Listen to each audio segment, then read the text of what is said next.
The Wings of the Dove. By Henry James. The Wings of the Dove. Book. Chapter 1. Chapter 1. She waited, Kate Croy, for her father to come in, but he kept her unconscionably, and there were moments at which she showed herself, in the glass over the mantel. A face positively pale with the irritation that had brought her to the point of going away without sight of him. It was at this point, however, that she remained. Changing her place, moving from the shabby sofa to the armchair upholstered in a glazed cloth that gave at once, she had tried it, the sense of the slippery and of the sticky. She had looked at the sallow prints on the walls and at the lonely magazine, a year old, that combined, with a small lamp in colored glass and a knitted white centerpiece wanting in freshness, to enhance the effect of the purplish cloth on the principal table. She had above all, from time to time, taken a brief stand on the small balcony to which the pair of long windows gave access. The vulgar little street, in this view, offered scant relief from the vulgar little room. Its main office was to suggest to her that the narrow black house fronts, adjusted to a standard that would have been low even for backs, constituted quite the publicity implied by such privacies. One felt them in the room exactly as one felt the room, the hundred like it or worse, in the street. Each time she turned in again, each time, in her impatience, she gave him up, it was to sound to a deeper depth, while she tasted the faint, flat emanation of things. The failure of fortune and of honor. If she continued to wait, it was really, in a manner, that she might not add the shame of fear, of individual, personal collapse, to all the other shames. To feel the street, to feel the room, to feel the tablecloth and the centerpiece and the lamp, gave her a small, salutary sense, at least, of neither shirking nor lying. This whole vision was the worst thing yet, as including, in particular, the interview for which she had prepared herself, and for what had she come but for the worst? She tried to be sad, so as not to be angry, but it made her angry that she couldn't be sad. And yet where was misery, misery too beaten for blame and chalk-marked by fate like a lot at a common auction, if not in these merciless signs of mere mean, stale feelings? Her father's life, her sister's, her own, that of her two lost brothers, the whole history of their house had the effect of some fine florid, voluminous phrase, say even a musical. That dropped first into words, into notes, without sense, and then, hanging unfinished, into no words, no notes at all. Why should a set of people have been put in motion, on such a scale and with such an air of being equipped for a profitable journey, only to break down without an accident? To stretch themselves in the wayside dust without a reason? The answer to these questions was not in Chirk Street, but the questions themselves bristled there. And the girl's repeated pause before the mirror and the chimney place might have represented her nearest approach to an escape from them. Was it not in fact the partial escape from this, worst, in which she was steeped to be able to make herself out again as agreeable to see? She stared into the tarnished glass too hard indeed to be staring at her beauty alone. She readjusted the poise of her black, closely feathered hat. Retouched, beneath it, the thick fall of her dusky hair, kept her eyes, aslant, no less on her beautiful averted than on her beautiful presented oval. She was dressed altogether in black, which gave an even tone, by contrast, to her clear face and made her hair more harmoniously dark. Outside, on the balcony, her eyes showed as blue. Within, at the mirror, they showed almost as black. She was handsome, but the degree of it was not sustained by items and aids. A circumstance moreover playing its part at almost any time in the impression she produced. The impression was one that remained, but as regards the sources of it no sum in addition would have made up the total. She had stature without height, grace without motion, presence without mass. Slender and simple, frequently soundless, she was somehow always in the line of the eye, she counted singularly for its pleasure. More dressed, often, with fewer accessories, than other women, or less dressed, should occasion require, with more, she probably could not have given the key to these felicities. They were mysteries of which her friends were conscious, those friends whose general explanation was to say that she was clever. whether or no it were taken by the world as the cause or as the effect of her charm. If she saw more things than her fine face in the dull glass of her father's lodgings, she might have seen that, after all, she was not herself a fact in the collapse. She didn't judge herself cheap, she didn't make for misery. Personally, at least, she was not chalk-marked for the auction. She hadn't given up yet, and the broken sentence, if she was the last word, would end with a sort of meaning. There was a minute during which, though her eyes were fixed, she quite visibly lost herself in the thought of the way she might still pull things round had she only been a man. It was the name, above all, she would take in hand, the precious name she so liked and that, in spite of the harm her wretched father had done it, was not yet past praying for. She loved it in fact the more tenderly for that bleeding wound. But what could a penniless girl do with it but let it go? When her father at last appeared she became, as usual, instantly aware of the futility of any effort to hold him to anything. He had written her that he was ill, too ill to leave his room, and that he must see her without delay. And if this had been, as was probable, the sketch of a design, he was indifferent even to the moderate finish required for deception. He had clearly wanted, for perversities that he called reasons, to see her, just as she herself had sharpened for a talk. But she now again felt, in the inevitability of the freedom he used with her, all the old ache, her poor mother's very own, that he couldn't touch you ever so lightly without setting up. No relation with him could be so short or so superficial as not to be somehow to your hurt. And this, in the strangest way in the world, not because he desired it to be, feeling often, as he surely must, the profit for him of its not being, but because there was never a mistake for you that he could leave unmade or a conviction of his impossibility in you that he could approach you without strengthening. He might have awaited her on the sofa in his sitting room, or might have stayed in bed and received her in that situation. She was glad to be spared the sight of such penetralia, but it would have reminded her a little less that there was no truth in him. This was the weariness of every fresh meeting. He dealt out lies as he might the cards from the greasy old pack for the game of diplomacy to which you were to sit down with him.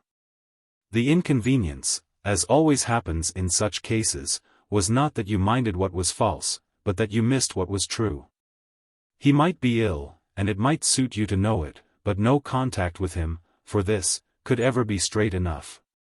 Just so he even might die, but Kate fairly wondered on what evidence of his own she would some day have to believe it. He had not at present come down from his room, which she knew to be above the one they were in. He had already been out of the house, though he would either, should she challenge him, deny it or present it as a proof of his extremity. She had, however, by this time, quite ceased to challenge him. Not only, face to face with him, vain irritation dropped, but he breathed upon the tragic consciousness in such a way that after a moment nothing of it was left. The difficulty was not less that he breathed in the same way upon the comic. She almost believed that with this latter she might still have found a foothold for clinging to him. He had ceased to be amusing, he was really too inhuman. His perfect look, which had floated him so long, was practically perfect still, but one had long since for every occasion taken it for granted. Nothing could have better shown than the actual how right one had been. He looked exactly as much as usual, all pink and silver as to skin and hair, all straightness and starch as to figure and dress, the man in the world least connected with anything unpleasant. He was so particularly the English gentleman and the fortunate, settled, normal person. Seen at a foreign table d'hôte, he suggested but one thing, in what perfection England produces them. He had kind, safe eyes, and a voice which, for all its clean fullness, told, in a manner, the happy history of its having never had once to raise itself. Life had met him so, halfway, and had turned round so to walk with him, placing a hand in his arm and fondly leaving him to choose the pace. Those who knew him a little said, "How he does dress." Those who knew him better said, "How does he?" The one stray gleam of comedy just now in his daughter's eyes was the funny feeling he momentarily made her have of being herself looked up by him in sordid lodgings. For a minute after he came in it was as if the place were her own and he the visitor with susceptibilities. He gave you funny feelings, he had indescribable arts, that quite turned the tables, that had been always how he came to see her mother so long as her mother would see him. He came from places they had often not known about, but he patronized Lexham Gardens. Kate's only actual expression of impatience, however, was, "I'm glad you're so much better." "I'm not so much better, my dear, I'm exceedingly unwell, the proof of which is, precisely, that I've been out to the chemist's, that beastly fellow at the corner." So Mr. Croy showed he could qualify the humble hand that assuaged him. "I'm taking something he has made up for me. It's just why I've sent for you, that you may see me as I really am." "Oh papa, it's long since I've ceased to see you otherwise than as you really are. I think we've all arrived by this time at the right word for that, you're beautiful, NN parlance plus. You're as beautiful as ever, you look lovely." He judged meanwhile her own appearance, as she knew she could always trust him to do. Recognizing, estimating, sometimes disapproving, what she wore, showing her the interest he continued to take in her. He might really take none at all, yet she virtually knew herself the creature in the world to whom he was least indifferent. She had often enough wondered what on earth, at the pass he had reached, could give him pleasure, and she had come back, on these occasions, to that. It gave him pleasure that she was handsome, that she was, in her way, a sensible value. It was at least as marked, nevertheless, that he derived none from similar conditions, so far as they were similar, in his other child. Poor Marion might be handsome, but he certainly didn't care. The hitch here, of course, was that, with whatever beauty, her sister, widowed and almost in want, with 4 bouncing children, was not a sensible value. She asked him, the next thing, how long he had been in his actual quarters, though aware of how little it mattered, how little any answer he might make would probably have in common with the truth. She failed in fact to notice his answer, truthful or not, already occupied as she was with what she had on her own side to say to him. This was really what had made her wait, what superseded the small remainder of her resentment at his constant practical impertinence. The result of all of which was that, within a minute, she had brought it out. "Yes, even now I'm willing to go with you. I don't know what you may have wished to say to me, and even if you hadn't written you would within a day or 2 have heard from me. Things have happened, and I've only waited, foreseeing you, till I should be quite sure. I am quite sure. I'll go with you." It produced an effect. "Go with me where?" "Anywhere. I'll stay with you. Even here." She had taken off her gloves and, as if she had arrived with her plan, she sat down. Lionel Croy hung about in his disengaged way, hovered there as if, in consequence of her words, looking for a pretext to back out easily, on which she immediately saw she had discounted, as it might be called, what he had himself been preparing. He wished her not to come to him, still less to settle with him, and had sent for her to give her up with some style and state. A part of the beauty of which, however, was to have been his sacrifice to her own detachment. There was no style, no state, unless she wished to forsake him. His idea had accordingly been to surrender her to her wish with all nobleness, it had by no means been to have positively to keep her off. She cared, however, not a straw for his embarrassment, feeling how little, on her own part, she was moved by charity. She had seen him, first and last, in so many attitudes that she could now deprive him quite without compunction of the luxury of a new one. Yet she felt the disconcerted gasp in his tone as he said, "Oh my child, I can never consent to that." "What then are you going to do?" "I'm turning it over," said Lionel Croy. "You may imagine if I'm not thinking." "Haven't you thought then," his daughter asked, "of what I speak of?" "I mean of my being ready." Standing before her with his hands behind him and his legs a little apart, he swayed slightly to and fro, inclined toward her as if rising on his toes. It had an effect of conscientious deliberation. "No. I haven't. I couldn't. I wouldn't." It was so respectable, a show that she felt afresh, and with the memory of their old despair, the despair at home, how little his appearance ever by any chance told about him. His plausibility had been the heaviest of her mother's crosses, inevitably so much more present to the world than whatever it was that was horrid. Thank God they didn't really know that he had done. He had positively been, in his way, by the force of his particular type, a terrible husband not to live with. His type reflecting so invidiously on the woman who had found him distasteful. Had this thereby not kept directly present to Kate herself that it might, on some sides, prove no light thing for her to leave uncompanioned a parent with such a face and such a manner? Yet if there was much she neither knew nor dreamed of, it passed between them at this very moment that he was quite familiar with himself as the subject of such quandaries. If he recognized his younger daughter's happy aspect as a sensible value, he had from the first still more exactly appraised his own. The great wonder was not that in spite of everything his own had helped him, the great wonder was that it hadn't helped him more. However, it was, to its old, eternal, recurrent tune, helping him all the while. Her drop into patience with him showed how it was helping him at this moment. She saw the next instant precisely the line he would take. "Do you really ask me to believe you've been making up your mind to that?" She had to consider her own line. "I don't think I care, Papa, what you believe. I never, for that matter, think of you as believing anything. Hardly more," she permitted herself to add, "than I ever think of you as yourself believed. I don't know you, Father, you see. And it's your idea that you may make that up?" "Oh dear, no. Not at all. That's no part of the question. If I haven't understood you by this time, I never shall, and it doesn't matter. It has seemed to me that you may be lived with, but not that you may be understood. Of course I've not the least idea how you get on." "I don't get on," Mr. Croy almost gaily replied. His daughter took in the place again, and it might well have seemed odd that in so little to meet the eye there should be so much to show. What showed was the ugliness, so positive and palpable that it was somehow sustaining. It was a medium, a setting, and to that extent, after all, a dreadful sign of life.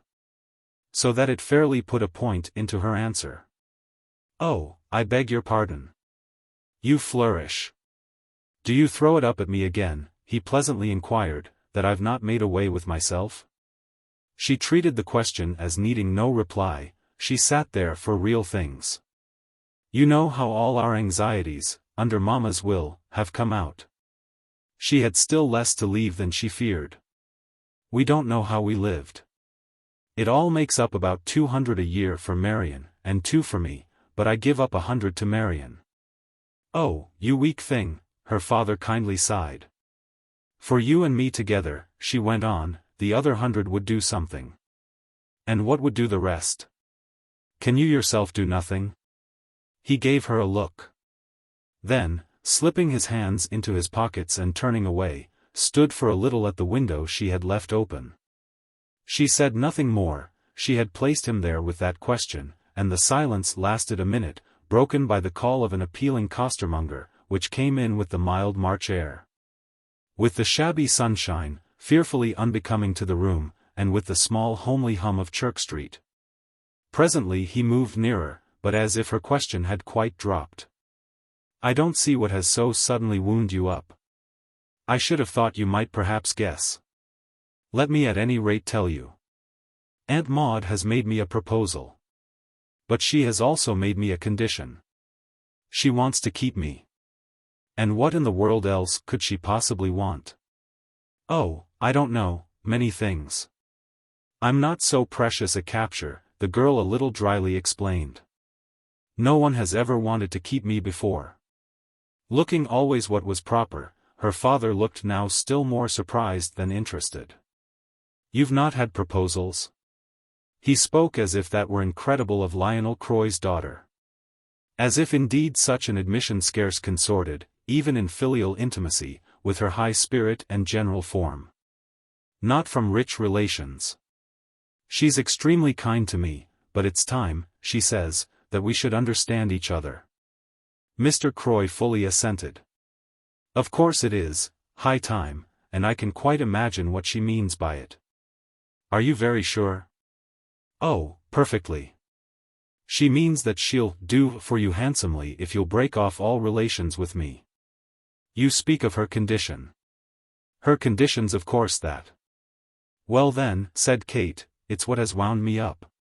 Here I am. He showed with a gesture how thoroughly he had taken it in. After which, within a few seconds, he had, quite congruously, turned the situation about. Do you really suppose me in a position to justify your throwing yourself upon me? She waited a little, but when she spoke it was clear. Yes. Well then, you're a bigger fool than I should have ventured to suppose you. Why so? You live. You flourish. You bloom. Ah, how you've all always hated me, he murmured with a pensive gaze again at the window. No one could be less of a mere cherished memory, she declared as if she had not heard him. You're an actual person, if there ever was one. We agreed just now that you're beautiful. You strike me, you know, as, in your own way, much more firm on your feet than I am. Don't put it to me therefore as monstrous that the fact that we are, after all, parent and child should at present in some manner count for us. My idea has been that it should have some effect for each of us. I don't at all, as I told you just now, she pursued, make out your life, but whatever it is I hereby offer you to accept it. And, on my side, I'll do everything I can for you. I see, said Lionel Croy. Then, with the sound of extreme relevance, and what can you? She only, at this, hesitated, and he took up her silence.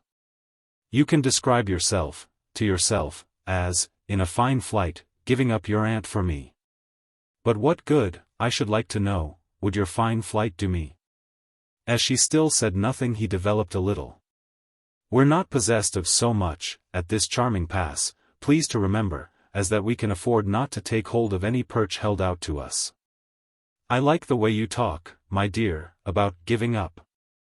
One doesn't give up the use of a spoon because one's reduced to living on broth. And your spoon, that is your aunt, please consider, is partly mine as well. She rose now, as if in sight of the term of her effort, in sight of the futility and the weariness of many things, and moved back to the poor little glass with which she had communed before.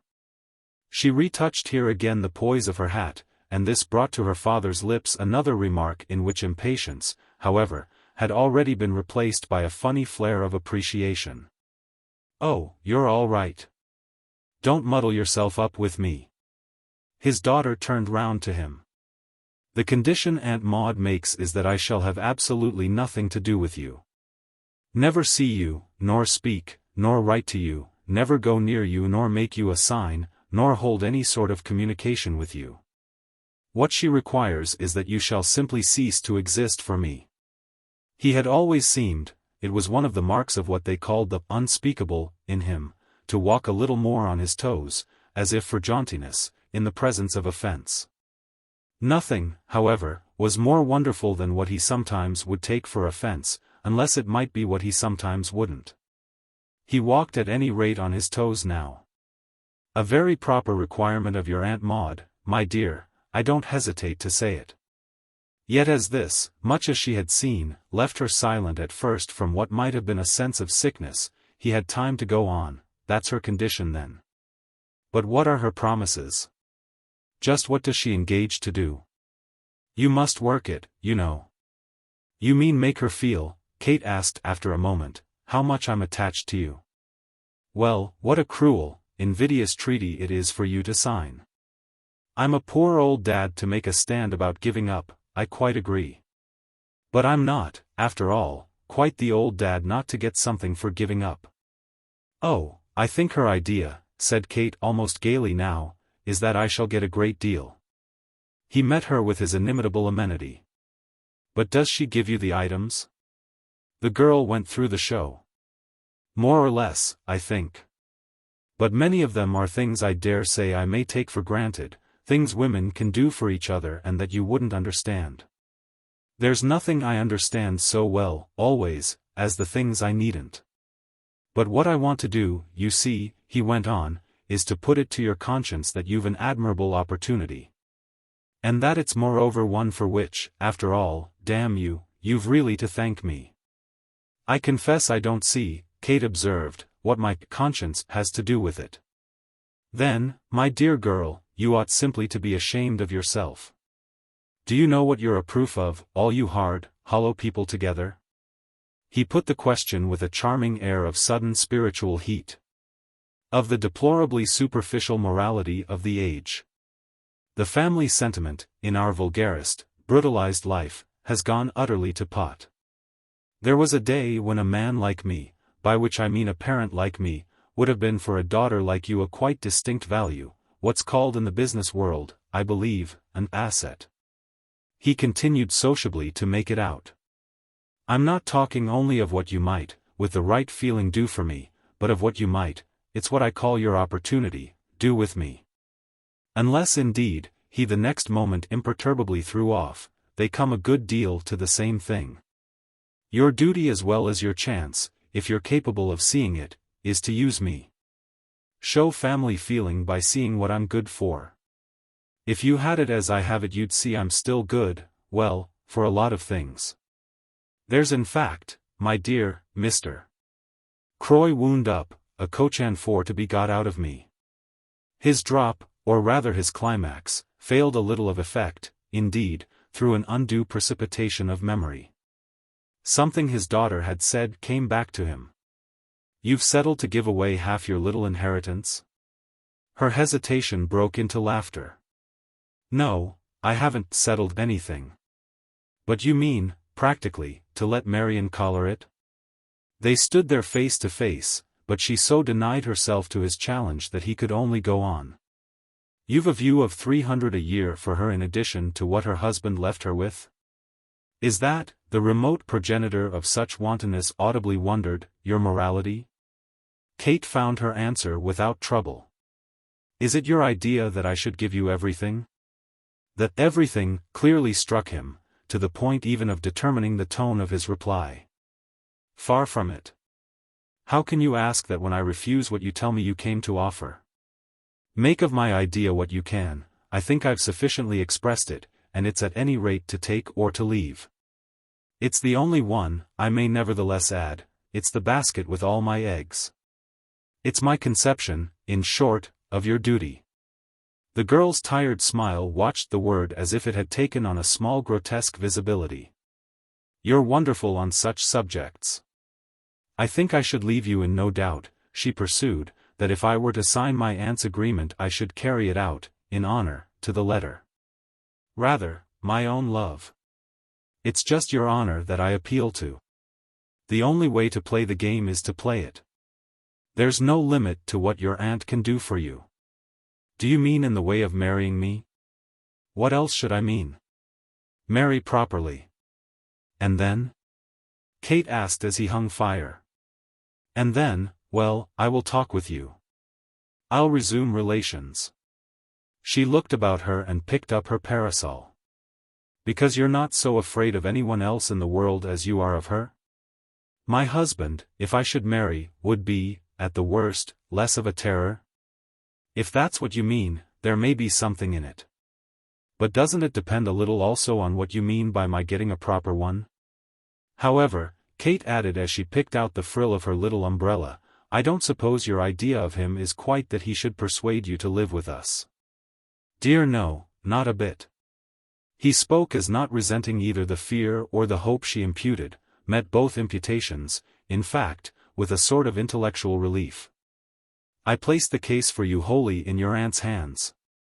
I take her view, with my eyes shut, I accept in all confidence any man she selects. If he's good enough for her, elephantine snob as she is, he's good enough for me. And quite in spite of the fact that she'll be sure to select one who can be trusted to be nasty to me. My only interest is in your doing what she wants. You shan't be so beastly poor, my darling, Mr. Croy declared, if I can help it. Well then, goodbye, Papa, the girl said after a reflection on this that had perceptibly ended for her in a renunciation of further debate. Of course you understand that it may be for long. Her companion, hereupon, had one of his finest inspirations. Why not, frankly, forever. You must do me the justice to see that I don't do things, that I've never done them, by halves, that if I offer you to efface myself, it's for the final, fatal sponge that I ask. Well saturated and well applied. She turned her handsome, quiet face upon him at such length that it might well have been for the last time. I don't know what you're like. No more do I, my dear. I've spent my life in trying, in vain, to discover. Like nothing, more's the pity. If there had been many of us, and we could have found each other out, there's no knowing what we mightn't have done. But it doesn't matter now. Goodbye, love. He looked even not sure of what she would wish him to suppose on the subject of a kiss, yet also not embarrassed by his uncertainty. She forbore in fact for a moment longer to clear it up. I wish there were someone here who might serve, for any contingency, as a witness that I have put it to you that I'm ready to come. Would you like me, her father asked, to call the landlady? You may not believe me, she pursued, but I came really hoping you might have found some way. I'm very sorry, at all events, to leave you unwell. He turned away from her, on this, and, as he had done before, took refuge, by the window, in a stare at the street. Let me put it, unfortunately without a witness, she added after a moment, that there's only one word you really need speak. When he took this up it was still with his back to her. If I don't strike you as having already spoken it, our time has been singularly wasted. I'll engage with you in respect to my aunt exactly to what she wants of me in respect to you. She wants me to choose. Very well, I will choose. I'll wash my hands of her for you to just that tune. He at last brought himself round. Do you know, dear, you make me sick. I've tried to be clear, and it isn't fair. But she passed this over, she was too visibly sincere. Father. I don't quite see what's the matter with you, he said, and if you can't pull yourself together I'll, upon my honor, take you in hand. Put you into a cab and deliver you again safe at Lancaster Gate. She was really absent, distant. Father. It was too much, and he met it sharply. Well? Strange as it may be to you to hear me say it, there's a good you can do me and a help you can render. Isn't it then exactly what I've been trying to make you feel? Yes, she answered patiently, but so in the wrong way. I'm perfectly honest in what I say, and I know what I'm talking about. It isn't that I'll pretend I could have believed a month ago in anything to call aid or support from you. The case is changed, that's what has happened, my difficulty's a new one. But even now it's not a question of anything I should ask you in a way to do. It's simply a question of your not turning me away, taking yourself out of my life. It's simply a question of your saying, yes then, since you will, we'll stand together. We won't worry in advance about how or where, we'll have a faith and find a way. That's all, that would be the good you'd do me. I should have you, and it would be for my benefit. Do you see? If he didn't it was not for want of looking at her hard. The matter with you is that you're in love, and that your aunt knows and, for reasons, I'm sure, perfect, hates and opposes it. Well she may. It's a matter in which I trust her with my eyes shut. Go, please. Though he spoke not in anger, rather in infinite sadness, he fairly turned her out. Before she took it up he had, as the fullest expression of what he felt, opened the door of the room. He had fairly, in his deep disapproval, a generous compassion to spare. I'm sorry for her, deluded woman, if she builds on you. Kate stood a moment in the draught. She's not the person I pity most, for, deluded in many ways though she may be, she's not the person who's most so. I mean, she explained, if it's a question of what you call building on me. He took it as if what she meant might be other than her description of it. You're deceiving two persons then, Mrs. Lowder and somebody else? She shook her head with detachment. I've no intention of that sort with respect to anyone now, to Mrs. Lowder least of all. If you fail me, she seemed to make it out for herself, that has the merit at least that it simplifies. I shall go my way, as I see my way. Your way, you mean then, will be to marry some blackguard without a penny?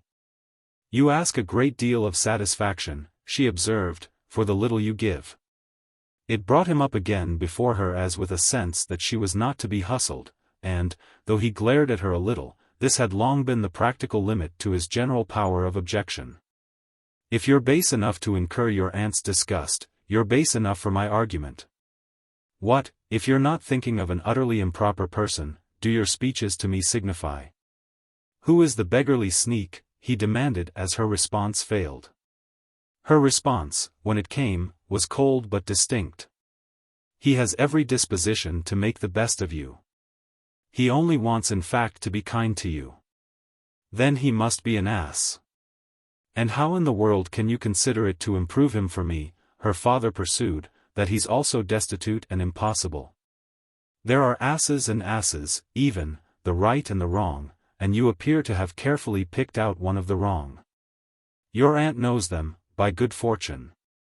I perfectly trust, as I tell you, her judgment for them, and you may take it from me once for all that I won't hear of anyone of whom she won't.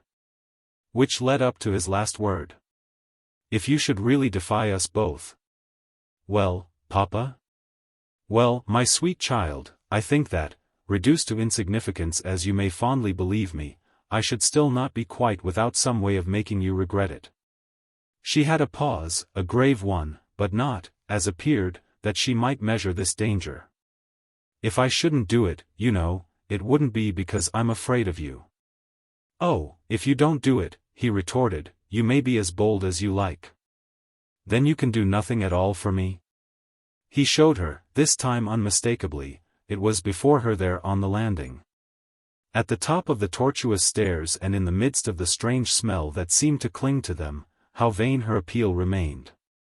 I've never pretended to do more than my duty, I've given you the best and the clearest advice. And then came up the spring that moved him.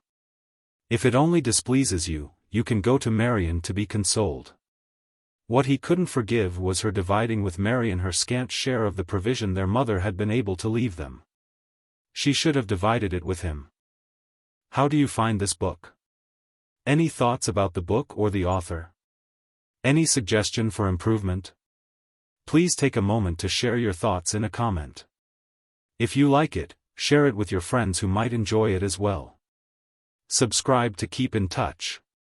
Visit CompleteAudiobooks.com for more quality content. Chapter 2. She had gone to Mrs. Lowder on her mother's death, gone with an effort the strain and pain of which made her at present, as she recalled them, reflect on the long way she had traveled since then. There had been nothing else to do, not a penny in the other house, nothing but unpaid bills that had gathered thick while its mistress lay mortally ill.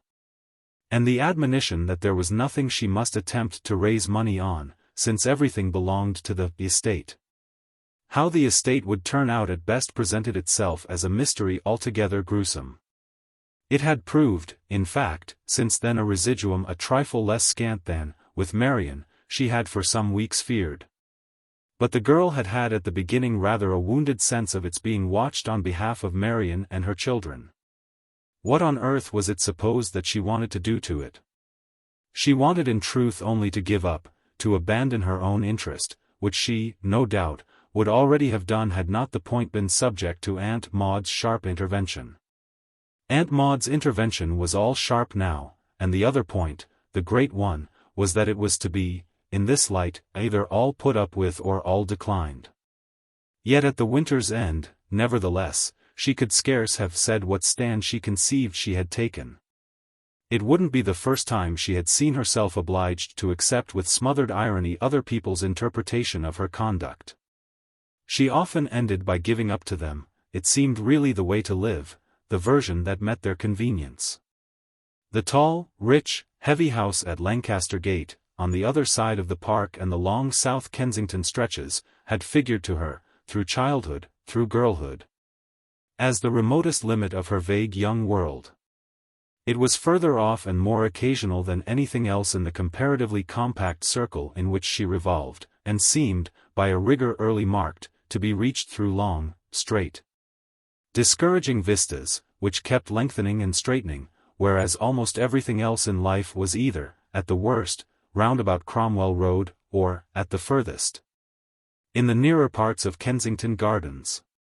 Mrs. Lowder was her only real aunt, not the wife of an uncle, and had been thereby, both in ancient days and when the greater trouble came, the person, of all persons, properly to make some sign. In accord with which our young woman's feeling was founded on the impression, quite cherished for years, that the signs made across the interval just mentioned had never been really in the note of the situation, the main office of this relative. For the young Croys, apart from giving them their fixed measure of social greatness, had struck them as being to form them to a conception of what they were not to expect. When Kate came to think matters over with the aid of knowledge, she failed quite to see how Aunt Maude could have been different. She had rather perceived by this time how many other things might have been. Yet she also made out that if they had all consciously lived under a liability to the chill breath of Ultima Thule, they couldn't, either, on the facts, very well have done less. What in the event appeared established was that if Mrs. Lowder had disliked them, she had yet not disliked them so much as they supposed. It had at any rate been for the purpose of showing how she struggled with her aversion that she sometimes came to see them, that she at regular periods invited them to her house, and in short, as it now looked, kept them along on the terms that would best give her sister the perennial luxury of a grievance. This sister, poor Mrs. Croy, the girl knew, had always judged her resentfully, and had brought them up, Marion, the boys and herself, to the idea of a particular attitude, for signs of the practice of which they watched each other with awe. The attitude was to make plain to Aunt Maude, with the same regularity as her invitations, that they sufficed, thanks awfully, to themselves. But the ground of it, Kate lived to discern, was that this was only because she didn't suffice to them. The little she offered was to be accepted under protest, yet not, really, because it was excessive. It wounded them, there was the rub, because it fell short.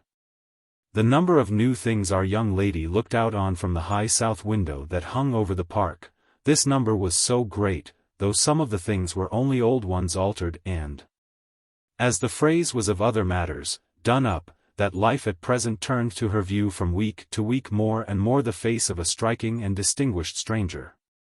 She had reached a great age, for it quite seemed to her that at 25 it was late to reconsider, and her most general sense was a shade of regret that she had not known earlier. The world was different, whether for worse or for better, from her rudimentary readings, and it gave her the feeling of a wasted past. If she had only known sooner, she might have arranged herself more to meet it. She made, at all events, discoveries every day, some of which were about herself and others about other persons. Two of these, one under each head, more particularly engaged, in alternation, her anxiety. She saw as she had never seen before how material things spoke to her. She saw, and she blushed to see, that if, in contrast with some of its old aspects, life now affected her as a dress successfully done up, this was exactly by reason of the trimmings and lace. Was a matter of ribbons and silk and velvet. She had a dire accessibility to pleasure from such sources. She liked the charming quarters her aunt had assigned her, liked them literally more than she had in all her other days liked anything. And nothing could have been more uneasy than her suspicion of her relative's view of this truth. Her relative was prodigious, she had never done her relative justice. These larger conditions all tasted of her, from morning till night. But she was a person in respect to whom the growth of acquaintance could only, strange as it might seem, keep your heart in your mouth. The girl's second great discovery was that, so far from having been for Mrs. Lowder a subject of superficial consideration, the blighted home in Lexham Gardens had haunted her nights and her days. Kate had spent, all winter, hours of observation that were not less pointed for being spent alone. Recent events, which her mourning explained, assured her a measure of isolation, and it was in the isolation above all that her neighbor's influence worked. Sitting far downstairs, Aunt Maude was yet a presence from which a sensitive niece could feel herself extremely under pressure. She knew herself now, the sensitive niece, as having been marked from far back. She knew more than she could have told you, by the upstairs fire, in a whole dark December afternoon. She knew so much that her knowledge was what fairly kept her there, making her at times more endlessly between the small silk-covered sofa that stood for her in the firelight and the great grey map of Middlesex spread beneath her lookout. To go down, to forsake her refuge, was to meet some of her discoveries halfway, to have to face them or fly before them. Whereas they were at such a height only like the rumble of a far-off siege heard in the provisioned citadel. She had almost liked, in these weeks, what had created her suspense and her stress, the loss of her mother, the submersion of her father, the discomfort of her sister. The confirmation of their shrunken prospects, the certainty, in especial, of her having to recognize that, should she behave, as she called it, decently, that is still do something for others, she would be herself wholly without supplies. She held that she had a right to sadness and stillness, she nursed them for their postponing power. What they mainly postponed was the question of a surrender, though she could not yet have said exactly of what, a general surrender of everything, that was at moments the way it presented itself, to Aunt Maude's looming personality. It was by her personality that Aunt Maude was prodigious, and the great mass of it loomed because, in the thick, the fog-like air of her arranged existence, there were parts doubtless magnified and parts certainly vague. They represented at all events alike, the dim and the distinct, a strong will and a high hand. It was perfectly present to Kate that she might be devoured, and she likened herself to a trembling kid, kept apart a day or two till her turn should come, but sure sooner or later to be introduced into the cage of the lioness. The cage was Aunt Maude's own room, her office, her counting-house, her battlefield, her especial scene, in fine, of action, situated on the ground floor, opening from the main hall and figuring rather to our young woman on exit and entrance as a guard-house or a toll-gate. The lioness waited, the kid had at least that consciousness, was aware of the neighborhood of a morsel she had reason to suppose tender. She would have been meanwhile a wonderful lioness for a show, an extraordinary figure in a cage or anywhere. Majestic, magnificent, high-colored, all brilliant gloss, perpetual satin, twinkling bugles and flashing gems, with a luster of agate eyes, a sheen of raven hair, a polish of complexion that was like that of well-kept china and that, as if the skin were too tight, told especially at curves and corners. Her niece had a quiet name for her, she kept it quiet. Thinking of her, with a free fancy, as somehow typically insular, she talked to herself of Britannia of the market-place, Britannia unmistakable, but with a pen in her ear, and felt she should not be happy till she might on some occasion add to the rest of the panoply a helmet, a shield, a trident and a ledger.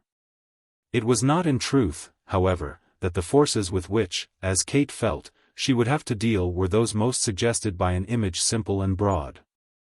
She was learning, after all, each day, to know her companion, and what she had already most perceived was the mistake of trusting to easy analogies.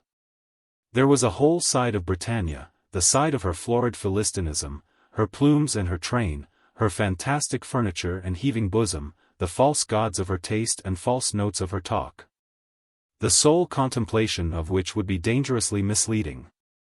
She was a complex and subtle Britannia, as passionate as she was practical, with a reticule for her prejudices as deep as that other pocket, the pocket full of coins stamped in her image, that the world best knew her by.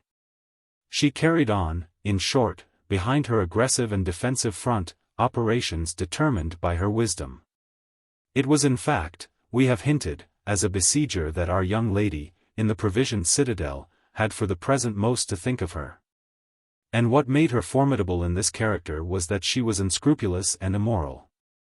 So, at all events, in silent sessions and a youthful offhand way, Kate conveniently pictured her, what this sufficiently represented being that her weight was in the scale of certain dangers, those dangers that, by our showing, made the younger woman linger and lurk above, while the elder, below, both militant and diplomatic, covered as much of the ground as possible.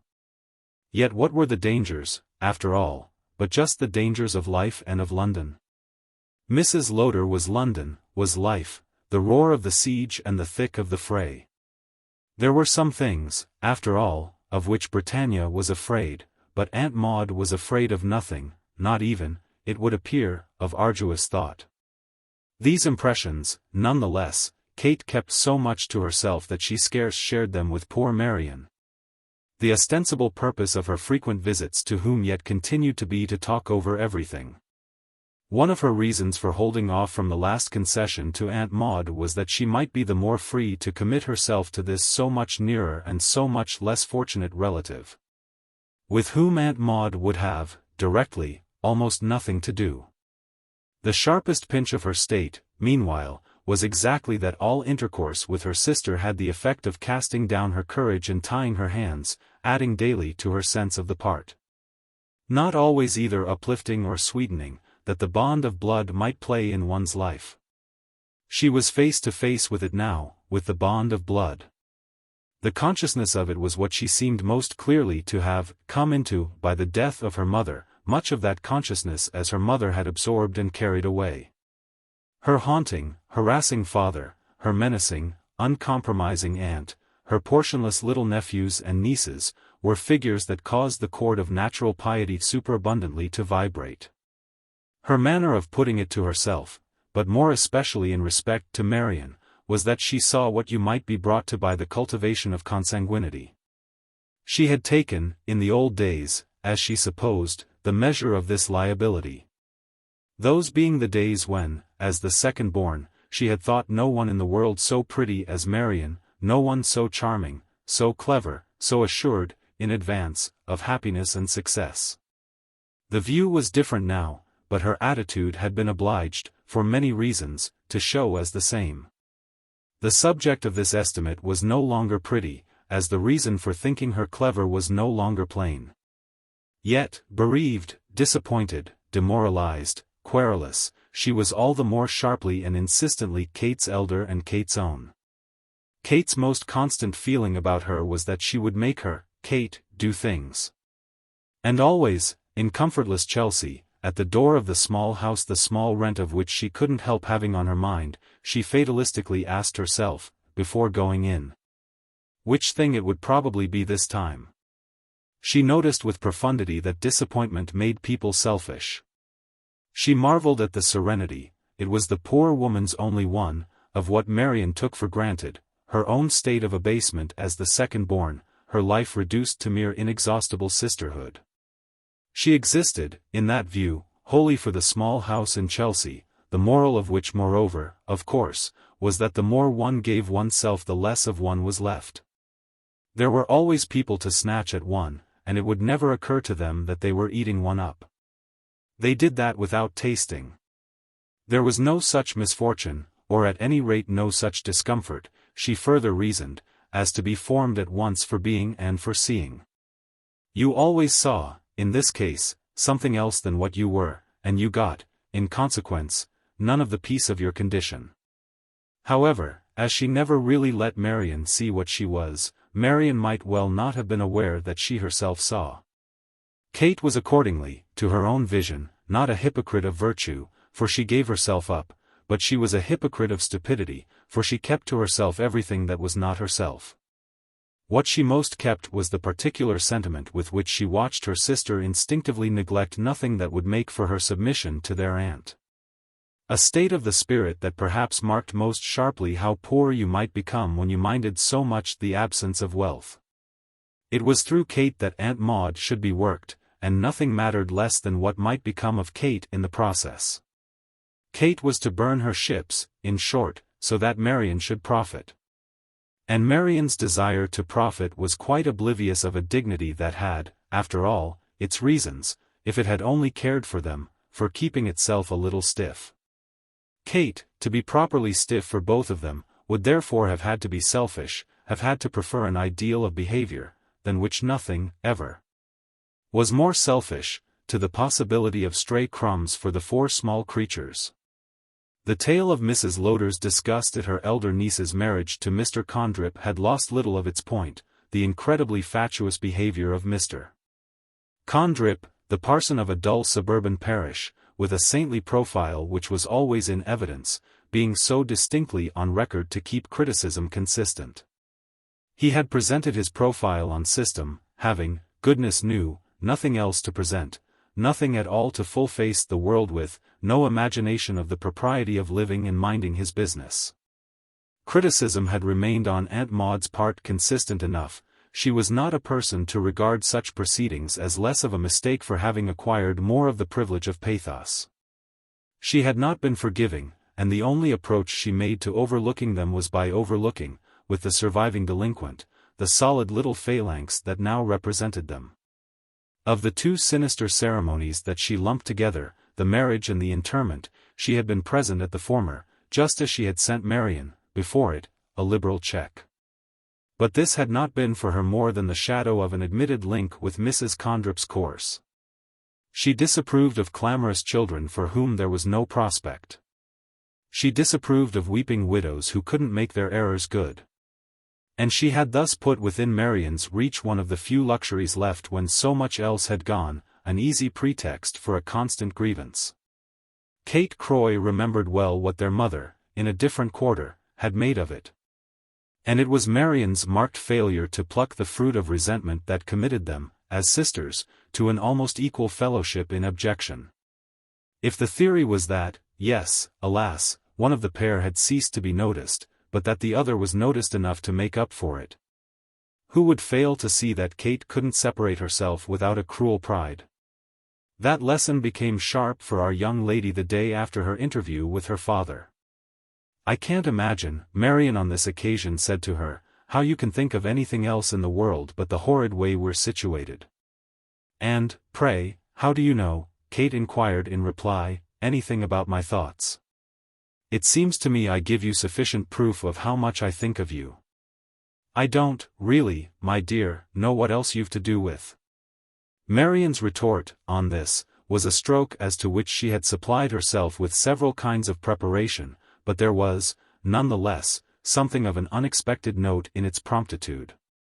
She had foreseen her sister's general fear, but here, ominously, was the special one.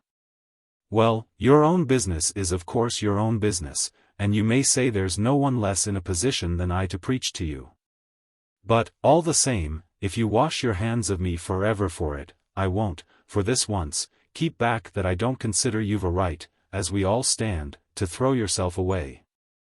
It was after the children's dinner, which was also their mother's, but which their aunt mostly contrived to keep from ever becoming her own luncheon. And the two young women were still in the presence of the crumpled tablecloth, the dispersed pinafores, the scraped dishes, the lingering odor of boiled food. Kate had asked, with ceremony, if she might put up a window a little, and Mrs. Condrip had replied without it that she might do as she liked. She often received such inquiries as if they reflected in a manner on the pure essence of her little ones. The four had retired, with much movement and noise. Under imperfect control of the small Irish governess whom their aunt had hunted out for them and whose brooding resolve not to prolong so uncrowned a martyrdom she already more than suspected. Their mother had become for Kate, who took it just for the effect of being their mother, quite a different thing from the mild Marion of the past. Mr. Condrip's widow expansively obscured that image. She was little more than a ragged relic, a plain, prosaic result of him, as if she had somehow been pulled through him as through an obstinate funnel. Only to be left crumpled and useless and with nothing in her but what he accounted for. She had grown red and almost fat, which were not happy signs of mourning. Less and less like any Croy, particularly a Croy in trouble, and sensibly like her husband's two unmarried sisters, who came to see her, in Kate's view, much too often and stayed too long. With the consequence of inroads upon the tea and bread and butter, matters as to which Kate, not unconcerned with the tradesmen's books, had feelings. About them, moreover, Marion was touchy, and her nearer relative, who observed and weighed things, noted as an oddity that she would have taken any reflection on them as a reflection on herself. If that was what marriage necessarily did to you, Kate Croy would have questioned marriage. It was a grave example, at any rate, of what a man, and such a man, might make of a woman. She could see how the Condrip pair pressed their brother's widow on the subject of Aunt Maude, who wasn't, after all, their aunt. Made her, over their interminable cups, chatter and even swagger about Lancaster Gate, made her more vulgar than it had seemed written that any Croy could possibly become on such a subject. They laid it down, they rubbed it in, that Lancaster Gate was to be kept in sight, and that she, Kate, was to keep it. So that, curiously, or at all events sadly, our young woman was sure of being, in her own person, more permitted to them as an object of comment than they would in turn ever be permitted to herself. The beauty of which, too, was that Marion didn't love them. But they were condrips, they had grown near the rose, they were almost like Bertie and Maudie, like Kitty and Guy. They talked of the dead to her, which Kate never did, it being a relation in which Kate could but mutely listen. She couldn't indeed too often say to herself that if that was what marriage did to you. It may easily be guessed, therefore, that the ironic light of such reserves fell straight across the field of Marion's warning. "I don't quite see," she answered, "where, in particular, it strikes you that my danger lies. I'm not conscious, I assure you, of the least disposition to throw myself anywhere. I feel as if, for the present, I have been quite sufficiently thrown." "You don't feel," Marion brought it all out, "as if you would like to marry Merton Densher?" Kate took a moment to meet this inquiry. "Is it your idea that if I should feel so I would be bound to give you notice, so that you might step in and head me off? Is that your idea?" the girl asked. Then, as her sister also had a pause, "I don't know what makes you talk of Mr. Densher," she observed. "I talk of him just because you don't. That you never do, in spite of what I know, that's what makes me think of him. Or rather perhaps it's what makes me think of you. If you don't know by this time what I hope for you, what I dream of, my attachment being what it is, it's no use my attempting to tell you." But Marion had in fact warmed to her work, and Kate was sure she had discussed Mr. Densher with the Miss Condrips. "If I name that person I suppose it's because I'm so afraid of him. If you want really to know, he fills me with terror. If you want really to know, in fact, I dislike him as much as I dread him. And yet don't think it dangerous to abuse him to me?" "Yes, Mrs. Condrip confessed, I do think it dangerous, but how can I speak of him otherwise? I dare say, I admit, that I shouldn't speak of him at all. Only I do want you for once, as I said just now, to know." "To know what, my dear?" "That I should regard it," Marion promptly returned, "as far and away the worst thing that has happened to us yet." "Do you mean because he hasn't money?" "Yes, for one thing. And because I don't believe in him." Kate was civil, but perfunctory. "What do you mean by not believing in him?" "Well, being sure he'll never get it." "And you must have it." "You shall have it." "To give it to you?" Marion met her with a readiness that was practically pert. "To have it, first. Not, at any rate, to go on not having it. Then we should see." "We should indeed," said Kate Croy. It was talk of a kind she loathed, but if Marion chose to be vulgar what was one to do? It made her think of the Miss Condrips with renewed aversion. "I like the way you arrange things, I like what you take for granted.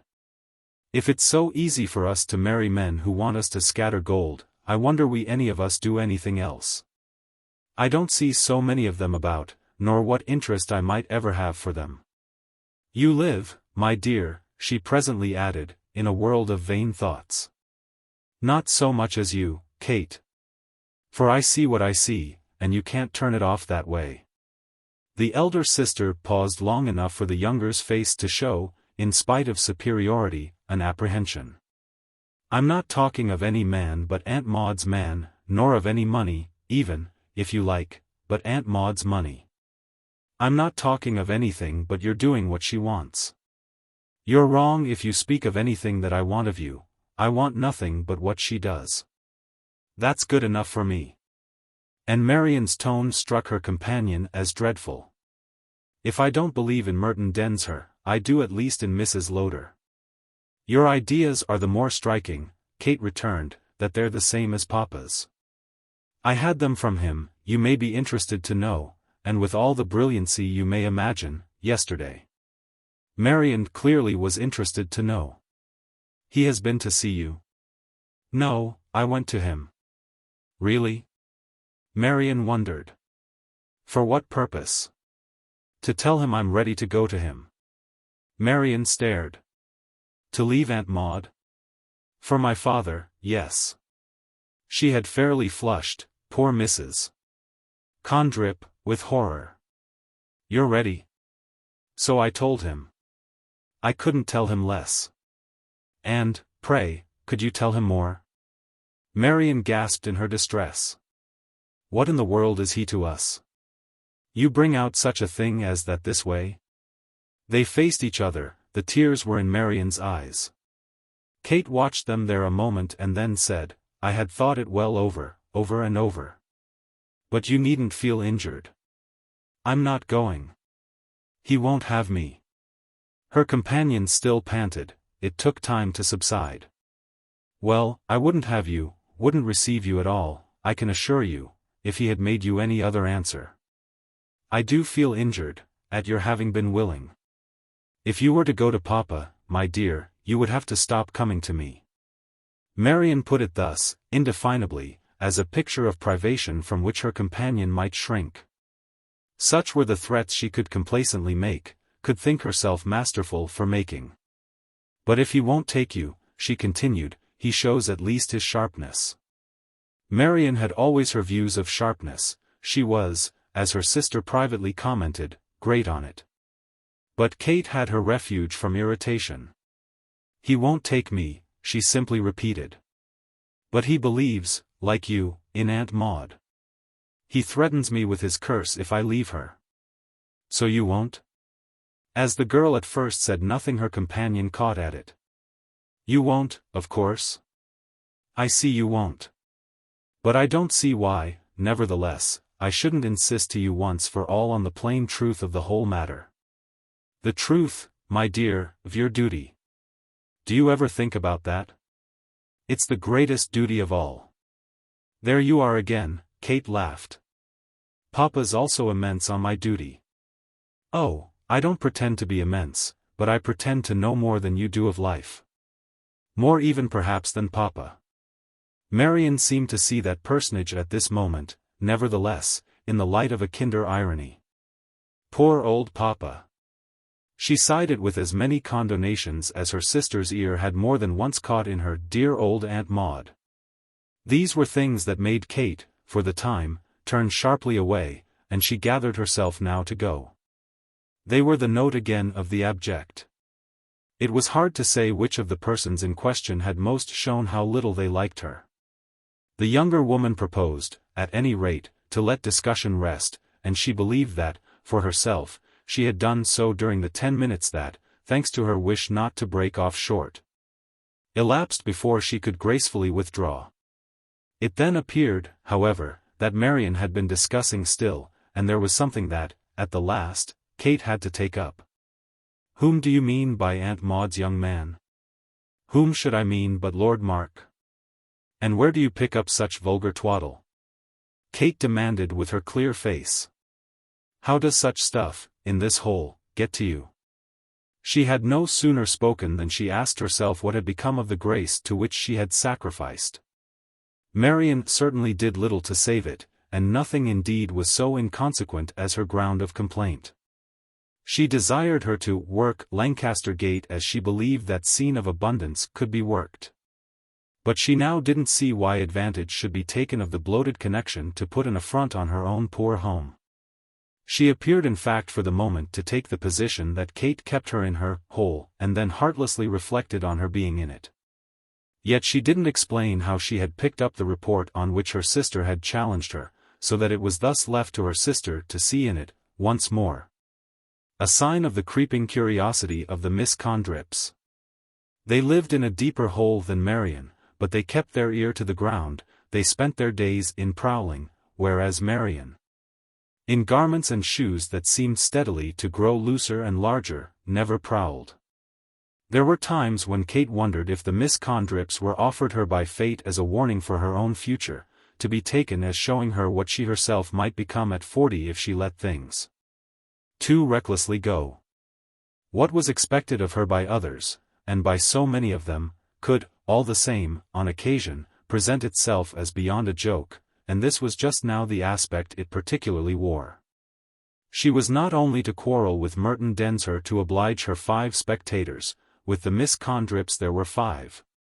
She was to set forth in pursuit of Lord Mark on some preposterous theory of the premium attached to success. Mrs. Lowder's hand had attached it, and it figured at the end of the course as a bell that would ring, break out into public clamor, as soon as touched.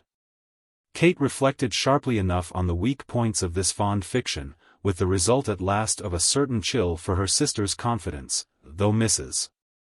Condrip still took refuge in the plea, which was after all the great point, that their aunt would be munificent when their aunt should be pleased. The exact identity of her candidate was a detail. What was of the essence was her conception of the kind of match it was open to her niece to make with her aid. Marian always spoke of marriages as matches, but that was again a detail. Mrs. Lowder's aid meanwhile awaited them, if not to light the way to Lord Mark, then to somebody better. Marian would put up, in fine, with somebody better. She only wouldn't put up with somebody so much worse. Kate had, once more, to go through all this before a graceful issue was reached. It was reached by her paying with the sacrifice of Mr. Densher for her reduction of Lord Mark to the absurd. So they separated softly enough. She was to be let off hearing about Lord Mark so long as she made it good that she wasn't underhand about anybody else. She had denied everything and everyone, she reflected as she went away, and that was a relief, but it also made rather a clean sweep of the future. The prospect put on a bareness that already gave her something in common with the Miss Condrips. Book. Chapter 2. Chapter 1. Merton Densher, who passed the best hours of each night at the office of his newspaper, had at times, during the day, to make up for it, a sense, or at least an appearance, of leisure. In accordance with which he was not infrequently to be met, in different parts of the town, at moments when men of business are hidden from the public eye. More than once, during the present winter's end, he had deviated, toward 3 o'clock, or toward 4, into Kensington Gardens, where he might for a while, on each occasion, have been observed to demean himself as a person with nothing to do. He made his way indeed, for the most part, with a certain directness, over to the north side, but once that ground was reached his behavior was noticeably wanting in point. He moved seemingly at random from alley to alley, he stopped for no reason and remained idly agaze, he sat down in a chair and then changed to a bench. After which he walked about again, only again to repeat both the vagueness and the vivacity. Distinctly, he was a man either with nothing at all to do or with ever so much to think about. And it was not to be denied that the impression he might often thus easily make had the effect of causing the burden of proof, in certain directions, to rest on him. It was a little the fault of his aspect, his personal marks, which made it almost impossible to name his profession. He was a longish, leanish, fairish young Englishman, not unamenable, on certain sides, to classification, as for instance by being a gentleman, by being rather specifically one of the educated. One of the generally sound and generally pleasant. Yet, though to that degree neither extraordinary nor abnormal, he would have failed to play straight into an observer's hands. He was young for the House of Commons, he was loose for the army. He was refined, as might have been said, for the city, and, quite apart from the cut of his cloth, he was sceptical, it might have been felt, for the church. On the other hand he was credulous for diplomacy, or perhaps even for science, while he was perhaps at the same time too much in his mere senses for poetry, and yet too little in them for art. You would have got fairly near him by making out in his eyes the potential recognition of ideas, but you would have quite fallen away again on the question of the ideas themselves. The difficulty with Densher was that he looked vague without looking weak, idle without looking empty. It was the accident, possibly, of his long legs, which were apt to stretch themselves.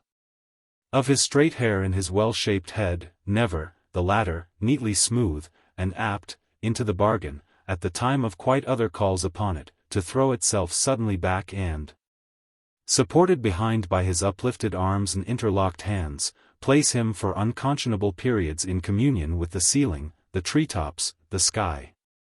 He was in short visibly absent-minded, irregularly clever, liable to drop what was near and to take up what was far. He was more a respecter, in general, than a follower of custom. He suggested above all, however, that wondrous state of youth in which the elements, the metals more or less precious, are so in fusion and fermentation that the question of the final stamp, the pressure that fixes the value, must wait for comparative coolness. And it was a mark of his interesting mixture that if he was irritable it was by a law of considerable subtlety, a law that, in intercourse with him, it might be of profit, though not easy, to master. One of the effects of it was that he had for you surprises of tolerance as well as of temper. He loitered, on the best of the relenting days, the several occasions we speak of, along the part of the gardens nearest to Lancaster Gate, and when, always, in due time, Kate Croy came out of her aunt's house, crossed the road and arrived by the nearest entrance, there was a general publicity in the proceeding which made it slightly anomalous. If their meeting was to be bold and free it might have taken place within doors, if it was to be shy or secret it might have taken place almost anywhere better than under Mrs. Lowder's windows. They failed indeed to remain attached to that spot.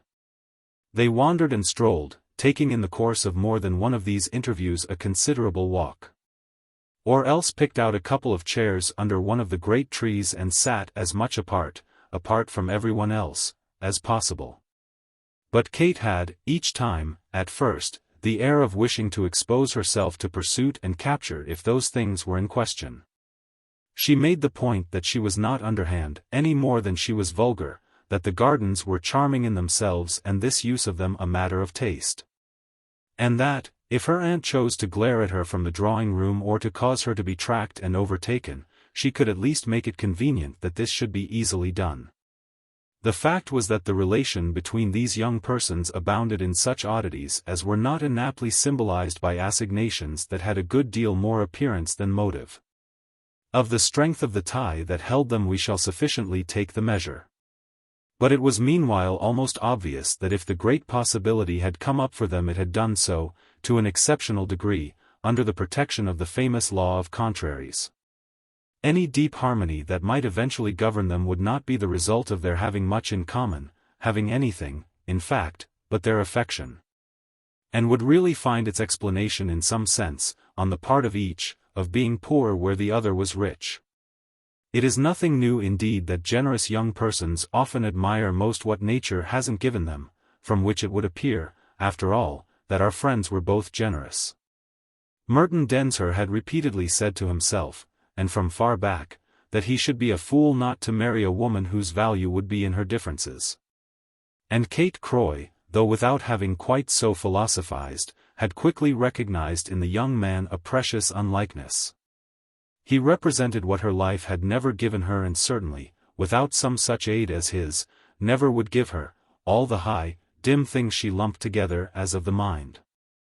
It was on the side of the mind that Densher was rich for her, and mysterious and strong, and he had rendered her in especial the sovereign service of making that element real. She had had, all her days, to take it terribly on trust, no creature she had ever encountered having been able in any degree to testify for it directly. Vague rumors of its existence had made their precarious way to her, but nothing had, on the whole, struck her as more likely than that she should live and die without the chance to verify them. The chance had come. It was an extraordinary one, on the day she first met Densher, and it was to the girl's lasting honor that she knew on the spot what she was in the presence of. That occasion indeed, for everything that straightway flowered in it, would be worthy of high commemoration. Densher's perception went out to meet the young woman's and quite kept pace with her own recognition. Having so often concluded on the fact of his weakness, as he called it, for life, his strength merely for thought, life, he logically opined, was what he must somehow arrange to annex and possess. This was so much a necessity that thought by itself only went on in the void, it was from the immediate air of life that it must draw its breath. So the young man, ingenious but large, critical but ardent too, made out both his case and Kate Croy's. They had originally met before her mother's death, an occasion marked for her as the last pleasure permitted by the approach of that event. After which the dark months had interposed a screen and, for all Kate knew, made the end one with the beginning. The beginning, to which she often went back, had been a scene, for our young woman, of supreme brilliancy, a party given at a gallery hired by a hostess who fished with big nets. A Spanish dancer, understood to be at that moment the delight of the town, an American reciter, the joy of a kindred people, an Hungarian fiddler. The wonder of the world at large, in the name of these and other attractions the company in which, by a rare privilege, Kate found herself had been freely convoked. She lived under her mother's roof, as she considered, obscurely, and was acquainted with few persons who entertained on that scale. But she had had dealings with 2 or 3 connected, as appeared, with such, 2 or 3 through whom the stream of hospitality, filtered or diffused, could thus now and then spread to outlying receptacles. A good-natured lady in fine, a friend of her mother and a relative of the lady of the gallery, had offered to take her to the party in question and had there fortified her, further, with 2 or 3 of those introductions that, at large parties, lead to other things, that had at any rate, on this occasion, culminated for her in conversation with a tall, fair, slightly unbrushed and rather awkward, but on the whole not dreary, young man. The young man had affected her as detached, as, it was indeed what he called himself, awfully at sea, as much more distinct from what surrounded them than anyone else appeared to be. And even as probably quite disposed to be making his escape when pulled up to be placed in relation with her. He gave her his word for it indeed, that same evening, that only their meeting had prevented his flight, but that now he saw how sorry he should have been to miss it. This point they had reached by midnight, and though in respect to such remarks everything was in the tone was by midnight there too. She had had originally her full apprehension of his coerced, certainly of his vague, condition, full apprehensions often being with her immediate. Then she had had her equal consciousness that, within 5 minutes, something between them had, well, she couldn't call it anything but come. It was nothing, but it was somehow everything, it was that something for each of them had happened. They had found themselves looking at each other straight, and for a longer time on end than was usual even at parties in galleries. But that, after all, would have been a small affair, if there hadn't been something else with it. It wasn't, in a word, simply that their eyes had met. Other conscious organs, faculties, feelers had met as well, and when Kate afterwards imaged to herself the sharp, deep fact she saw it, in the oddest way, as a particular performance. She had observed a ladder against a garden wall, and had trusted herself so to climb it as to be able to see over into the probable garden on the other side.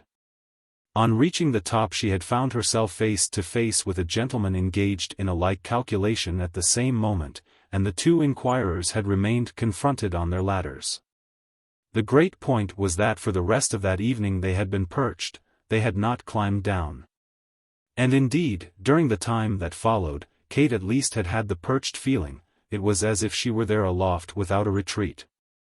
A simpler expression of all this is doubtless but that they had taken each other in with interest, and without a happy hazard 6 months later the incident would have closed in that account of it. The accident, meanwhile, had been as natural as anything in London ever is. Kate had one afternoon found herself opposite Mr. Densher on the Underground Railway. She had entered the train at Sloane Square to go to Queen's Road, and the carriage in which she had found a place was all but full. Densher was already in it, on the other bench and at the furthest angle. She was sure of him before they had again started. The day and the hour were darkness, there were 6 other persons, and she had been busy placing herself. But her consciousness had gone to him as straight as if they had come together in some bright level of the desert. They had on neither part a second's hesitation. They looked across the choked compartment exactly as if she had known he would be there and he had expected her to come in. So that, though in the conditions they could only exchange the greeting of movements, smiles, silence. It would have been quite in the key of these passages that they should have alighted for ease at the very next station. Kate was in fact sure that the very next station was the young man's true goal, which made it clear that he was going on only from the wish to speak to her. He had to go on, for this purpose, to High Street, Kensington, as it was not till then that the exit of a passenger gave him his chance. His chance put him, however, in quick possession of the seat facing her, the alertness of his capture of which seemed to show her his impatience.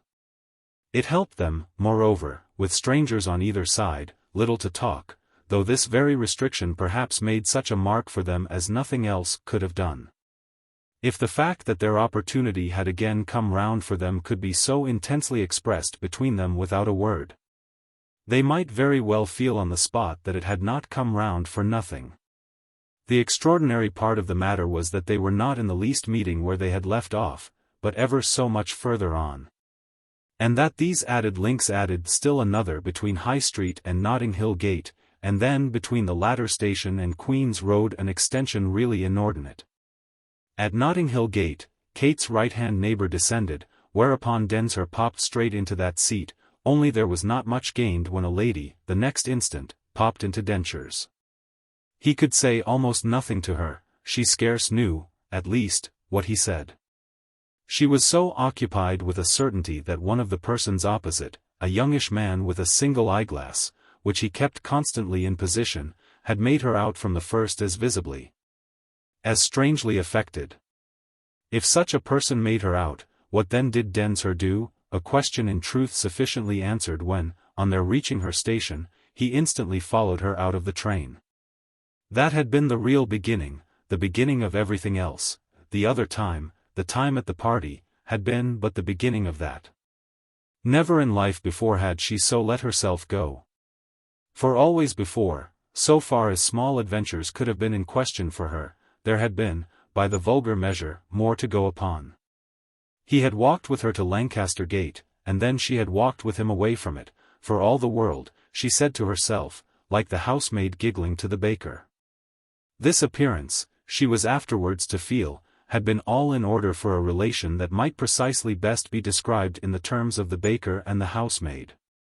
She could say to herself that from that hour they had kept company, that had come to represent, technically speaking, alike the range and the limit of their tie.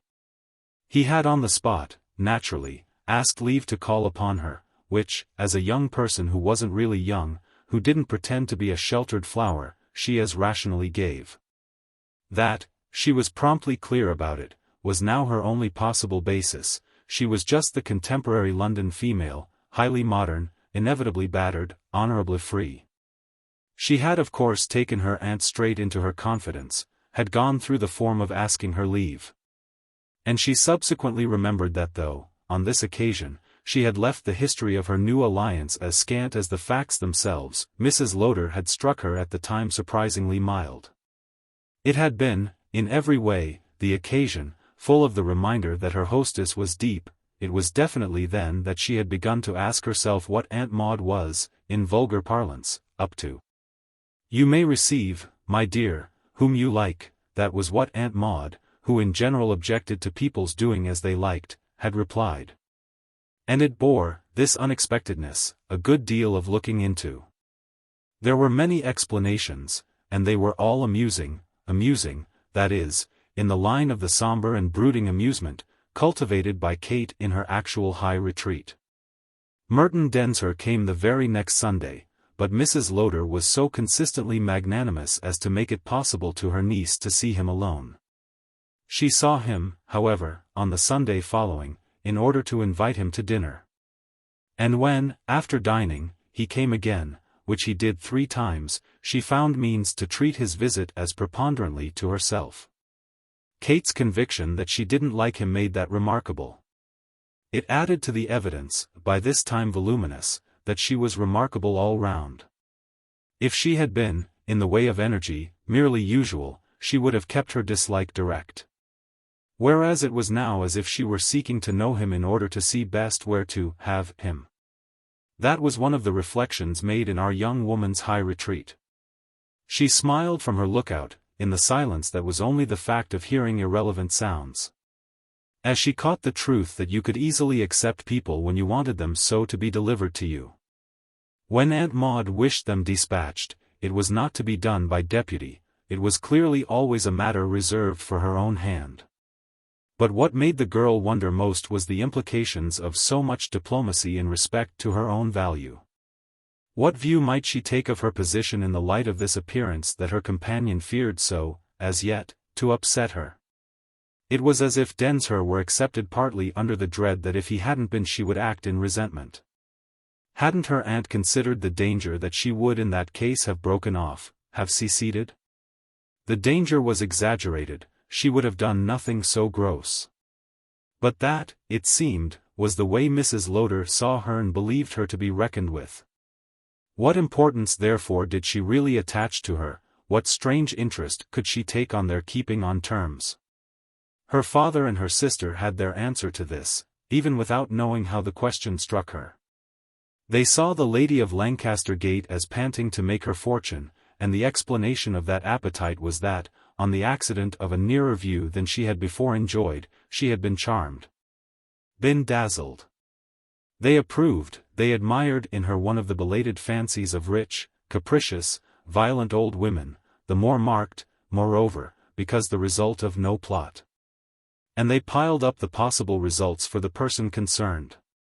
Kate knew what to think of her own power thus to carry by storm.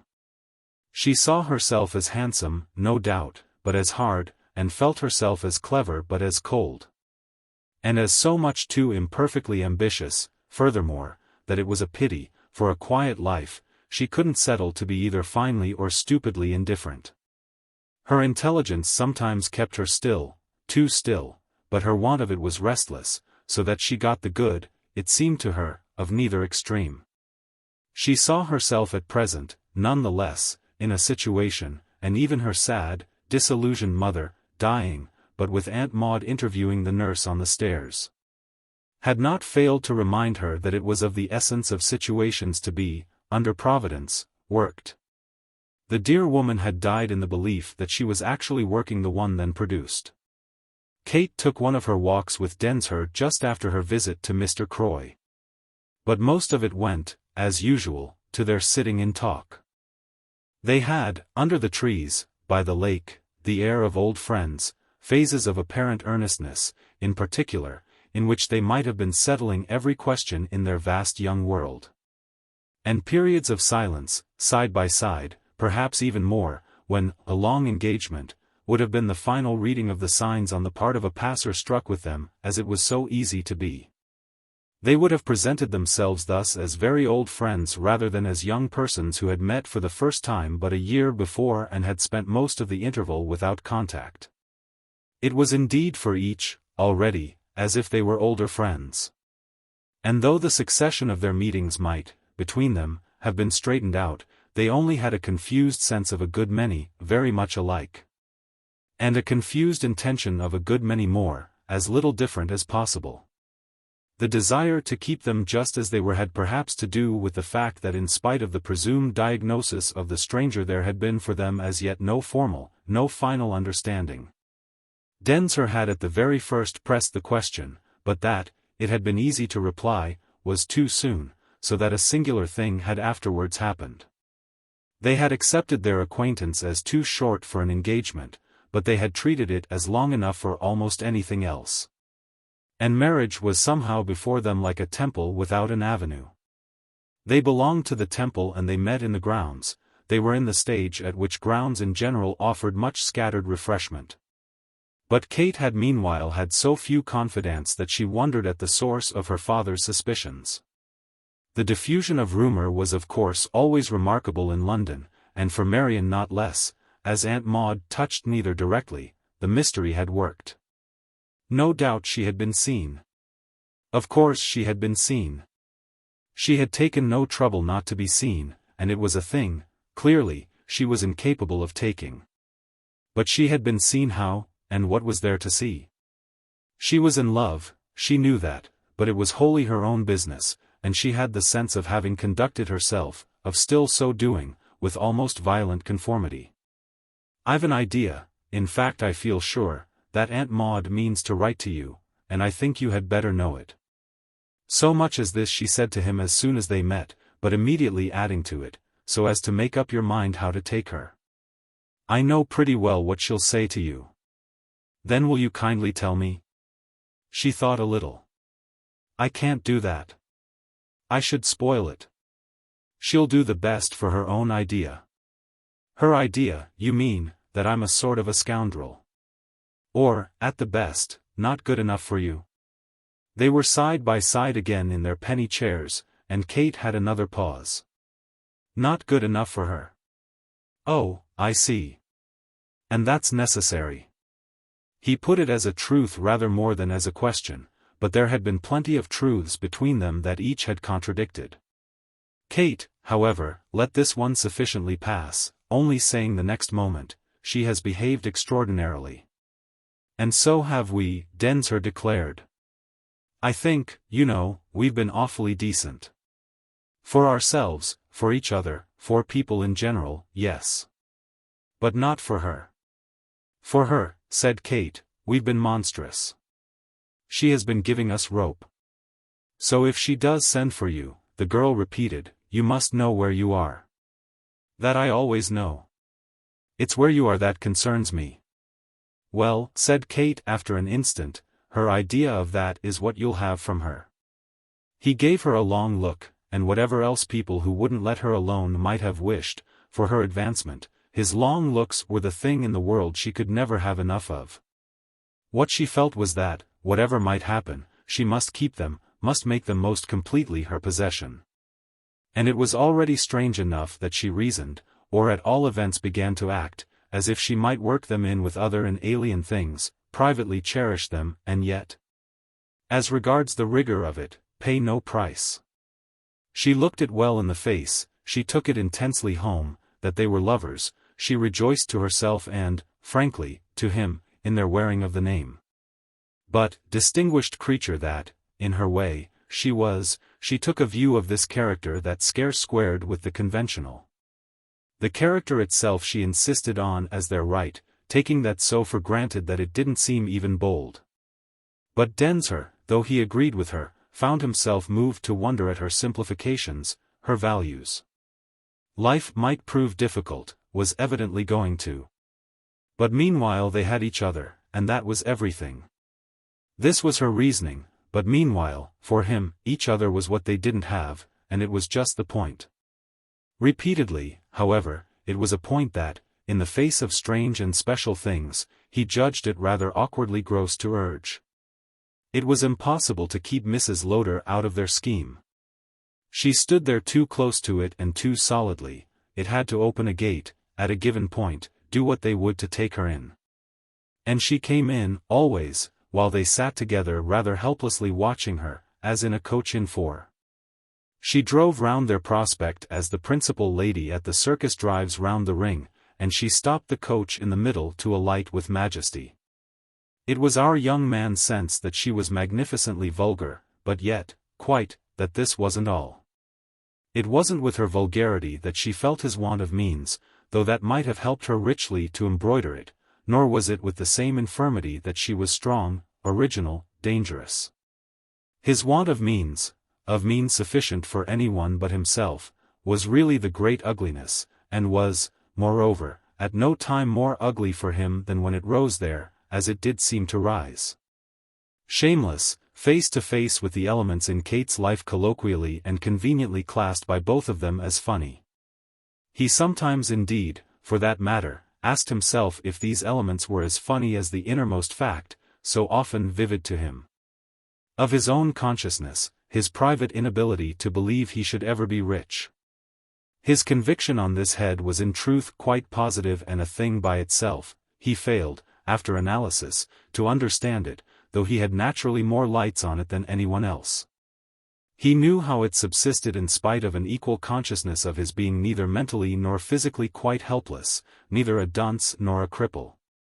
He knew it to be absolute, though secret, and also, strange to say, about common undertakings, not discouraging, not prohibitive. Only now was he having to think if it were prohibitive in respect to marriage, only now, for the first time, had he to weigh his case in scales. The scales, as he sat with Kate, often dangled in the line of his vision, he saw them, large and black, while he talked or listened, take, in the bright air, singular positions. Sometimes the right was down and sometimes the left, never a happy equipoise, one or the other always kicking the beam. Thus was kept before him the question of whether it were more ignoble to ask a woman to take her chance with you, or to accept it from one's conscience that her chance could be at the best but one of the degrees of privation. Whether, too, otherwise, marrying for money mightn't after all be a smaller cause of shame than the mere dread of marrying without. Through these variations of mood and view, all the same, the mark on his forehead stood clear. He saw himself remain without whether he married or not. It was a line on which his fancy could be admirably active. The innumerable ways of making money were beautifully present to him. He could have handled them, for his newspaper, as easily as he handled everything. He was quite aware how he handled everything. It was another mark on his forehead. The pair of smudges from the thumb of fortune, the brand on the passive fleece, dated from the primal hour and kept each other company. He wrote, as for print, with deplorable ease. Since there had been nothing to stop him even at the age of 10, so there was as little at 20, it was part of his fate in the first place and part of the wretched public's in the second. The innumerable ways of making money were, no doubt, at all events, what his imagination often was busy with after he had tilted his chair and thrown back his head with his hands clasped behind it. What would most have prolonged that attitude, moreover, was the reflection that the ways were ways only for others. Within the minute, now, however this might be, he was aware of a nearer view than he had yet quite had of those circumstances on his companion's part that made least for simplicity of relation. He saw above all how she saw them herself, for she spoke of them at present with the last frankness, telling him of her visit to her father and giving him, in an account of her subsequent scene with her sister, an instance of how she was perpetually reduced to patching up, in one way or another, that unfortunate woman's hopes. The tune, she exclaimed, to which we're a failure as a family. With which he had it again all from her, and this time, as it seemed to him, more than all, the dishonor her father had brought them, his folly and cruelty and wickedness. The wounded state of her mother, abandoned, despoiled and helpless, yet, for the management of such a home as remained to them, dreadfully unreasonable too. The extinction of her two young brothers, one, at 19, the eldest of the house, by typhoid fever, contracted at a poisonous little place, as they had afterwards found out, that they had taken for a summer. The other, the flower of the flock, a middy on the Britannia, dreadfully drowned, and not even by an accident at sea, but by cramp, unrescued, while bathing, too late in the autumn, in a wretched little river during a holiday visit to the home of a shipmate.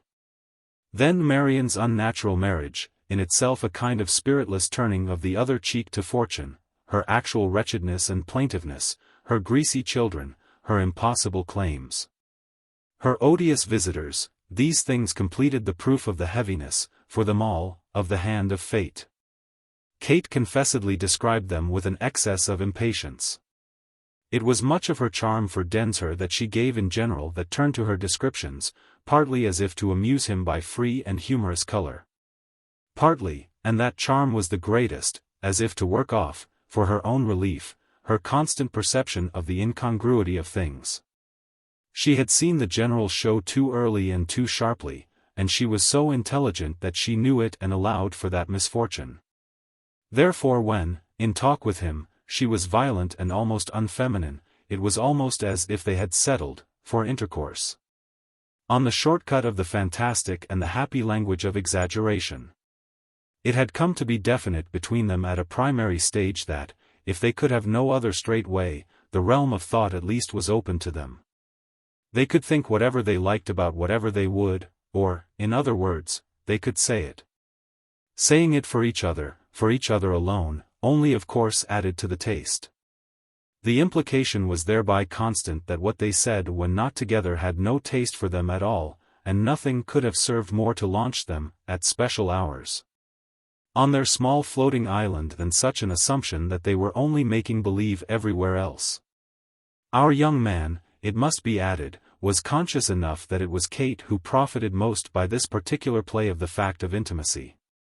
It always seemed to him that she had more life than he to react from, and when she recounted the dark disasters of her house and glanced at the hard, odd offset of her present exaltation, since as exaltation it was apparently to be considered, he felt his own grey domestic annals to make little show. It was naturally, in all such reference, the question of her father's character that engaged him most. But her picture of her adventure in Chirk Street gave him a sense of how little as yet that character was clear to him. What was it, to speak plainly, that Mr. Croy had originally done? I don't know, and I don't want to. I only know that years and years ago, when I was about 15, something or other happened that made him impossible. I mean impossible for the world at large first, and then, little by little, for Mother. We of course didn't know it at the time, Kate explained, but we knew it later. And it was, oddly enough, my sister who first made out that he had done something. I can hear her now, the way, one cold, black Sunday morning when, on account of an extraordinary fog, we had not gone to church, she broke it to me by the schoolroom fire. I was reading a history book by the lamp. When we didn't go to church we had to read history books, and I suddenly heard her say, out of the fog, which was in the room. And apropos of nothing, Papa has done something wicked. And the curious thing was that I believed it on the spot and have believed it ever since, though she could tell me nothing more, neither what was the wickedness, nor how she knew, nor what would happen to him, nor anything else about it. We had our sense, always, that all sorts of things had happened, were all the while happening, to him. So that when Marion only said she was sure, tremendously sure, that she had made it out for herself, but that was enough, I took her word for it, it seemed somehow so natural. We were not, however, to ask Mother, which made it more natural still, and I said never a word. But Mother, strangely enough, spoke of it to me, in time, of her own accord very much later on. He hadn't been with us for ever so long, but we were used to that. She must have had some fear, some conviction that I had an idea, some idea of her own that it was the best thing to do. She came out as abruptly as Marion had done, if you hear anything against your father, anything I mean, except that he's odious and vile, remember it's perfectly false. That was the way I knew, it was true, though I recall that I said to her then that I of course knew it wasn't. She might have told me it was true, and yet have trusted me to contradict fiercely enough any accusation of him that I should meet, to contradict it much more fiercely and effectively, I think, than she would have done herself. As it happens, however, the girl went on, I've never had occasion, and I've been conscious of it with a sort of surprise. It has made the world, at times, seem more decent. No one has so much as breathed to me. That has been a part of the silence that surrounds him, the silence that, for the world, has washed him out. He doesn't exist for people. And yet I'm as sure as ever. In fact, though I know no more than I did then, I'm more sure. And that, she wound up, is what I sit here and tell you about my own father. If you don't call it a proof of confidence I don't know what will satisfy you. It satisfies me beautifully, Densher declared, but it doesn't, my dear child, very greatly enlighten me. You don't, you know, really tell me anything. It's so vague that what am I to think but that you may very well be mistaken. What has he done, if no one can name it? He has done everything. Oh, everything. Everything's nothing. Well then, said Kate, he has done some particular thing. It's known, only, thank God, not to us. But it has been the end of him. You could doubtless find out with a little trouble. You can ask about. Densher for a moment said nothing, but the next moment he made it up. I wouldn't find out for the world, and I'd rather lose my tongue than put a question. And yet it's a part of me, said Kate. A part of you? My father's dishonor. Then she sounded for him, but more deeply than ever yet, her note of proud, still pessimism. How can such a thing as that not be the great thing in one's life? She had to take from him again, on this, one of his long looks, and she took it to its deepest, its headiest dregs. I shall ask you, for the great thing in your life, he said, to depend on me a little more. After which, just hesitating, doesn't he belong to some club, he inquired. She had a grave headshake. He used to many. But he has dropped them? They've dropped him. Of that I'm sure. It ought to do for you. I offered him, the girl immediately continued, and it was for that I went to him, to come and be with him, make a home for him so far as is possible. But he won't hear of it. Densher took this in with visible, but generous, wonder. You offered him, impossible, as you describe him to me, to live with him and share his disadvantages? The young man saw for the moment but the high beauty of it. You are gallant. Because it strikes you as being brave for him? She wouldn't in the least have this. It wasn't courage, it was the opposite. I did it to save myself, to escape. He had his air, so constant at this stage, as of her giving him finer things than anyone to think about. Escape from what? From everything. Do you by any chance mean from me? No, I spoke to him of you, told him, or what amounted to it, that I would bring you, if he would allow it, with me. But he won't allow it, said Densher. Won't hear of it on any terms. He won't help me, won't save me, won't hold out a finger to me, Kate went on. He simply wriggles away, in his inimitable manner, and throws me back. Back then, after all, thank goodness, Densher concurred, on me. But she spoke again as with the sole vision of the whole scene she had evoked. It's a pity, because you'd like him. He's wonderful, he's charming. Her companion gave one of the laughs that marked in him, again, his feeling in her tone, inveterately, something that banished the talk of other women, so far as he knew other women, to the dull desert of the conventional, and she had already continued. He would make himself delightful to you. Even while objecting to me? Well, he likes to please, the girl explained, personally. He would appreciate you and be clever with you. It's to me he objects, that is as to my liking you. Heaven be praised then, Densher exclaimed, that you like me enough for the objection. But she met it after an instant with some inconsequence. I don't. I offered to give you up, if necessary, to go to him. But it made no difference, and that's what I mean, she pursued, by his declining me on any terms. The point is, you see, that I don't escape. Densher wondered. But if you didn't wish to escape me? I wish to escape Aunt Maude. But he insists that it's through her and through her only that I may help him. Just as Marion insists that it's through her, and through her only, that I can help her. That's what I mean, she again explained, by their turning me back. The young man thought. Your sister turns you back too? Oh, with a push. But have you offered to live with your sister? I would in a moment if she'd have me.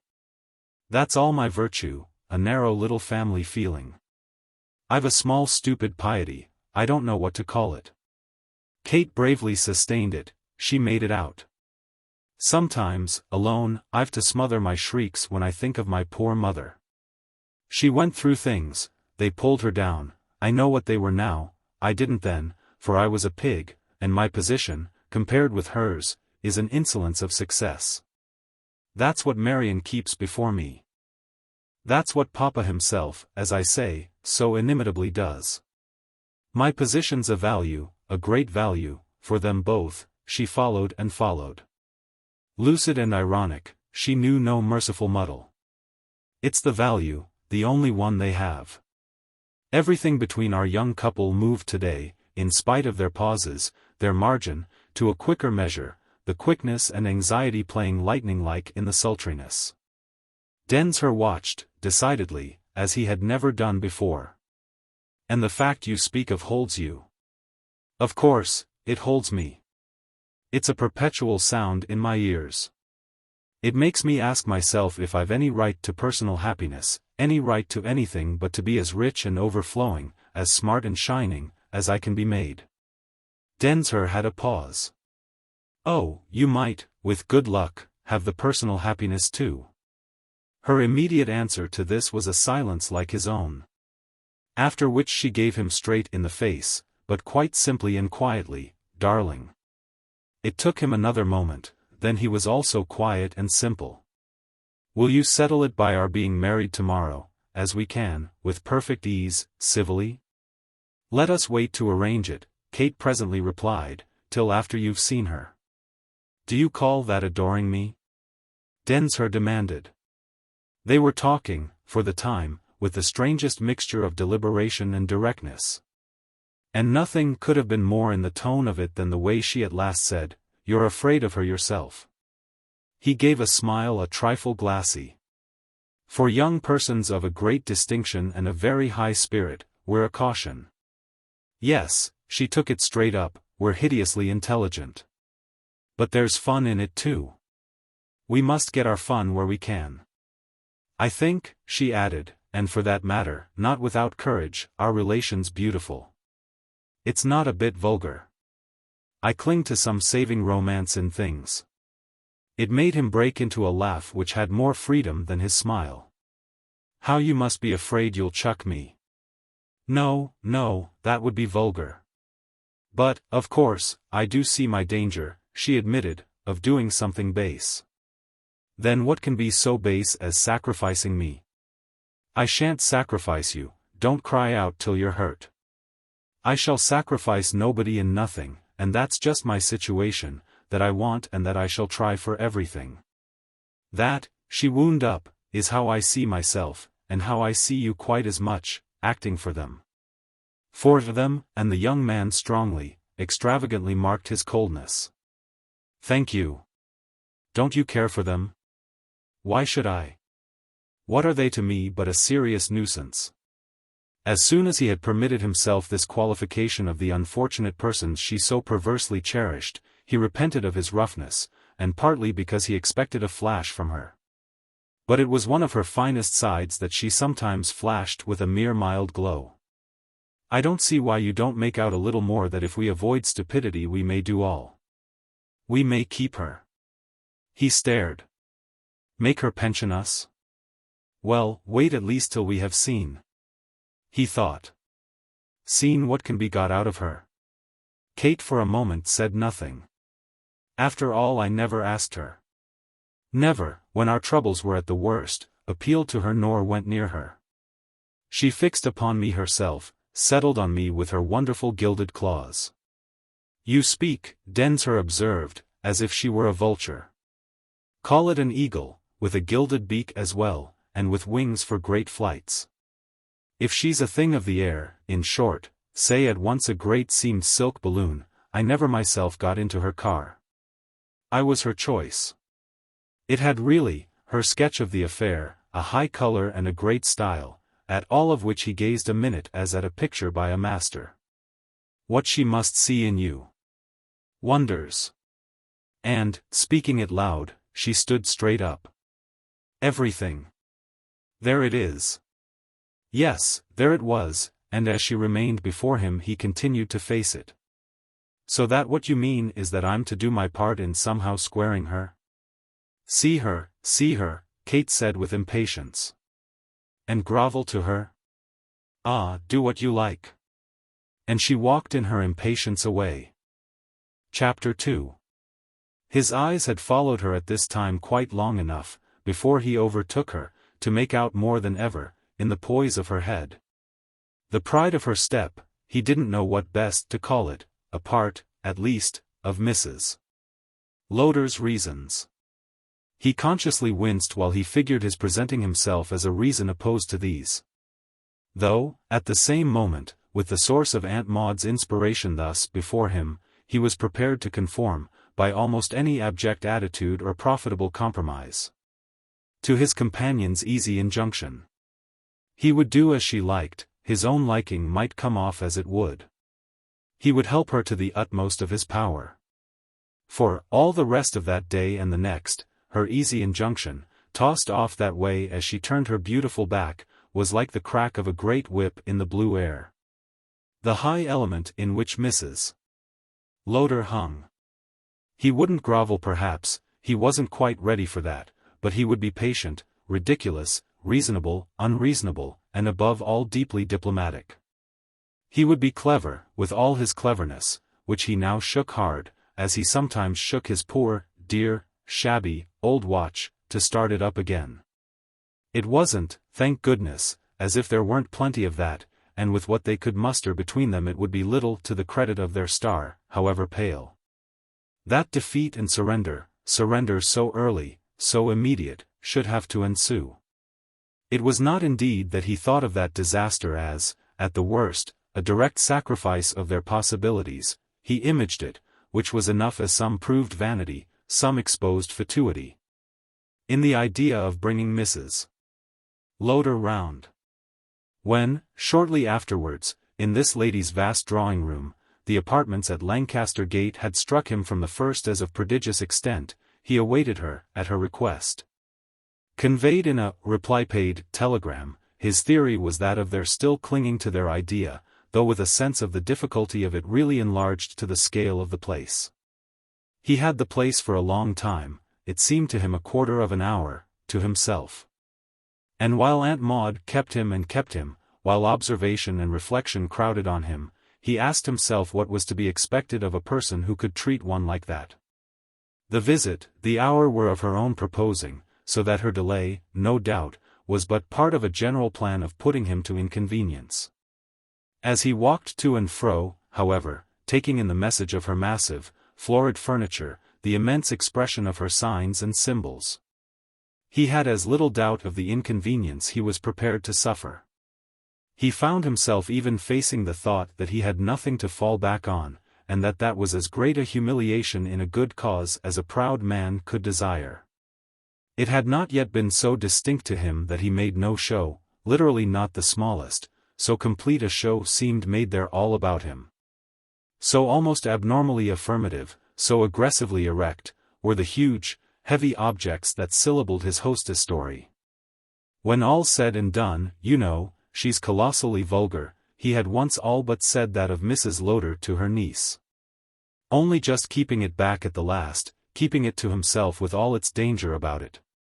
It mattered because it bore so directly, and he at all events quite felt it a thing that Kate herself would some day bring out to him. It bore directly at present, and really all the more that somehow, strangely, it didn't in the least imply that Aunt Maude was dull or stale. She was vulgar with freshness, almost with beauty, since there was beauty, to a degree, in the play of so big and bold a temperament. She was in fine quite the largest possible quantity to deal with. And he was in the cage of the lioness without his whip, the whip, in a word, of a supply of proper retorts. He had no retort but that he loved the girl, which in such a house as that was painfully cheap. Kate had mentioned to him more than once that her aunt was passionate, speaking of it as a kind of offset and uttering it as with a capital P, marking it as something that he might. That he in fact ought to, turn about in some way to their advantage. He wondered at this hour to what advantage he could turn it, but the case grew less simple the longer he waited. Decidedly there was something he hadn't enough of. He stood as one fast. His slow march to and fro seemed to give him the very measure. As he paced and paced the distance it became the desert of his poverty. At the sight of which expanse moreover he could pretend to himself as little as before that the desert looked redeemable. Lancaster Gate looked rich, that was all the effect. Which it was unthinkable that any state of his own should ever remotely resemble. He read more vividly, more critically, as has been hinted, the appearances about him. And they did nothing so much as make him wonder at his aesthetic reaction. He hadn't known, and in spite of Kate's repeated reference to her own rebellions of taste, that he should mind so much how an independent lady might decorate her house. It was the language of the house itself that spoke to him, writing out for him, with surpassing breadth and freedom, the associations and conceptions, the ideals and possibilities of the mistress.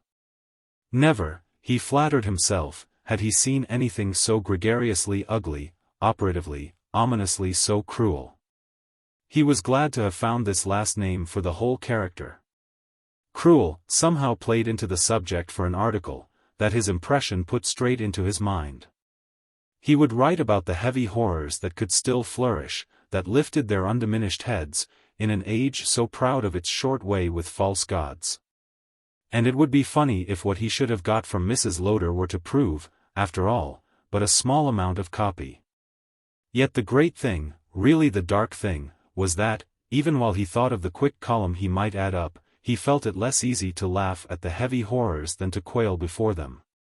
He couldn't describe and dismiss them collectively, call them either mid-Victorian or early, not being at all sure they were rangeable under one rubric. It was only manifest they were splendid and were furthermore conclusively British. They constituted an order and they abounded in rare material, precious woods, metals, stuffs, stones. He had never dreamed of anything so fringed and scalloped, so buttoned and corded, drawn everywhere so tight and curled everywhere so thick. He had never dreamed of so much gilt and glass, so much satin and plush, so much rosewood and marble and malachite. But it was, above all, the solid forms, the wasted finish, the misguided cost, the general attestation of morality and money, a good conscience and a big balance. These things finally represented for him a portentous negation of his own world of thought, of which, for that matter, in the presence of them, he became as for the first time hopelessly aware. They revealed it to him by their merciless difference. His interview with Aunt Maude, nonetheless, took by no means the turn he had expected. Passionate though her nature, no doubt Mrs. Lowder, on this occasion, neither threatened nor appealed. Her arms of aggression, her weapons of defense, were presumably close at hand, but she left them untouched and unmentioned. And was in fact so bland that he properly perceived only afterwards how adroit she had been. He properly perceived something else as well, which complicated his case. He shouldn't have known what to call it if he hadn't called it her really imprudent good nature. Her blandness, in other words, was not mere policy. He wasn't dangerous enough for policy, it was the result, he could see, of her fairly liking him a little. From the moment she did that she herself became more interesting, and who knew what might happen should he take to liking her? Well, it was a risk he naturally must face. She fought him, at any rate, but with one hand, with a few loose grains of stray powder. He recognized at the end of 10 minutes, and even without her explaining it, that if she had made him wait it had not been to wound him. They had by that time almost directly met on the fact of her intention. She had wanted him to think for himself of what she proposed to say to him, not having otherwise announced it. Wanted to let it come home to him on the spot, as she had shrewdly believed it would. Her first question, on appearing, had practically been as to whether he hadn't taken her hint, and this inquiry assumed so many things that it made discussion, immediately, frank and large. He knew, with the question put, that the hint was just what he had taken, knew that she had made him quickly forgive her the display of her power. Knew that if he didn't take care he should understand her, and the strength of her purpose, to say nothing of that of her imagination, nothing of the length of her purse, only too well. Yet he pulled himself up with the thought, too, that he was not going to be afraid of understanding her. He was just going to understand and understand without detriment to the feeblest, even, of his passions. The play of one's mind let one in, at the best, dreadfully, in action, in the need of action, where simplicity was all, but when one couldn't prevent it the thing was to make it complete. There would never be mistakes but for the original fun of mistakes. What he must use his fatal intelligence for was to resist. Mrs. Lowder, meanwhile, might use it for whatever she liked. It was after she had begun her statement of her own idea about Kate that he began, on his side, to reflect that, with her manner of offering it as really sufficient if he would take the trouble to embrace it, she couldn't half hate him. That was all. Positively, she seemed to show herself for the time as attempting, clearly, if she did her intention justice, she would have nothing more disagreeable to do. If I hadn't been ready to go very much further, you understand, I wouldn't have gone so far.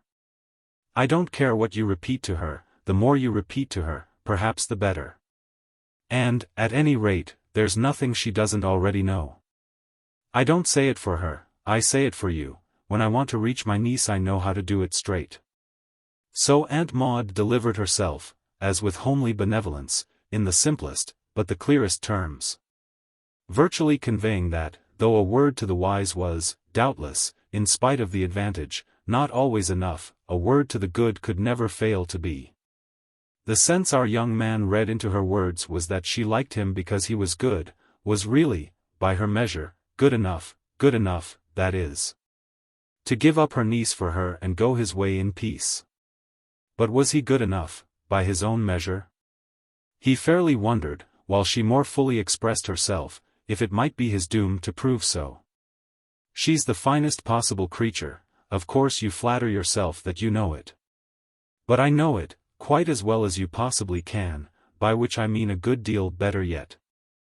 And the tune to which I'm ready to prove my faith compares favorably enough, I think, with anything you can do. I don't say it because she's my niece, that's nothing to me. I might have had 50 nieces, and I wouldn't have brought one of them to this place if I hadn't found her to my taste. I don't say I wouldn't have done something else, but I wouldn't have put up with her presence. Kate's presence, by good fortune, I marked early. Kate's presence, unluckily for you, is everything I could possibly wish. Kate's presence is, in short, as fine as you know, and I've been keeping it for the comfort of my declining years. I've watched it long. I've been saving it up and letting it, as you say of investments, appreciate, and you may judge whether, now it has begun to pay so, I'm likely to consent to treat for it with any but a high bidder. I can do the best with her, and I've my idea of the best. Oh, I quite conceive, said Densher, that your idea of the best isn't me. It was an oddity of Mrs. Lowder's that her face in speech was like a lighted window at night, but that silence immediately drew the curtain. The occasion for reply allowed by her silence was never easy to take. Yet she was still less easy to interrupt. The great glaze of her surface, at all events, gave her visitor no present help. I didn't ask you to come to hear what it isn't, I asked you to come to hear what it is. Of course, Densher laughed, it's very great indeed. His hostess went on as if his contribution to the subject were barely relevant. I want to see her high up and in the light. Ah, you naturally want to marry her to a duke, and are eager to smooth away any hitch. She gave him so, on this, the mere effect of the drawn blind that it quite forced him, at first, into the sense, possibly just, of having affected her as flippant, perhaps even as low. He had been looked at so, in blighted moments of presumptuous youth, by big cold public men, but never, so far as he could recall, by any private lady. More than anything yet it gave him the measure of his companion's subtlety, and thereby of Kate's possible career. Don't be too impossible. He feared from his friend, for a moment, some such answer as that, and then felt, as she spoke otherwise, as if she were letting him off easily. I want her to marry a great man. That was all. But, more and more, it was enough, and if it hadn't been her next words would have made it so. And I think of her what I think. There you are. They sat for a little face to face upon it, and he was conscious of something deeper still, of something she wished him to understand if he only would. To that extent she did appeal to the intelligence she desired to show she believed him to possess. He was meanwhile, at all events, not the man wholly to fail of comprehension. Of course I'm aware how little I can answer to any fond, proud dream. You've a view, a magnificent one, into which I perfectly enter. I thoroughly understand what I'm not, and I'm much obliged to you for not reminding me of it in any rougher way. She said nothing, she kept that up. It might even have been to let him go further, if he was capable of it, in the way of poorness of spirit. It was one of those cases in which a man couldn't show, if he showed at all, save for poor. Unless indeed he preferred to show for asinine. It was the plain truth, he was, on Mrs. Lowder's basis, the only one in question, a very small quantity, and he did know, damnably, what made quantities large. He desired to be perfectly simple. Yet in the midst of that effort a deeper apprehension throbbed. Aunt Maude clearly conveyed it, though he couldn't later on have said how. You don't really matter, I believe, so much as you think, and I'm not going to make you a martyr by banishing you. Your performances with Kate in the park are ridiculous so far as they're meant as consideration for me. And I had much rather see you myself, since you're, in your way, my dear young man, delightful, and arrange with you, count with you, as I perfectly should. Do you suppose me so stupid as to quarrel with you if it's not really necessary? It won't, it would be too absurd, be necessary. I can bite your head off any day I really open my mouth. And I'm dealing with you now, see, and successfully judge, without opening it.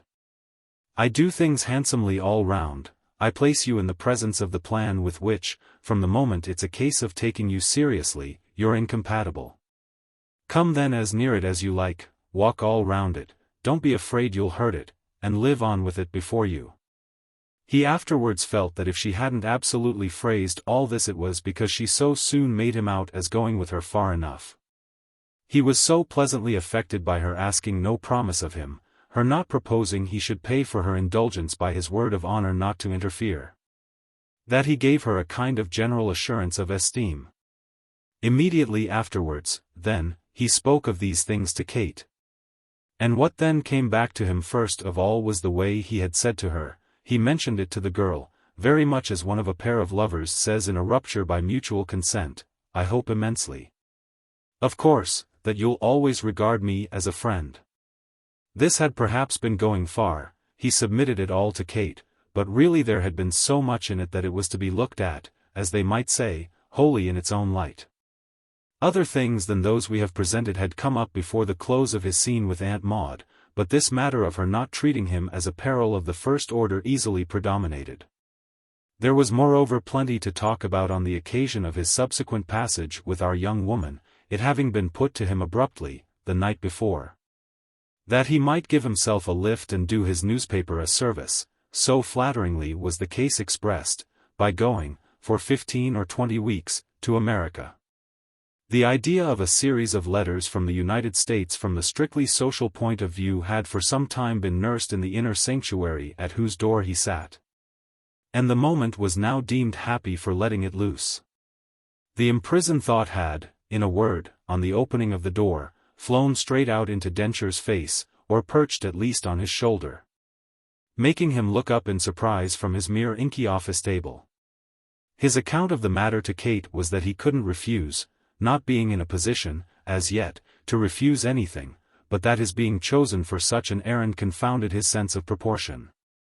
He was definite as to his scarce knowing how to measure the honor, which struck him as equivocal. He had not quite supposed himself the man for the class of job. This confused consciousness, he intimated, he had promptly enough betrayed to his manager, with the effect, however, of seeing the question surprisingly clear up. What it came to was that the sort of twaddle that was not in his chords was, unexpectedly, just what they happened this time not to want. They wanted his letters, for queer reasons, about as good as he could let them come. He was to play his own little tune and not be afraid, that was the whole point. It would have been the whole, that is, had there not been a sharper one still in the circumstance that he was to start at once.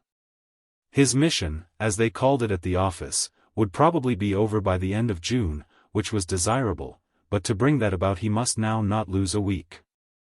His inquiries, he understood, were to cover the whole ground, and there were reasons of state, reasons operating at the seat of empire in Fleet Street, why the nail should be struck on the head. Densher made no secret to Kate of his having asked for a day to decide, and his account of that matter was that he felt he owed it to her to speak to her first. She assured him on this that nothing so much as that scruple had yet shown her how they were bound together. She was clearly proud of his letting a thing of such importance depend on her. But she was clearer still as to his instant duty. She rejoiced in his prospect and urged him to his task. She should miss him intensely, of course she should miss him. But she made so little of it that she spoke with jubilation of what he would see and would do. She made so much of this last quantity that he laughed at her innocence, though also with scarce the heart to give her the real size of his drop in the daily bucket.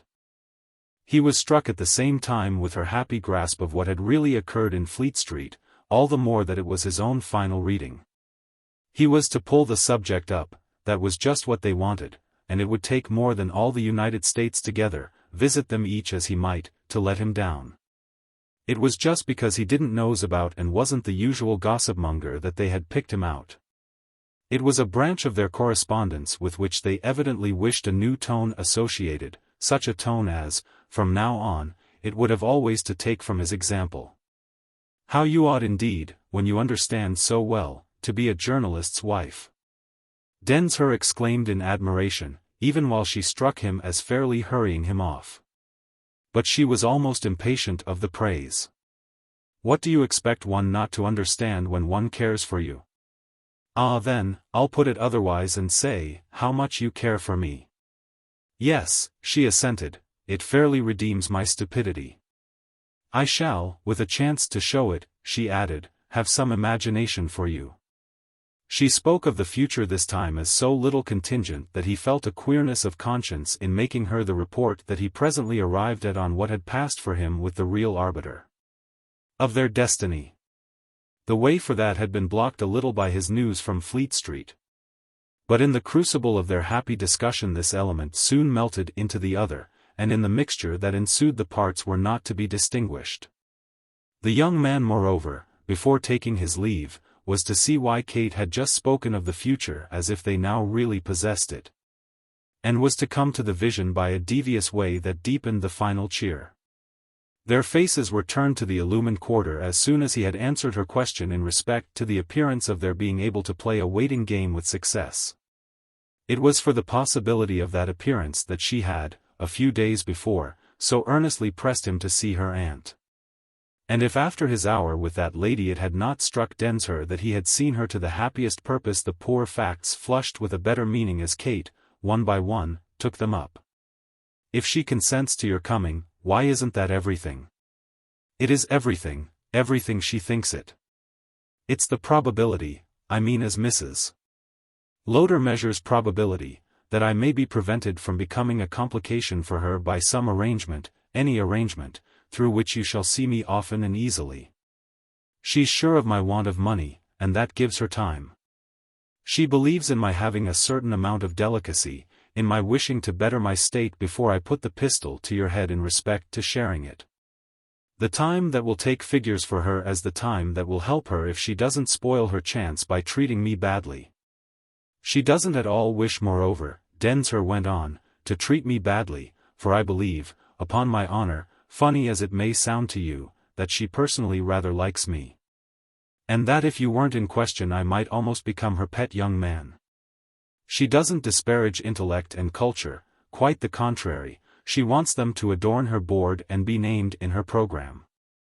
And I'm sure it has sometimes cost her a real pang that I should be so desirable, at once, and so impossible. He paused a moment, and his companion then saw that a strange smile was in his face, a smile as strange even as the adjunct, in her own, of this informing vision. I quite suspect her of believing that, if the truth were known, she likes me literally better than, deep down, you yourself do, wherefore she does me the honor to think that I may be safely left to kill my own cause. There, as I say, comes in her margin. I'm not the sort of stuff of romance that wears, that washes, that survives use, that resists familiarity. Once in any degree admit that, and your pride and prejudice will take care of the rest. The pride fed full, meanwhile, by the system she means to practice with you, and the prejudice excited by the comparison she'll enable you to make, from which I shall come off badly. She likes me, but she'll never like me so much as when she succeeded a little better in making me look wretched. For then you'll like me less. Kate showed for this evocation a due interest, but no alarm, and it was a little as if to pay his tender cynicism back in kind that she after an instant replied, I see, I see. What an immense affair she must think me. One was aware, but you deepen the impression. I think you'll make no mistake, said Densher, in letting it go as deep as it will. He had given her indeed, she made no scruple of showing, plenty to consider. Her facing the music, her making you boldly as welcome as you say, that's an awfully big theory, you know, and worthy of all the other big things that, in one's acquaintance with people, give her a place so apart. Oh, she's grand, the young man conceded, she's on the scale, altogether, of the car of Juggernaut, which was a kind of image that came to me yesterday while I waited for her at Lancaster Gate. The things in your drawing-room there were like the forms of the strange idols, the mystic excrescences, with which one may suppose the front of the car to bristle. Yes, aren't they? The girl returned, and they had, over all that aspect of their wonderful lady, one of those deep and free interchanges that made everything but confidence a false note for them. There were complications, there were questions, but they were so much more together than they were anything else. Kate uttered for a while no word of refutation of Aunt Maude's big diplomacy, and they left it there, as they would have left any other fine product, for a monument to her powers. But, Densher related further, he had had in other respects too the car of Juggernaut to face. He omitted nothing from his account of his visit, least of all the way Aunt Maude had frankly at last, though indeed only under artful pressure, fallen foul of his very type. His want of the right marks, his foreign accidents, his queer antecedents. She had told him he was but half a Briton, which, he granted Kate, would have been dreadful if he hadn't so let himself in for it. I was really curious, you see, he explained, to find out from her what sort of queer creature, what sort of social anomaly, in the light of such conventions as hers. Such an education as mine makes one pass for. Kate said nothing for a little, but then, why should you care, she asked. Oh, he laughed, I like her so much. And then, for a man of my trade, her views, her spirit, are essentially a thing to get hold of. They belong to the great public mind that we meet at every turn and that we must keep setting up codes with. Besides, he added, I want to please her personally. Ah, yes, we must please her personally, his companion echoed, and the words may represent all their definite recognition, at the time, of Densher's politic gain. They had in fact between this and his start for New York many matters to handle, and the question he now touched upon came up for Kate above all. She looked at him as if he had really told her aunt more of his immediate personal story than he had ever told herself. That, if it were so, was an accident, and it put him, for half an hour, on as much of the picture of his early years abroad, his migratory parents, his Swiss schools, his German university, as she had easy attention for. A man, he intimated, a man of their world, would have spotted him straight as to many of these points. A man of their world, so far as they had a world, would have been through the English mill. But it was none the less charming to make his confession to a woman. Women had, in fact, for such differences, so much more imagination. Kate showed at present all his case could require. When she had had it from beginning to end she declared that she now made out more than ever yet of what she loved him for. She had herself, as a child, lived with some continuity in the world across the Channel, coming home again still a child. And had participated after that, in her teens, in her mother's brief but repeated retreats to Dresden, to Florence, to Biarritz. Weak and expensive attempts at economy from which there stuck to her, though in general coldly expressed, through the instinctive avoidance of cheap raptures, the religion of foreign things. When it was revealed to her how many more foreign things were in Merton Densher than he had hitherto taken the trouble to catalogue, she almost faced him as if he were a map of the continent or a handsome present of a delightful new Murray.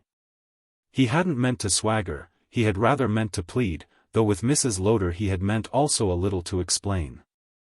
His father had been, in strange countries, in 20 settlements of the English, British chaplain, resident or occasional, and had had for years the unusual luck of never wanting a billet. His career abroad had therefore been unbroken, and, as his stipend had never been great, he had educated his children at the smallest cost, in the schools nearest. Which was also a saving of railway fares. Densher's mother, it further appeared, had practiced on her side a distinguished industry. To the success of which, so far as success ever crowned it, this period of exile had much contributed. She copied, patient lady, famous pictures in great museums. Having begun with a happy natural gift and taking in betimes the scale of her opportunity. Copyists abroad of course swarmed, but Mrs. Densher had had a sense and a hand of her own, had arrived at a perfection that persuaded, that even deceived, and that made the disposal of her work blissfully usual. Her son, who had lost her, held her image sacred, and the effect of his telling Kate all about her, as well as about other matters until then mixed and dim, was to render his history rich. His sources full, his outline anything but common. He had come round, he had come back, he insisted abundantly, to being a Briton, his Cambridge years, his happy connection, as it had proved, with his father's college, amply certified to that. To say nothing of his subsequent plunge into London, which filled up the measure. But brave enough though his descent to English earth, he had passed, by the way, through zones of air that had left their ruffle on his wings, had been exposed to initiations ineffaceable. Something had happened to him that could never be undone. When Kate Croy said to him as much he besought her not to insist, declaring that this indeed was what was too much the matter with him, that he had been but too probably spoiled for insular use. On which, not unnaturally, she insisted the more, assuring him, without mitigation, that if he was complicated and brilliant she wouldn't for the world have had him anything less. So that he was reduced in the end to accusing her of putting the dreadful truth to him in the hollow guise of flattery. She was making out how abnormal he was in order that she might eventually find him impossible. And, as she could fully make it out but with his aid, she had to bribe him by feigned delight to help her. If her last word for him, in the connection, was that the way he saw himself was just a precious proof the more of his having tasted of the tree and being thereby prepared to assist her to eat. This gives the happy tone of their whole talk, the measure of the flight of time in the near presence of his settled departure. Kate showed, however, that she was to be more literally taken when she spoke of the relief Aunt Maude would draw from the prospect of his absence. Yet one can scarcely see why, he replied, when she fears me so little. His friend weighed his objection. Your idea is that she likes you so much that she'll even go so far as to regret losing you? Well, he saw it in their constant comprehensive way. Since what she builds on is the gradual process of your alienation, she may take the view that the process constantly requires me. Mustn't I be there to keep it going? It's in my exile that it may languish. He went on with that fantasy, but at this point Kate ceased to attend. He saw after a little that she had been following some thought of her own, and he had been feeling the growth of something determinant even through the extravagance of much of the pleasantry. The warm, transparent irony, into which their livelier intimacy kept plunging like a confident swimmer. Suddenly she said to him with extraordinary beauty, I engage myself to you forever. The beauty was in everything, and he could have separated nothing, couldn't have thought of her face as distinct from the whole joy. Yet her face had a new light. And I pledge you, I call God to witness, every spark of my faith, I give you every drop of my life. That was all, for the moment, but it was enough, and it was almost as quiet as if it were nothing. They were in the open air, in an alley of the gardens. The great space, which seemed to arch just then higher and spread wider for them, threw them back into deep concentration. They moved by a common instinct to a spot, within sight, that struck them as fairly sequestered, and there, before their time together was spent. They had extorted from concentration every advance it could make them. They had exchanged vows and tokens, sealed their rich compact, solemnized, so far as breathed words and murmured sounds and lighted eyes and clasped hands could do it, their agreement to belong only. And to belong tremendously, to each other. They were to leave the place accordingly an affianced couple, but before they left it other things still had passed. Densher had declared his horror of bringing to a premature end her happy relation with her aunt, and they had worked round together to a high level of wisdom and patience. Kate's free profession was that she wished not to deprive him of Mrs. Lowder's countenance, which, in the long run, she was convinced he would continue to enjoy. And as, by a blessed turn, Aunt Maude had demanded of him no promise that would tie his hands, they should be able to cultivate their destiny in their own way and yet remain loyal. One difficulty alone stood out, which Densher named. Of course it will never do, we must remember that, from the moment you allow her to found hopes of you for anyone else in particular. So long as her view is content to remain as general as at present appears, I don't see that we deceive her. At a given moment, you see, she must be undeceived, the only thing therefore is to be ready for the moment and to face it. Only, after all, in that case, the young man observed, one doesn't quite make out what we shall have got from her. What she'll have got from us? Kate inquired with a smile. What she'll have got from us, the girl went on, is her own affair, it's for her to measure. I asked her for nothing, she added, I never put myself upon her. She must take her risks, and she surely understands them. What we shall have got from her is what we've already spoken of, Kate further explained, it's that we shall have gained time. And so, for that matter, will she. Densher gazed a little at all this clearness, his gaze was not at the present hour into romantic obscurity. Yes. No doubt, in our particular situation, time's everything. And then there's the joy of it. She hesitated. Of our secret? Not so much perhaps of our secret in itself, but of what's represented and, as we must somehow feel, protected and made deeper and closer by it. And his fine face, relaxed into happiness, covered her with all his meaning. Our being as we are. It was as if for a moment she let the meaning sink into her. So gone. So gone. So extremely gone. However, he smiled, we shall go a good deal further. Her answer to which was only the softness of her silence, a silence that looked out for them both at the far reach of their prospect. This was immense, and they thus took final possession of it. They were practically united and they were splendidly strong, but there were other things they were precisely strong enough to be able successfully to count with and safely to allow for. In consequence of which they would, for the present, subject to some better reason, keep their understanding to themselves. It was not indeed, however, till after one more observation of Densher's that they felt the question completely straightened out. The only thing of course is that she may any day absolutely put it to you. Kate considered. Ask me where, on my honor, we are? She may, naturally, but I doubt if in fact she will. While you're away she'll make the most of it. She'll leave me alone. But there'll be my letters. The girl faced his letters. Very, very many. Very, very, very many, more than ever.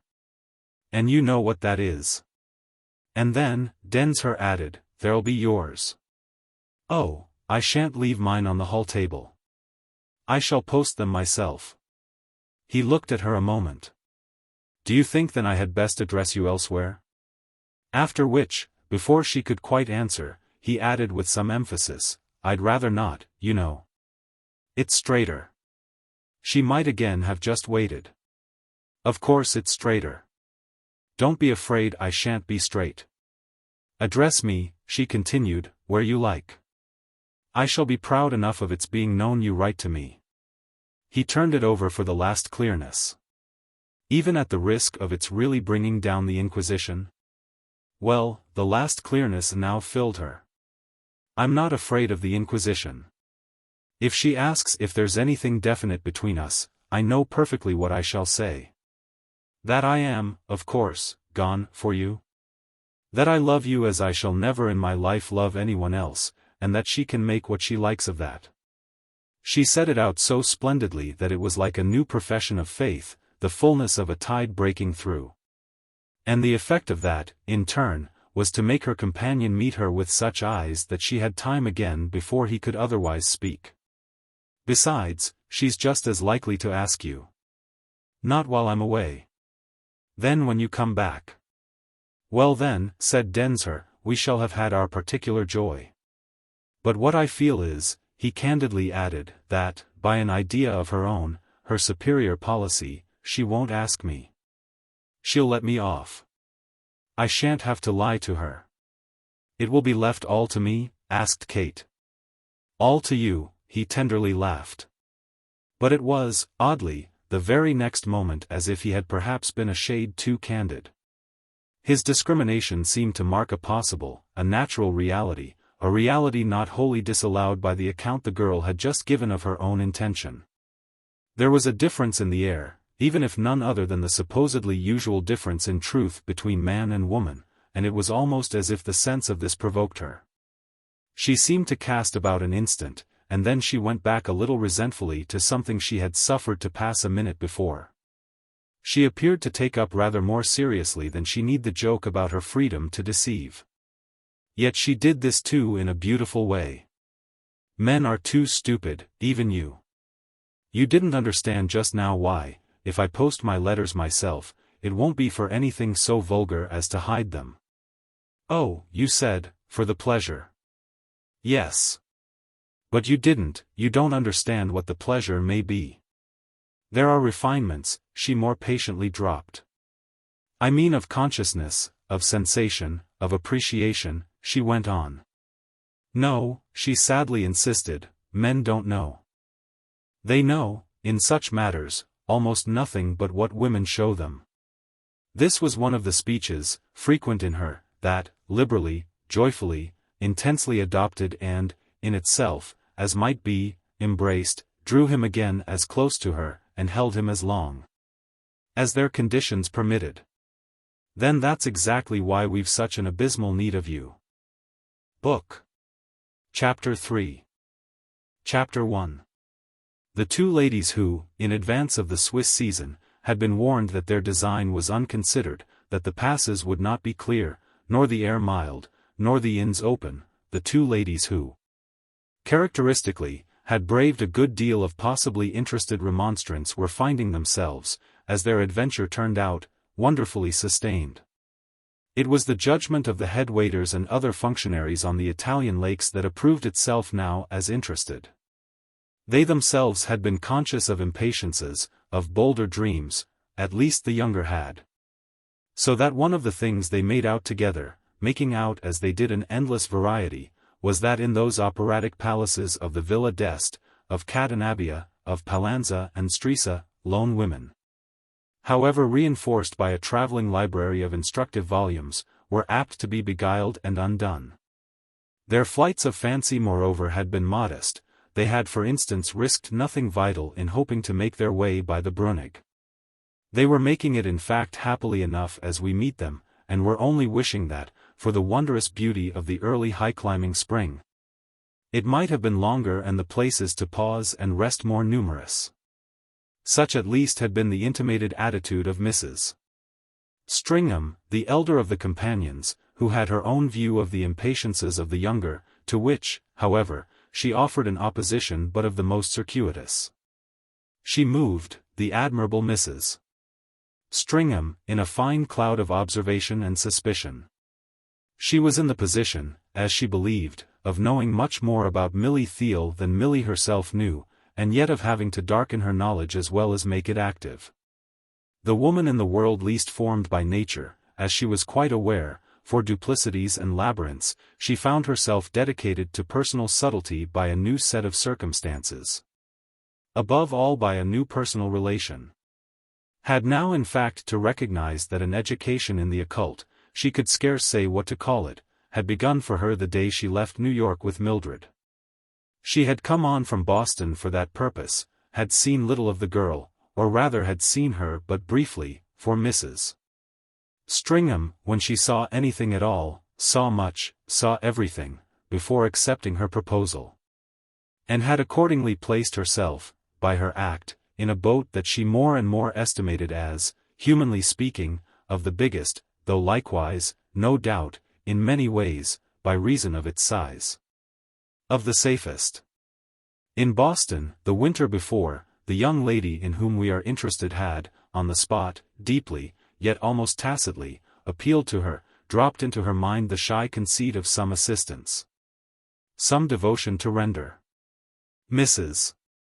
Stringham's little life had often been visited by shy conceits, secret dreams that had fluttered their hour between its narrow walls without, for any great part, so much as mustering courage to look out of its rather dim windows.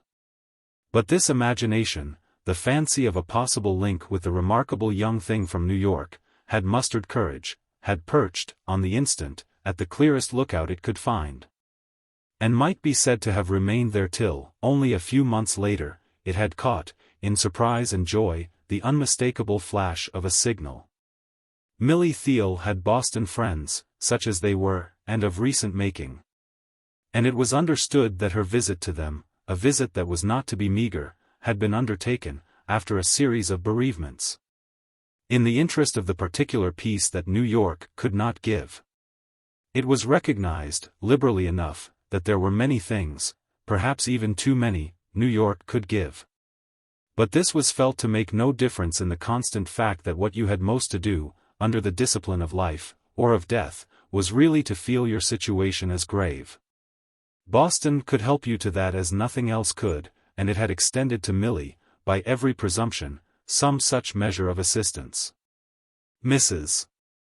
Stringham was never to forget, for the moment had not faded, nor the infinitely fine vibration it set up in any degree ceased, her own first sight of the striking apparition. Then unheralded and unexplained, the slim, constantly pale, delicately haggard, anomalously, agreeably angular young person, of not more than 22 in spite of her marks. Whose hair was somehow exceptionally red even for the real thing, which it innocently confessed to being, and whose clothes were remarkably black even for robes of mourning. Which was the meaning they expressed. It was New York mourning, it was New York hair, it was a New York history, confused as yet, but multitudinous, of the loss of parents, brothers, sisters, almost every human appendage. All on a scale and with a sweep that had required the greater stage. It was a New York legend of affecting, of romantic isolation, and, beyond everything, it was by most accounts, in respect to the mass of money so piled on the girl's back. A set of New York possibilities. She was alone, she was stricken, she was rich, and, in particular, she was strange, a combination in itself of a nature to engage Mrs. Stringham's attention. But it was the strangeness that most determined our good lady's sympathy, convinced as she was that it was much greater than anyone else, anyone but the sole Susan Stringham, supposed.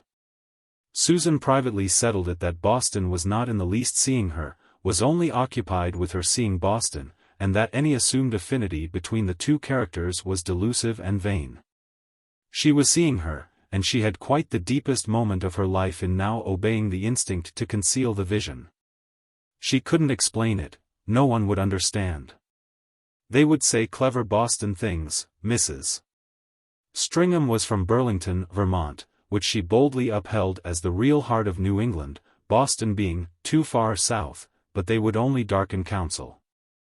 There could be no better proof, than this quick intellectual split, of the impression made on our friend, who shone, herself, she was well aware, with but the reflected light of the admirable city.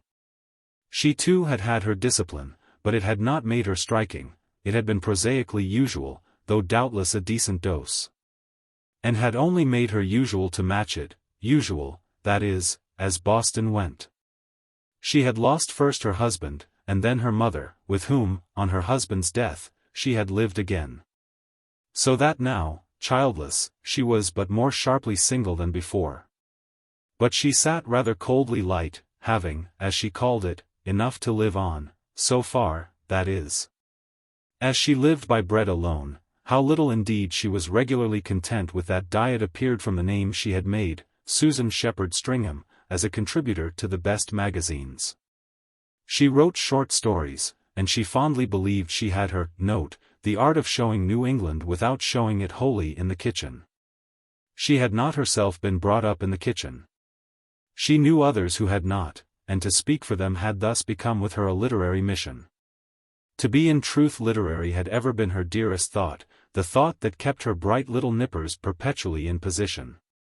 There were masters, models, celebrities, mainly foreign, whom she finally accounted so and in whose light she ingeniously labored. There were others whom, however chattered about, she ranked with the inane, for she was full of discrimination. But all categories failed her, they ceased at least to signify, as soon as she found herself in presence of the real thing, the romantic life itself. That was what she saw in Mildred, what positively made her hand a while tremble too much for the pen. She had had, it seemed to her, a revelation, such as even New England refined and grammatical couldn't give. And, all made up as she was of small neat memories and ingenuities, little industries and ambitions, mixed with something moral, personal, that was still more intensely responsive. She felt her new friend would have done her an ill turn if their friendship shouldn't develop, and yet that nothing would be left of anything else if it should. It was for the surrender of everything else that she was, however, quite prepared. And while she went about her usual Boston business with her usual Boston probity, she was really all the while holding herself. She wore her handsome felt hat, so Tyrolese, yet somehow, though feathered from the eagle's wing, so truly domestic, with the same straightness and security. She attached her fur boa with the same honest precautions, she preserved her balance on the ice slopes with the same practiced skill. She opened, each evening, her transcript with the same interfusion of suspense and resignation. She attended her almost daily concert with the same expenditure of patience and the same economy of passion. She flitted in and out of the public library with the air of conscientiously returning or bravely carrying off in her pocket the key of knowledge itself. And finally, it was what she most did, she watched the thin trickle of a fictive love interest through that somewhat serpentine channel, in the magazines, which she mainly managed to keep clear for it. But the real thing, all the while, was elsewhere. The real thing had gone back to New York, leaving behind it the two unsolved questions, quite distinct, of why it was real, and whether she should ever be so near it again.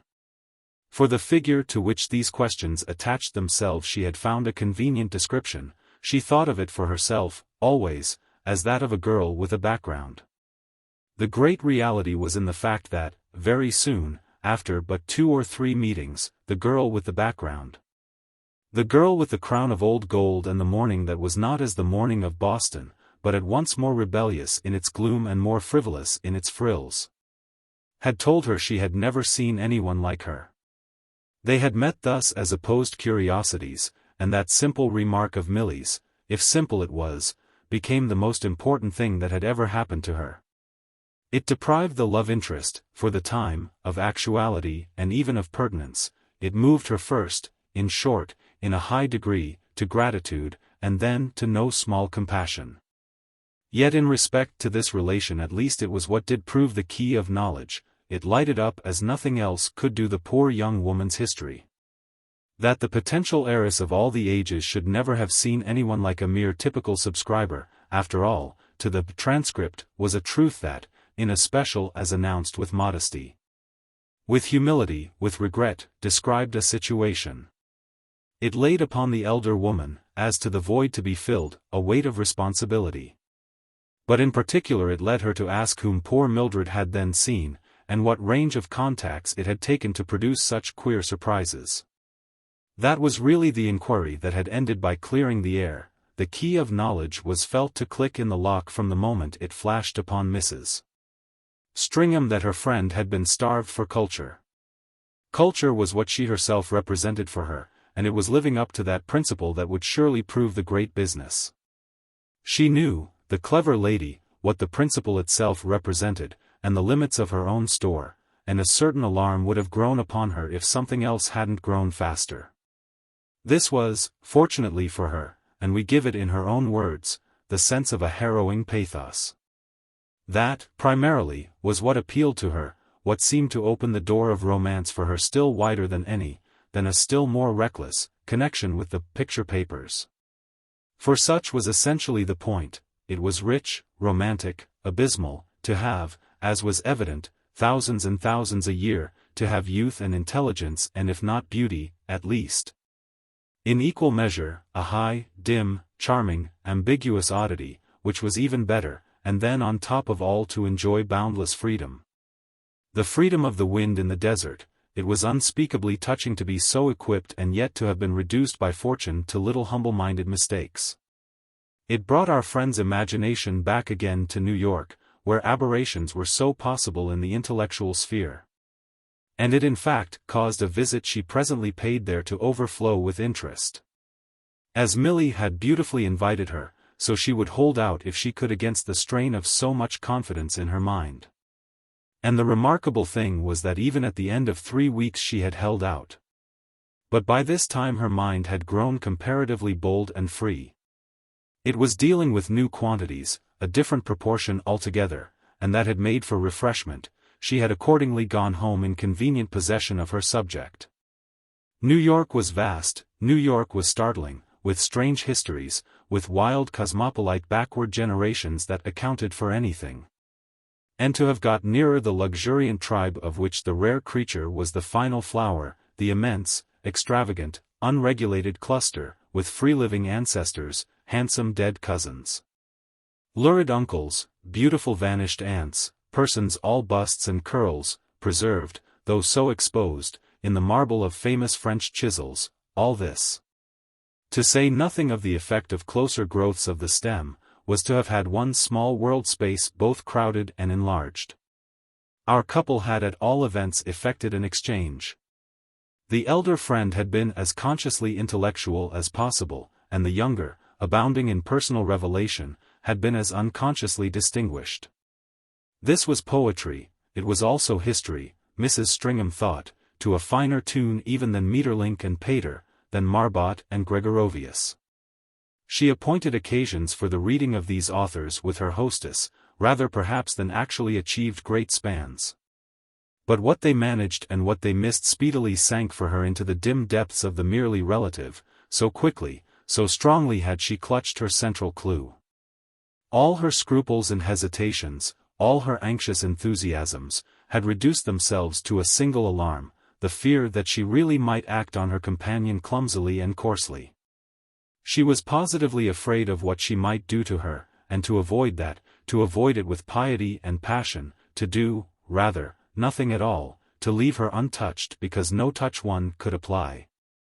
However light, however just, however earnest and anxious, would be half good enough, would be anything but an ugly smutch upon perfection. This now imposed itself as a consistent, an inspiring thought. Less than a month after the event that had so determined Mrs. Stringham's attitude, close upon the heels, that is, of her return from New York, she was reached by a proposal that brought up for her the kind of question her delicacy might have to contend with. Would she start for Europe with her young friend at the earliest possible date, and should she be willing to do so without making conditions? The inquiry was launched by wire. Explanations, insufficiency, were promised, extreme urgency was suggested, and a general surrender invited. It was to the honor of her sincerity that she made the surrender on the spot, though it was not perhaps altogether to that of her logic. She had wanted, very consciously, from the first, to give something up for her new acquaintance, but she had now no doubt that she was practically giving up all. What settled this was the fullness of a particular impression. The impression that had throughout more and more supported her and which she would have uttered so far as she might by saying that the charm of the creature was positively in the creature's greatness.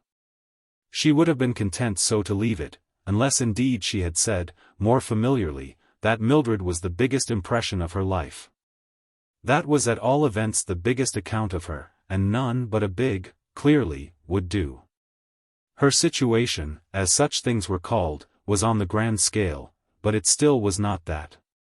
It was her nature, once for all, a nature that reminded Mrs. Stringham of the term always used in the newspapers about the great new steamers, the inordinate number of feet of water they drew.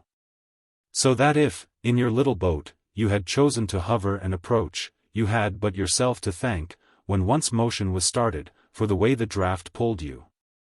Milly drew the feet of water, and odd though it might seem that a lonely girl, who was not robust and who hated sound and show, should stir the stream like a leviathan.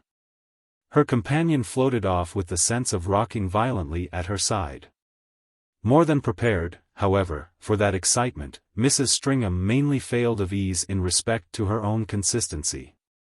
To attach herself for an indefinite time seemed a roundabout way of holding her hands off. If she wished to be sure of neither touching nor smutching, the straighter plan would doubtless have been not to keep her friend within reach. This in fact she fully recognized, and with it the degree to which she desired that the girl should lead her life, a life certain to be so much finer than that of anybody else. The difficulty, however, by good fortune, cleared away as soon as she had further recognized, as she was speedily able to do, that she. Susan Shepherd, the name with which Milly for the most part amused herself, was not anybody else. She had renounced that character, she had now no life to lead, and she honestly believed that she was thus supremely equipped for leading Milly's own. No other person whatever, she was sure, had to an equal degree this qualification, and it was really to assert it that she fondly embarked. Many things, though not in many weeks, had come and gone since then, and one of the best of them, doubtless, had been the voyage itself, by the happy southern course. To the succession of Mediterranean ports, with the dazzled wind-up at Naples. 2 or 3 others had preceded this, incidents, indeed rather lively marks, of their last fortnight at home, and one of which had determined on Mrs. Stringham's part a rush to New York, 48 breathless hours there, previous to her final rally. But the great sustained sea light had drunk up the rest of the picture. So that for many days other questions and other possibilities sounded with as little effect as a trio of penny whistles might sound in a Wagner overture. It was the Wagner overture that practically prevailed, up through Italy, where Milly had already been, still further up and across the Alps, which were also partly known to Mrs. Stringham. Only perhaps, taken, to a time not wholly congruous, hurried in fact on account of the girl's high restlessness. She had been expected, she had frankly promised, to be restless, that was partly why she was great, or was a consequence, at any rate, if not a cause. Yet she had not perhaps altogether announced herself as straining so hard at the cord. It was familiar, it was beautiful to Mrs. Stringham that she had arrears to make up, the chances that had lapsed for her through the wanton ways of forefathers fond of Paris, but not of its higher sides, and fond almost of nothing else. But the vagueness, the openness, the eagerness without point and the interest without pause, all a part of the charm of her oddity as at first presented, had become more striking in proportion as they triumphed over movement and change. She had arts and idiosyncrasies of which no great account could have been given, but which were a daily grace if you lived with them.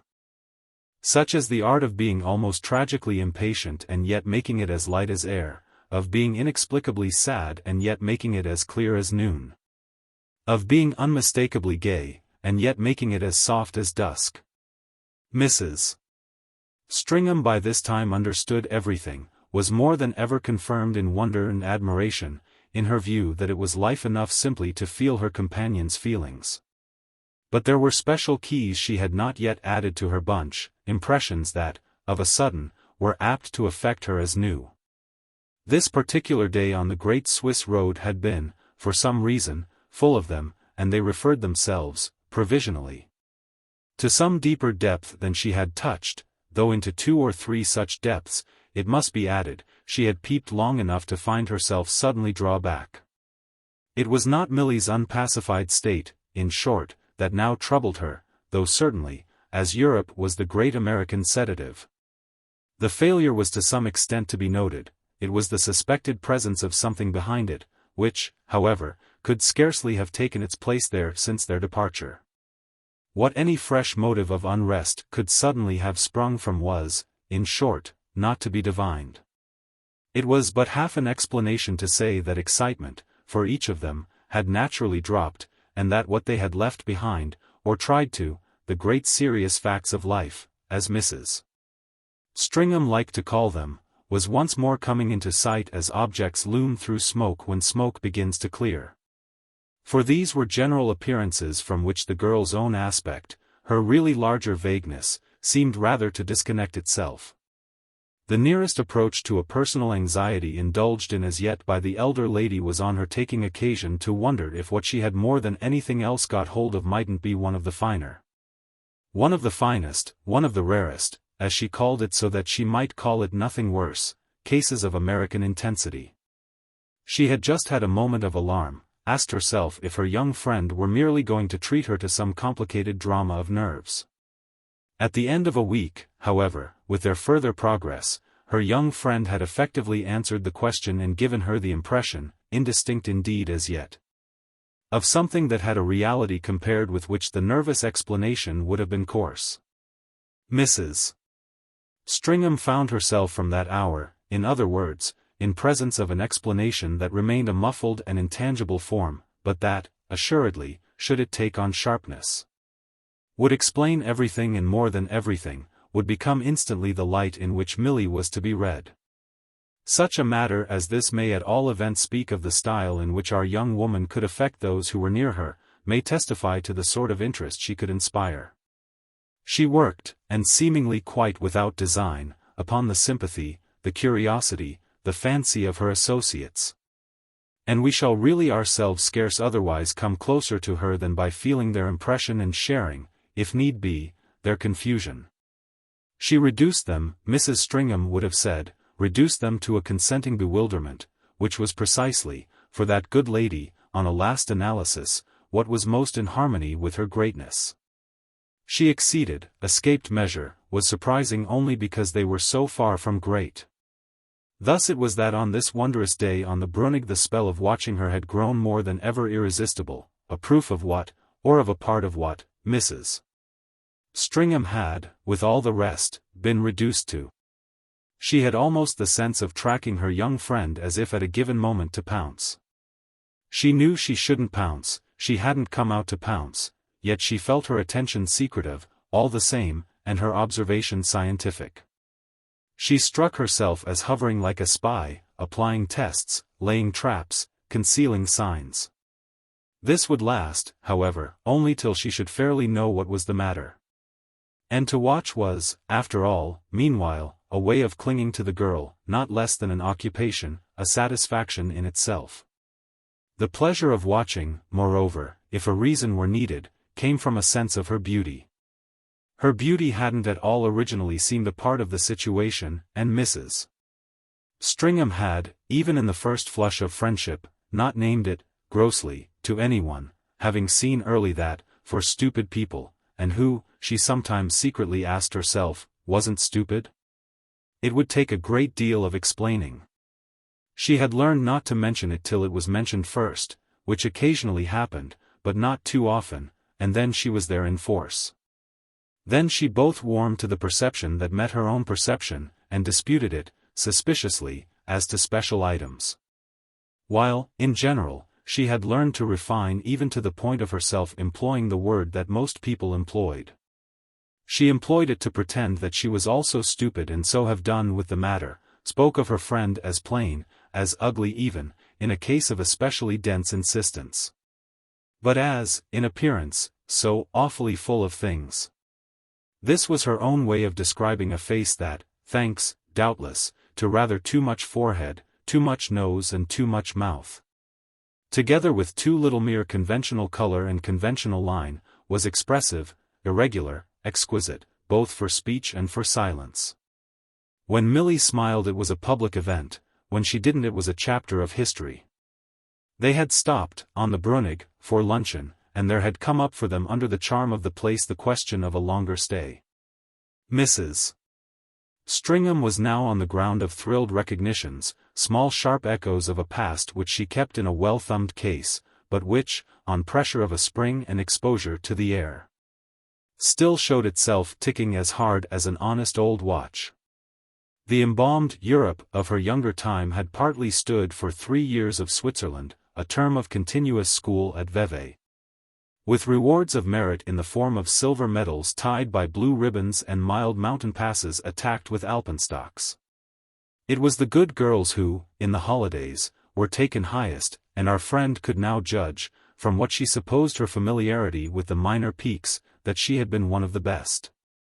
These reminiscences, sacred today because prepared in the hushed chambers of the past, had been part of the general train laid for the pair of sisters, daughters early fatherless, by their brave Vermont mother, who struck her at present as having apparently, almost like Columbus, worked out, all unassisted, a conception of the other side of the globe.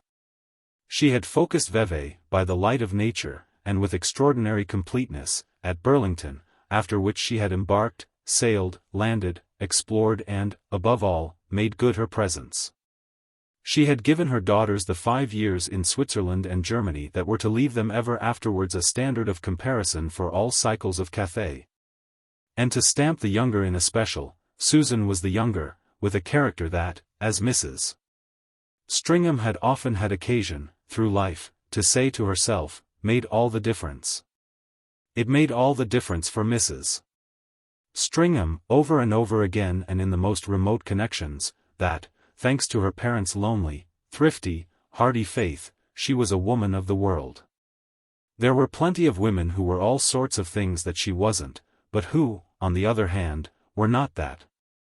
And who didn't know she was, which she liked, it relegated them still further, and didn't know, either, how it enabled her to judge them. She had never seen herself so much in this light as during the actual phase of her associated, if slightly undirected, pilgrimage. And the consciousness gave perhaps to her plea for a pause more intensity than she knew. The irrecoverable days had come back to her from far off.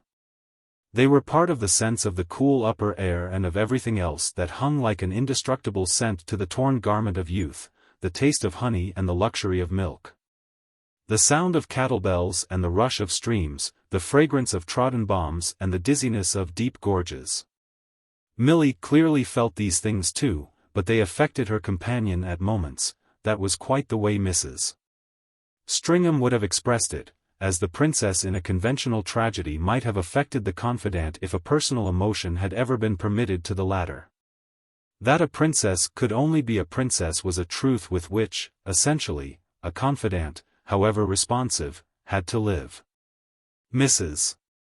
Stringham was a woman of the world, but Milly Theale was a princess, the only one she had yet had to deal with, and this in its way, too, made all the difference. It was a perfectly definite doom for the wearer, it was for everyone else a perfectly palpable quality. It might have been, possibly, with its involved loneliness and other mysteries, the weight under which she fancied her companion's admirable head occasionally, and ever so submissively, bowed. Milly had quite assented at luncheon to their staying over, and had left her to look at rooms, settle questions, arrange about their keeping on their carriage and horses. Cares that had now moreover fallen to Mrs. Stringham as a matter of course and that yet for some reason, on this occasion particularly, brought home to her, all agreeably, richly, almost grandly, what it was to live with the great. Her young friend had, in a sublime degree, a sense closed to the general question of difficulty, which she got rid of, furthermore, not in the least as one had seen many charming persons do. By merely passing it on to others. She kept it completely at a distance, it never entered the circle, the most plaintive confidant couldn't have dragged it in, and to tread the path of a confidant was accordingly to live exempt. Service was in other words so easy to render that the whole thing was like court life without the hardships.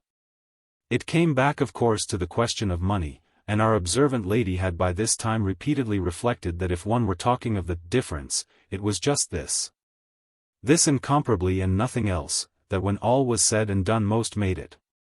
A less vulgarly, a less obviously purchasing or parading person she couldn't have imagined, but it was, all the same, the truth of truths that the girl couldn't get away from her wealth. She might leave her conscientious companion as freely alone with it as possible and never ask a question, scarce even tolerate a reference. But it was in the fine folds of the helplessly expensive little black frock that she drew over the grass as she now strolled vaguely off.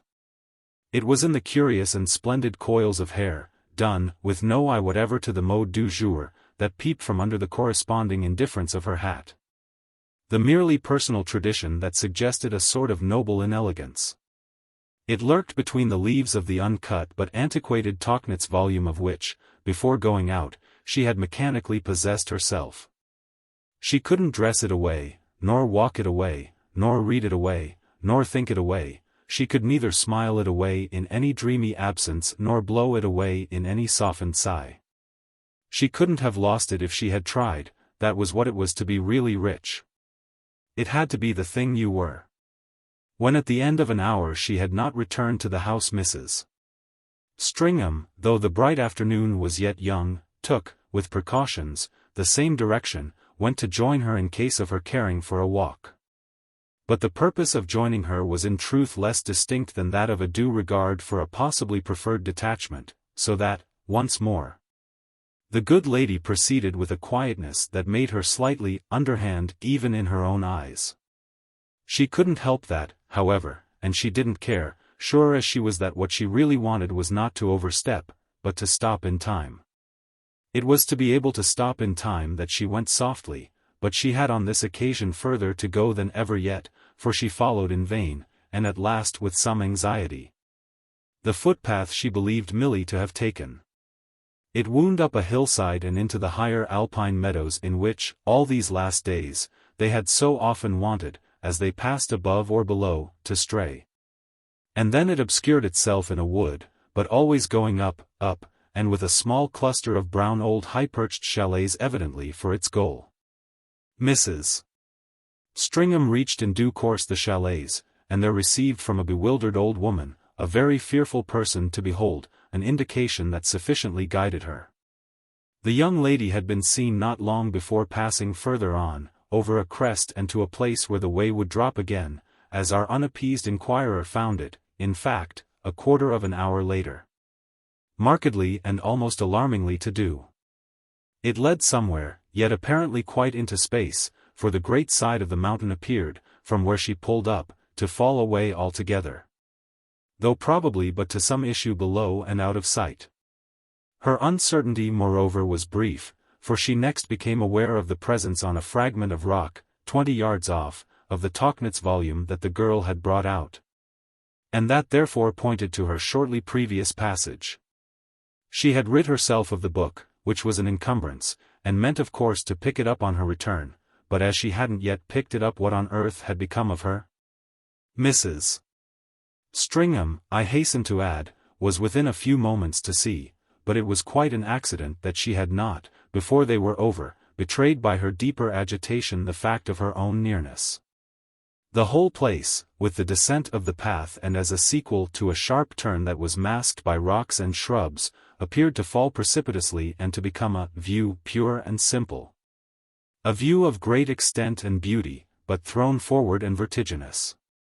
Milly, with the promise of it from just above, had gone straight down to it, not stopping till it was all before her. And here, on what struck her friend as the dizzy edge of it, she was seated at her ease. The path somehow took care of itself and its final business. But the girl's seat was a slab of rock at the end of a short promontory or excrescence that merely pointed off to the right into gulfs of air, and that was so placed by good fortune, if not by the worst, as to be at last completely visible. For Mrs. Stringham stifled a cry on taking in what she believed to be the danger of such a perch for a mere maiden. Her liability to slip, to slide, to leap, to be precipitated by a single false movement, by a turn of the head, how could one tell? Into whatever was beneath. 1,000 thoughts, for the minute, roared in the poor lady's ears, but without reaching, as happened, Milly's. It was a commotion that left our observer intensely still and holding her breath. What had first been offered her was the possibility of a latent intention, however wild the idea, in such a posture, of some betrayed accordance of Milly's caprice with a horrible hidden obsession. But since Mrs. Stringham stood as motionless as if a sound, a syllable, must have produced the start that would be fatal, so even the lapse of a few seconds had a partly reassuring effect. It gave her time to receive the impression which, when she some minutes later softly retraced her steps, was to be the sharpest she carried away. This was the impression that if the girl was deeply and recklessly meditating there, she was not meditating a jump. She was on the contrary, as she sat, much more in a state of uplifted and unlimited possession that had nothing to gain from violence. She was looking down on the kingdoms of the earth, and though indeed that of itself might well go to the brain, it wouldn't be with a view of renouncing them. Was she choosing among them, or did she want them all? This question, before Mrs. Stringham had decided what to do, made others vain. In accordance with which she saw, or believed she did, that if it might be dangerous to call out, to sound in any way a surprise, it would probably be safe enough to withdraw as she had come. She watched a while longer, she held her breath, and she never knew afterwards what time had elapsed. Not many minutes probably, yet they had not seemed few, and they had given her so much to think of, not only while creeping home, but while waiting afterwards at the inn, that she was still busy with them when, late in the afternoon, Milly reappeared. She had stopped at the point of the path where the Tauchnitz lay, had taken it up and, with the pencil attached to her watchguard, had scrawled a word, "A bientôt," across the cover. Then, even under the girl's continued delay, had measured time without a return of alarm. For she now saw that the great thing she had brought away was precisely a conviction that the future was not to exist for her princess in the form of any sharp or simple release from the human predicament. It wouldn't be for her a question of a flying leap and thereby of a quick escape. It would be a question of taking full in the face the whole assault of life, to the general muster of which indeed her face might have been directly presented as she sat there on her rock. Mrs. Stringham was thus able to say to herself, even after another interval of some length, that if her young friend still continued absent it wouldn't be because, whatever the opportunity, she had cut short the thread. She wouldn't have committed suicide, she knew herself unmistakably reserved for some more complicated passage. This was the very vision in which she had, with no little awe, been discovered. The image that thus remained with the elder lady kept the character of revelation. During the breathless minutes of her watch she had seen her companion afresh. The latter's type, aspect, marks, her history, her state, her beauty, her mystery, all unconsciously betrayed themselves to the alpine air, and all had been gathered in again to feed Mrs. Stringham's flame. They are things that will more distinctly appear for us, and they are meanwhile briefly represented by the enthusiasm that was stronger on our friend's part than any doubt. It was a consciousness she was scarce yet used to carrying, but she had as beneath her feet a mine of something precious. She seemed to herself to stand near the mouth, not yet quite cleared. The mine but needed working and would certainly yield a treasure. She was not thinking, either, of Milly's gold. Chapter 2. The girl said nothing, when they met, about the words scrawled on the Tauchnitz, and Mrs. Stringham then noticed that she had not the book with her. She had left it lying and probably would never remember it at all. Her comrade's decision was therefore quickly made not to speak of having followed her. And within 5 minutes of her return, wonderfully enough, the preoccupation denoted by her forgetfulness further declared itself. "Should you think me quite abominable if I were to say that after all?" Mrs. Stringham had already thought, with the first sound of the question, everything she was capable of thinking, and had immediately made such a sign that Milly's words gave place to visible relief at her assent. "You don't care for our stop here, you'd rather go straight on? We'll start then with the peep of tomorrow's dawn, or as early as you like, it's only rather late now to take the road again." And she smiled to show how she meant it for a joke that an instant onward rush was what the girl would have wished. "I bullied you into stopping," she added, "so it serves me right." Milly made in general the most of her good friend's jokes, but she humored this one a little absently. "Oh yes, you do bully me." And it was thus arranged between them, with no discussion at all, that they would resume their journey in the morning. The younger tourist's interest in the detail of the matter, in spite of a declaration from the elder that she would consent to be dragged anywhere, appeared almost immediately afterwards quite to lose itself. She promised, however, to think till supper of where, with the world all before them, they might go, supper having been ordered for such time as permitted of lighted candles. It had been agreed between them that lighted candles at wayside inns, in strange countries, amid mountain scenery, gave the evening meal a peculiar poetry, such being the mild adventures, the refinements of impression, that they, as they would have said, went in for. It was now as if, before this repast, Milly had designed to lie down.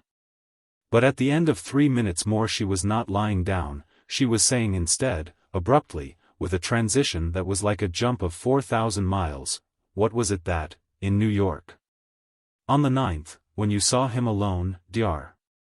Finch said to you?" It was not till later that Mrs. Stringham fully knew why the question had startled her still more than its suddenness explained. Though the effect of it even at the moment was almost to frighten her into a false answer.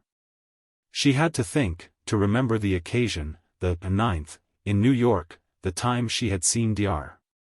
Finch alone, and to recall what he had then said to her, and when everything had come back it was quite, at first, for a moment, as if he had said something that immensely mattered. He hadn't, however, in fact, it was only as if he might perhaps after all have been going to. It was on the 6th, within 10 days of their sailing, that she had hurried from Boston under the alarm, a small but a sufficient shock, of hearing that Mildred had suddenly been taken ill, had, from some obscure cause, such an upset as threatened to stay their journey. The bearing of the accident had happily soon announced itself as slight, and there had been, in the event, but a few hours of anxiety. The journey had been pronounced again not only possible, but, as representing change, highly advisable. And if the zealous guest had had 5 minutes by herself with the doctor, that was, clearly, no more at his instance than at her own. Almost nothing had passed between them but an easy exchange of enthusiasms in respect to the remedial properties of Europe. And this assurance, as the facts came back to her, she was now able to give. Nothing whatever, on my word of honor, that you mayn't know or mightn't then have known. I've no secret with him about you. What makes you suspect it? I don't quite make out how you know I did see him alone. No, you never told me, said Milly. And I don't mean, she went on, during the 24 hours while I was bad, when your putting your heads together was natural enough. I mean after I was better, the last thing before you went home. Mrs. Stringham continued to wonder. Who told you I saw him then? He didn't himself, nor did you write me it afterwards. We speak of it now for the first time. That's exactly why. Milly declared, with something in her face and voice that, the next moment, betrayed for her companion that she had really known nothing, had only conjectured and, chancing her charge, made a hit. Yet why had her mind been busy with the question? But if you're not, as you now assure me, in his confidence, she smiled, it's no matter. I'm not in his confidence, and he had nothing to confide. But are you feeling unwell? The elder woman was earnest for the truth, though the possibility she named was not at all the one that seemed to fit, witness the long climb Milly had just indulged in. The girl showed her constant white face, but that her friends had all learned to discount, and it was often brightest when superficially not bravest. She continued for a little mysteriously to smile. I don't know, haven't really the least idea. But it might be well to find out. Mrs. Stringham, at this, flared into sympathy. Are you in trouble, in pain? Not the least little bit. But I sometimes wonder. Yes, she pressed, wonder what? Well, if I shall have much of it. Mrs. Stringham stared. Much of what? Not of pain. Of everything. Of everything I have. Anxiously again, tenderly, our friend cast about. You have everything, so that when you say much of it. I only mean, the girl broke in, shall I have it for long? That is if I have got it. She had at present the effect, a little, of confounding, or at least of perplexing her comrade, who was always touched, by something helpless in her grace and abrupt in her turns. And yet actually half made out in her a sort of mocking light. If you've got an ailment? If I've got everything, Milly laughed. Ah, that, like almost nobody else. Then for how long? Mrs. Stringham's eyes entreated her. She had gone close to her, half enclosed her with urgent arms. Do you want to see someone? And then as the girl only met it with a slow headshake, though looking perhaps a shade more conscious, we'll go straight to the best near doctor. This too, however, produced but a gaze of qualified assent and a silence, sweet and vague, that left everything open. Our friend decidedly lost herself. Tell me, for God's sake, if you're in distress. I don't think I've really everything, Milly said as if to explain, and as if also to put it pleasantly. But what on earth can I do for you? The girl hesitated, then seemed on the point of being able to say, but suddenly changed and expressed herself otherwise. Dear, dear thing, I'm only too happy. It brought them closer, but it rather confirmed Mrs. Stringham's doubt. Then what's the matter? That's the matter, that I can scarcely bear it. But what is it you think you haven't got? Milly waited another moment, then she found it, and found for it a dim show of joy. The power to resist the bliss of what I have. Mrs. Stringham took it in, her sense of being put off with it, the possible, probable irony of it, and her tenderness renewed itself in the positive grimness of a long murmur. Whom will you see? For it was as if they looked down from their height at a continent of doctors. Where will you first go? Milly had for the third time her air of consideration. But she came back with it to her plea of some minutes before. I'll tell you at supper, goodbye till then. And she left the room with a lightness that testified for her companion to something that again particularly pleased her in the renewed promise of motion. The odd passage just concluded, Mrs. Stringham mused as she once more sat alone with a hooked needle and a ball of silk, the fine work with which she was always provided. This mystifying mood had simply been precipitated, no doubt, by their prolonged halt, with which the girl hadn't really been in sympathy. One had only to admit that her complaint was in fact but the excess of the joy of life, and everything did then fit. She couldn't stop for the joy, but she could go on for it, and with the sense of going on she floated again, was restored to her great spaces. There was no evasion of any truth, so at least Susan Shepherd hoped, in one sitting there while the twilight deepened and feeling still more finely that the position of this young lady was magnificent. The evening at that height had naturally turned to cold, and the travellers had bespoken a fire with their meal. The great Alpine road asserted its brave presence through the small panes of the low, clean windows, with incidents at the inn door, the yellow diligence, the great wagons, the hurrying, hooded private conveyances, reminders, for our fanciful friend, of old stories, old pictures, historic flights, escapes, pursuits, things that had happened. Things indeed that by a sort of strange congruity helped her to read the meanings of the greatest interest into the relation in which she was now so deeply involved. It was natural that this record of the magnificence of her companion's position should strike her as, after all, the best meaning she could extract. For she herself was seated in the magnificence as in a court carriage, she came back to that, and such a method of progression, such a view from crimson cushions, would evidently have a great deal more to give. By the time the candles were lighted for supper and the short, white curtains were drawn, Milly had reappeared, and the little scenic room had then all its romance. That charm moreover was far from broken by the words in which she, without further loss of time, satisfied her patient mate. I want to go straight to London. It was unexpected, corresponding with no view positively taken at their departure.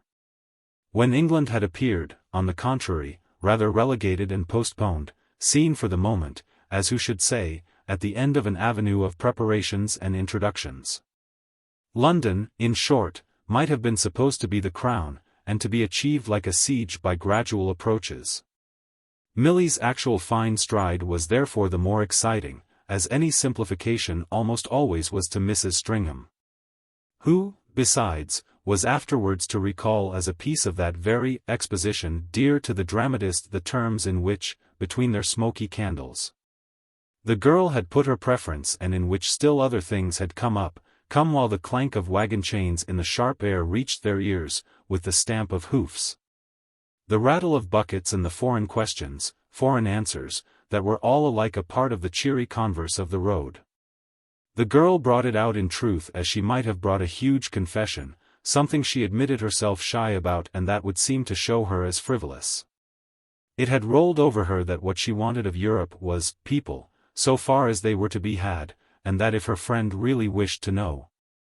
The vision of this same equivocal quantity was what had haunted her during their previous days, in museums and churches, and what was again spoiling for her the pure taste of scenery. She was all for scenery, yes, but she wanted it human and personal, and all she could say was that there would be in London, wouldn't there? More of that kind than anywhere else. She came back to her idea that if it wasn't for long, if nothing should happen to be so for her, why, the particular thing she spoke of would probably have most to give her in the time. would probably be less than anything else a waste of her remainder. She produced this last consideration indeed with such gaiety that Mrs.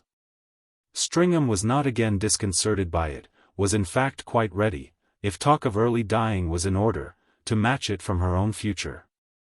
Good, then. They would eat and drink because of what might happen tomorrow, and they would direct their course from that moment with a view to such eating and drinking. They ate and drank that night, in truth, as if in the spirit of this decision, whereby the air, before they separated, felt itself the clearer.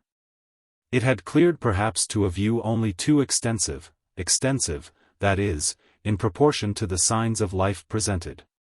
The idea of people was not so entertained on Milly's part as to connect itself with particular persons, and the fact remained for each of the ladies that they would, completely unknown, disembark at Dover amid the completely unknowing. They had no relation already formed. This plea Mrs. Stringham put forward to see what it would produce. It produced nothing at first but the observation on the girl's side that what she had in mind was no thought of society nor of scraping acquaintance. Nothing was further from her than to desire the opportunities represented for the compatriot in general by a trunkful of letters. It wasn't a question, in short, of the people the compatriot was after. It was the human, the English picture itself, as they might see it in their own way, the world imagined always in what one had read and dreamed. Mrs. Stringham did every justice to this world, but when later on an occasion chanced to present itself, she made a point of not omitting to remark that it might be a comfort to know in advance even an individual. This still, however, failed in vulgar parlance, to fetch Milly, so that she had presently to go all the way. "Haven't I understood from you, for that matter, that you gave Mr. Densher something of a promise?" There was a moment, on this, when Milly's look had to be taken as representing one of two things, either that she was completely vague about the promise or that Mr. Densher's name itself started no train. But she really couldn't be so vague about the promise, her interlocutress quickly saw, without attaching it to something. It had to be a promise to somebody in particular to be so repudiated. In the event, accordingly, she acknowledged Mr. Merton Densher, the so unusually clever young Englishman who had made his appearance in New York on some special literary business, wasn't it? Shortly before their departure, and who had been 3 or 4 times in her house during the brief period between her visit to Boston and her companion's subsequent stay with her. But she required much reminding before it came back to her that she had mentioned to this companion just afterwards the confidence expressed by the personage in question in her never doing so dire a thing as to come to London without, as the phrase was, looking a fellow up. She had left him the enjoyment of his confidence, the form of which might have appeared a trifle free, that she now reasserted. She had done nothing either to impair or to enhance it. But she had also left Mrs. Stringham, in the connection and at the time, rather sorry to have missed Mr. Densher. She had thought of him again after that, the elder woman. She had likewise gone so far as to notice that Milly appeared not to have done so, which the girl might easily have betrayed. And, interested as she was in everything that concerned her, she had made out for herself only and rather idly, that, but for interruptions, the young Englishman might have become a better acquaintance. His being an acquaintance at all was one of the signs that in the first days had helped to place Milly, as a young person with the world before her, for sympathy and wonder. Isolated, unmothered, unguarded, but with her other strong marks, her big house, her big fortune, her big freedom, she had lately begun to receive, for all her few years, as an older woman might have done, as was done, precisely, by princesses who had public considerations to observe and who came of age very early. If it was thus distinct to Mrs. Stringham then that Mr. Densher had gone off somewhere else in connection with his errand before her visit to New York, it had been also not undiscoverable that he had come back for a day or two later on.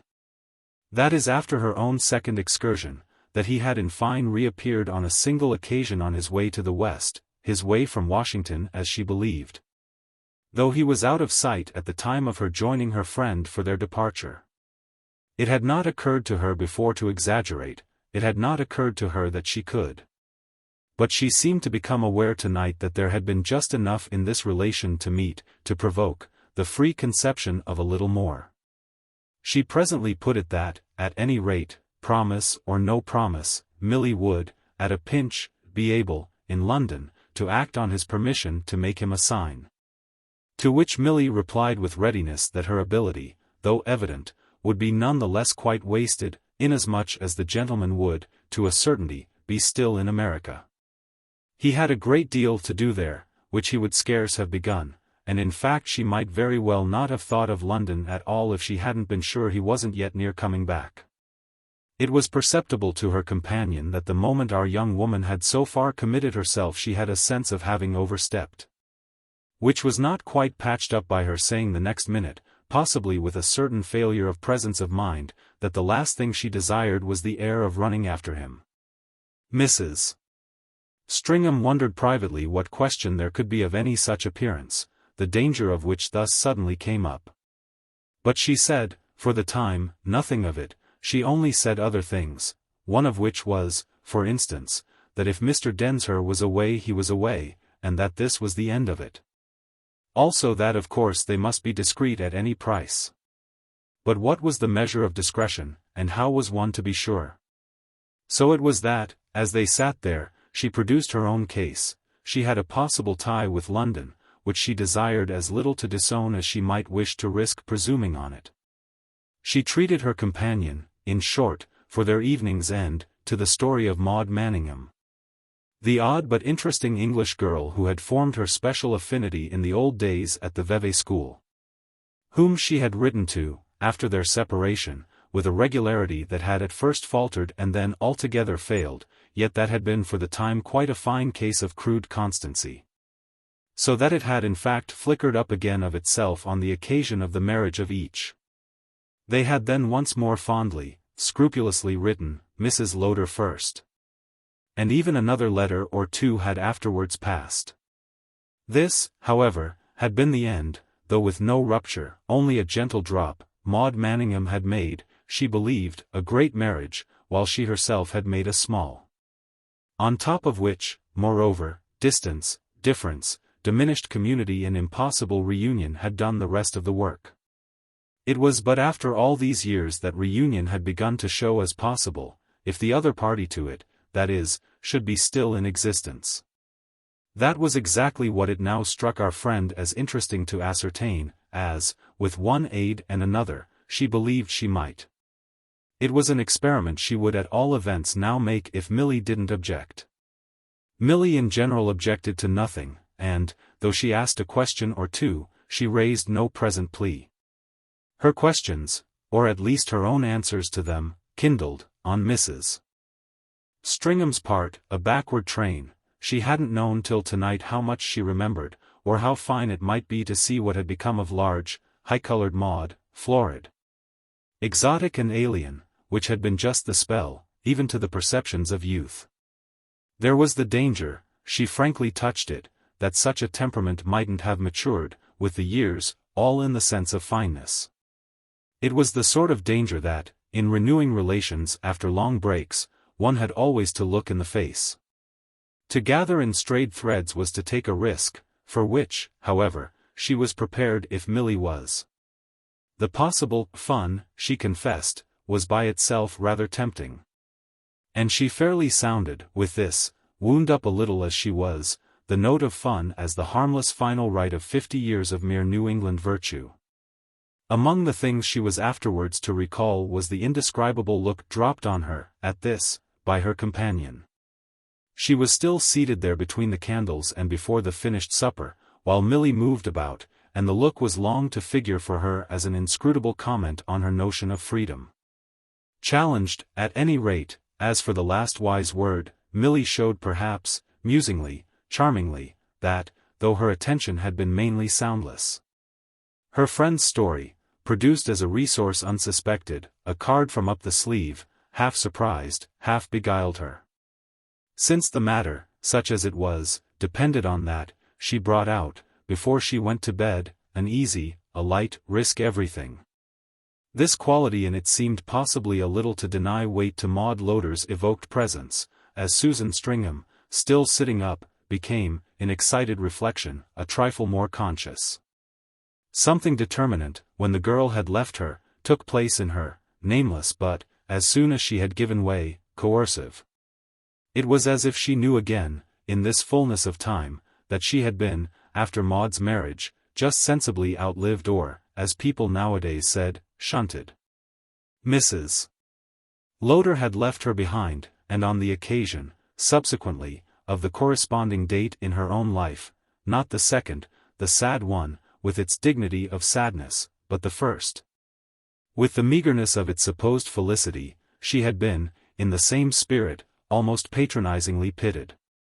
If that suspicion, even when it had ceased to matter, had never quite died out for her, there was doubtless some oddity in its now offering itself as a link, rather than as another break in the chain. And indeed there might well have been for her a mood in which the notion of the development of patronage in her quondam schoolmate would have settled her question in another sense. It was actually settled, if the case be worth our analysis, by the happy consummation, the poetic justice, the generous revenge, of her having at last something to show. Maude, on their parting company, had appeared to have so much, and would now, for wasn't it also, in general, quite the rich law of English life? Have, with accretions, promotions, expansions, ever so much more. Very good, such things might be, she rose to the sense of being ready for them. Whatever Mrs. Lowder might have to show, and one hoped one did the presumptions all justice, she would have nothing like Milly Theale, who constituted the trophy producible by poor Susan. Poor Susan lingered late, till the candles were low, and as soon as the table was cleared she opened her neat portfolio. She had not lost the old clue. There were connections she remembered, addresses she could try, so the thing was to begin. She wrote on the spot. Book. Chapter 4. Chapter 1. It had all gone so fast after this that Milly uttered but the truth nearest to hand in saying to the gentleman on her right, who was, by the same token, the gentleman on her hostess's left, that she scarce even then knew where she was, the words marking her first full sense of a situation really romantic. They were already dining, she and her friend, at Lancaster Gate, and surrounded, as it seemed to her, with every English accessory, though her consciousness of Mrs. Lowder's existence, and still more of her remarkable identity, had been of so recent and so sudden a birth. Susie, as she was apt to call her companion for a lighter change, had only had to wave a neat little wand for the fairy tale to begin at once. In consequence of which Susie now glittered, for, with Mrs. Stringham's new sense of success, it came to that, in the character of a fairy godmother. Milly had almost insisted on dressing her, for the present occasion, as one. And it was no fault of the girl's if the good lady had not now appeared in a peaked hat, a short petticoat and diamond shoe buckles, brandishing the magic crutch. The good lady, in truth, bore herself not less contentedly than if these insignia had marked her work. And Milly's observation to Lord Mark had just been, doubtless, the result of such a light exchange of looks with her as even the great length of the table had not baffled. There were 20 persons between them, but this sustained passage was the sharpest sequel yet to that other comparison of views during the pause on the Swiss pass. It almost appeared to Milly that their fortune had been unduly precipitated, as if, properly, they were in the position of having ventured on a small joke and found the answer out of proportion grave. She could not at this moment, for instance, have said whether, with her quickened perceptions, she were more enlivened or oppressed. And the case might in fact have been serious had she not, by good fortune, from the moment the picture loomed, quickly made up her mind that what finally most concerned her was neither to seek nor to shirk, was not even to wonder too much, but was to let things come as they would. Since there was little enough doubt of how they would go. Lord Mark had been brought to her before dinner, not by Mrs. Lowder, but by the handsome girl, that lady's niece, who was now at the other end and on the same side as Susie. He had taken her in, and she meant presently to ask him about Miss Croy, the handsome girl, actually offered to her sight, though now in a splendid way, but for the second time. The first time had been the occasion, only 3 days before, of her calling at their hotel with her aunt and then making, for our other two heroines, a great impression of beauty and eminence. This impression had remained so with Milly that, at present, and although her attention was aware at the same time of everything else, her eyes were mainly engaged with Kate Croy when not engaged with Susie. That wonderful creature's eyes moreover readily met them. She ranked now as a wonderful creature. And it seemed a part of the swift prosperity of the American visitors that, so little in the original reckoning, she should yet appear conscious, charmingly, frankly conscious, of possibilities of friendship for them. Milly had easily and, as a guest, gracefully generalized, English girls had a special, strong beauty, and it particularly showed in evening dress, above all when, as was strikingly the case with this one, the dress itself was what it should be. That observation she had all ready for Lord Mark when they should, after a little, get round to it. She seemed even now to see that there might be a good deal they would get round to. The indication being that, taken up once for all with her other neighbor, their hostess would leave them much to themselves. Mrs. Lowder's other neighbor was the Bishop of Murham, a real bishop, such as Milly had never seen, with a complicated costume, a voice like an old-fashioned wind instrument, and a face all the portrait of a prelate. While the gentleman on our young lady's left, a gentleman thick-necked, large and literal, who looked straight before him and as if he were not to be diverted by vain words from that pursuit, clearly counted as an offset to the possession of Lord Mark. As Milly made out these things, with a shade of exhilaration at the way she already fell in, she saw how she was justified of her plea for people and her love of life. It wasn't then, as the prospect seemed to show, so difficult to get into the current, or to stand, at any rate, on the bank. It was easy to get near, if they were near. And yet the elements were different enough from any of her old elements, and positively rich and strange. She asked herself if her right-hand neighbor would understand what she meant by such a description of them, should she throw it off. But another of the things to which, precisely, her sense was awakened was that no, decidedly, he wouldn't. It was nevertheless by this time open to her that his line would be to be clever. And indeed, evidently, no little of the interest was going to be in the fresh reference and fresh effect both of people's cleverness and of their simplicity. She thrilled, she consciously flushed, and turned pale with the certitude, it had never been so present, that she should find herself completely involved, the very air of the place. The pitch of the occasion, had for her so positive a taste and so deep an undertone. The smallest things, the faces, the hands, the jewels of the women, the sound of words, especially of names, across the table, the shape of the forks, the arrangement of the flowers, the attitude of the servants, the walls of the room, were all touches in a picture and denotements in a play. And they marked for her, moreover, her alertness of vision. She had never, she might well believe, been in such a state of vibration. Her sensibility was almost too sharp for her comfort. There were for example more indications than she could reduce to order in the manner of the friendly niece, who struck her as distinguished and interesting, as in fact surprisingly genial. This young woman's type had, visibly, other possibilities, yet here, of its own free movement, it had already sketched a relation. Were they, Miss Croy and she, to take up the tale where their two elders had left it off so many years before? Were they to find they liked each other and to try for themselves if a scheme of constancy on more modern lines could be worked? She had doubted, as they came to England, of Maud Manningham, had believed her a broken reed and a vague resource, had seen their dependence on her as a state of mind that would have been shamefully silly, so far as it was dependence, had they wished to do anything so inane as get into society. To have made their pilgrimage all for the sake of such society as Mrs. Lowder might have in reserve for them, that didn't bear thinking of at all, and she herself had quite chosen her course for curiosity about other matters. She would have described this curiosity as a desire to see the places she had read about, and that description of her motive she was prepared to give her neighbor, even though, as a consequence of it, he should find how little she had read. It was almost at present as if her poor provision had been rebuked by the majesty, she could scarcely call it less, of the event. Or at all events by the commanding character of the two figures, she could scarcely call that less either, mainly presented. Mrs. Lowder and her niece, however dissimilar, had at least in common that each was a great reality.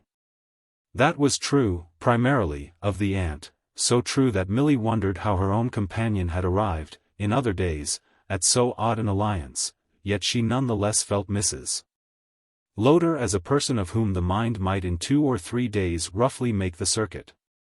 She would sit there massive, at least, while one attempted it. Whereas Miss Croy, the handsome girl, would indulge in incalculable movements that might interfere with one's tour. She was real, none the less, and everything and everybody were real. And it served them right, no doubt, the pair of them, for having rushed into their adventure. Lord Mark's intelligence meanwhile, however, had met her own quite sufficiently to enable him to tell her how little he could clear up her situation. He explained, for that matter, or at least he hinted, that there was no such thing, today in London, as saying where anyone was.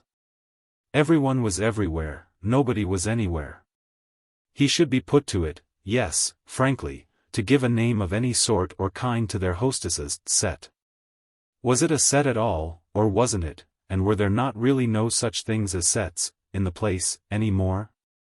Was there anything but the senseless shifting tumble, like that of some great greasy sea in mid-channel, of an overwhelming melted mixture? He threw out the question, which seemed large. Milly felt that at the end of 5 minutes he had thrown out a great many, though he followed none more than a step or two. Perhaps he would prove suggestive, but he helped her as yet to no discriminations, he spoke as if he had given them up from too much knowledge. He was thus at the opposite extreme from herself, but, as a consequence of it, also wandering and lost.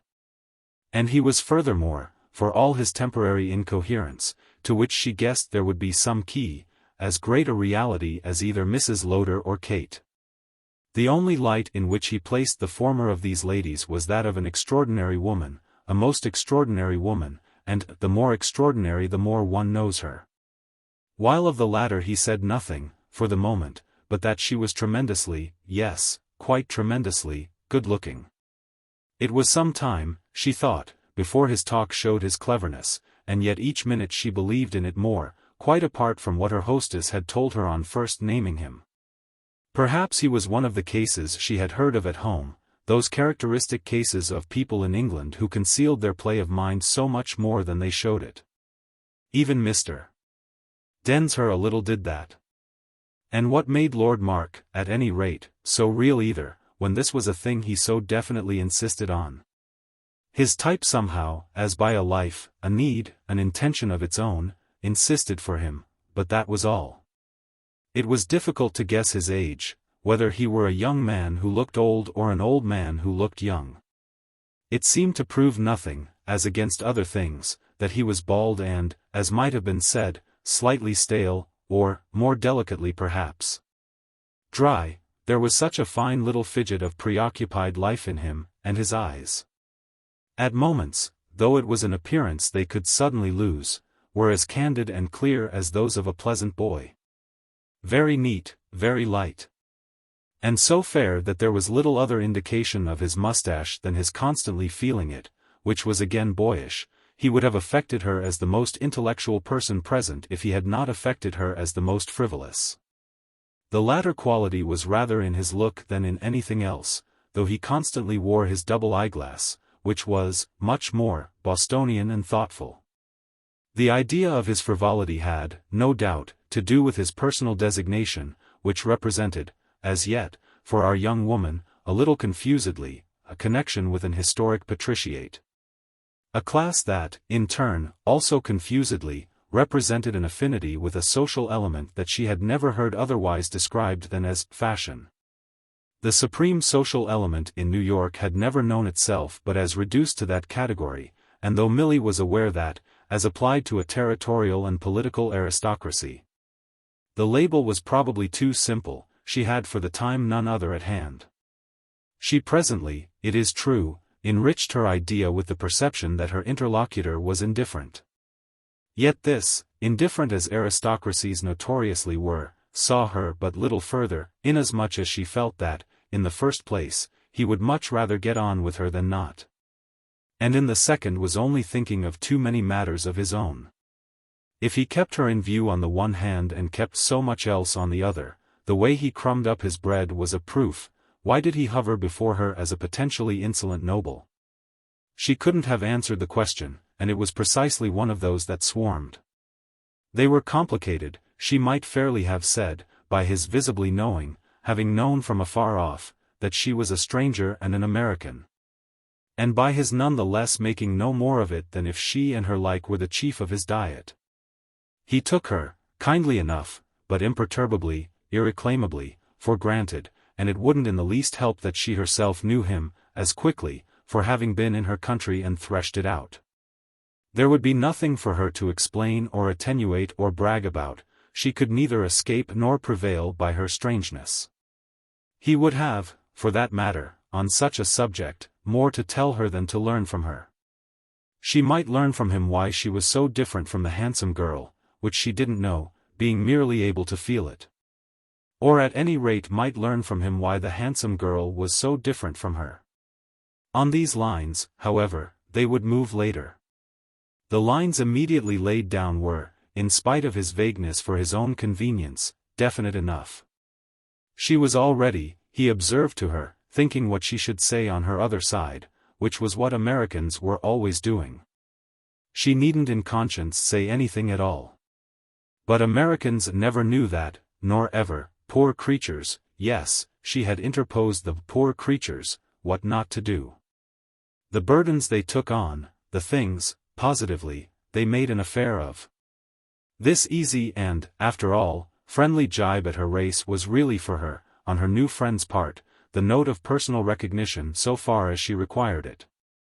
And she gave him a prompt and conscious example of morbid anxiety by insisting that her desire to be, herself, lovely all round was justly founded on the lovely way Mrs. Lowder had met her. He was directly interested in that, and it was not till afterwards that she fully knew how much more information about their friend he had taken than given.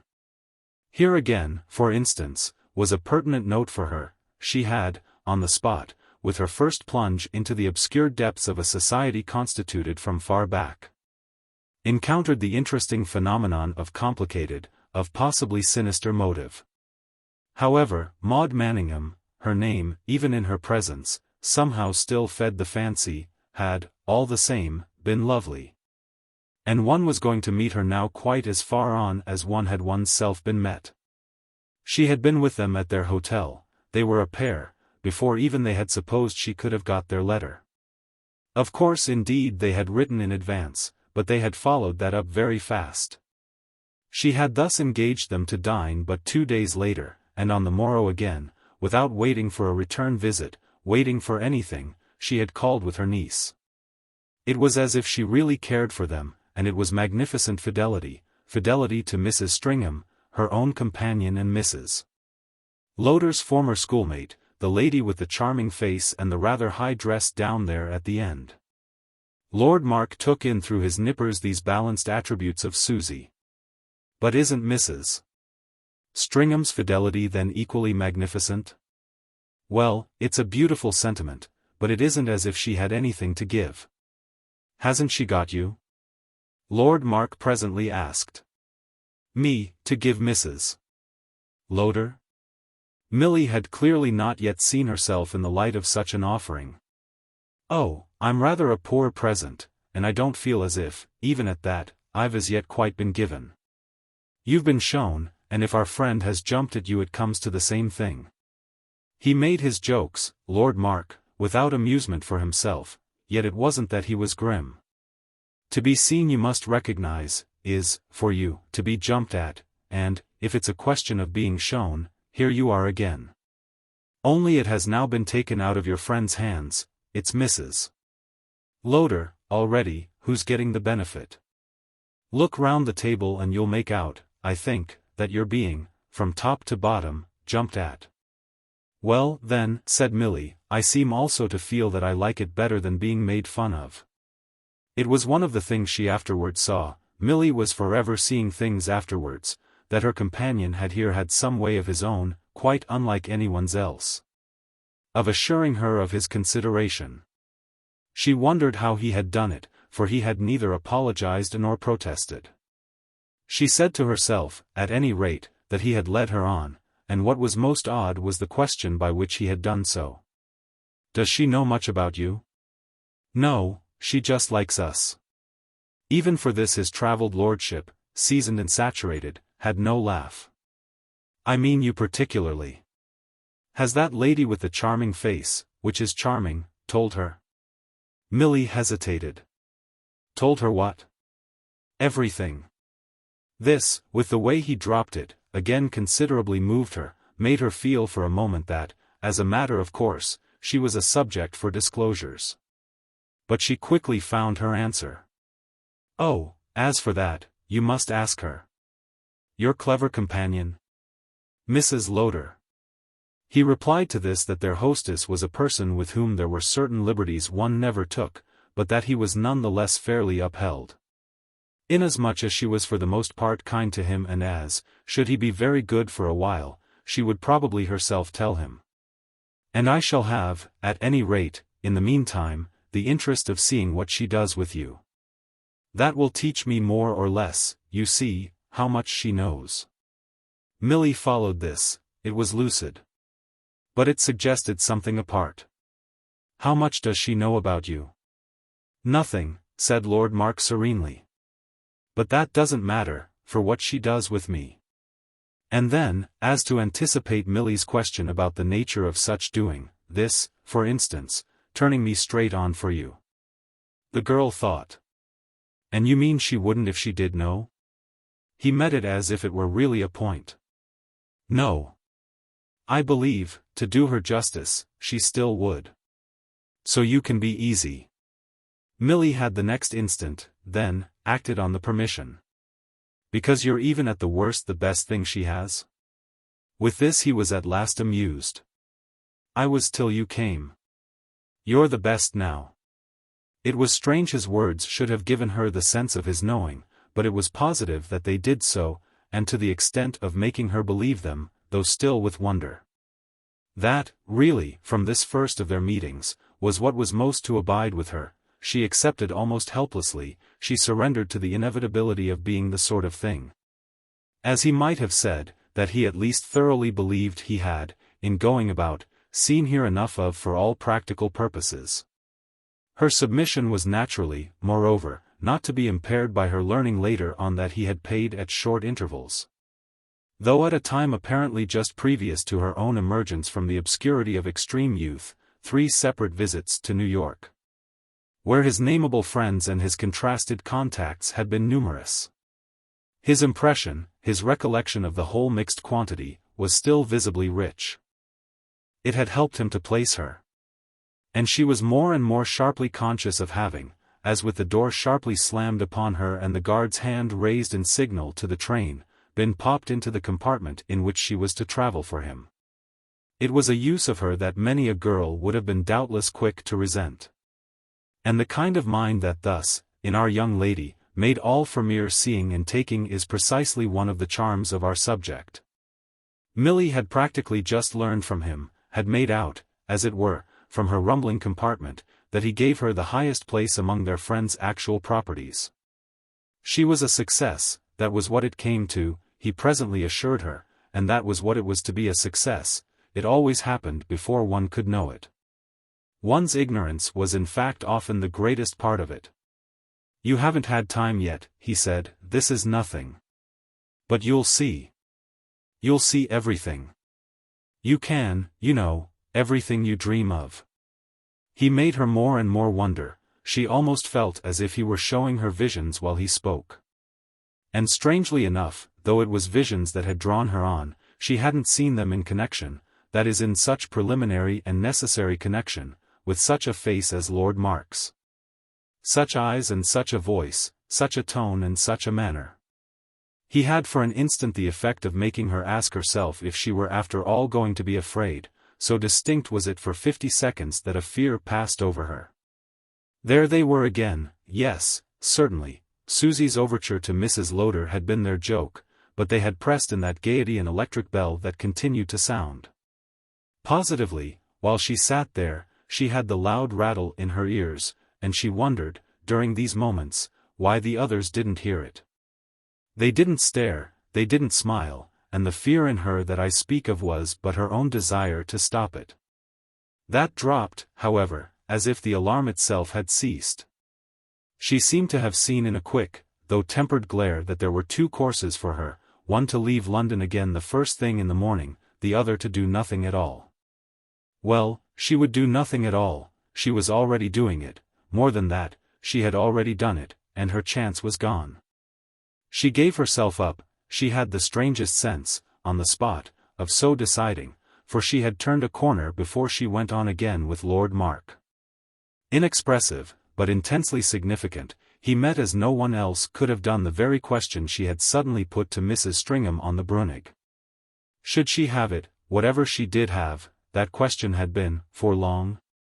Ah, so possibly not, her neighbor appeared to reply, therefore, don't you see? I'm the way.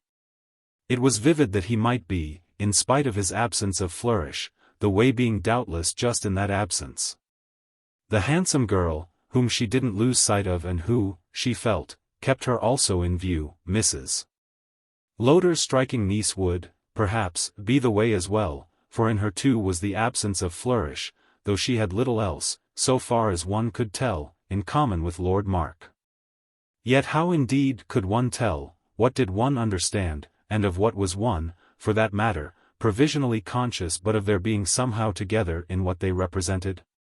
Kate Croy, fine but friendly, looked over at her as really with a guess at Lord Mark's effect on her. If she could guess this effect, what then did she know about it, and in what degree had she felt it herself?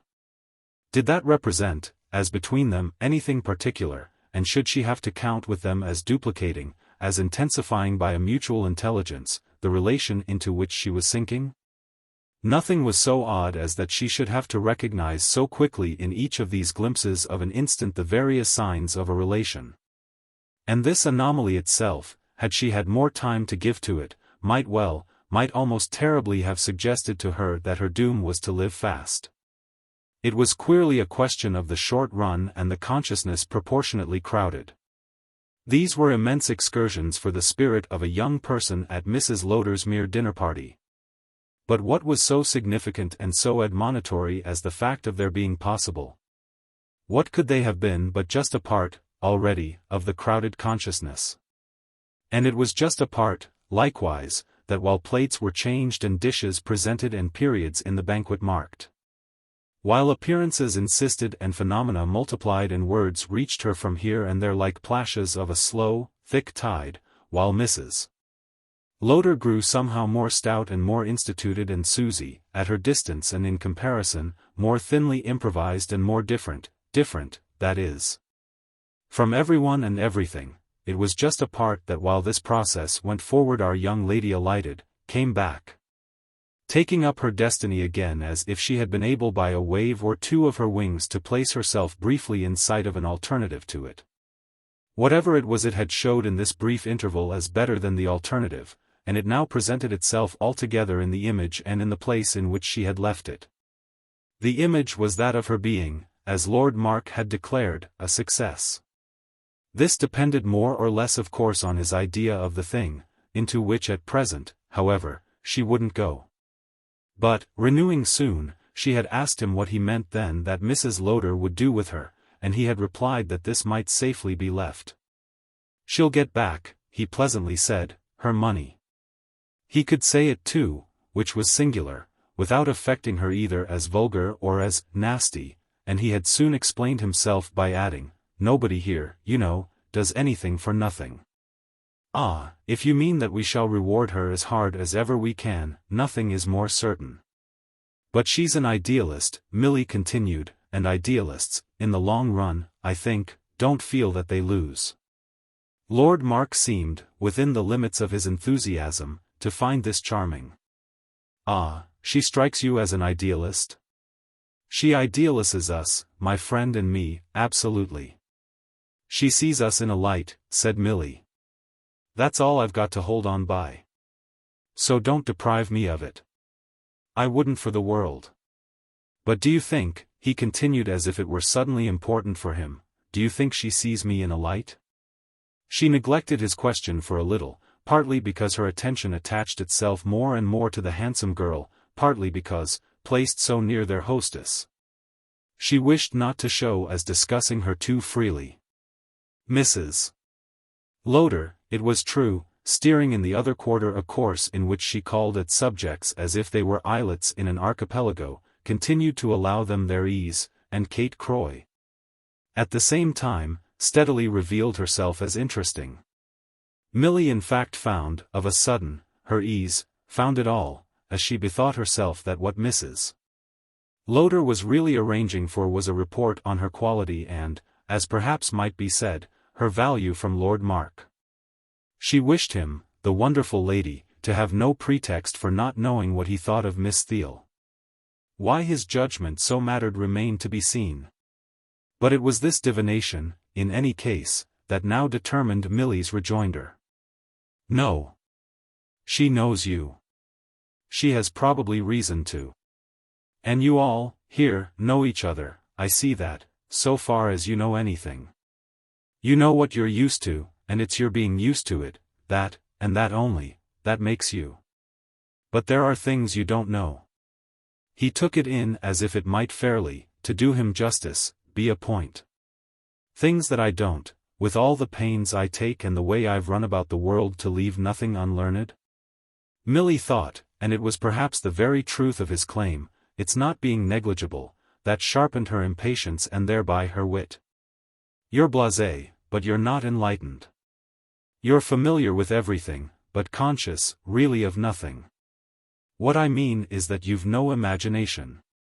Lord Mark, at this, threw back his head, ranging with his eyes the opposite side of the room and showing himself at last so much more completely as diverted that it fairly attracted their hostess's notice. Mrs. Lowder, however, only smiled on Milly for a sign that something racy was what she had expected, and resumed, with a splash of her screw, her cruise among the islands. "Oh, I've heard that," the young man replied, "before." "There it is then. You've heard everything before. You've heard me of course before, in my country, often enough." "Oh, never too often," he protested. "I'm sure I hope I shall still hear you again and again." "But what good then has it done you?" the girl went on as if now frankly to amuse him. "Oh, you'll see when you know me. But, most assuredly, I shall never know you." "Then that will be exactly," he laughed, "the good." If it established thus that they couldn't or wouldn't mix, why did Milly none the less feel through it a perverse quickening of the relation to which she had been, in spite of herself, appointed? What queerer consequence of their not mixing than their talking, for it was what they had arrived at, almost intimately. She wished to get away from him, or indeed, much rather, away from herself so far as she was present to him. She saw already, wonderful creature, after all, herself too, that there would be a good deal more of him to come for her. And that the special sign of their intercourse would be to keep herself out of the question. Everything else might come in, only never that, and with such an arrangement they might even go far. This in fact might quite have begun, on the spot, with her returning again to the topic of the handsome girl. If she was to keep herself out she could naturally best do so by putting in somebody else.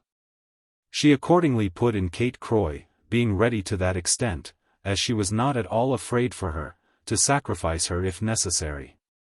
Lord Mark himself, for that matter, had made it easy by saying a little while before that no one among them did anything for nothing. What then? She was aware of being abrupt. Does Miss Croy, if she's so interested, do it for? What has she to gain by her lovely welcome? Look at her now. Milly broke out with characteristic freedom of praise, though pulling herself up also with a compunctious "oh." As the direction thus given to their eyes happened to coincide with a turn of Kate's face to them. All she had meant to do was to insist that this face was fine. But what she had in fact done was to renew again her effect of showing herself to its possessor as conjoined with Lord Mark for some interested view of it. He had, however, promptly met her question. To gain? Why, your acquaintance. Well, what's my acquaintance to her? She can care for me, she must feel that, only by being sorry for me. And that's why she's lovely, to be already willing to take the trouble to be. It's the height of the disinterested. There were more things in this than one that Lord Mark might have taken up. But in a minute he had made his choice. Ah then, I'm nowhere, for I'm afraid I'm not sorry for you in the least. What do you make then, he asked, of your success? Why, just the great reason of all. It's just because our friend there sees it that she pities me. She understands, Milly said, she's better than any of you. She's beautiful. He appeared struck with this at last, with the point the girl made of it, to which she came back even after a diversion created by a dish presented between them. Beautiful in character, I see. Is she so? You must tell me about her. Milly wondered. But haven't you known her longer than I? Haven't you seen her for yourself? No, I've failed with her. It's no use. I don't make her out. And I assure you I really should like to. His assurance had in fact for his companion a positive suggestion of sincerity. He affected her as now saying something that he felt. And she was the more struck with it as she was still conscious of the failure even of curiosity he had just shown in respect to herself. She had meant something, though indeed for herself almost only, in speaking of their friend's natural pity. It had been a note, doubtless, of questionable taste, but it had quavered out in spite of her, and he had not so much as cared to inquire, why natural? Not that it wasn't really much better for her that he shouldn't, explanations would in truth have taken her much too far. Only she now perceived that, in comparison, her word about this other person really drew him.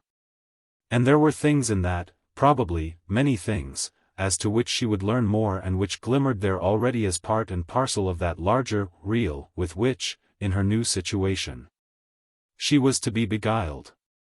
It was in fact at the very moment, this element, not absent from what Lord Mark was further saying. So you're wrong, you see, as to our knowing all about each other. There are cases where we break down. I at any rate give her up, that is, to you. You must do her for me, tell me, I mean, when you know more. You'll notice, he pleasantly wound up, that I've confidence in you. Why shouldn't you have? Milly asked, observing in this, as she thought, a fine, though, for such a man, a surprisingly artless, fatuity. It was as if there might have been a question of her falsifying for the sake of her own show, that is of her honesty not being proof against her desire to keep well with him herself. She didn't, none the less, otherwise protest against his remark. There was something else she was occupied in seeing. It was the handsome girl alone, one of his own species and his own society, who had made him feel uncertain. Of his certainties about a mere little American, a cheap exotic, imported almost wholesale, and whose habitat, with its conditions of climate, growth, and cultivation, its immense profusion, but its few varieties and thin development, he was perfectly satisfied. The marvel was, too, that Milly understood his satisfaction, feeling that she expressed the truth in presently saying, of course, I make out that she must be difficult. Just as I see that I myself must be easy. And that was what, for all the rest of this occasion, remained with her, as the most interesting thing that could remain. She was more and more content herself to be easy. She would have been resigned, even had it been brought straighter home to her, to passing for a cheap exotic.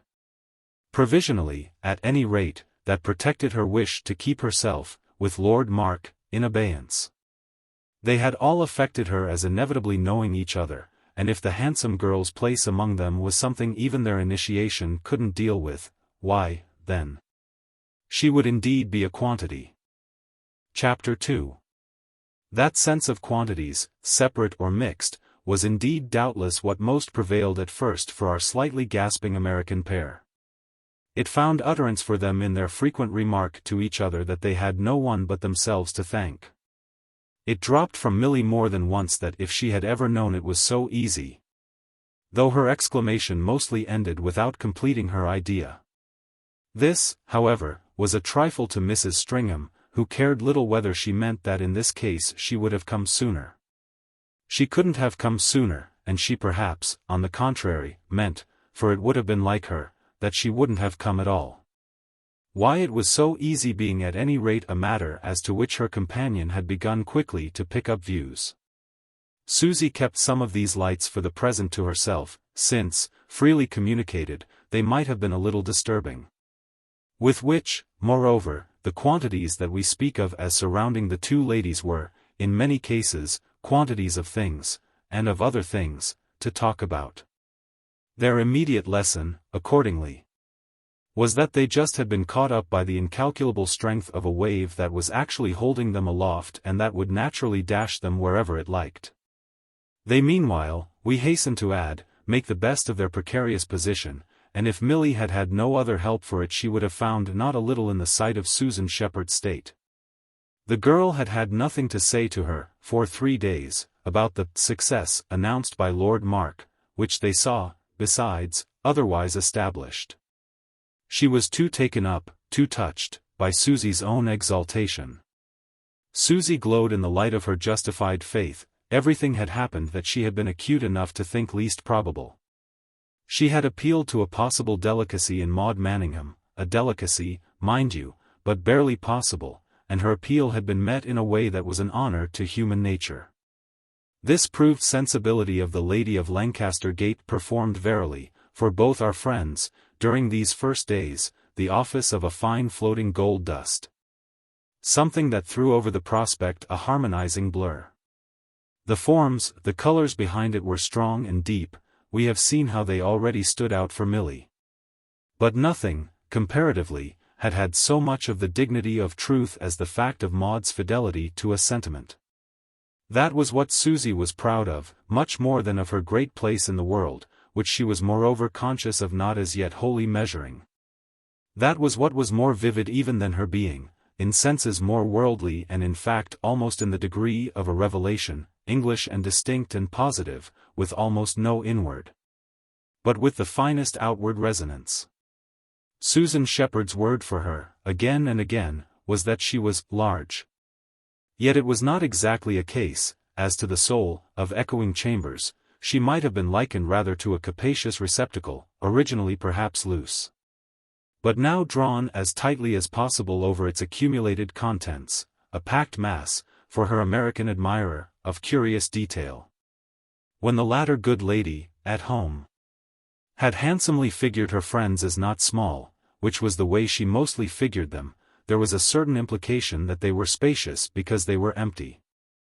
Mrs. Lowder, by a different law, was spacious because she was full, because she had something in common, even in repose, with a projectile, of great size, loaded and ready for use. That indeed, to Susie's romantic mind, announced itself as half the charm of their renewal, a charm as of sitting in springtime, during a long peace, on the daisied grassy bank of some great slumbering fortress. True to her psychological instincts, certainly, Mrs. Stringham had noted that the sentiment she rejoiced in on her old schoolmate's part was all a matter of action and movement, was not, save for the interweaving of a more frequent plump dearest than she would herself perhaps have used, a matter of much other embroidery. She brooded, with interest, on this further remark of race, feeling in her own spirit a different economy. The joy, for her, was to know why she acted, the reason was half the business. Whereas with Mrs. Lowder there might have been no reason, why was the trivial seasoning substance, the vanilla or the nutmeg, omittable from the nutritive pudding without spoiling it. Mrs. Lowder's desire was clearly sharp that their young companions should also prosper together, and Mrs. Stringham's account of it all to Milly, during the first days, was that when, at Lancaster Gate, she was not occupied in telling, as it were, about her. She was occupied in hearing much of the history of her hostess's brilliant niece. They had plenty, on these lines, the two elder women, to give and to take. And it was even not quite clear to the pilgrim from Boston that what she should mainly have arranged for in London was not a series of thrills for herself. She had a bad conscience, indeed almost a sense of immorality, in having to recognize that she was, as she said, carried away. She laughed to Milly when she also said that she didn't know where it would end, and the principle of her uneasiness was that Mrs. Lowder's life bristled for her with elements that she was really having to look at for the first time. They represented, she believed, the world that, as a consequence of the cold shoulder turned to it by the Pilgrim Fathers, had never yet boldly crossed to Boston. It would surely have sunk the stoutest Cunarder, and she couldn't pretend that she faced the prospect simply because Milly had had a caprice. She was in the act herself of having one, directed precisely to their present spectacle. She could but seek strength in the thought that she had never had one, or had never yielded to one, which came to the same thing, before. The sustaining sense of it all, moreover, as literary material, that quite dropped from her. She must wait, at any rate, she should see, it struck her, so far as she had got, as vast, obscure, lurid. She reflected in the watches of the night that she was probably just going to love it for itself, that is for itself and Milly. The odd thing was that she could think of Milly's loving it without dread, or with dread, at least not on the score of conscience, only on the score of peace. It was a mercy, at all events, for the hour, that their fancies jumped together. While, for this first week that followed their dinner, she drank deep at Lancaster Gate, her companion was no less happily, appeared to be indeed on the whole quite as romantically, provided for. The handsome English girl from the heavy English house had been as a figure in a picture stepping by magic out of its frame. It was a case, in truth, for which Mrs. Stringham presently found the perfect image. She had lost none of her grasp, but quite the contrary. Of that other conceit in virtue of which Milly was the wandering princess, so what could be more in harmony now than to see the princess waited upon at the city gate by the worthiest maiden? The chosen daughter of the Burgesses? It was the real again, evidently, the amusement of the meeting for the princess too, princesses living for the most part, in such an appeased way, on the plane of mere elegant representation. That was why they pounced, at city gates, on deputed flower-strewing damsels, that was why, after effigies, processions, and other stately games, frank human company was pleasant to them. Kate Croy really presented herself to Milly, the latter abounded for Mrs. Stringham in accounts of it, as the wondrous London girl in person, by what she had conceived, from far back, of the London girl. Conceived from the tales of travellers and the anecdotes of New York, from old porings over punch and a liberal acquaintance with the fiction of the day. The only thing was that she was nicer, for the creature in question had rather been, to our young woman, an image of dread. She had thought of her, at her best, as handsome just as Kate was, with turns of head and tones of voice, felicities of stature and attitude, things put on and, for that matter, put off. All the marks of the product of a packed society who should be at the same time the heroine of a strong story. She placed this striking young person from the first in a story, saw her, by a necessity of the imagination, for a heroine, felt it the only character in which she wouldn't be wasted. And this in spite of the heroine's pleasant abruptness, her forbearance from gush. Her umbrellas and jackets and shoes, as these things sketched themselves to Milly, and something rather of a breezy boy in the carriage of her arms and the occasional freedom of her slang. When Milly had settled that the extent of her goodwill itself made her shy, she had found for the moment quite a sufficient key, and they were by that time thoroughly afloat together. This might well have been the happiest hour they were to know, attacking in friendly independence their great London, the London of shops and streets and suburbs oddly interesting to Milly, as well as of museums, monuments, sights oddly unfamiliar to Kate, while their elders pursued a separate course. Both rejoicing in their intimacy and each thinking the other's young woman a great acquisition for her own. Milly expressed to Susan Shepherd more than once that Kate had some secret, some smothered trouble, besides all the rest of her history, and that if she had so good-naturedly helped Mrs. Lowder to meet them, this was exactly to create a diversion, to give herself something else to think about. But on the case thus postulated our young American had as yet had no light, she only felt that when the light should come it would greatly deepen the color. And she liked to think she was prepared for anything. What she already knew, moreover, was full to her vision, of English, of eccentric, of Thackerayan character, Kate Croy having gradually become not a little explicit on the subject of her situation. Her past, her present, her general predicament, her small success, up to the present hour, in contenting at the same time her father, her sister, her aunt and herself. It was Milly's subtle guess, imparted to her Susie, that the girl had somebody else as well, as yet unnamed, to content, it being manifest that such a creature couldn't help having. A creature not perhaps, if one would, exactly formed to inspire passions, since that always implied a certain silliness, but essentially seen, by the admiring eye of friendship, under the clear shadow of some probably eminent male interest. The clear shadow, from whatever source projected, hung, at any rate, over Milly's companion the whole week, and Kate Croy's handsome face smiled out of it, under bland skylights. In the presence alike of old masters passive in their glory and of thoroughly new ones, the newest, who bristled restlessly with pins and brandished snipping shears. It was meanwhile a pretty part of the intercourse of these young ladies that each thought the other more remarkable than herself, that each thought herself, or assured the other she did, a comparatively dusty object and the other a favorite of nature and of fortune. Kate was amused, amazed at the way her friend insisted on taking her. And Milly wondered if Kate were sincere in finding her the most extraordinary, quite apart from her being the most charming, person she had come across. They had talked, in long drives, and quantities of history had not been wanting, in the light of which Mrs. Lowder's niece might superficially seem to have had the best of the argument. Her visitor's American references, with their bewildering immensities, their confounding moneyed New York, their excitements of high pressure, their opportunities of wild freedom. Their record of used-up relatives, parents, clever, eager, fair, slim brothers, these the most loved, all engaged, as well as successive superseded guardians. In a high extravagance of speculation and dissipation that had left this exquisite being her black dress, her white face and her vivid hair as the mere last broken link, such a picture quite threw into the shade the brief biography, however sketchily amplified, of a mere middle-class nobody in Bayswater. And though that indeed might be but a Bayswater way of putting it, in addition to which Milly was in the stage of interest in Bayswater ways, this critic so far prevailed that, like Mrs.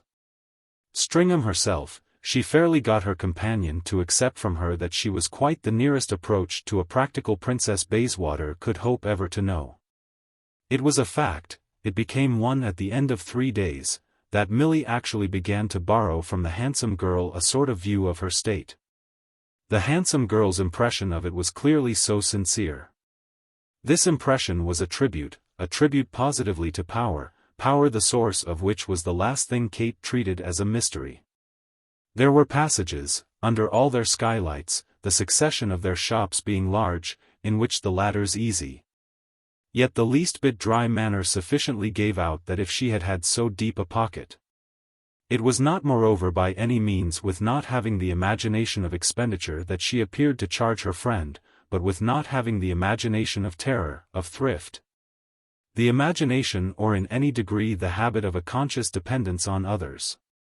Such moments, when all Wigmore Street, for instance, seemed to rustle about and the pale girl herself to be facing the different rustlers, usually so undiscriminated, as individual Britons too.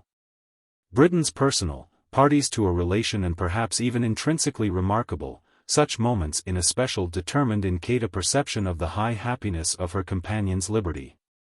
Milly's range was thus immense, she had to ask nobody for anything, to refer nothing to anyone. Her freedom, her fortune and her fancy were her law. An obsequious world surrounded her, she could sniff up at every step its fumes. And Kate, in these days, was altogether in the phase of forgiving her so much bliss.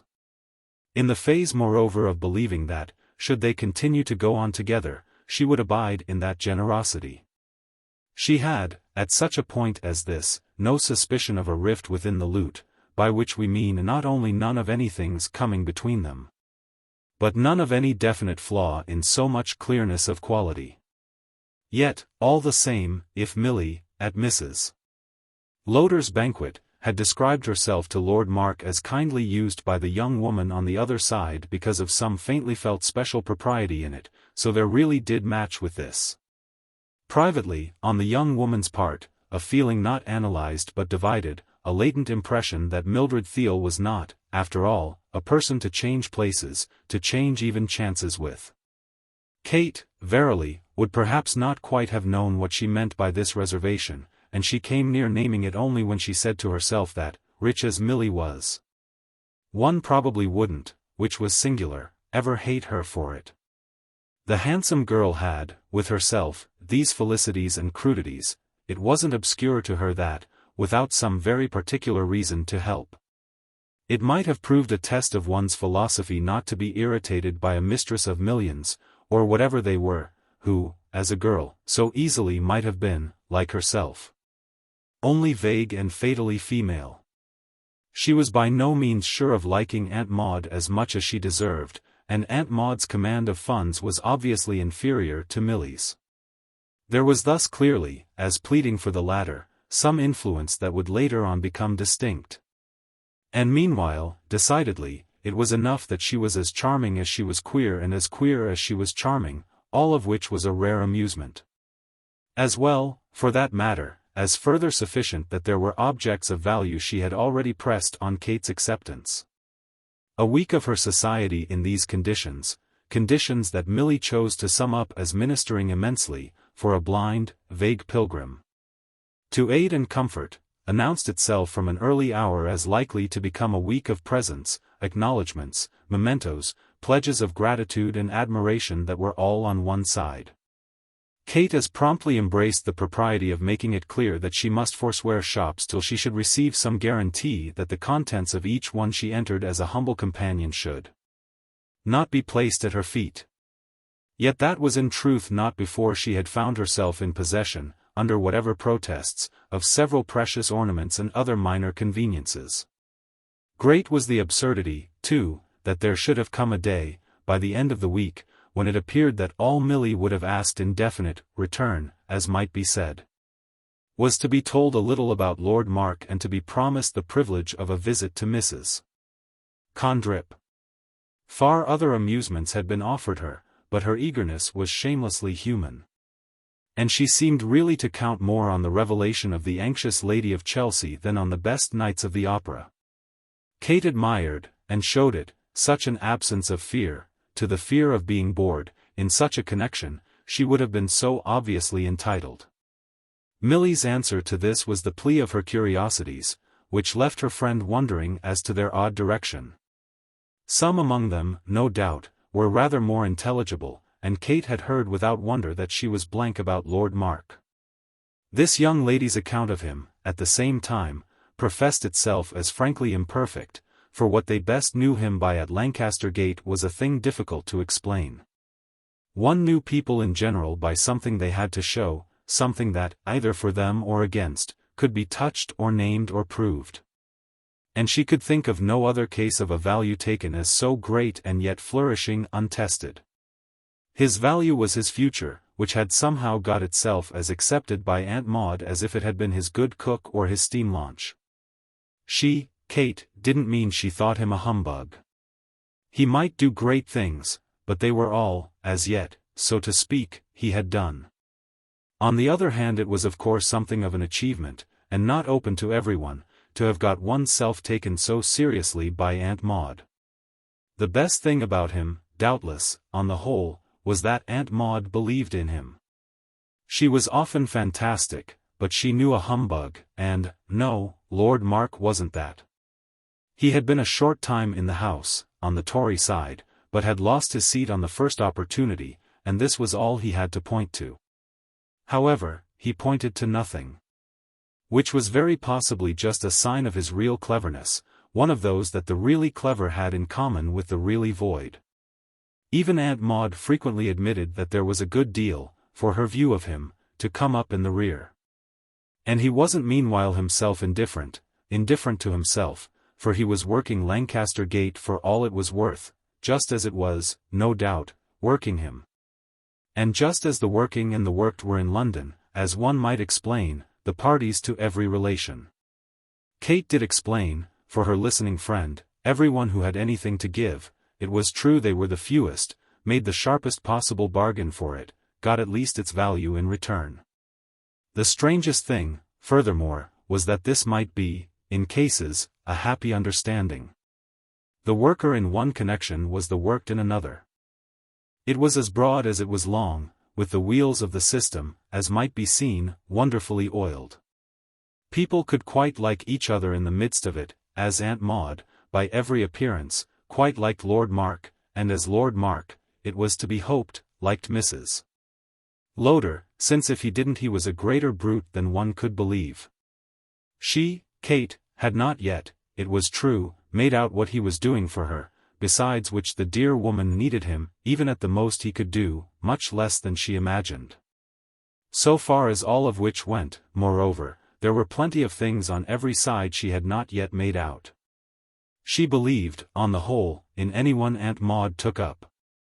And she gave it to Milly as worth thinking of that, whatever wonderful people this young lady might meet in the land, she would meet no more extraordinary woman.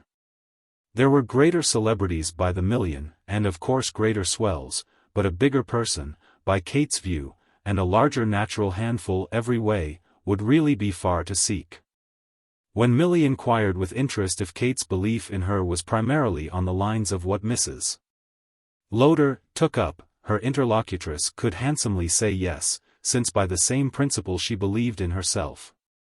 Whom but Aunt Maude's niece, preeminently, had Aunt Maude taken up, and who was thus more in the current, with her, of working and of being worked? You may ask, Kate said, what in the world I have to give, and that indeed is just what I'm trying to learn. There must be something, for her to think she can get it out of me. She will get it, trust her, and then I shall see what it is, which I beg you to believe I should never have found out for myself. She declined to treat any question of Milly's own paying power as discussable. That Milly would pay 100%, and even to the end, doubtless, through the nose, was just the beautiful basis on which they found themselves. These were fine facilities, pleasantries, ironies, all these luxuries of gossip and philosophies of London and of life, and they became quickly, between the pair, the common form of talk. Milly professing herself delighted to know that something was to be done with her. If the most remarkable woman in England was to do it, so much the better, and if the most remarkable woman in England had them both in hand together, why, what could be jollier for each? When she reflected indeed a little on the oddity of her wanting two at once, Kate had the natural reply that it was exactly what showed her sincerity. She invariably gave way to feeling, and feeling had distinctly popped up in her on the advent of her girlhood's friend. The way the cat would jump was always, in presence of anything that moved her, interesting to see, visibly enough, moreover, for a long time, it hadn't jumped anything like so far. This, in fact, as we already know, remained the marvel for Milly Theale, who, on sight of Mrs. Lowder, found 50 links in respect to Susie absent from the chain of association. She knew so herself what she thought of Susie that she would have expected the lady of Lancaster Gate to think something quite different, the failure of which endlessly mystified her. But her mystification was the cause for her of another fine impression. Inasmuch as when she went so far as to observe to Kate that Susan Shepherd, and especially Susan Shepherd emerging so uninvited from an irrelevant past, ought, by all the proprieties, simply to have bored Aunt Maude, her confidante agreed with her without a protest and abounded in the sense of her wonder. Susan Shepherd at least bored the niece, that was plain. This young woman saw nothing in her, nothing to account for anything, not even for Milly's own indulgence, which little fact became in turn to the latter's mind a fact of significance. It was a light on the handsome girl, representing more than merely showed, that poor Susie was simply as naught to her. This was, in a manner too, a general admonition to poor Susie's companion, who seemed to see marked by it the direction in which she had best most look out. It just faintly rankled in her that a person who was good enough and to spare for Milly Theale shouldn't be good enough for another girl, though, oddly enough, she could easily have forgiven Mrs. Lowder herself the impatience. Mrs. Lowder didn't feel it, and Kate Croy felt it with ease, yet in the end, be it added, she grasped the reason, and the reason enriched her mind. Wasn't it sufficiently the reason that the handsome girl was, with 20 other splendid qualities, the least bit brutal too, and didn't she suggest, as no one yet had ever done for her new friend, that there might be a wild beauty in that, and even a strange grace? Kate wasn't brutally brutal, which Milly had hitherto benightedly supposed the only way. She wasn't even aggressively so, but rather indifferently, defensively and, as might be said, by the habit of anticipation. She simplified in advance, was beforehand with her doubts, and knew with singular quickness what she wasn't, as they said in New York, going to like. In that way at least people were clearly quicker in England than at home, and Milly could quite see, after a little, how such instincts might become usual in a world in which dangers abounded. There were more dangers, clearly, round about Lancaster Gate than one suspected in New York or could dream of in Boston. At all events, with more sense of them, there were more precautions, and it was a remarkable world altogether in which there could be precautions, on whatever ground, against Susie. Chapter 3. She certainly made up with Susie directly, however, for any allowance she might have had privately to extend to tepid appreciation. Since the late and long talks of these two embraced not only everything offered and suggested by the hours they spent apart, but a good deal more besides. She might be as detached as the occasion required at 4 o'clock in the afternoon.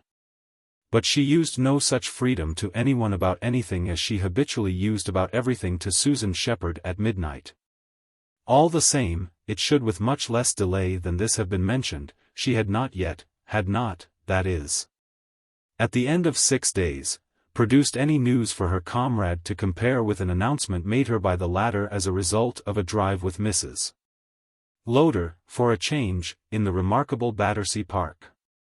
The elder friends had sociably revolved there while the younger ones followed bolder fancies in the admirable equipage appointed to Milly at the hotel, a heavier, more emblazoned, more amusing chariot than she had ever, with stables, notoriously mismanaged, known at home.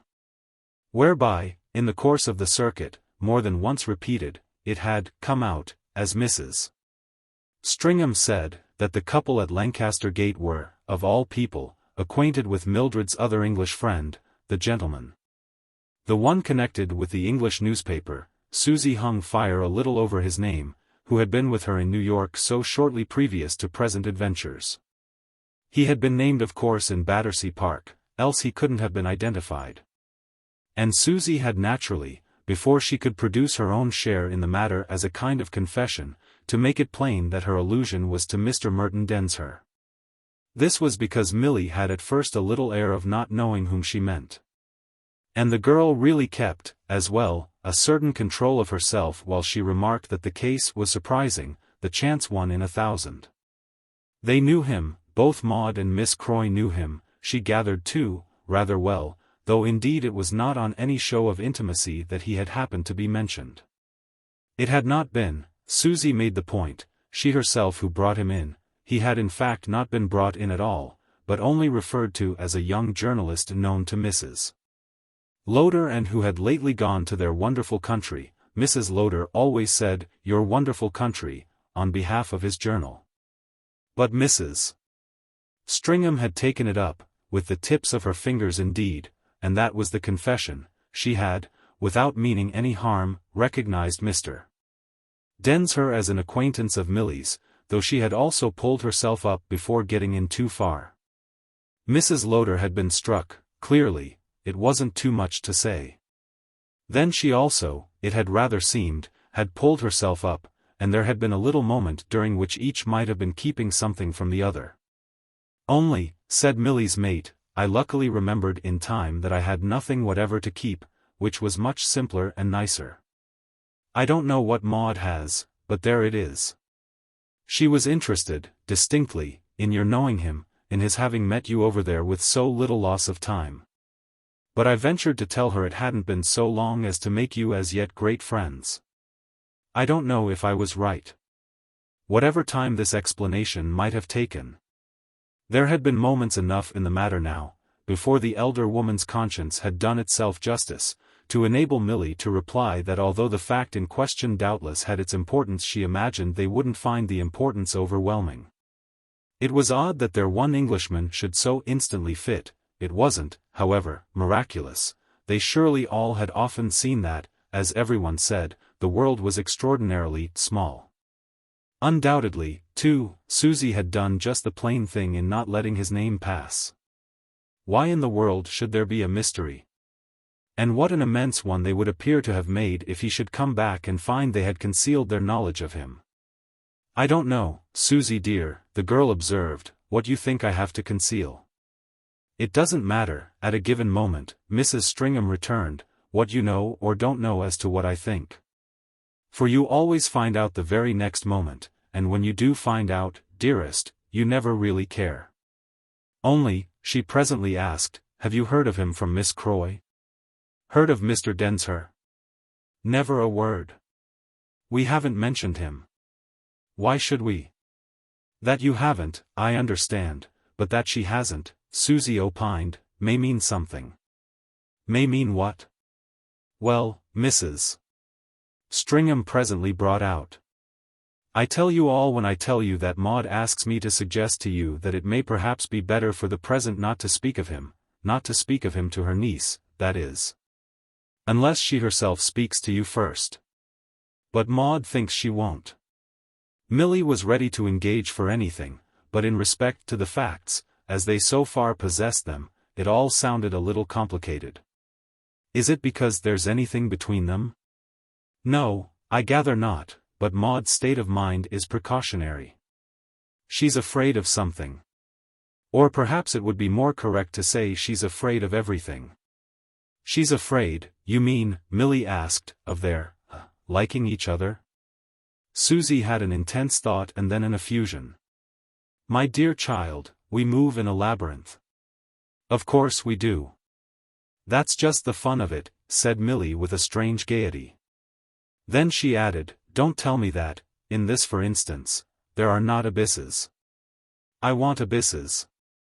Her friend looked at her. It was not unfrequently the case, a little harder than the surface of the occasion seemed to require.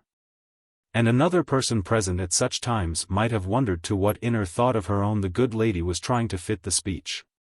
It was too much her disposition, no doubt, to treat her young companion's words as symptoms of an imputed malady. It was none the less, however, her highest law to be light when the girl was light. She knew how to be quaint with the new quaintness, the great Boston gift. It had been, happily, her note in the magazines. And Maude Lowder, to whom it was new indeed and who had never heard anything remotely like it, quite cherished her, as a social resource, for it. It should not therefore fail her now. With it in fact one might face most things. "Ah, then let us hope we shall sound the depths, I'm prepared for the worst, of sorrow and sin." But she would like her niece, we're not ignorant of that, are we, to marry Lord Mark. Hasn't she told you so? Hasn't Mrs. Lowder told me? No, hasn't Kate? It isn't, you know, that she doesn't know it. Milly had, under her comrade's eyes, a minute of mute detachment. She had lived with Kate Croy for several days in a state of intimacy as deep as it had been sudden, and they had clearly, in talk, in many directions, proceeded to various extremities. Yet it now came over her as in a clear cold way that there was a possible account of their relations in which the quantity her new friend had told her might have figured as small, as smallest. Beside the quantity she hadn't. She couldn't say, at any rate, whether or no she had made the point that her aunt designed her for Lord Mark. It had only sufficiently come out, which had been, moreover, eminently guessable, that she was involved in her aunt's designs. Somehow, for Milly, brush it over nervously as she might and with whatever simplifying hand, this abrupt extrusion of Mr. Densher altered all proportions, had an effect on all values. It was fantastic of her to let it make a difference that she couldn't in the least have defined, and she was at least, even during these instants, rather proud of being able to hide, on the spot, the difference it did make. Yet, all the same, the effect for her was, almost violently, of Mr. Densher's having been there, having been where she had stood till now in her simplicity, before her.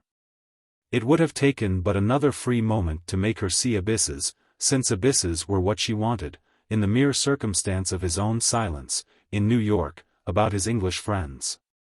There had really been in New York little time for anything. But, had she liked, Milly could have made it out for herself that he had avoided the subject of Miss Croy, and that Miss Croy was yet a subject it could never be natural to avoid. It was to be added at the same time that even if his silence had been labyrinth, which was absurd in view of all the other things too he couldn't possibly have spoken of, this was exactly what must suit her. Since it fell under the head of the plea she had just uttered to Susie. These things, however, came and went, and it set itself up between the companions, for the occasion, in the oddest way, both that they're happening all to know Mr. Densher, except indeed that Susie didn't, but probably would, was a fact belonging, in a world of rushing about, to one of the common orders of chance. And yet further that it was amusing, oh, awfully amusing, to be able fondly to hope that there was something in its having been left to crop up with such suddenness. There seemed somehow a possibility that the ground or, as it were, the air might, in a manner, have undergone some pleasing preparation. Though the question of this possibility would probably, after all, have taken some threshing out. The truth, moreover, and there they were, already, our pair, talking about it, the truth had not in fact quite cropped out. This, obviously, in view of Mrs. Lowder's request to her old friend. It was accordingly on Mrs. Lowder's recommendation that nothing should be said to Kate, it was on this rich attitude of Aunt Maude's that the idea of an interesting complication might best hope to perch. And when, in fact, after the colloquy we have reported Milly saw Kate again without mentioning any name, her silence succeeded in passing muster with her as the beginning of a new sort of fun. The sort was all the newer by reason of its containing a small element of anxiety, when she had gone in for fun before it had been with her hands a little more free. Yet it was, none the less, rather exciting to be conscious of a still sharper reason for interest in the handsome girl, as Kate continued, even now, preeminently to remain for her. And a reason, this was the great point, of which the young woman herself could have no suspicion. Twice over, thus, for 2 or 3 hours together, Milly found herself seeing Kate, quite fixing her in the light of the knowledge that it was a face on which Mr. Densher's eyes had more or less familiarly rested and which, by the same token, had looked, rather more beautifully than less, into his own. She pulled herself up indeed with the thought that it had inevitably looked, as beautifully as one would, into thousands of faces in which one might one's self never trace it. But just the odd result of the thought was to intensify for the girl that side of her friend which she had doubtless already been more prepared than she quite knew to think of as the other. The not wholly calculable. It was fantastic, and Milly was aware of this, but the other side was what had, of a sudden, been turned straight towards her by the show of Mr. Densher's propinquity. She hadn't the excuse of knowing it for Kate's own, since nothing whatever as yet proved it particularly to be such. Never mind. It was with this other side now fully presented that Kate came and went, kissed her for greeting and for parting, talked, as usual, of everything but, as it had so abruptly become for Milly, the thing. Our young woman, it is true, would doubtless not have tasted so sharply a difference in this pair of occasions had she not been tasting so peculiarly her own possible betrayals. What happened was that afterwards, on separation, she wondered if the matter had not mainly been that she herself was so taken up with the unspoken.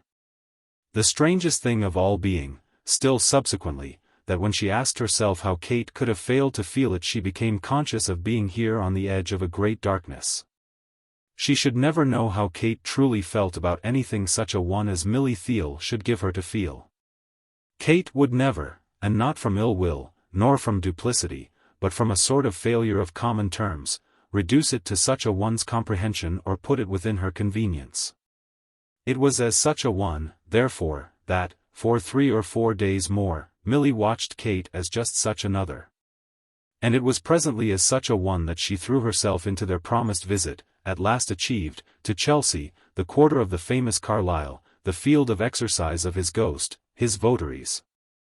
And the residence of poor Marian, so often referred to in actually a somewhat incongruous spirit there. With our young woman's first view of poor Marian everything gave way but the sense of how, in England, apparently, the social situation of sisters could be opposed, how common ground, for a place in the world, could quite fail them, a state of things sagely perceived to be involved in an hierarchical, an aristocratic order. Just whereabouts in the order Mrs. Lowder had established her niece was a question not wholly void, as yet, no doubt, of ambiguity, though Milly was withal sure Lord Mark could exactly have fixed the point if he would. Fixing it at the same time for Aunt Maude herself. But it was clear that Mrs. Condrip was, as might have been said, in quite another geography. She would not, in short, have been to be found on the same social map, and it was as if her visitors had turned over page after page together before the final relief of their benevolent here. The interval was bridged, of course, but the bridge, verily, was needed, and the impression left Milly to wonder whether, in the general connection, it were of bridges or of intervals that the spirit not locally disciplined would find itself most conscious. It was as if at home, by contrast, there were neither the difference itself, from position to position, nor, on either side, and particularly on one, the awfully good manner. The conscious sinking of a consciousness, that made up for it. The conscious sinking, at all events, and the awfully good manner, the difference, the bridge, the interval, the skipped leaves of the social atlas, these, it was to be confessed, had a little.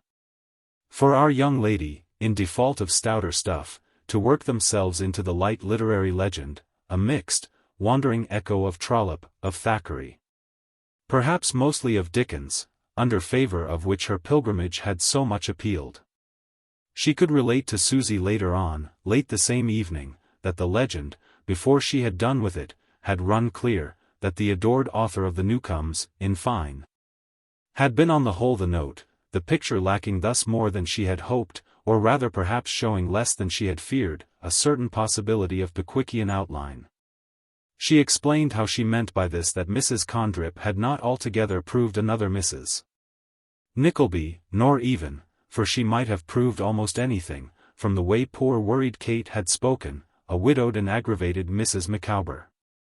Mrs. Stringham, in the midnight conference, intimated rather yearningly that, however the event might have turned, the side of English life such experiences open to Milly were just those she herself seemed booked, as they were all, round about her now, always saying, to miss, she had begun to have a little for her fellow observer. These moments of fanciful reaction in which she was once more all Susan Shepherd, against the high sphere of colder conventions into which her overwhelming connection with Maud Manningham had wrapped her. Milly never lost sight, for long, of the Susan Shepherd side of her, and was always there to meet it when it came up and vaguely, tenderly, impatiently to pat it, abounding in the assurance that they would still provide for it. They had, however, tonight, another matter in hand, which proved to be presently, on the girl's part, in respect to her hour of Chelsea, the revelation that Mrs. Condrip, taking a few minutes when Kate was away with one of the children, in bed upstairs for some small complaint, had suddenly, without its being in the least, led up to broken ground on the subject of Mr. Densher, mentioned him with impatience as a person in love with her sister. She wished me, if I cared for Kate, to know, Milly said, for it would be quite too dreadful, and one might do something. Susie wondered. Prevent anything coming of it? That's easily said. Do what? Milly had a dim smile. I think that what she would like is that I should come a good deal to see her about it. And doesn't she suppose you've anything else to do? The girl had by this time clearly made it out. Nothing but to admire and make much of her sister, whom she doesn't, however, herself in the least understand, and give up one's time, and everything else, to it. It struck the elder friend that she spoke with an almost unprecedented approach to sharpness, as if Mrs. Condrip had been rather specially disconcerting. Never yet so much as just of late had Mrs. Stringham seen her companion as exalted, and by the very play of something within, into a vague golden air that left irritation below. That was the great thing with Milly, it was her characteristic poetry, or at least it was Susan Shepherd's. But she made a point, the former continued, of my keeping what she says from Kate. I'm not to mention that she has spoken. And why, Mrs. Stringham presently asked, is Mr. Densher so dreadful? Milly had, she thought, an hesitation, something that suggested a fuller talk with Mrs. Condrip than she inclined perhaps to report. It isn't so much he himself. Then the girl spoke a little. As for the romance of it, one could never tell, with her, where romance would come in. It's the state of his fortunes.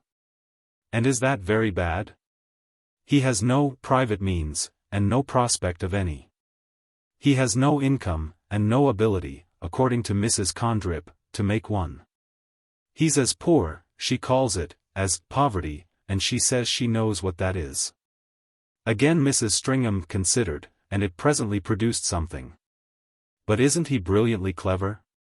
Milly had also then an instant that was not quite fruitless. I haven't the least idea.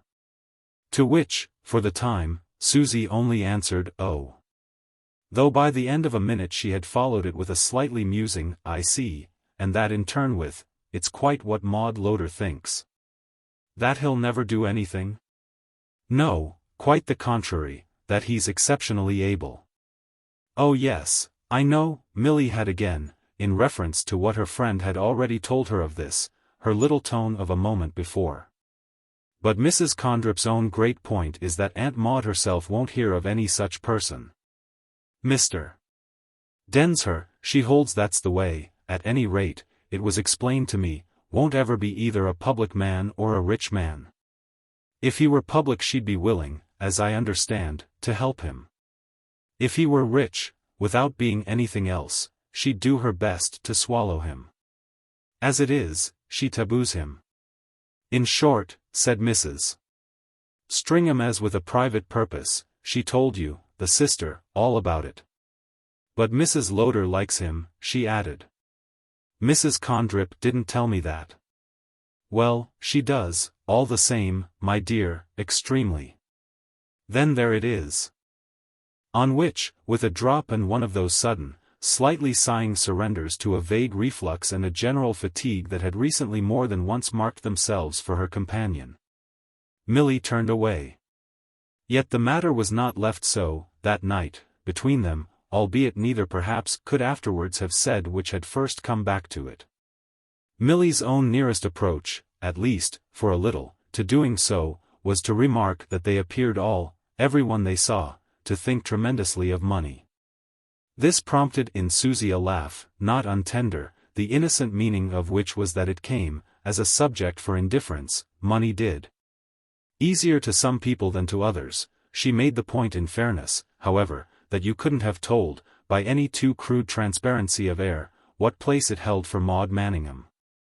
She did her worldliness with grand proper silences, if it mightn't better be put perhaps that she did her detachment with grand occasional pushes. However Susie put it, in truth, she was really, in justice to herself, thinking of the difference, as favourites of fortune, between her old friend and her new.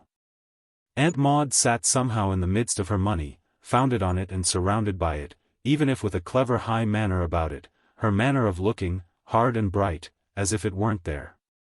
Milly, about hers, had no manner at all, which was possibly, from a point of view, a fault. She was at any rate far away on the edge of it, and you hadn't, as might be said. In order to get at her nature, to traverse, by whatever avenue, any piece of her property. It was clear, on the other hand, that Mrs. Lowder was keeping her wealth as for purposes, imaginations, ambitions, that would figure as large, as honorably unselfish, on the day they should take effect. She would impose her will, but her will would be only that a person or two shouldn't lose a benefit by not submitting if they could be made to submit. To Milly, as so much younger, such far views couldn't be imputed, there was nobody she was supposable as interested for. It was too soon, since she wasn't interested for herself. Even the richest woman, at her age, lacked motive, and Milly's motive doubtless had plenty of time to arrive. She was meanwhile beautiful, simple, sublime without it, whether missing it and vaguely reaching out for it or not. And with it, for that matter, in the event, would really be these things just as much. Only then she might very well have, like Aunt Maude, a manner.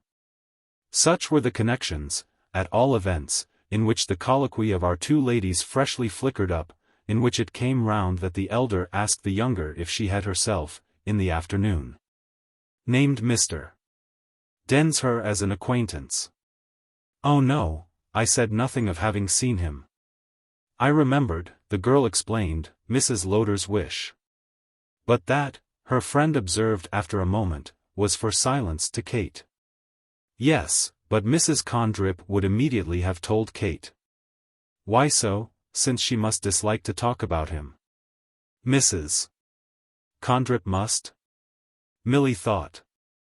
What she would like most is that her sister should be brought to think ill of him. And if anything she can tell her will help that, but Milly dropped suddenly here, as if her companion would see. Her companion's interest, however, was all for what she herself saw. You mean she'll immediately speak? Mrs. Stringham gathered that this was what Milly meant, but it left still a question. How will it be against him that you know him? Oh, I don't know. It won't be so much one's knowing him as one's having kept it out of sight. Ah, said Mrs. Stringham, as if for comfort, you haven't kept it out of sight. Isn't it much rather Miss Croy herself who has?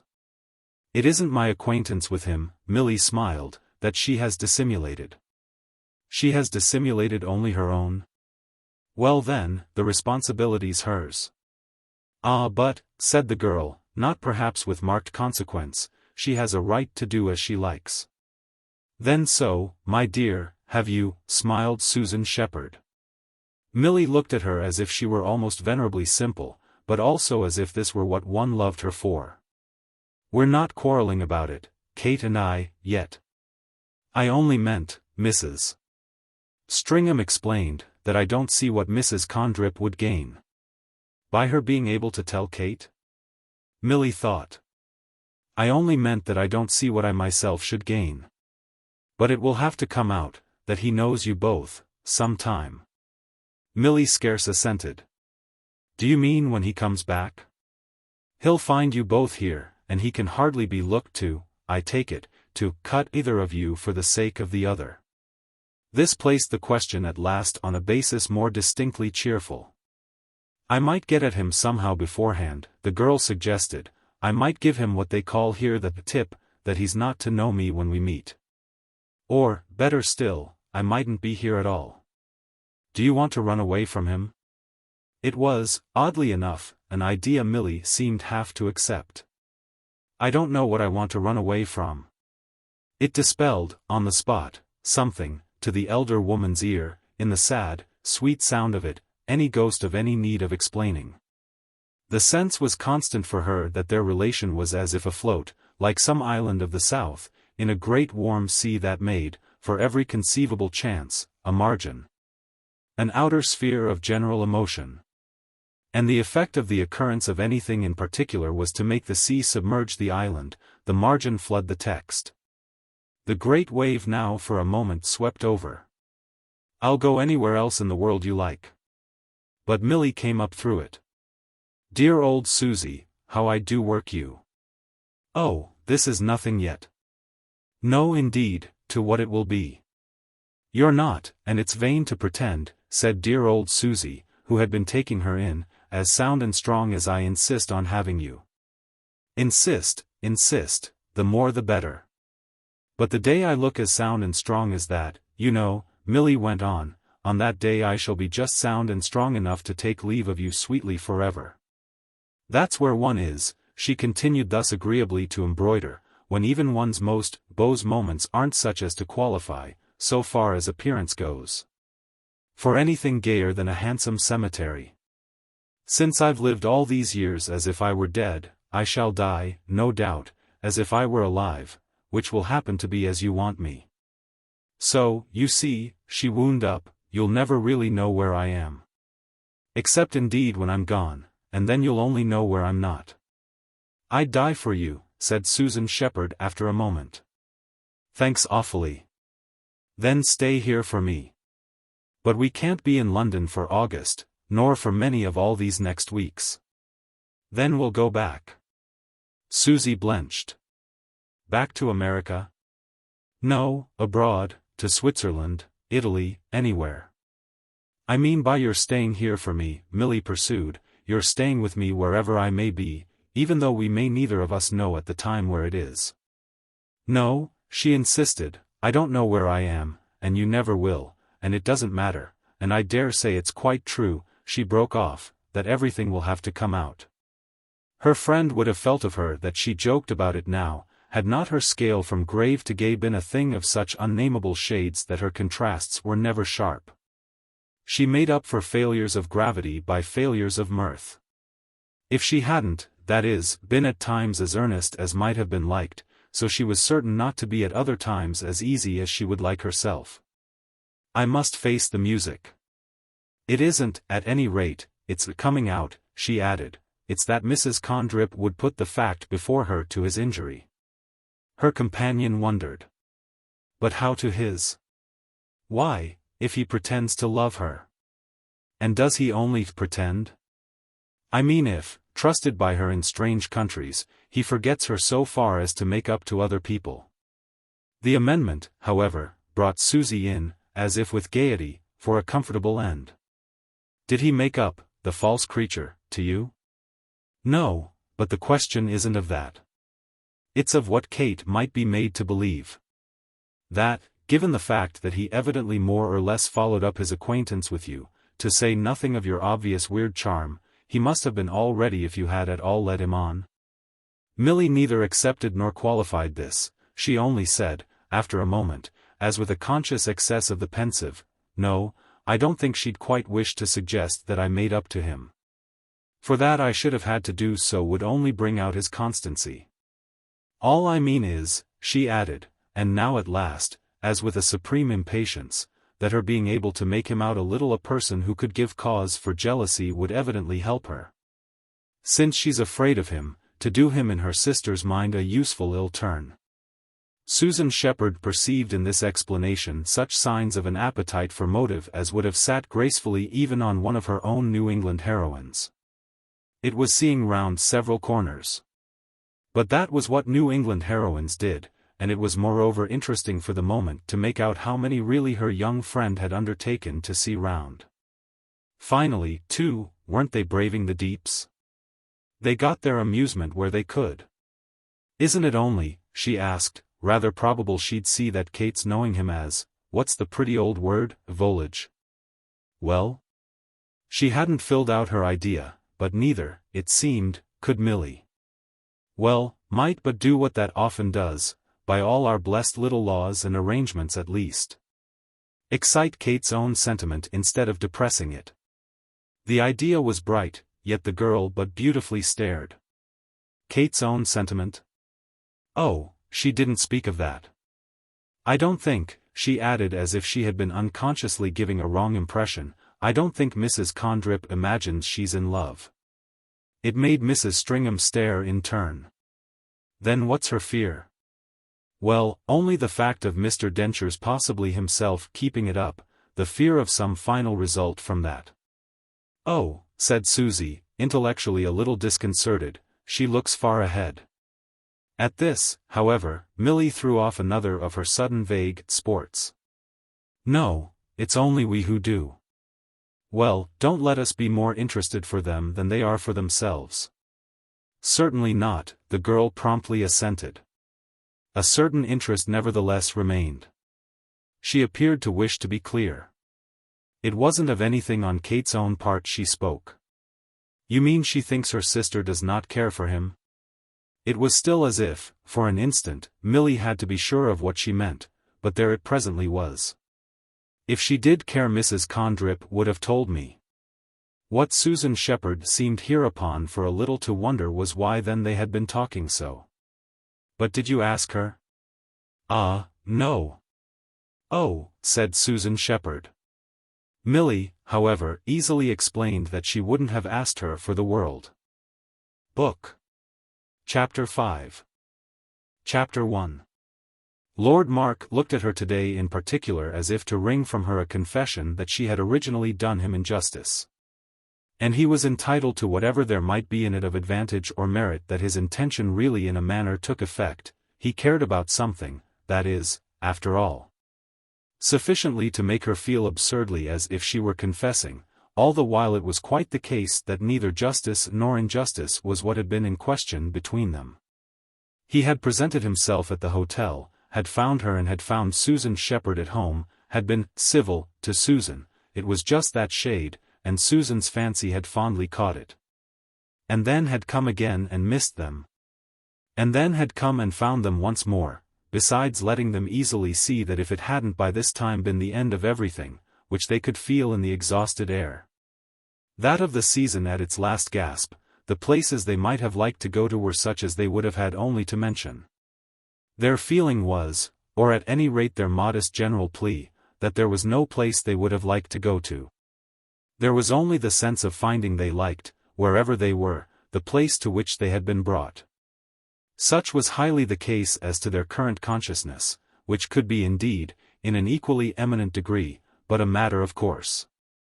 Impressions this afternoon having by a happy turn of their will been gathered for them into a splendid cluster, an offering like an armful of the rarest flowers. They were in presence of the offering, they had been led up to it. And if it had been still their habit to look at each other across distances for increase of unanimity, his hand would have been silently named between them as the hand applied to the wheel. He had administered the touch that, under light analysis, made the difference of their not having lost, as Susie on the spot and at the hour phrased it again and again. Both for herself and for such others as the question might concern, so beautiful and interesting an experience. The difference also, in fact, of Mrs. Lowder's not having lost it either, though it was with Mrs. Lowder, superficially, they had come, and though it was further with that lady that our young woman was directly engaged during the half-hour or so of her most agreeably inward response to the scene. The great historic house had, for Milly, beyond terrace and garden, as the center of an almost extravagantly grand Watteau composition, a tone as of old gold kept down by the quality of the air. Summer full-flushed, but attuned to the general perfect taste. Much, by her measure, for the previous hour, appeared, in connection with this revelation of it, to have happened to her, a quantity expressed in introductions of charming new people. In walks through halls of armor, of pictures, of cabinets, of tapestry, of tea-tables, in an assault of reminders that this largeness of style was the sign of appointed felicity. The largeness of style was the great containing vessel, while everything else, the pleasant personal affluence, the easy, murmurous welcome, the honored age of illustrious host and hostess, all at once so distinguished and so plain, so public and so shy, became but this or that element of the infusion. The elements melted together and seasoned the draught, the essence of which might have struck the girl as distilled into the small cup of iced coffee she had vaguely accepted from somebody. While a fuller flood, somehow, kept bearing her up, all the freshness of response of her young life, the freshness of the first and only prime. What had perhaps brought on just now a kind of climax was the fact of her appearing to make out, through Aunt Maude, what was really the matter. It couldn't be less than a climax for a poor shaky maiden to find it put to her of a sudden that she herself was the matter, for that was positively what, on Mrs. Lowder's part, it came to. Everything was great, of course, in great pictures, and it was doubtless precisely a part of the brilliant life, since the brilliant life, as one had faintly figured it, clearly was humanly led, that all impressions within its area partook of its brilliancy. Still, letting that pass, it fairly stamped an hour as with the official seal for one to be able to take in so comfortably one's companion's broad blandness. You must stay among us, you must stay. Anything else is impossible and ridiculous. You don't know yet, no doubt, you can't, but you will soon enough, you can stay in any position. It had been as the murmurous consecration to follow the murmurous welcome.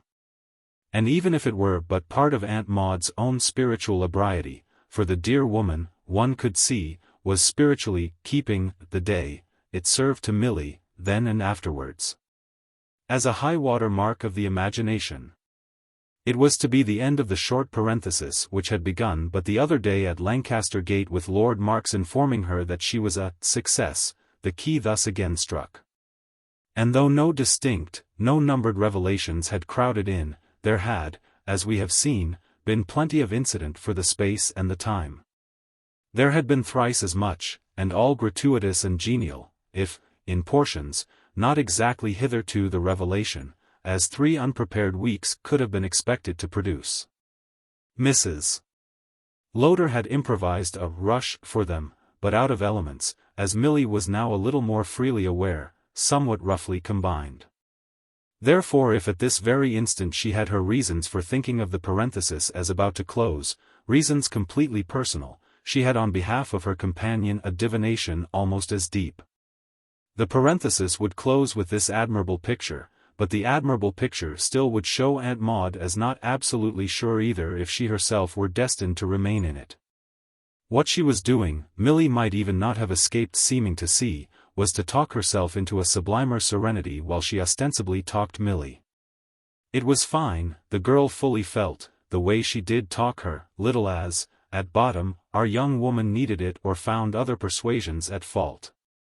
It was in particular during the minutes of her grateful absorption of iced coffee, qualified by a sharp doubt of her wisdom, that she most had in view Lord Mark's relation to her being there. Or at least to the question of her being amused at it. It wouldn't have taken much by the end of 5 minutes quite to make her feel that this relation was charming. It might, once more, simply have been that everything, anything, was charming when one was so justly and completely charmed. But, frankly, she had not supposed anything so serenely sociable could define itself between them as the friendly understanding that was at present somehow in the air. They were, many of them together, near the marquee that had been erected on a stretch of sward as a temple of refreshment and that happened to have the property, which was all to the good of making Milly think of a durbar. Her iced coffee had been a consequence of this connection, in which, further, the bright company scattered about fell thoroughly into place. Certain of its members might have represented the contingent of native princes, familiar, but scarce the less grandly gregarious term. And Lord Mark would have done for one of these even though for choice he but presented himself as a supervisory friend of the family. The Lancaster Gate family, he clearly intended, in which he included its American recruits, and included above all Kate Croy, a young person blessedly easy to take care of. She knew people, and people knew her, and she was the handsomest thing there, this last a declaration made by Milly, in a sort of soft midsummer madness, a straight skylark flight of charity. To Aunt Maude. Kate had, for her new friend's eyes, the extraordinary and attaching property of appearing at a given moment to show as a beautiful stranger, to cut her connections and lose her identity. Letting the imagination for the time make what it would of them, make her merely a person striking from afar, more and more pleasing as one watched, but who was above all a subject for curiosity. Nothing could have given her, as a party to a relation, a greater freshness than this sense, which sprang up at its own hours, of being as curious about her as if one hadn't known her. It had sprung up, we have gathered, as soon as Milly had seen her after hearing from Mrs. Stringham of her knowledge of Merton Densher. She had looked then other and, as Milly knew the real critical mind would call it, more objective, and our young woman had foreseen it of her, on the spot, that she would often look so again. It was exactly what she was doing this afternoon. And Milly, who had amusements of thought that were like the secrecies of a little girl playing with dolls when conventionally too big, could almost settle to the game of what one would suppose her. How one would place her, if one didn't know her. She became thus, intermittently, a figure conditioned only by the great facts of aspect, a figure to be waited for, named and fitted.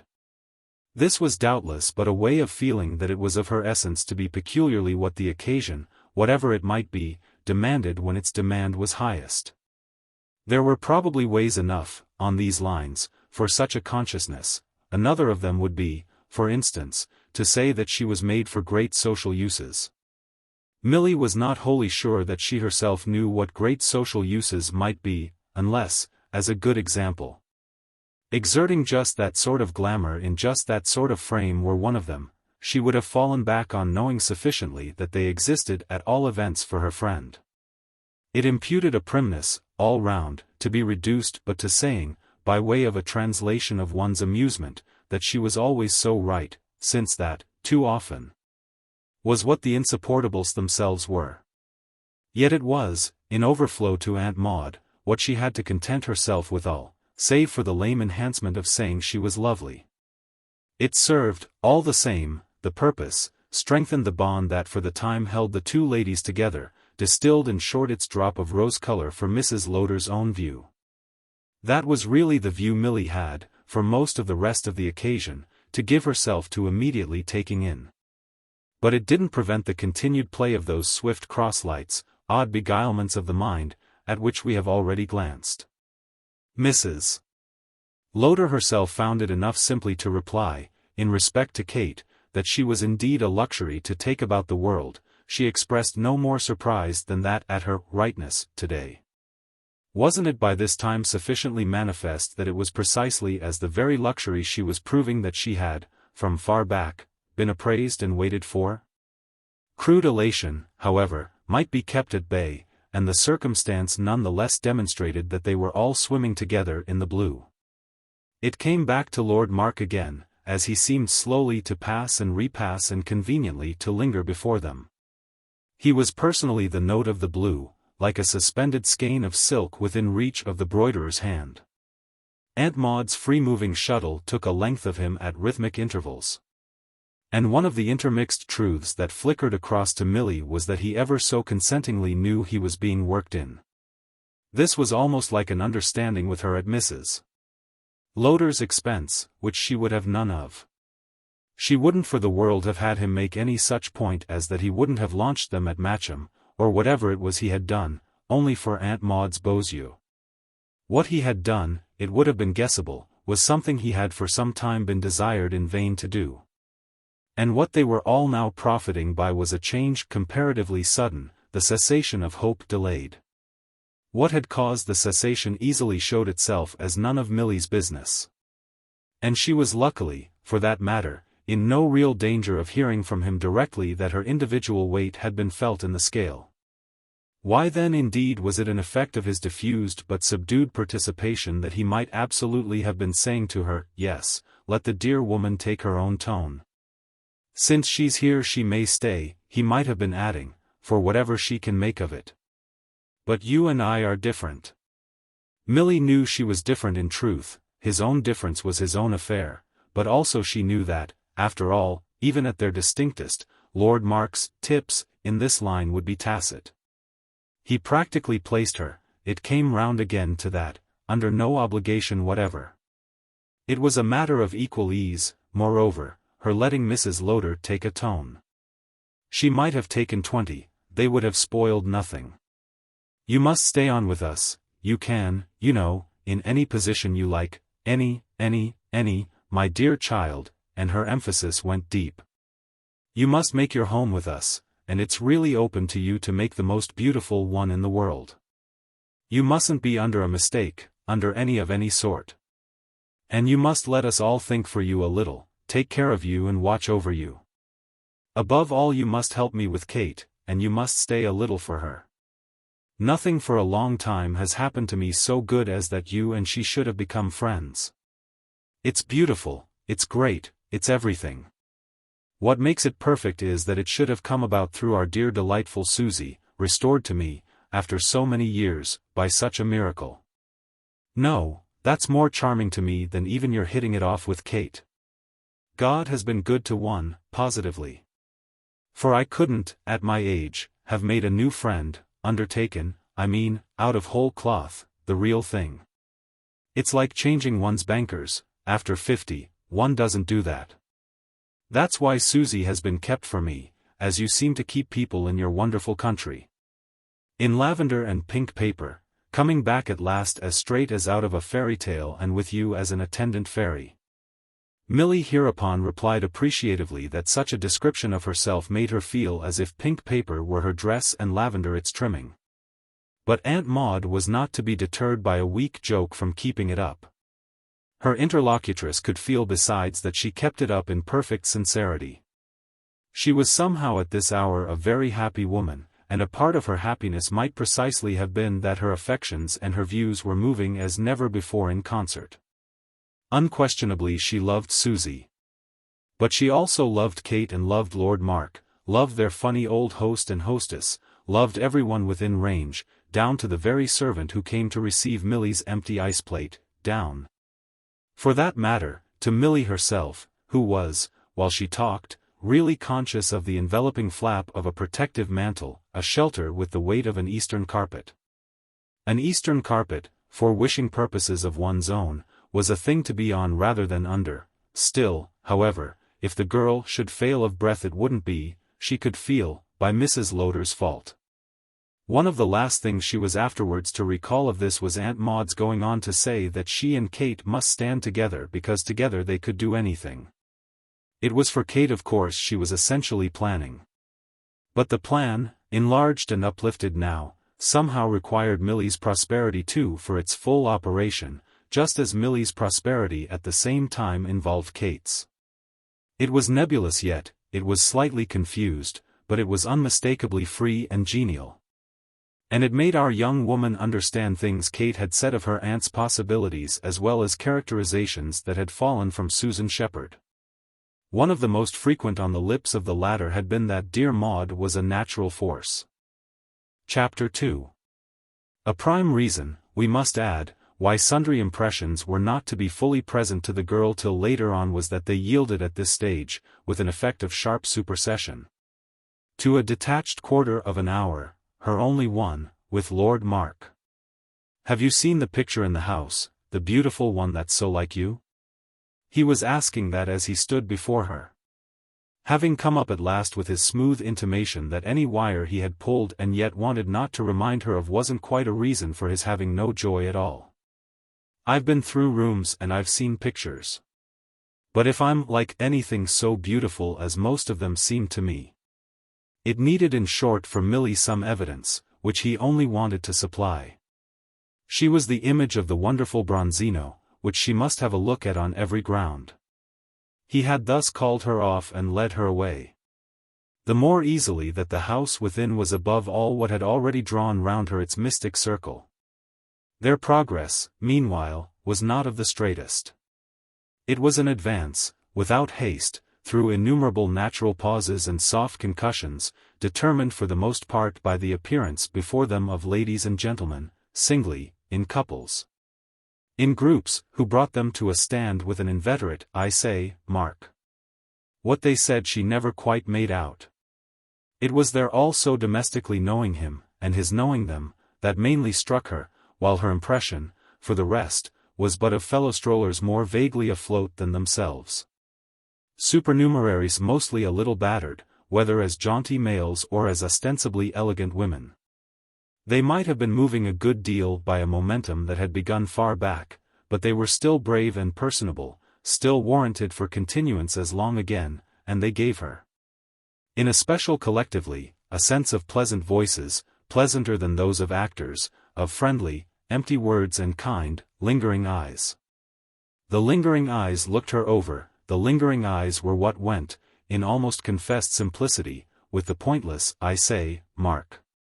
And what was really most sensible of all was that, as a pleasant matter of course, if she didn't mind, he seemed to suggest their letting people, poor dear things, have the benefit of her. The odd part was that he made her herself believe, for amusement, in the benefit, measured by him in mere manner, for wonderful, of a truth, was, as a means of expression. His slightness of emphasis, that her present good nature conferred. It was, as she could easily see, a mild common carnival of good nature, a mass of London people together, of sorts and sorts, but who mainly knew each other and who, in their way, did, no doubt, confess to curiosity. It had gone round that she was there, questions about her would be passing, the easiest thing was to run the gauntlet with him, just as the easiest thing was in fact to trust him generally.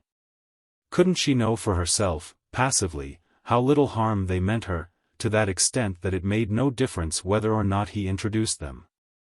The strangest thing of all for Milly was perhaps the uplifted assurance and indifference with which she could simply give back the particular bland stare that appeared in such cases to mark civilization at its highest. It was so little her fault, this oddity of what had gone round about her, that to accept it without question might be as good a way as another of feeling life. It was inevitable to supply the probable description, that of the awfully rich young American who was so queer to behold, but nice, by all accounts, to know. And she had really but one instant of speculation as to fables or fantasies perchance originally launched. She asked herself once only if Susie could, inconceivably, have been blatant about her. For the question, on the spot, was really blown away forever. She knew in fact on the spot and with sharpness just why she had elected Susan Shepherd. She had had from the first hour the conviction of her being precisely the person in the world least possibly a trumpeter. So it wasn't their fault, and anything might happen that would, and everything now again melted together. And kind eyes were always kind eyes, if it were never to be worse than that. She got with her companion into the house. They brushed, beneficently, past all their accidents. The Bronzino was, it appeared, deep within, and the long afternoon light lingered for them on patches of old color and waylaid them, as they went, in nooks and opening vistas. It was all the while for Milly as if Lord Mark had really had something other than this spoken pretext in view. As if there were something he wanted to say to her and were only, consciously yet not awkwardly, just delicately, hanging fire. At the same time it was as if the thing had practically been said by the moment they came in sight of the picture. Since what it appeared to amount to was, do let a fellow who isn't a fool take care of you a little. The thing somehow, with the aid of the Bronzino, was done. It hadn't seemed to matter to her before if he were a fool or no, but now, just where they were, she liked his not being. And it was all moreover none the worse for coming back to something of the same sound as Mrs. Lowder's so recent reminder. She too wished to take care of her, and wasn't it, à peu près, what all the people with the kind eyes were wishing? Once more things melted together, the beauty and the history and the facility and the splendid midsummer glow. It was a sort of magnificent maximum, the pink dawn of an apotheosis. Coming so curiously soon. What in fact befell was that, as she afterwards made out, it was Lord Mark who said nothing in particular, it was she herself who said all. She couldn't help that, it came. And the reason it came was that she found herself, for the first moment, looking at the mysterious portrait through tears. Perhaps it was her tears that made it just then so strange and fair, as wonderful as he had said, the face of a young woman, all magnificently drawn, down to the hands, and magnificently dressed. A face almost livid in hue, yet handsome in sadness and crowned with a mass of hair rolled back and high, that must, before fading with time, have had a family resemblance to her own. The lady in question, at all events, with her slightly Michelangelesque squareness, her eyes of other days, her full lips, her long neck, her recorded jewels, her brocaded and wasted reds, was a very great personage, only unaccompanied by a joy. And she was dead, dead, dead. Milly recognized her exactly in words that had nothing to do with her. I shall never be better than this. He smiled for her at the portrait. Then she? You'd scarce need to be better, for surely that's well enough. But you are, one feels, as it happens, better, because, splendid as she is, one doubts if she was good. He hadn't understood. She was before the picture, but she had turned to him, and she didn't care if, for the minute, he noticed her tears. It was probably as good a moment as she should ever have with him. It was perhaps as good a moment as she should have with anyone, or have in any connection whatever. I mean that everything this afternoon has been too beautiful, and that perhaps everything together will never be so right again. I'm very glad therefore you've been a part of it. Though he still didn't understand her, he was as nice as if he didn't ask for insistence, and that was just a part of his looking after her. He simply protected her now from herself, and there was a world of practice in it. Oh, we must talk about these things. Ah, they had already done that, she knew, as much as she ever would. And she was shaking her head at her pale sister the next moment with a world, on her side, of slowness. I wish I could see the resemblance. Of course her complexion's green, she laughed. But mine's several shades greener. It's down to the very hands, said Lord Mark. Her hands are large, Milly went on, but mine are larger. Mine are huge. Oh, you go her, all round, one better, which is just what I said. But you're a pair. You must surely catch it, he added as if it were important to his character as a serious man not to appear to have invented his plea.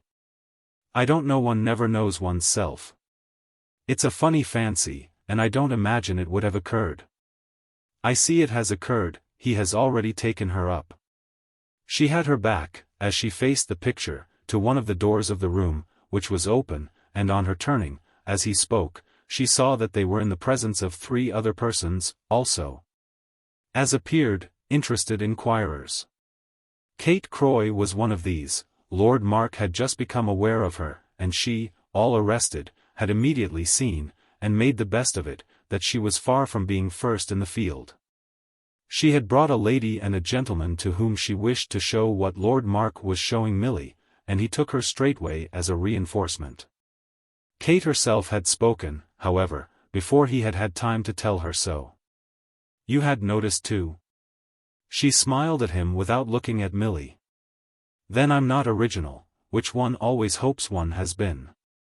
But the likeness is so great.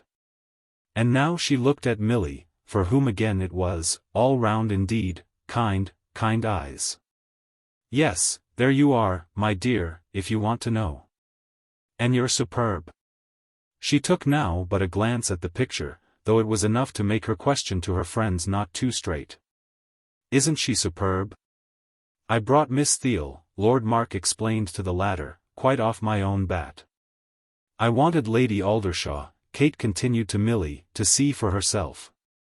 Les grands esprits s'y rencontrent. Laughed her attendant gentleman, a high, but slightly stooping, shambling and wavering person, who represented urbanity by the liberal aid of certain prominent front teeth and whom Milly vaguely took for some sort of great man.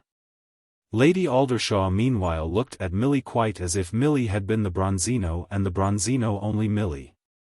Superb, superb. Of course I had noticed you.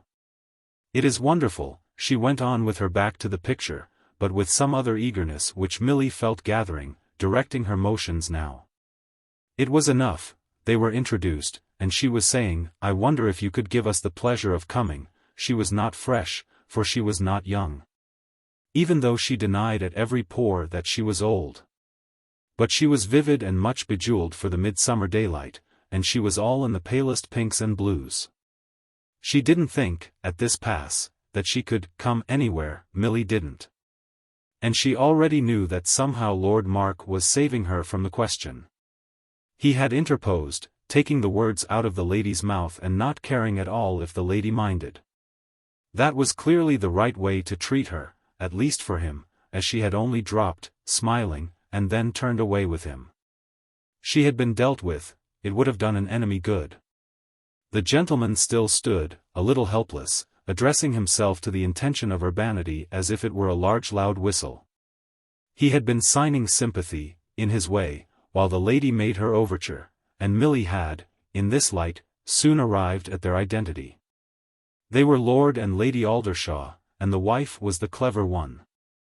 A minute or two later the situation had changed, and she knew it afterwards to have been by the subtle operation of Kate. She was herself saying that she was afraid she must go now if Susie could be found, but she was sitting down on the nearest seat to say it. The prospect, through open doors, stretched before her into other rooms, down the vista of which Lord Mark was strolling with Lady Aldershaw, who, close to him and much intent, seemed to show from behind as peculiarly expert. Lord Aldershaw, for his part, had been left in the middle of the room, while Kate, with her back to him, was standing before her with much sweetness of manner. The sweetness was all for her. She had the sense of the poor gentleman's having somehow been handled as Lord Mark had handled his wife. He dangled there, he shambled a little. Then he bethought himself of the Bronzino, before which, with his eyeglass, he hovered. It drew from him an odd, vague sound, not wholly distinct from a grunt, and a humph, most remarkable, which lighted Kate's face with amusement. The next moment he had creaked away, over polished floors, after the others, and Milly was feeling as if she had been rude. But Lord Aldershaw was in every way a detail, and Kate was saying to her that she hoped she wasn't ill. Thus it was that, aloft there in the great gilded historic chamber and the presence of the pale personage on the wall, whose eyes all the while seemed engaged with her own, she found herself suddenly sunk in something quite intimate and humble, and to which these grandeurs were strange enough witnesses. It had come up, in the form in which she had had to accept it, all suddenly, and nothing about it, at the same time, was more marked than that she had in a manner plunged into it to escape from something else. Something else, from her first vision of her friend's appearance 3 minutes before, had been present to her even through the call made by the others on her attention. Something that was perversely there, she was more and more uncomfortably finding, at least for the first moments and by some spring of its own, with every renewal of their meeting. Is it the way she looks to him, she asked herself, the perversity being that she kept in remembrance that Kate was known to him. It wasn't a fault in Kate, nor in him assuredly. And she had a horror, being generous and tender, of treating either of them as if it had been. To Densher himself she couldn't make it up, he was too far away. But her secondary impulse was to make it up to Kate. She did so now with a strange soft energy, the impulse immediately acting. "Will you render me tomorrow a great service?" "Any service, dear child, in the world. But it's a secret one, nobody must know. I must be wicked and false about it." "Then I'm your woman," Kate smiled, "for that's the kind of thing I love. Do let us do something bad. You're impossibly without sin, you know."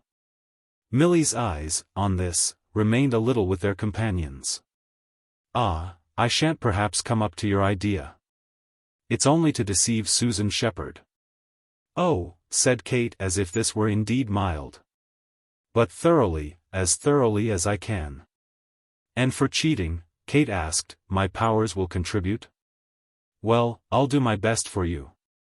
In accordance with which it was presently settled between them that Milly should have the aid and comfort of her presence for a visit to Sir Luke Strett.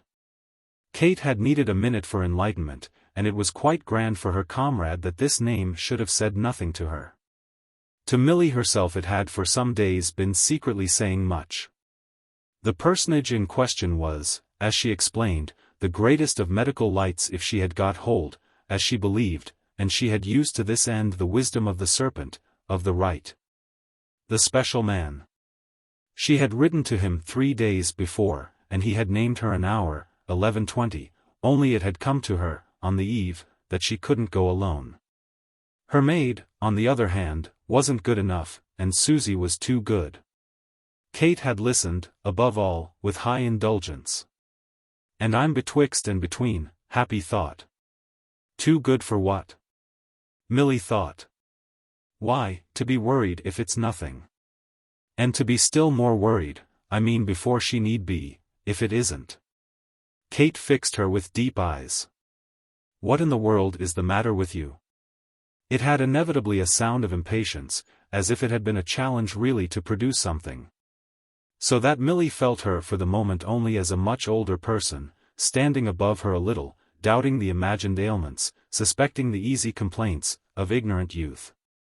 It somewhat checked her, further, that the matter with her was what exactly as yet she wanted knowledge about. And she immediately declared, for conciliation, that if she were merely fanciful Kate would see her put to shame. Kate vividly uttered, in return, the hope that, since she could come out and be so charming, could so universally dazzle and interest. She wasn't all the while in distress or in anxiety, didn't believe herself, in short, to be in any degree seriously menaced. "Well, I want to make out," to make out, was all that this consistently produced. To which Kate made clear answer, "Ah then, let us by all means." "I thought," Milly said, "you would like to help me. But I must ask you, please, for the promise of absolute silence." "And how, if you are ill, can your friends remain in ignorance?" "Well, if I am, it must of course finally come out. But I can go for a long time." Milly spoke with her eyes again on her painted sisters, almost as if under their suggestion. She still sat there before Kate, yet not without a light in her face. "That will be one of my advantages. I think I could die without its being noticed." "You're an extraordinary young woman," her friend, visibly held by her, declared at last. "What a remarkable time to talk of such things." "Well, we won't talk, precisely," Milly got herself together again. "I only wanted to make sure of you. Here in the midst of—" But Kate could only sigh for wonder, almost visibly too for pity. It made a moment during which her companion waited on her word, partly as if from a yearning, shy but deep, to have her case put to her just as Kate was struck by it. Partly as if the hint of pity were already giving a sense to her whimsical shot, with Lord Mark, at Mrs. Lowder's first dinner. Exactly this, the handsome girl's compassionate manner, her friendly descent from her own strength, was what she had then foretold. She took Kate up as if positively for the deeper taste of it. "Here in the midst of what?" "Of everything. There's nothing you can't have. There's nothing you can't do. So Mrs. Lowder tells me." It just kept Kate's eyes fixed as possibly for more of that. Then, however, without waiting, she went on. "We all adore you. You're wonderful, you dear things." Milly laughed. "No, it's you." And Kate seemed struck with the real interest of it. "In 3 weeks." Milly kept it up. "Never were people on such terms. All the more reason," she added, "that I shouldn't needlessly torment you." "But me? What becomes of me?" said Kate. "Well, you," Milly thought, "if there's anything to bear, you'll bear it." "But I won't bear it," said Kate Croy. "Oh yes, you will, all the same. You'll pity me awfully, but you'll help me very much. And I absolutely trust you. So there we are." There they were, then, since Kate had so to take it.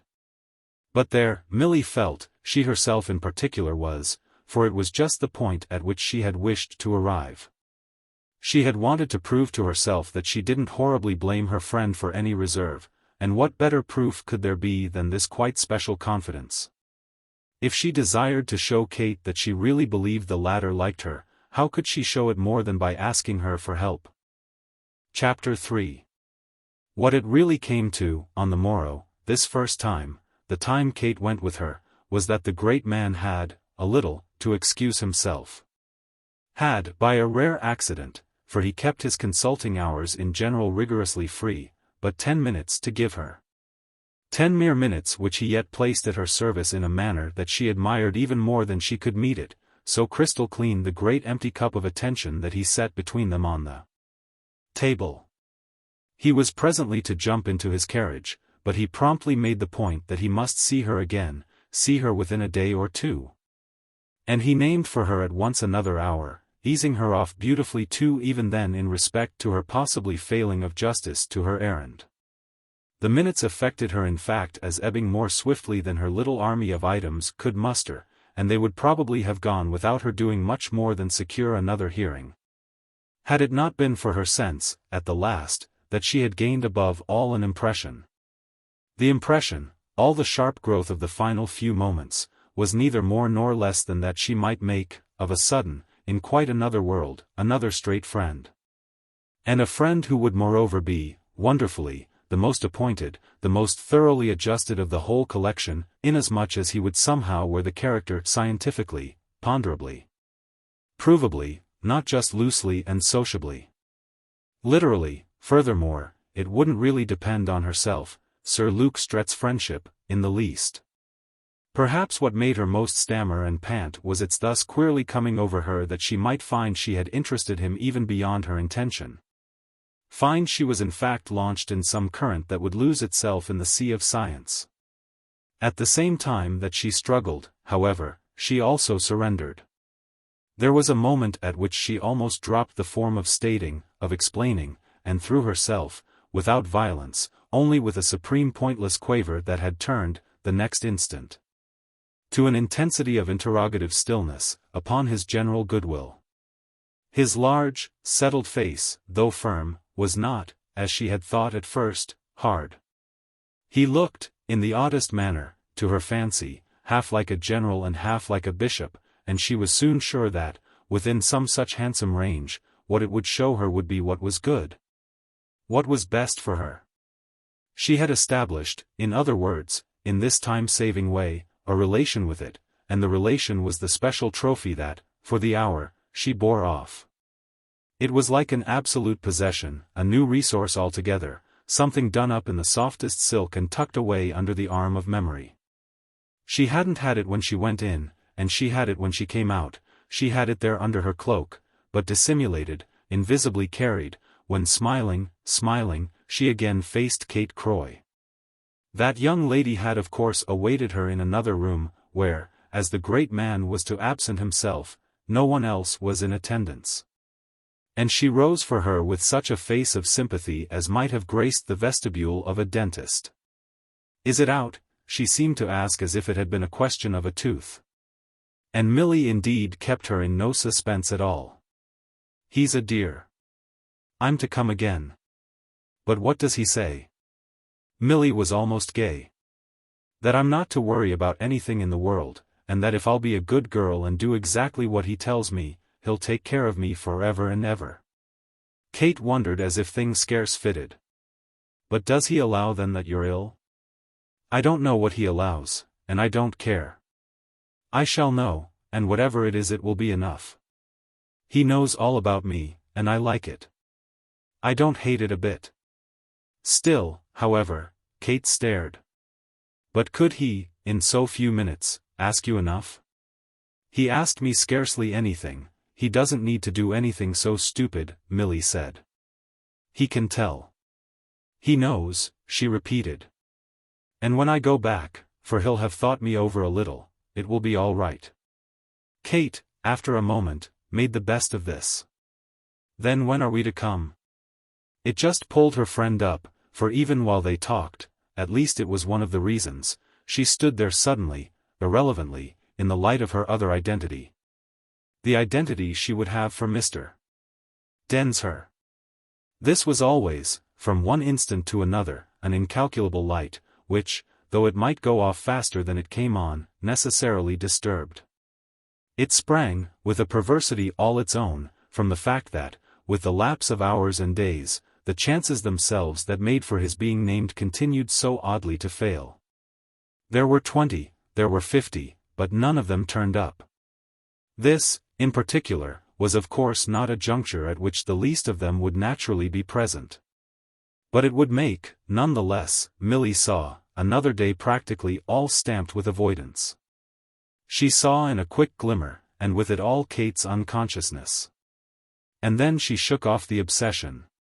But it had lasted long enough to qualify her response. No, she had shown Kate how she trusted her, and that, for loyalty, would somehow do. "Oh, dear thing, now that the ice is broken I shan't trouble you again. You'll come alone?" "Without a scruple. Only I shall ask you, please, for your absolute discretion still." Outside, before the door, on the wide pavement of the great square, they had to wait again while their carriage, which Milly had kept, completed a further turn of exercise. Engaged in by the coachman for reasons of his own. The footman was there, and had indicated that he was making the circuit, so Kate went on while they stood. "But don't you ask a good deal, darling, in proportion to what you give?" This pulled Milly up still shorter, so short in fact that she yielded as soon as she had taken it in. But she continued to smile. "I see. Then you can tell." "I don't want to tell," said Kate. I'll be as silent as the tomb if I can only have the truth from you. All I want is that you shouldn't keep from me how you find out that you really are. Well then, I won't, ever. But you see for yourself, Milly went on, how I really am. I'm satisfied. I'm happy. Kate looked at her long. I believe you like it. The way things turn out for you. Milly met her look now without a thought of anything but the spoken. She had ceased to be Mr. Densher's image, she was all her own memento, and she was none the less fine. Still, what had passed was a fair bargain, and it would do. Of course I like it. I feel, I can't otherwise describe it, as if I had been, on my knees, to the priest. I've confessed and I've been absolved. It has been lifted off. Kate's eyes never quitted her. He must have liked you. Oh, doctors. Milly said. But I hope, she added, he didn't like me too much. Then, as if to escape a little from her friend's deeper sounding, or as impatient for the carriage, not yet in sight, her eyes, turning away, took in the great stale square. As its staleness, however, was but that of London fairly fatigued, the late hot London with its dance all danced and its story all told, the air seemed a thing of blurred pictures and mixed echoes. And an impression met the sense, an impression that broke, the next moment, through the girl's tightened lips. Oh, it's a beautiful big world, and everyone, yes, everyone. It presently brought her back to Kate, and she hoped she didn't actually look as much as if she were crying as she must have looked to Lord Mark among the portraits at Matcham. Kate at all events understood. Everyone wants to be so nice. So nice, said the grateful Milly. Oh, Kate laughed, we'll pull you through. And won't you now bring Mrs. Stringham? But Milly after an instant was again clear about that. Not till I've seen him once more. She was to have found this preference, 2 days later, abundantly justified. And yet when, in prompt accordance with what had passed between them, she reappeared before her distinguished friend, that character having, for him, in the interval, built itself up still higher, the first thing he asked her was whether she had been accompanied. She told him, on this, straightway, everything. Completely free at present from her first embarrassment, disposed even, as she felt she might become, to undue volubility. And conscious moreover of no alarm from his thus perhaps wishing that she had not come alone. It was exactly as if, in the 48 hours that had passed, her acquaintance with him had somehow increased, and his own knowledge in particular received mysterious additions. They had been together, before, scarce 10 minutes. But the relation, the one the 10 minutes had so beautifully created, was there to take straight up, and this not, on his own part, from mere professional heartiness, mere bedside manner. Which she would have disliked, much rather from a quiet, pleasant air in him of having positively asked about her, asked here and there and found out. Of course he couldn't in the least have asked, or have wanted to. There was no source of information to his hand, and he had really needed none, he had found out simply by his genius, and found out, she meant, literally everything. Now she knew not only that she didn't dislike this, the state of being found out about, but that, on the contrary, it was truly what she had come for, and that, for the time at least, it would give her something firm to stand on. She struck herself as aware as she had never been, of really not having had from the beginning anything firm. It would be strange for the firmness to come, after all, from her learning in these agreeable conditions that she was in some way doomed. But above all it would prove how little she had hitherto had to hold her up. If she was now to be held up by the mere process, since that was perhaps on the cards, of being let down, this would only testify in turn to her queer little history. That sense of loosely rattling had been no process at all. And it was ridiculously true that her thus sitting there to see her life put into the scales represented her first approach to the taste of orderly living. Such was Milly's romantic version, that her life, especially by the fact of this second interview, was put into the scales. And just the best part of the relation established might have been, for that matter, that the great grave charming man knew, had known at once, that it was romantic. and in that measure allowed for it.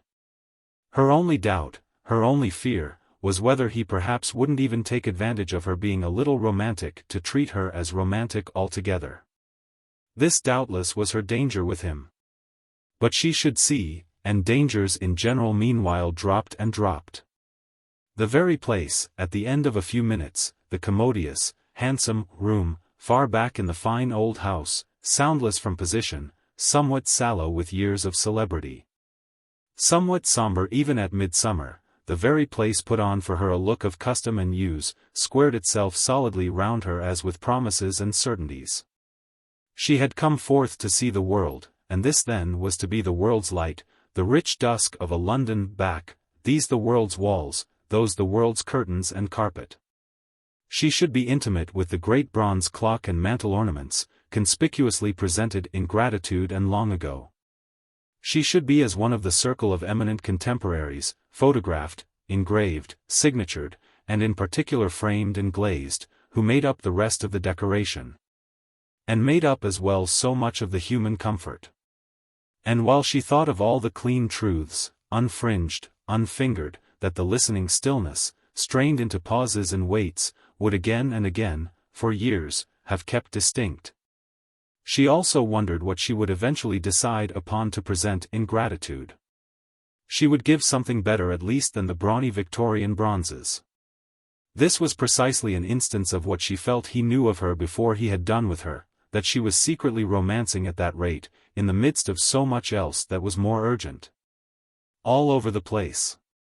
So much for her secrets with him, none of which really required to be phrased. It would have been, for example, a secret for her from anyone else that without a dear lady she had picked up just before coming over she wouldn't have a decently near connection, of any sort. For such an appeal as she was making, to put forward, no one in the least, as it were, to produce for respectability.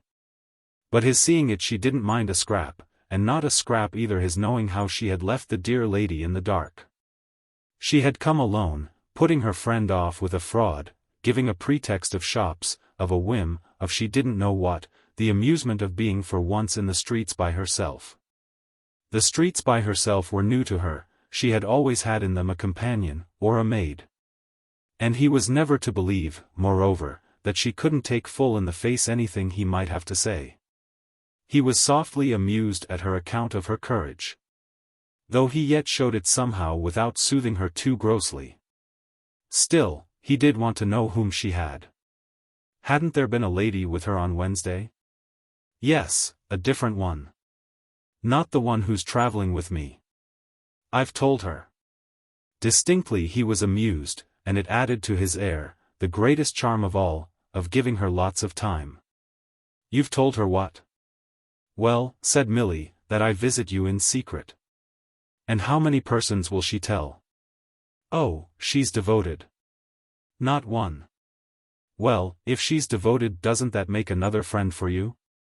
It didn't take much computation, but she nevertheless had to think a moment, conscious as she was that he distinctly would want to fill out his notion of her, even a little, as it were. To warm the air for her.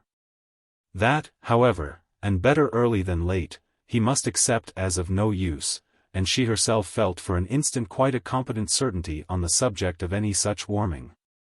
The air, for Milly Theale, was, from the very nature of the case, destined never to rid itself of a considerable chill. This she could tell him with authority, if she could tell him nothing else. And she seemed to see now, in short, that it would importantly simplify. Yes, it makes another, but they all together wouldn't make, well, I don't know what to call it but the difference. I mean when one is, really alone. I've never seen anything like the kindness. She pulled up a minute while he waited again as if with his reasons for letting her, for almost making her, talk. What she herself wanted was not, for the third time, to cry, as it were, in public. She had never seen anything like the kindness, and she wished to do it justice. But she knew what she was about, and justice was not wronged by her being able presently to stick to her point. Only one situation is what it is. It's me it concerns. The rest is delightful and useless. Nobody can really help. That's why I'm by myself today. I want to be, in spite of Miss Croy, who came with me last. If you can help, so much the better, and also of course if one can, a little, oneself. Except for that, you and me doing our best, I like you to see me just as I am. Yes, I like it, and I don't exaggerate. Shouldn't one, at the start, show the worst, so that anything after that may be better? It wouldn't make any real difference, it won't make anything that may happen won't, to anyone. Therefore I feel myself, this way, with you, just as I am. And, if you do in the least care to know, it quite positively bears me up. She put it as to his caring to know, because his manner seemed to give her all her chance, and the impression was there for her to take. It was strange and deep for her, this impression, and she did, accordingly, take it straight home. It showed him in spite of himself, as allowing, somewhere far within, things comparatively remote, things in fact quite, as she would have said, outside, delicately to weigh with him. Showed him as interested, on her behalf, in other questions beside the question of what was the matter with her. She accepted such an interest as regular in the highest type of scientific mind, his being the even highest, magnificently, because otherwise, obviously, it wouldn't be there.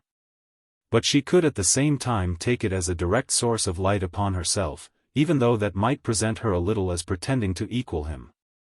Wanting to know more about a patient than how a patient was constructed or deranged couldn't be, even on the part of the greatest of doctors, anything but some form or other of the desire to let the patient down easily. When that was the case, the reason, in turn, could only be, too manifestly, pity. And when pity held up its telltale face like a head on a pike, in a French Revolution, bobbing before a window, what was the inference but that the patient was bad? He might say what he would now, she would always have seen the head at the window, and in fact from this moment she only wanted him to say what he would. He might say it too with the greater ease to himself, as there wasn't one of her divinations that, as her own, he would in any way put himself out for. Finally, if he was making her talk, she was talking, and what it could, at any rate, come to for him was that she wasn't afraid. If he wanted to do the dearest thing in the world for her, he would show her he believed she wasn't.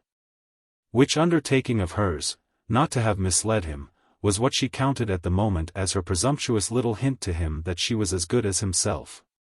It put forward the bold idea that he could really be misled, and there actually passed between them for some seconds a sign of the eyes only, that they knew together where they were. This made, in their brown old temple of truth, its momentary flicker, then what followed it was that he had her, all the same, in his pocket. And the whole thing wound up, for that consummation, with its kind dim smile. Such kindness was wonderful with such dimness. But brightness, that even of sharp steel, was of course for the other side of the business, and it would all come in for her in one way or another. "Do you mean," he asked, "that you've no relations at all, not a parent, not a sister, not even a cousin nor an aunt?" She shook her head as with the easy habit of an interviewed heroine or a freak of nature at a show. Nobody whatever. But the last thing she had come for was to be dreary about it. "I'm a survivor of a general wreck. You see," she added, "how that's to be taken into account, that everyone else has gone. When I was 10 years old there were, with my father and my mother, 6 of us. I'm all that's left. But they died," she went on, "to be fair all round, of different things. Still, there it is. And, as I told you before, I'm American. Not that I mean that makes me worse. However, you'll probably know what it makes me."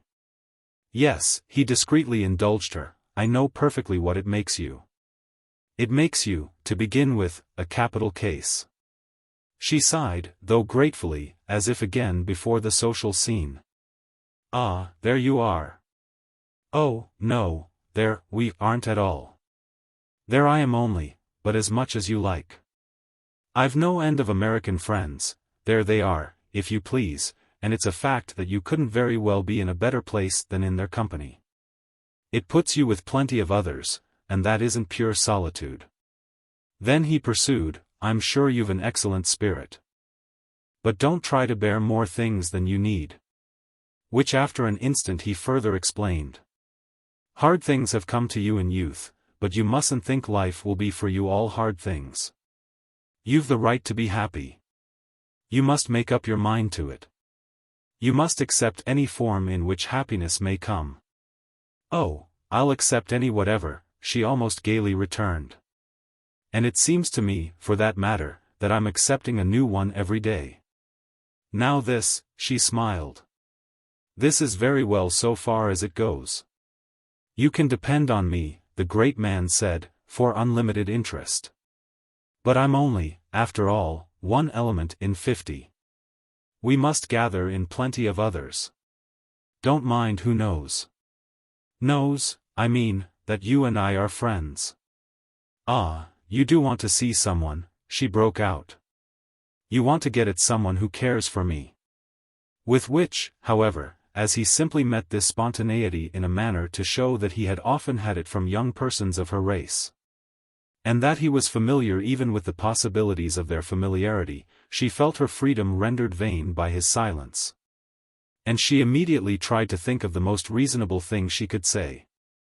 This would be, precisely, on the subject of that freedom, which she now quickly spoke of as complete. That's of course by itself a great boon, so please don't think I don't know it. I can do exactly what I like, anything in all the wide world. I haven't a creature to ask, there's not a finger to stop me. I can shake about till I'm black and blue. That perhaps isn't all joy. But lots of people, I know, would like to try it. He had appeared about to put a question, but then had let her go on, which she promptly did. For she understood him the next moment as having thus taken it from her that her means were as great as might be. She had simply given it to him so, and this was all that would ever pass between them on the odious head. Yet she couldn't help also knowing that an important effect, for his judgment, or at least for his amusement, which was his feeling, since, marvellously, he did have feeling, was produced by it. All her little pieces had now then fallen together for him like the morsels of colored glass that used to make combinations, under the hand. In the depths of one of the polygonal peep-shows of childhood. So that if it's a question of my doing anything under the sun that will help. You'll do anything under the sun? Good. He took that beautifully, ever so pleasantly, for what it was worth. But time was needed, 10 minutes or so were needed on the spot, to deal even provisionally, with the substantive question. It was convenient, in its degree, that there was nothing she wouldn't do. But it seemed also highly and agreeably vague that she should have to do anything. They thus appeared to be taking her, together, for the moment, and almost for sociability, as prepared to proceed to gratuitous extremities. The upshot of which was in turn, that after much interrogation, auscultation, exploration, much noting of his own sequences and neglecting of hers, had duly kept up the vagueness. They might have struck themselves, or may at least strike us, as coming back from an undeterred but useless voyage to the North Pole. Milly was ready, under orders, for the North Pole, which fact was doubtless what made a blinding anticlimax of her friend's actual abstention from orders. No, she heard him again distinctly repeat it, I don't want you for the present to do anything at all. Anything, that is, but obey a small prescription or two that will be made clear to you, and let me within a few days come to see you at home. It was at first heavenly. Then you'll see Mrs. Stringham. But she didn't mind a bit now. Well, I shan't be afraid of Mrs. Stringham. And he said it once more as she asked once more, absolutely not. Send you nowhere. England's all right, anywhere that's pleasant, convenient, decent, will be all right. You say you can do exactly as you like. Oblige me therefore by being so good as to do it. There's only one thing, you ought of course, now, as soon as I've seen you again, to get out of London. Milly thought. May I then go back to the continent? By all means back to the continent. Do go back to the continent. Then how will you keep seeing me? But perhaps, she quickly added, you won't want to keep seeing me.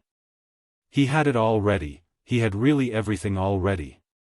I shall follow you up, though if you mean that I don't want you to keep seeing me. Well? She asked. It was only just here that he struck her the least bit as stumbling. Well, see all you can. That's what it comes to. Worry about nothing. You have at least no worries. It's a great, rare chance. She had got up, for she had had from him both that he would send her something and would advise her promptly of the date of his coming to her, by which she was virtually dismissed. Yet, for herself, one or two things kept her. May I come back to England too?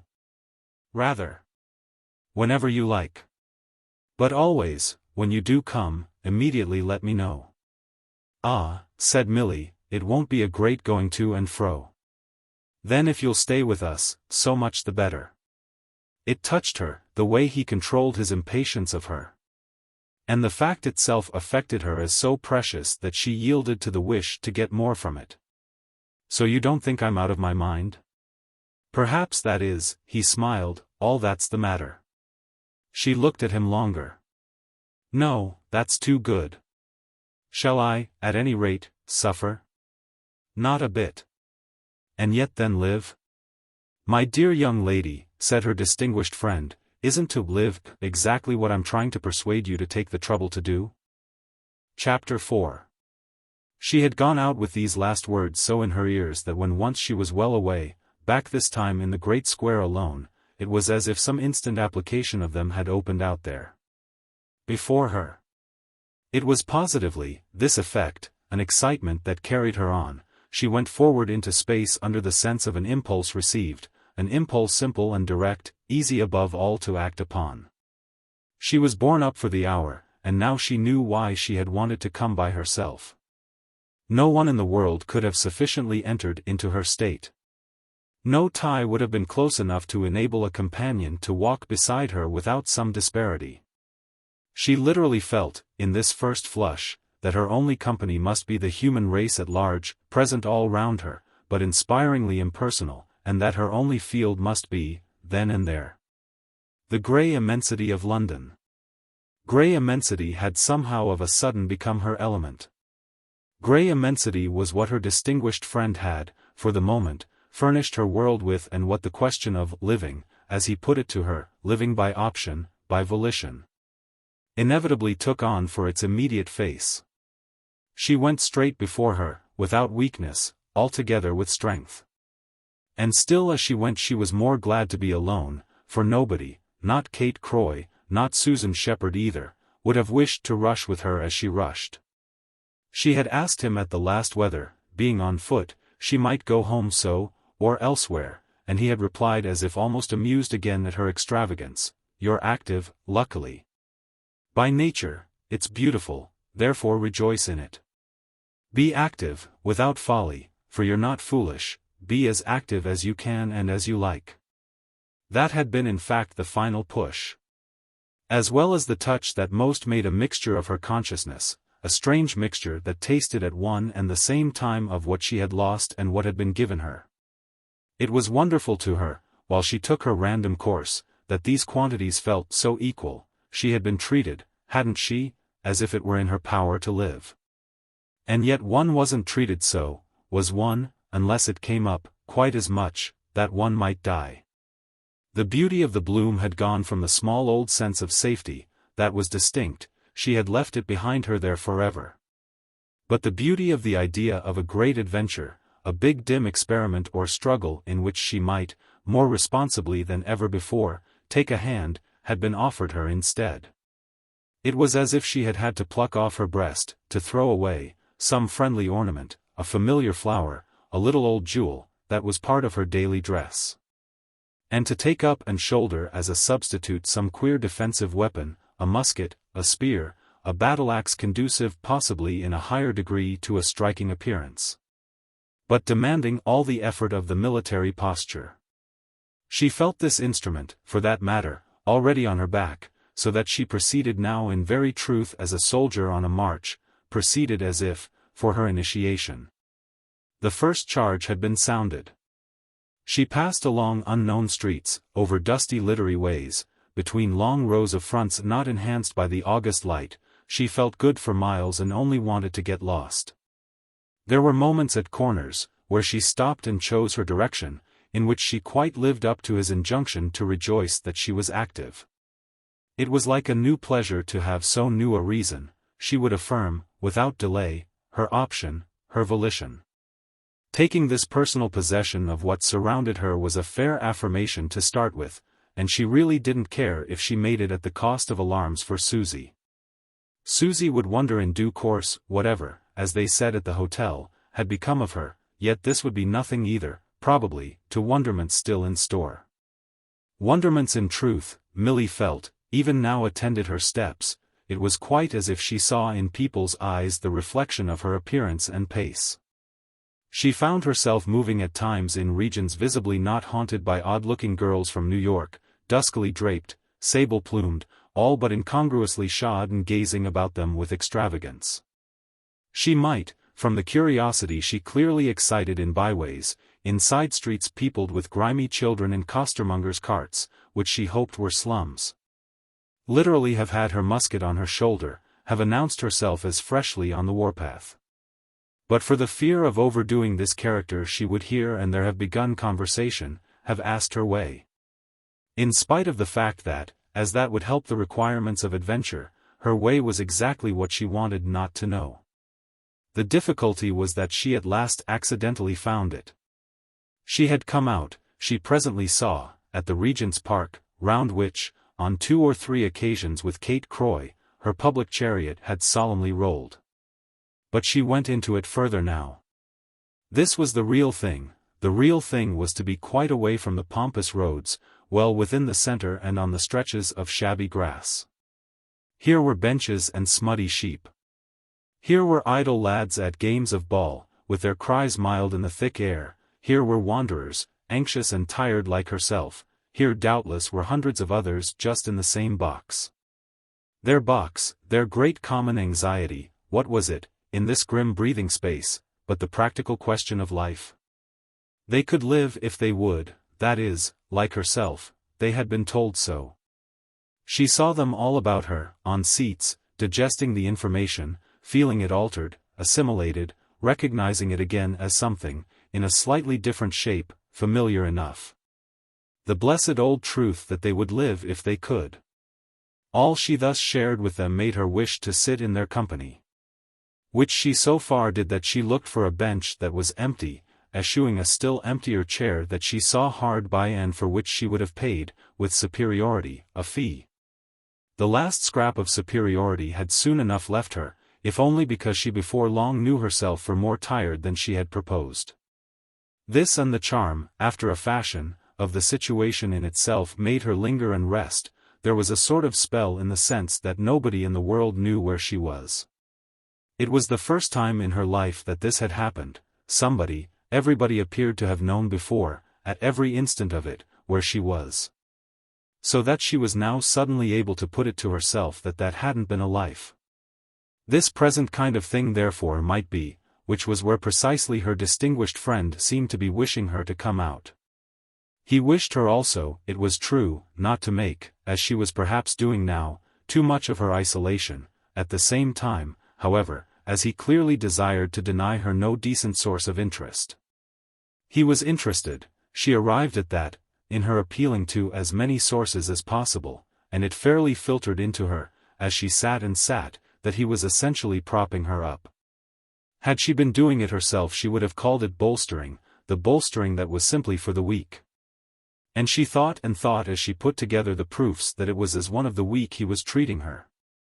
It was of course as one of the weak that she had gone to him, but, oh, with how sneaking a hope that he might pronounce her, as to all indispensables, a veritable young lioness.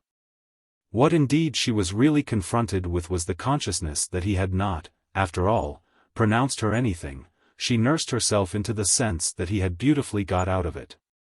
Did he think, however, she wondered, that he could keep out of it to the end, though, as she weighed the question, she yet felt it a little unjust. Milly weighed, in this extraordinary hour, questions numerous and strange, but she had, happily, before she moved, worked round to a simplification. Stranger than anything, for instance, was the effect of its rolling over her that, when one considered it, he might perhaps have got out by one door but to come in with a beautiful, beneficent dishonesty by another.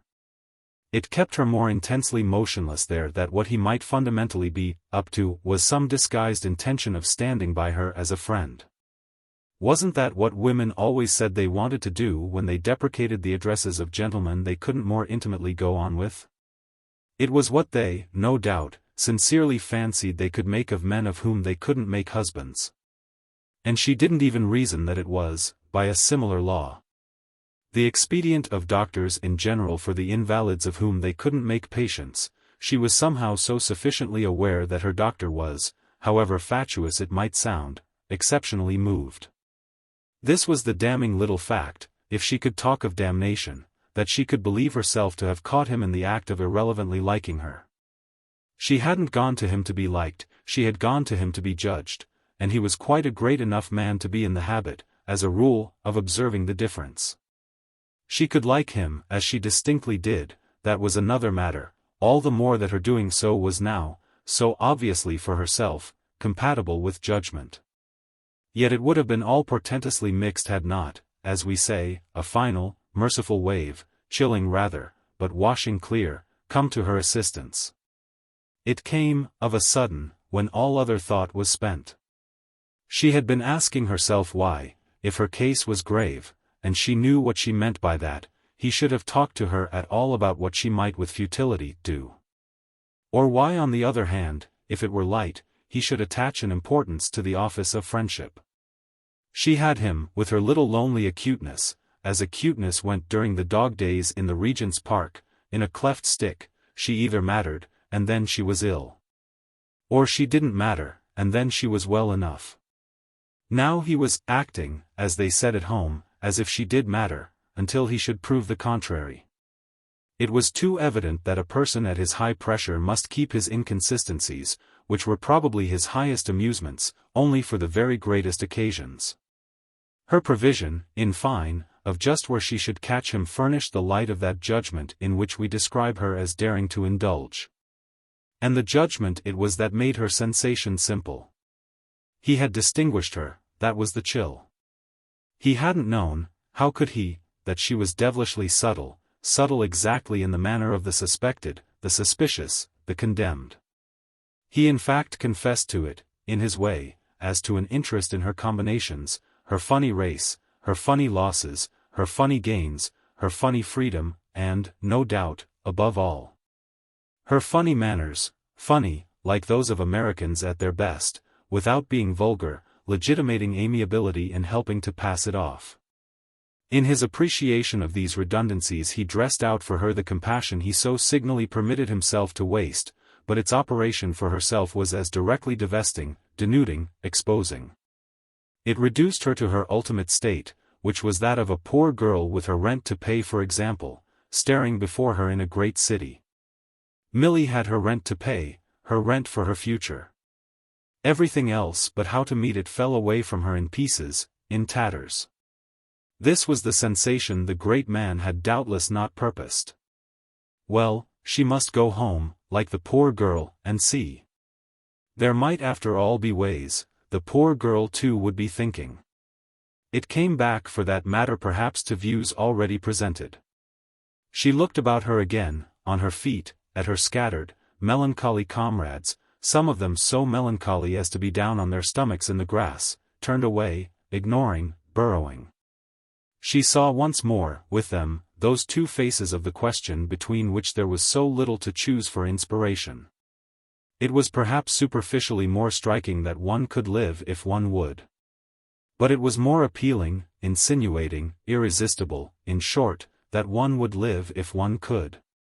She found after this, for the day or two, more amusement than she had ventured to count on in the fact, if it were not a mere fancy, of deceiving Susie. And she presently felt that what made the difference was the mere fancy, as this was one, of a countermove to her great man. His taking on himself, should he do so, to get at her companion made her suddenly, she held, irresponsible, made any notion of her own all right for her. Though indeed at the very moment she invited herself to enjoy this impunity she became aware of new matter for surprise, or at least for speculation. Her idea would rather have been that Mrs. Stringham would have looked at her hard, her sketch of the grounds of her long, independent excursion showing, she could feel, as almost cynically superficial. Yet the dear woman so failed, in the event, to avail herself of any right of criticism that it was sensibly tempting, for an hour, to wonder if Kate Croy had been playing perfectly fair. Hadn't she possibly, from motives of the highest benevolence, promptings of the finest anxiety, just given poor Susie what she would have called the straight tip? It must immediately be mentioned, however, that, quite apart from a remembrance of the distinctness of Kate's promise, Milly, the next thing, found her explanation in a truth that had the merit of being general. If Susie, at this crisis, suspiciously spared her, it was really that Susie was always suspiciously sparing her, yet occasionally, too, with portentous and exceptional mercies. The girl was conscious of how she dropped at times into inscrutable, impenetrable deferences, attitudes that, though without at all intending it, made a difference for familiarity, for the ease of intimacy. It was as if she recalled herself to manners, to the law of court etiquette, which last note above all helped our young woman to a just appreciation. It was definite for her, even if not quite solid, that to treat her as a princess was a positive need of her companion's mind. Wherefore she couldn't help it if this lady had her transcendent view of the way the class in question were treated. Susan had read history, had read Gibbon and Froude and St. Simon. She had highlights as to the special allowances made for the class, and, since she saw them, when young, as effete and over-tutored, inevitably ironic and infinitely refined. One must take it for amusing if she inclined to an indulgence verily Byzantine. If one could only be Byzantine, wasn't that what she insidiously led one on to sigh? Milly tried to oblige her, for it really placed Susan herself so handsomely to be Byzantine now. The great ladies of that race, it would be somewhere in Gibbon, weren't, apparently, questioned about their mysteries. But oh, poor Milly and hers. Susan at all events proved scarce more inquisitive than if she had been a mosaic at Ravenna. Susan was a porcelain monument to the odd moral that consideration might, like cynicism, have abysses. Besides, the Puritan finally disencumbered. What starved generations wasn't Mrs. Stringham, in fancy, going to make up for? Kate Croy came straight to the hotel, came that evening shortly before dinner. Specifically and publicly moreover, in a hansom that, driven apparently very fast, pulled up beneath their windows almost with the clatter of an accident, a smash. Milly, alone, as happened, in the great garnished void of their sitting room, where, a little, really, like a caged Byzantine, she had been pacing through the queer, long-drawn, almost sinister delay of night, an effect she yet liked. Milly, at the sound, one of the French windows standing open, passed out to the balcony that overhung, with pretensions, the general entrance. And so was in time for the look that Kate, alighting, paying her cabman, happened to send up to the front. The visitor moreover had a shilling back to wait for, during which Milly, from the balcony, looked down at her, and a mute exchange, but with smiles and nods, took place between them on what had occurred in the morning. It was what Kate had called for, and the tone was thus, almost by accident, determined for Milly before her friend came up. What was also, however, determined for her was, again, yet irrepressibly again, that the image presented to her, the splendid young woman who looked so particularly handsome in impatience, with the fine freedom of her signal, was the peculiar property of somebody else's vision, that this fine freedom in short was the fine freedom she showed Mr. Densher. Just so was how she looked to him, and just so was how Milly was held by her, held as by the strange sense of seeing through that distant person's eyes. It lasted, as usual, the strange sense, but 50 seconds, yet in so lasting it produced an effect. It produced in fact more than one, and we take them in their order.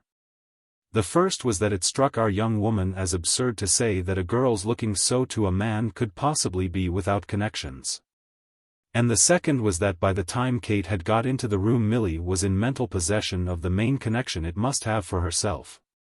She produced this commodity on the spot, produced it, that is, in straight response to Kate's frank, "Well, what?" The inquiry bore of course, with Kate's eagerness, on the issue of the morning scene, the great man's latest wisdom. And it doubtless affected Milly a little, as the cheerful demand for news is apt to affect troubled spirits when news is not, in one of the neater forms, prepared for delivery. She couldn't have said what it was exactly that, on the instant, determined her. The nearest description of it would perhaps have been as the more vivid impression of all her friend took for granted. The contrast between this free quantity and the maze of possibilities through which, for hours, she had herself been picking her way, put on, in short, for the moment, a grossness that even friendly form scarce lightened. It helped forward in fact the revelation to herself that she absolutely had nothing to tell. Besides which, certainly, there was something else, an influence, at the particular juncture, still more obscure. Kate had lost, on the way upstairs, the look, that made her young hostess so subtly think, and one of the signs of which was that she never kept it for many moments at once. Yet she stood there, none the less, so in her bloom and in her strength, so completely again the handsome girl beyond all others. The handsome girl for whom Milly had at first gratefully taken her, that to meet her now with the note of the plaintive would amount somehow to a surrender, to a confession. She would never in her life be ill, the greatest doctor would keep her, at the worst, the fewest minutes. And it was as if she had asked just with all this practical impeccability for all that was most mortal in her friend. These things, for Milly, inwardly danced their dance. But the vibration produced and the dust kicked up had lasted less than our account of them. Almost before she knew it she was answering, and answering, beautifully, with no consciousness of fraud, only as with a sudden flare of the famous willpower she had heard about, read about. And which was what her medical adviser had mainly thrown her back on. "Oh, it's all right. He's lovely." Kate was splendid, and it would have been clear for Milly now, had the further presumption been needed, that she had said no word to Mrs. Stringham. "You mean you've been absurd?" Absurd. It was a simple word to say, but the consequence of it, for our young woman, was that she felt it, as soon as spoken, to have done something for her safety. And Kate really hung on her lips. "There's nothing at all the matter? Nothing to worry about? I shall take a little watching, but I shan't have to do anything dreadful, or even, in the least, inconvenient. I can do in fact as I like." It was wonderful for Milly how just to put it so made all its pieces fall at present quite properly into places. Yet even before the full effect came Kate had seized, kissed, blessed her. "My love, you're too sweet. It's too dear. But it's as I was sure." Then she grasped the full beauty. "You can do as you like?" "Quite. Isn't it charming?" "Ah, but catch you," Kate triumphed with gaiety, "not doing." "And what shall you do?" "For the moment simply enjoy it." "Enjoy?" Milly was completely luminous, "having got out of my scrape." "Learning, you mean, so easily, that you are well." It was as if Kate had but too conveniently put the words into her mouth. "Learning, I mean, so easily, that I am well. Only, no one's of course well enough to stay in London now." "He can't," Kate went on, "want this of you." "Mercy, no, I'm to knock about. I'm to go to places. But not beastly climates, Engadines, Rivieras, boredoms? No, just, as I say, where I prefer. I'm to go in for pleasure." "Oh, the duck!" Kate, with her own shades of familiarity, abounded. "But what kind of pleasure?" "The highest," Milly smiled. Her friend met it as nobly. "Which is the highest?" "Well, it's just our chance to find out." "You must help me." "What have I wanted to do but help you?" Kate asked, "from the moment I first laid eyes on you." Yet with this too Kate had her wonder. "I like your talking, though, about that. What help, with your luck all round, do you want?" Chapter 5. Milly indeed at last couldn't say. So that she had really for the time brought it along to the point so oddly marked for her by her visitor's arrival, the truth that she was enviably strong. She carried this out, from that evening, for each hour still left her, and the more easily perhaps that the hours were now narrowly numbered. All she actually waited for was Sir Luke Strett's promised visit, as to her proceeding on which, however, her mind was quite made up. Since he wanted to get at Susie he should have the freest access, and then perhaps he would see how he liked it. What was between them they might settle as between them, and any pressure it should lift from her own spirit they were at liberty to convert to their use. If the dear man wished to fire Susan Shepherd with a still higher ideal, he would only after all, at the worst, have Susan on his hands. If devotion, in a word, was what it would come up for the interested pair to organize, she was herself ready to consume it as the dressed and served dish. He had talked to her of her appetite, her account of which, she felt, must have been vague. But for devotion, she could now see, this appetite would be of the best. Gross, greedy, ravenous, these were doubtless the proper names for her. She was at all events resigned in advance to the machinations of sympathy. The day that followed her lonely excursion was to be the last but 2 or 3 of their stay in London. And the evening of that day practically ranked for them as, in the matter of outside relations, the last of all. People were by this time quite scattered, and many of those who had so liberally manifested in calls, in cards, in evident sincerity about visits, later on, over the land, had positively passed in music out of sight. Whether as members, these latter, more especially, of Mrs. Lowder's immediate circle or as members of Lord Mark's, our friends being by this time able to make the distinction. The general pitch had thus, decidedly, dropped, and the occasions still to be dealt with were special and few. One of these, for Milly, announced itself as the doctor's call already mentioned, as to which she had now had a note from him. The single other, of importance, was their appointed leave-taking, for the shortest separation, in respect to Mrs. Lowder and Kate. The aunt and the niece were to dine with them alone, intimately and easily as should be consistent with the question of their afterwards going on together to some absurdly belated party, at which they had it from Aunt Maude that they would do well to show. Sir Luke was to make his appearance on the morrow of this, and in respect to that complication Milly had already her plan. The night was, at all events, hot and stale, and it was late enough by the time the 4 ladies had been gathered in, for their small session, at the hotel, where the windows were still open to the high balconies and the flames of the candles, behind the pink shades, disposed as for the vigil of watchers, were motionless in the air in which the season lay dead. What was presently settled among them was that Milly, who betrayed on this occasion a preference more marked than usual, should not hold herself obliged to climb that evening the social stair, however it might stretch to meet her, and that, Mrs. Lowder and Mrs. Stringham facing the ordeal together, Kate Croy should remain with her and await their return. It was a pleasure to Milly, ever, to send Susan Shepherd forth.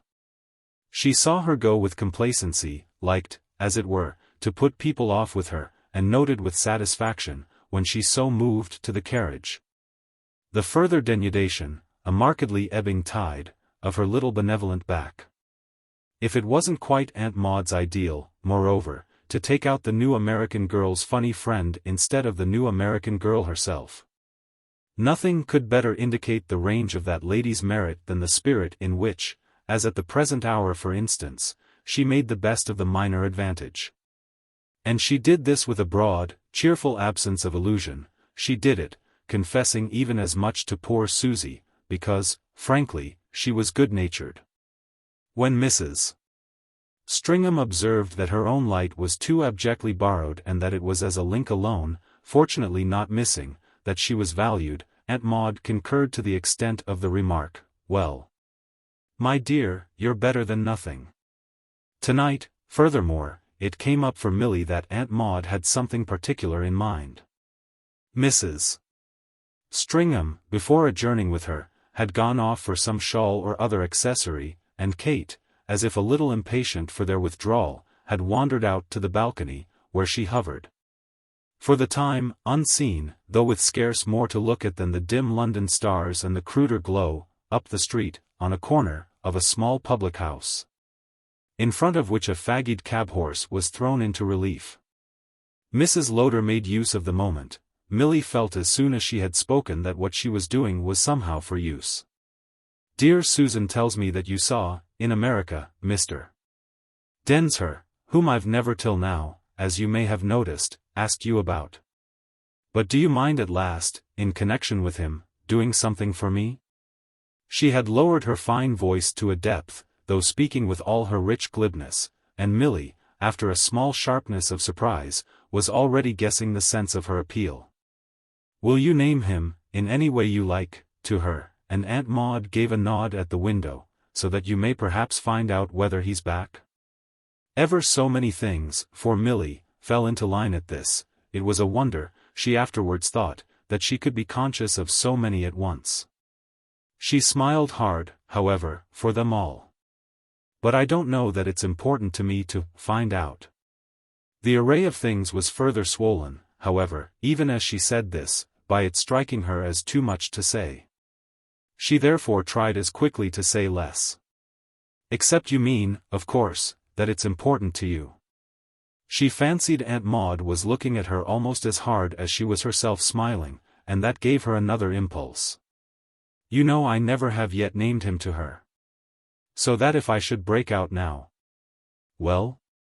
Mrs. Lowder waited. "Why, she may wonder what I've been making a mystery of." "She hasn't mentioned him, you know," Milly went on, herself. "No," her friend a little heavily weighed it, "she wouldn't." "So it's she, you see then, who has made the mystery." Yes, Milly but wanted to see, only there was so much. There has been of course no particular reason. Yet that indeed was neither here nor there. "Do you think," she asked, "he is back? It will be about his time, I gather, and rather a comfort to me definitely to know." "Then can't you ask her yourself?" "Ah, we never speak of him." It helped Milly for the moment to the convenience of a puzzled pause. "Do you mean he's an acquaintance of whom you disapprove for her?" Aunt Maude, as well, just hung fire. "I disapprove of her for the poor young man. She doesn't care for him. And he cares so much? Too much, too much. And my fear is," said Mrs. Lowder, "that he privately besets her. She keeps it to herself, but I don't want her worried." Neither, in truth, she both generously and confidentially concluded, "do I want him." Milly showed all her own effort to meet the case. "But what can I do?"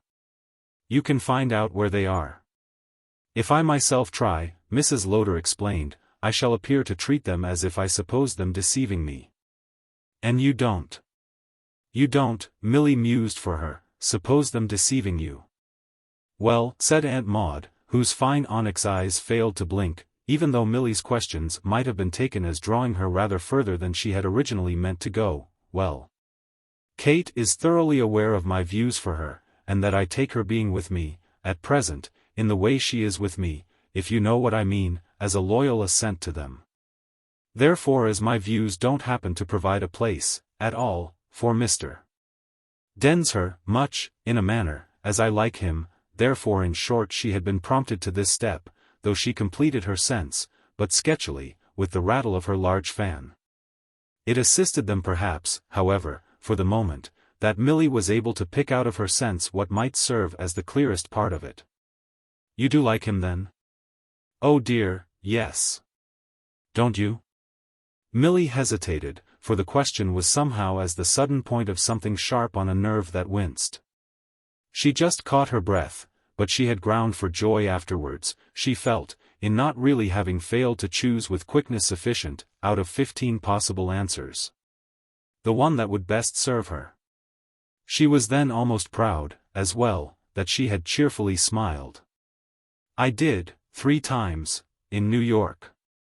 So came and went for her, in these simple words, the speech that was to figure for her, later on, that night, as the one she had ever uttered that cost her most. She was to lie awake, at all events, half the night, for the gladness of not having taken any line so really inferior as the denial of a happy impression. For Mrs. Lowder also, moreover, her simple words were the right ones, they were at any rate, that lady's laugh showed, in the natural note of the racy. You dear American thing. But people may be very good, and yet not good for what one wants. Yes, the girl assented, even I suppose when what one wants is something very good. Oh, my child, it would take too long just now to tell you all I want. I want everything at once and together, and ever so much for you too, you know. But you've seen us, Aunt Maude continued. You'll have made out. Ah, said Milly, I don't make out, for again, it came that way in rushes, she felt an obscurity in things. Why, if our friend here doesn't like him? Should I conceive her interested in keeping things from me? Mrs. Lowder did justice to the question. My dear, how can you ask? Put yourself in her place. She meets me, but on her terms. Proud young women are proud young women. And proud old ones are, well, what I am. Fond of you as we both are, you can help us. Milly tried to be inspired. Does it come back then to my asking her straight?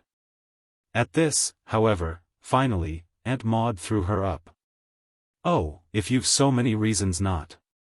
I've not so many, Milly smiled, but I've one. If I break out so suddenly as knowing him, what will she make of my not having spoken before? Mrs. Lowder looked blank at it. Why should you care what she makes? You may have only been decently discreet. Ah, I have been, the girl made haste to say. Besides, her friend went on, I suggested to you, through Susan, your line. Yes, that reason's a reason for me. And for me, Mrs. Lowder insisted. She's not therefore so stupid as not to do justice to grounds so marked. You can tell her perfectly that I had asked you to say nothing. And may I tell her that you've asked me now to speak?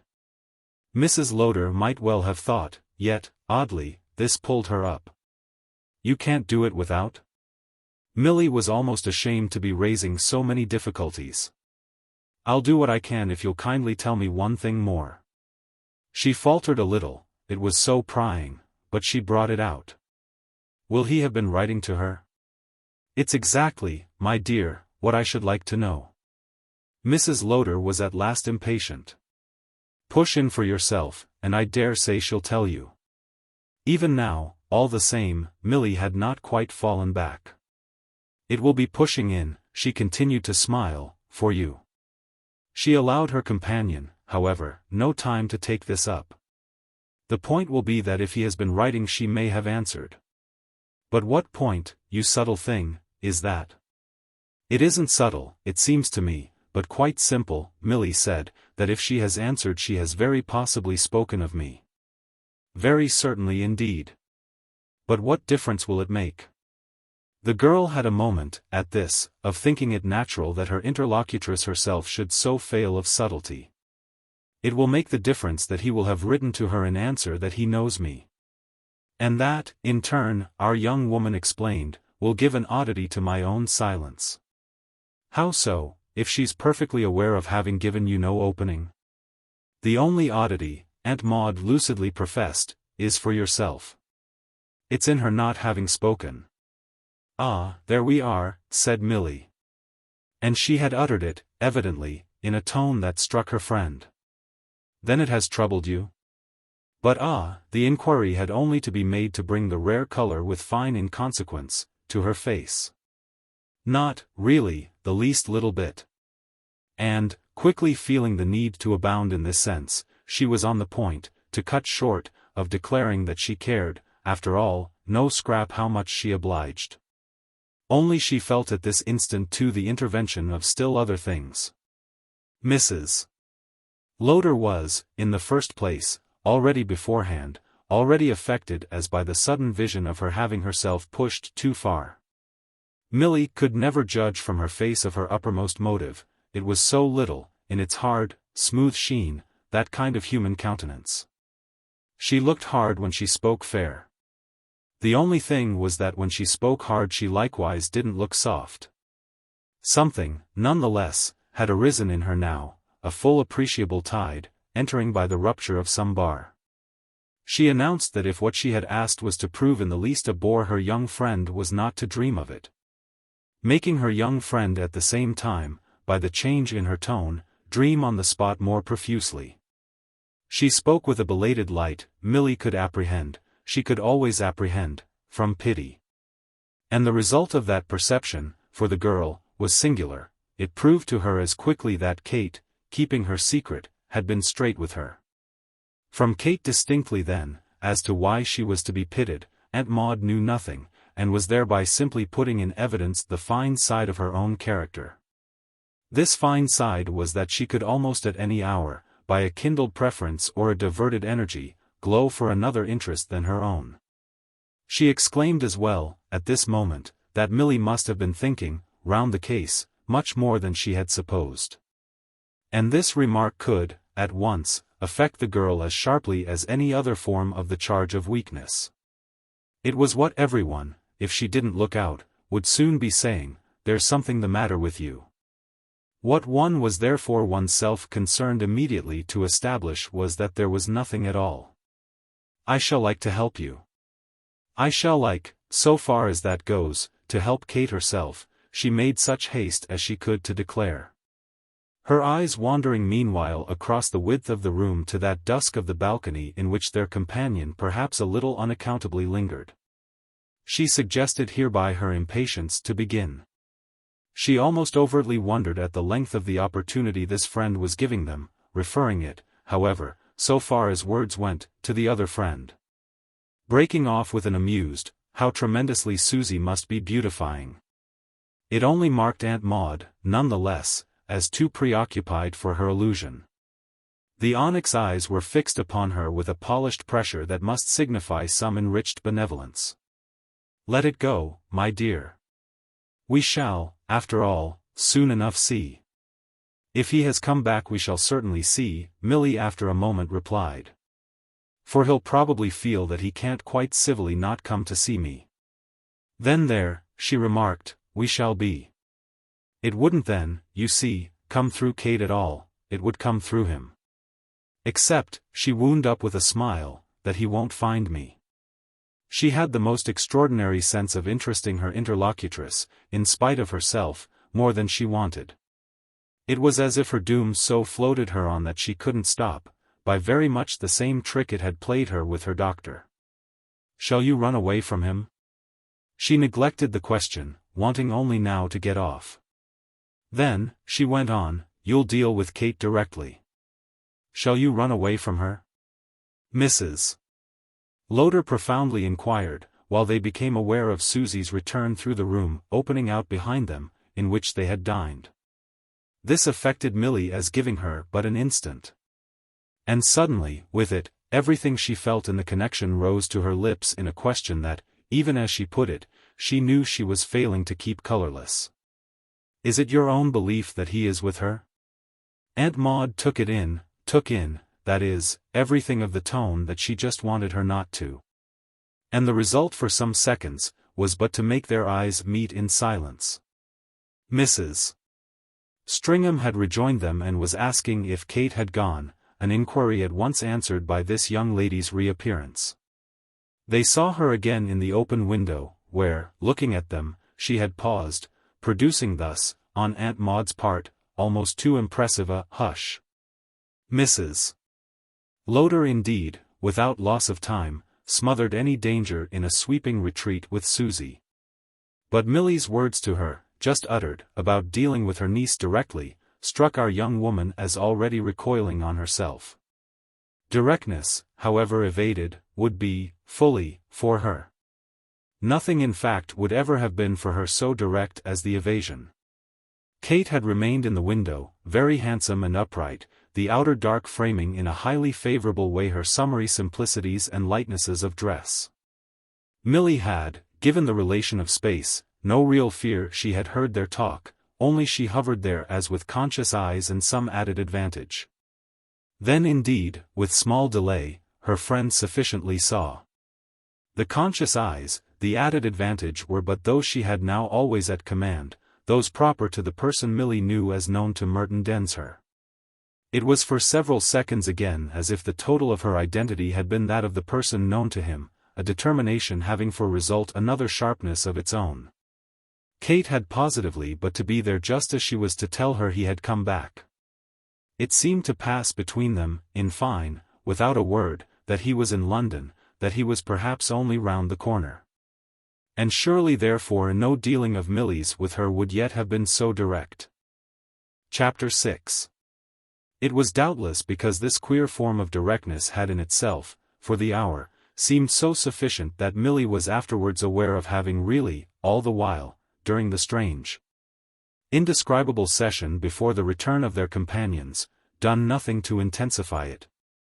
If she was most aware only afterwards, under the long, discurtained ordeal of the morrow's dawn, that was because she had really, till their evening's end came, ceased, after a little, to miss anything from their ostensible comfort. What was behind showed but in gleams and glimpses, what was in front never at all confessed to not holding the stage. 3 minutes had not passed before Milly quite knew she should have done nothing Aunt Maude had just asked her. She knew it moreover by much the same light that had acted for her with that lady and with Sir Luke Strett. It pressed upon her then and there that she was still in a current determined, through her indifference, timidity, bravery, generosity, she scarce could say which, by others. That not she but the current acted, and that somebody else, always, was the keeper of the lock or the dam. Kate for example had but to open the floodgate, the current moved in its mass, the current, as it had been, of her doing as Kate wanted. What, somehow, in the most extraordinary way in the world, had Kate wanted but to be, of a sudden, more interesting than she had ever been? Milly, for their evening then, quite held her breath with the appreciation of it. If she hadn't been sure her companion would have had nothing, from her moments with Mrs. Lowder, to go by, she would almost have seen the admirable creature, cutting in, to anticipate a danger. This fantasy indeed, while they sat together, dropped after a little.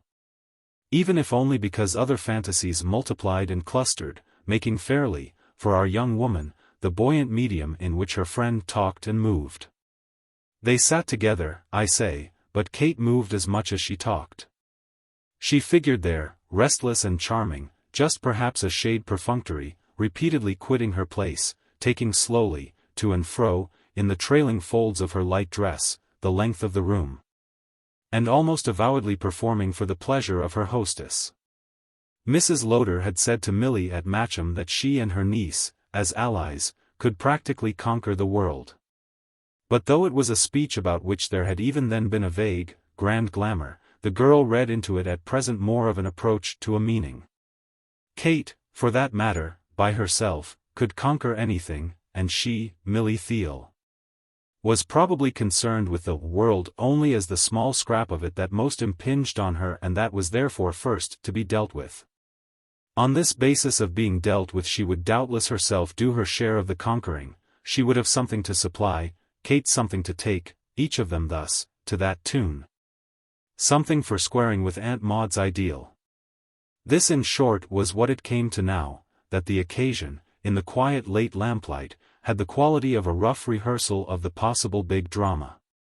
Milly knew herself dealt with, handsomely, completely, she surrendered to the knowledge, for so it was, she felt, that she supplied her helpful force.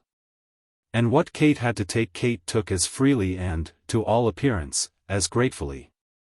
Accepting afresh, with each of her long, slow walks, the relation between them so established and consecrating her companion's surrender simply by the interest she gave it.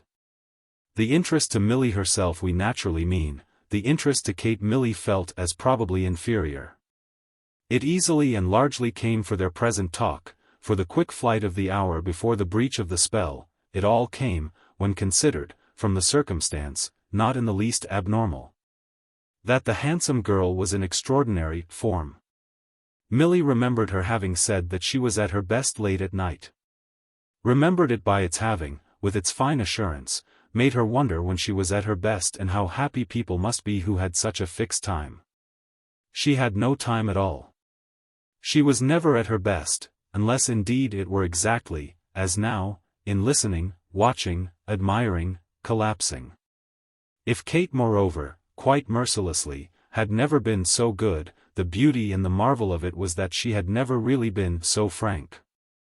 Being a person of such a caliber, as Milly would have said, that, even while dealing with you and thereby, as it were, picking her steps, she could let herself go, could, in irony, in confidence, in extravagance, tell you things she had never told before. That was the impression, that she was telling things, and quite conceivably for her own relief as well. Almost as if the errors of vision, the mistakes of proportion, the residuary innocence of spirit still to be remedied on the part of her auditor had their moments of proving too much for her nerves. She went at them just now, these sources of irritation, with an amused energy that it would have been open to Milly to regard as cynical, and that was nevertheless called for. As to this the other was distinct, by the way that in certain connections the American mind broke down. It seemed at least, the American mind as sitting there thrilled and dazzled in Milly, not to understand English society without a separate confrontation with all the cases. It couldn't proceed by, there was some technical term she lacked until Milly suggested both analogy and induction, and then, differently, instinct. None of which were right, it had to be led up and introduced to each aspect of the monster, enabled to walk all round it. Whether for the consequent exaggerated ecstasy or for the still more as appeared to this critic disproportionate shock. It might, the monster, Kate conceded, loom large for those born amid forms less developed and therefore no doubt less amusing.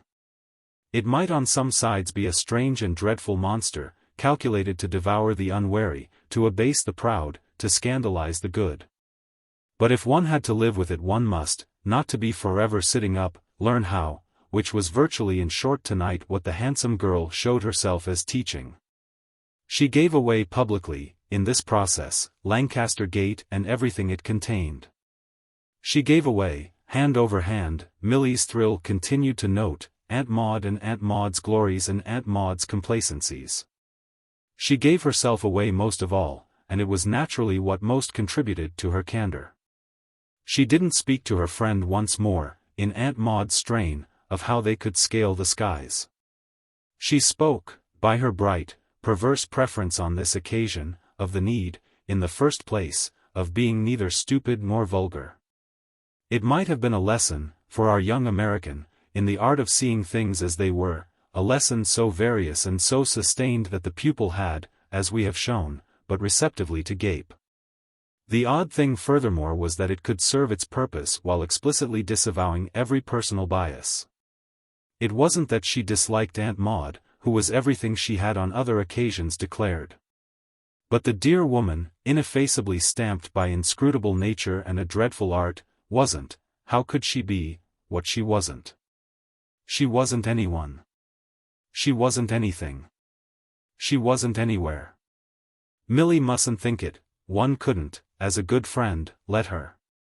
Those hours at Matcham were inespérées, were pure manna from heaven. Or if not wholly that perhaps, with humbugging old Lord Mark as a backer, were vain as a ground for hopes and calculations. Lord Mark was very well, but he wasn't the cleverest creature in England, and even if he had been he still wouldn't have been the most obliging. He weighed it out in ounces, and indeed each of the pair was really waiting for what the other would put down. "She has put down you," said Milly, attached to the subject still. "And I think what you mean is that, on the counter, she still keeps hold of you. Lest," Kate took it up, "he should suddenly grab me and run?" "Oh, as he isn't ready to run, he's much less ready, naturally, to grab. You're so far right as that, on the counter, when I'm not in the shop window. In and out of which I'm thus conveniently, commercially whisked, the essence, all of it, of my position, and the price, as properly, of my aunt's protection." Lord Mark was substantially what she had begun with as soon as they were alone. The impression was even yet with Milly of her having sounded his name, having imposed it, as a topic, in direct opposition to the other name that Mrs. Lowder had left in the air, and that all her own look, as we have seen, kept there at first for her companion. The immediate strange effect had been that of her consciously needing, as it were, an alibi, which, successfully, she so found. She had worked it to the end, ridden it to and fro across the course marked for Milly by Aunt Maude, and now she had quite, so to speak, broken it in. The bore is that if she wants him so much, wants him, heaven forgive her. For me, he has put us all out, since your arrival, by wanting somebody else. I don't mean somebody else than you. Milly threw off the charm sufficiently to shake her head. Then I haven't made out who it is. If I'm any part of his alternative, he had better stop where he is. Truly, truly, always, always. Milly tried to insist with an equal gaiety. Would you like me to swear? Kate appeared for a moment, though that was doubtless but gaiety too, to think. Haven't we been swearing enough? You have perhaps, but I haven't, and I ought to give you the equivalent. At any rate there it is. Truly, truly as you say, always, always. So I'm not in the way. Thanks, said Kate, but that doesn't help me. Oh, it's as simplifying for him that I speak of it. The difficulty really is that he's a person with so many ideas that it's particularly hard to simplify for him. That's exactly of course what Aunt Maude has been trying. He won't, Kate firmly continued, make up his mind about me. Well, Milly smiled, give him time. Her friend met it in perfection. One is doing that, one is. But one remains, all the same, but one of his ideas. There's no harm in that, Milly returned, if you come out in the end as the best of them. What's a man, she pursued, especially an ambitious one, without a variety of ideas? No doubt. The more the merrier. And Kate looked at her grandly. One can but hope to come out, and do nothing to prevent it. All of which made for the impression, fantastic or not, of the alibi. The splendor, the grandeur were, for Milly, the bold ironic spirit behind it, so interesting too in itself. What, moreover, was not less interesting was the fact, as our young woman noted it, that Kate confined her point to the difficulties, so far as she was concerned, raised only by Lord Mark. She referred now to none that her own taste might present, which circumstance again played its little part. She was doing what she liked in respect to another person, but she was in no way committed to the other person. And her furthermore talking of Lord Mark as not young and not true were only the signs of her clear self-consciousness, were all in the line of her slightly hard, but scarce the less graceful extravagance. She didn't wish to show too much her consent to be arranged for, but that was a different thing from not wishing sufficiently to give it. There was something moreover, on it all, that Milly still found occasion to say, if your aunt has been, as you tell me, put out by me, I feel that she has remained remarkably kind. Oh, but she has, whatever might have happened in that respect, plenty of use for you. You put her in, my dear, more than you put her out. You don't half see it, but she has clutched your petticoat. You can do anything, you can do, I mean, lots that we can't. You're an outsider, independent and standing by yourself, you're not hideously relative to tears and tears of others.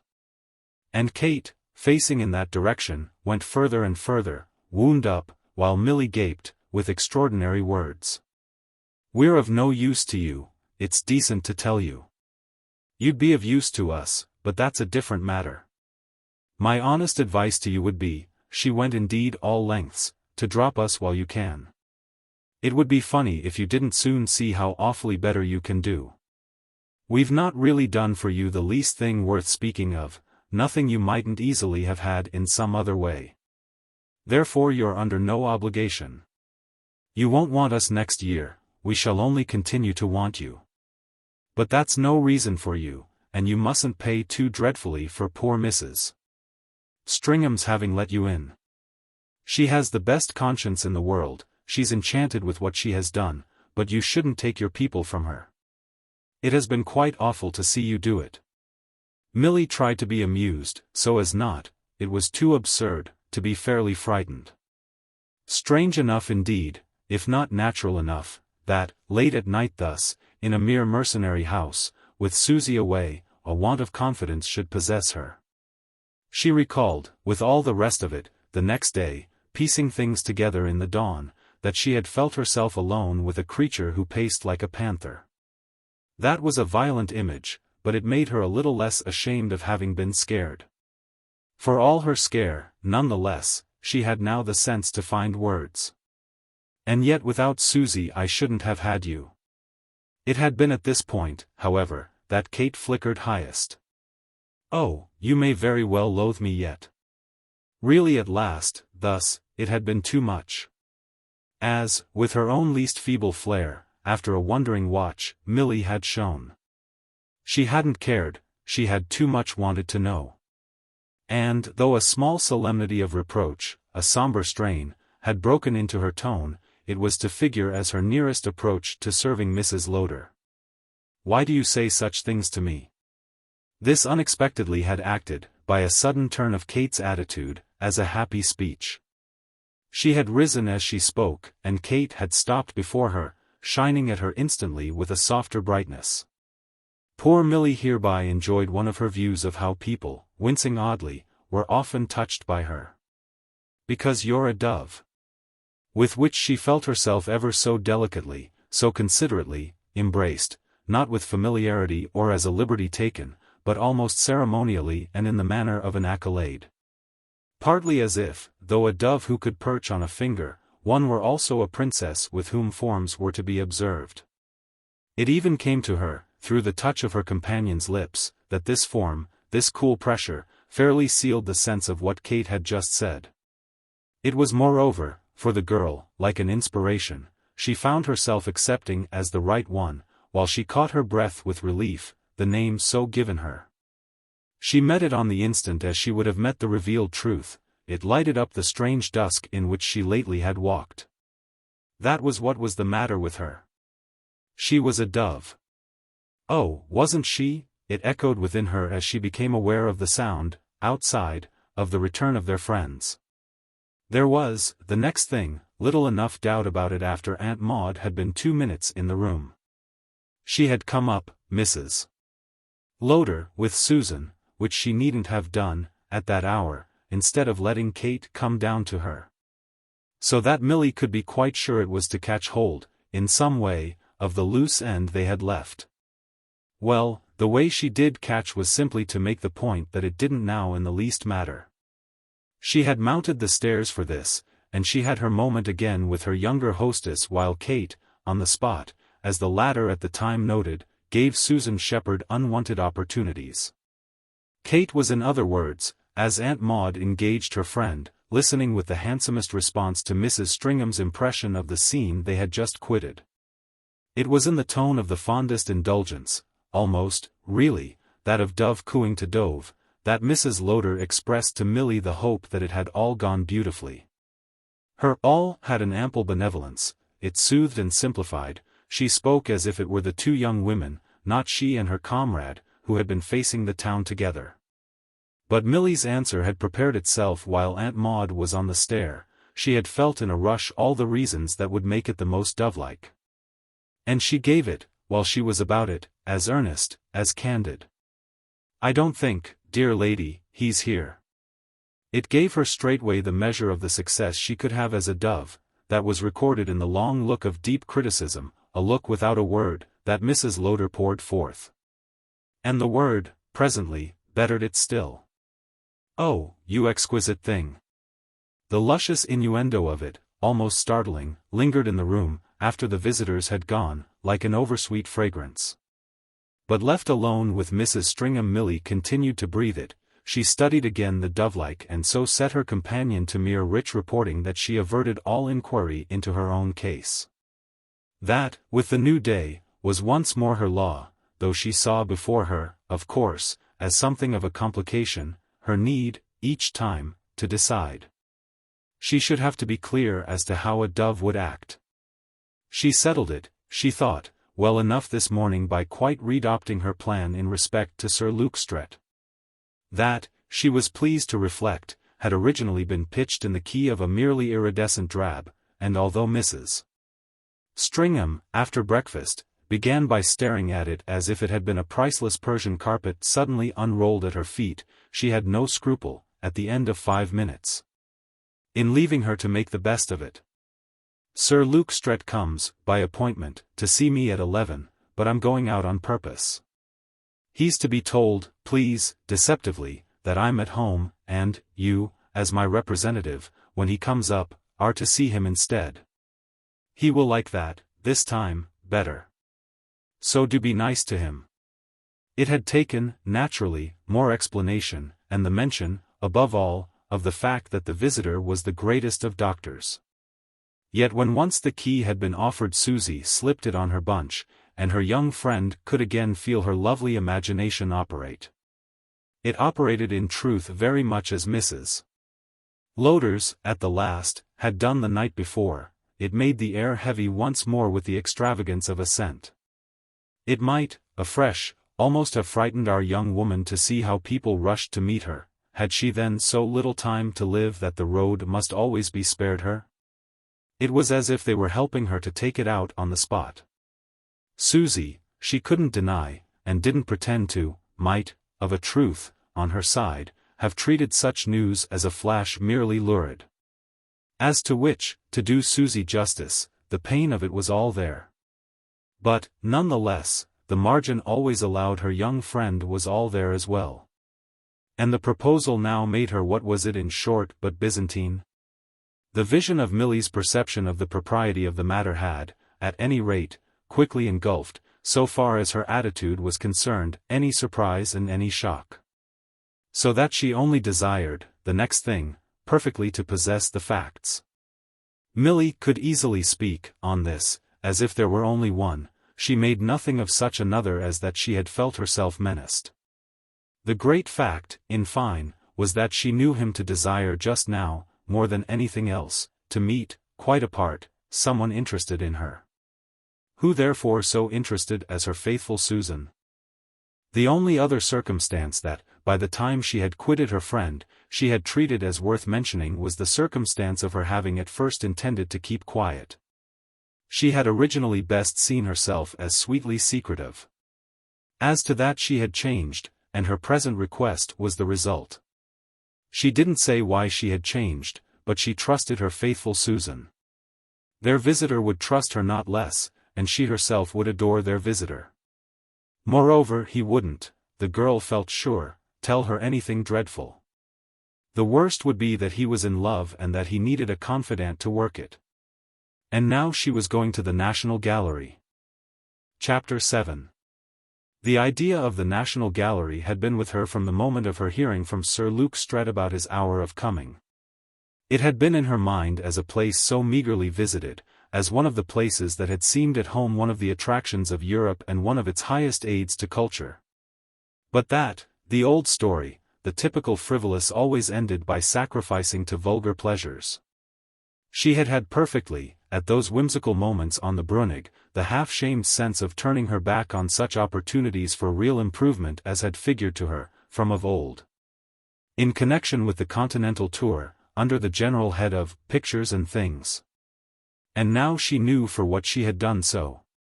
The plea had been explicit, she had done so for life, as opposed to learning, the upshot of which had been that life was now beautifully provided for. In spite of those few dips and dashes into the many-colored stream of history for which of late Kate Croy had helped her to find time, there were possible great chances she had neglected. Possible great moments she should, save for today, have all but missed. She might still, she had felt, overtake one or two of them among the Titians and the Turners. She had been honestly nursing the hour, and, once she was in the benignant halls, her faith knew itself justified. It was the air she wanted and the world she would now exclusively choose.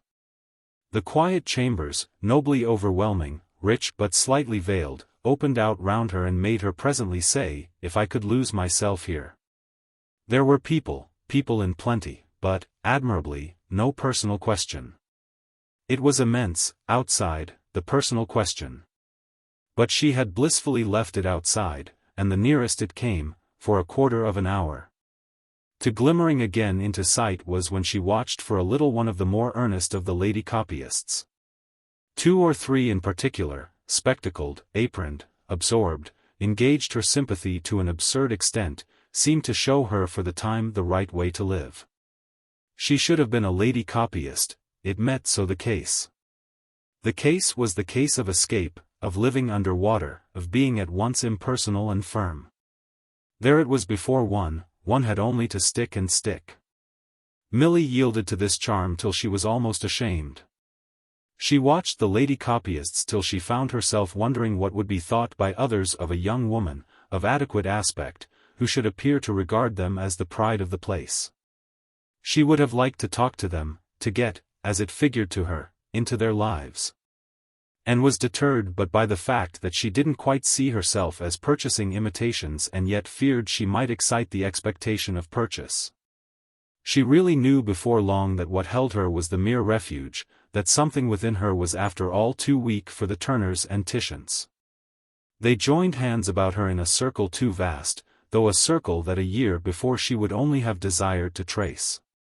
They were truly for the larger, not for the smaller life, the life of which the actual pitch, for example, was an interest, the interest of compassion, in misguided efforts. She marked absurdly her little stations, blinking, in her shrinkage of curiosity, at the glorious walls, yet keeping an eye on vistas and approaches, so that she shouldn't be flagrantly caught.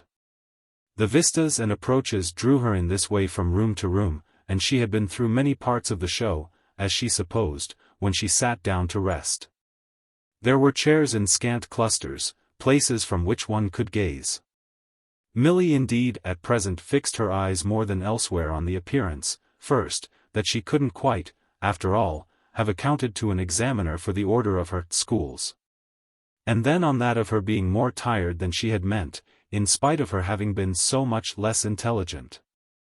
They found, her eyes, it should be added, other occupation as well, which she let them freely follow. They rested largely, in her vagueness, on the vagueness of other visitors. They attached themselves in especial, with mixed results, to the surprising stream of her compatriots.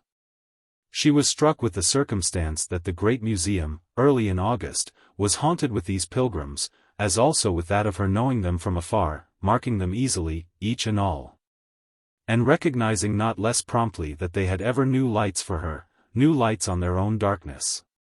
She gave herself up at last, and it was a consummation like another. What she should have come to the National Gallery for today would be to watch the copyists and reckon the Baedekers. That perhaps was the moral of a menaced state of health, that one would sit in public places and count the Americans. It passed the time in a manner. But it seemed already the second line of defense, and this notwithstanding the pattern, so unmistakable, of her countryfolk. They were cut out as by scissors, colored, labeled, mounted. But their relation to her failed to act, they somehow did nothing for her. Partly, no doubt, they didn't so much as notice or know her, didn't even recognize their community of collapse with her, the sign on her, as she sat there, that for her too Europe was tough. It came to her idly thus, for her humor could still play, that she didn't seem then the same success with them as with the inhabitants of London, who had taken her up on scarce more of an acquaintance. She could wonder if they would be different should she go back with that glamour attached, and she could also wonder, if it came to that, whether she should ever go back. Her friends straggled past, at any rate, in all the vividness of their absent criticism, and she had even at last the sense of taking a mean advantage. There was a finer instant, however, at which 3 ladies, clearly a mother and daughters, had paused before her under compulsion of a comment apparently just uttered by one of them and referring to some object on the other side of the room. Milly had her back to the object, but her face very much to her young compatriot, the one who had spoken and in whose look she perceived a certain gloom of recognition. Recognition, for that matter, sat confessedly in her own eyes. She knew the 3, generically, as easily as a schoolboy with a crib in his lap would know the answer in class. She felt, like the schoolboy, guilty enough, questioned, as honor went, as to her right so to possess, to dispossess, people who hadn't consciously provoked her. She would have been able to say where they lived, and how, had the place and the way been but amenable to the positive. She bent tenderly, in imagination, over marital, paternal Mr. Whatever he was, at home, eternally named, with all the honors and placidities, but eternally unseen and existing only as someone who could be financially heard from. The mother, the puffed and composed whiteness of whose hair had no relation to her apparent age, showed a countenance almost chemically clean and dry. Her companions wore an air of vague resentment humanized by fatigue, and the three were equally adorned with short cloaks of colored cloth surmounted by little tartan hoods. The tartans were doubtless conceivable as different, but the cloaks, curiously, only thinkable as one. Handsome? Well, if you choose to say so. It was the mother who had spoken, who herself added, after a pause during which Milly took the reference as to a picture, in the English style. The three pair of eyes had converged, and their possessors had for an instant rested, with the effect of a drop of the subject, on this last characterization, with that, too, of a gloom not less mute in one of the daughters than murmured in the other. Milly's heart went out to them while they turned their backs. She said to herself that they ought to have known her, that there was something between them they might have beautifully put together. But she had lost them also, they were cold, they left her in her weak wonder as to what they had been looking at. The handsome disposed her to turn, all the more that the English style would be the English school, which she liked. Only she saw, before moving, by the array on the side facing her, that she was in fact among small Dutch pictures. The action of this was again appreciable, the dim surmise that it wouldn't then be by a picture that the spring in the three ladies had been pressed. It was at all events time she should go, and she turned as she got on her feet. She had had behind her one of the entrances and various visitors who had come in while she sat, visitors single and in pairs, by one of the former of whom she felt her eyes suddenly held. This was a gentleman in the middle of the place, a gentleman who had removed his hat and was for a moment, while he glanced, absently, as she could see, at the top tier of the collection, tapping his forehead with his pocket handkerchief. The occupation held him long enough to give Milly time to take for granted, and a few seconds sufficed, that his face was the object just observed by her friends. This could only have been because she concurred in their tribute, even qualified.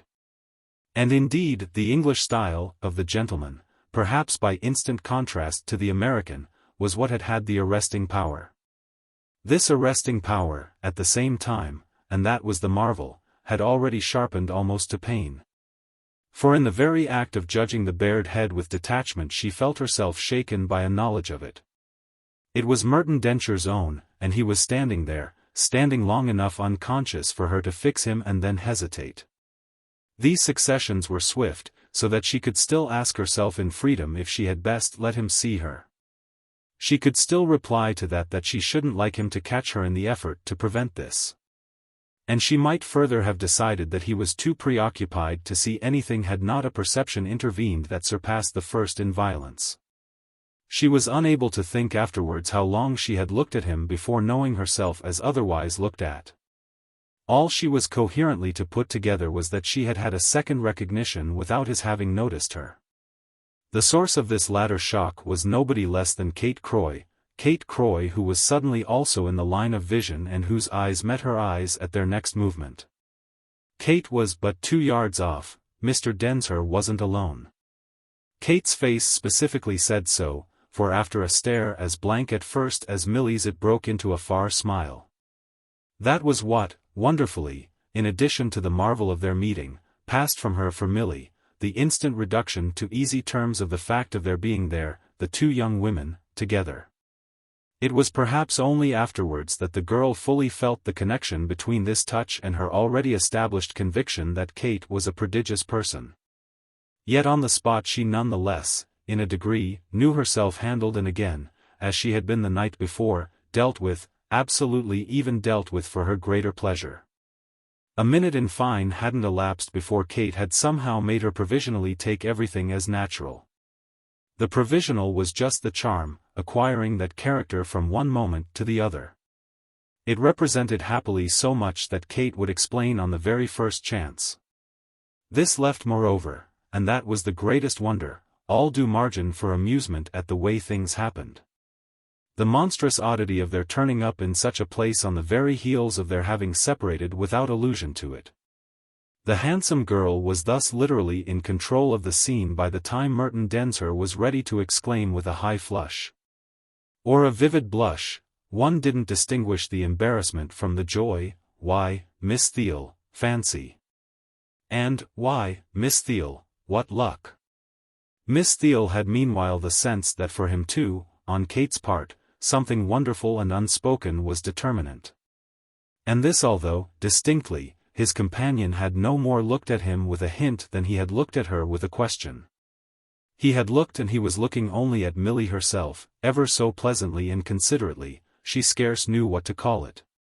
But without prejudice to her consciousness, all the same, that women got out of predicaments better than men.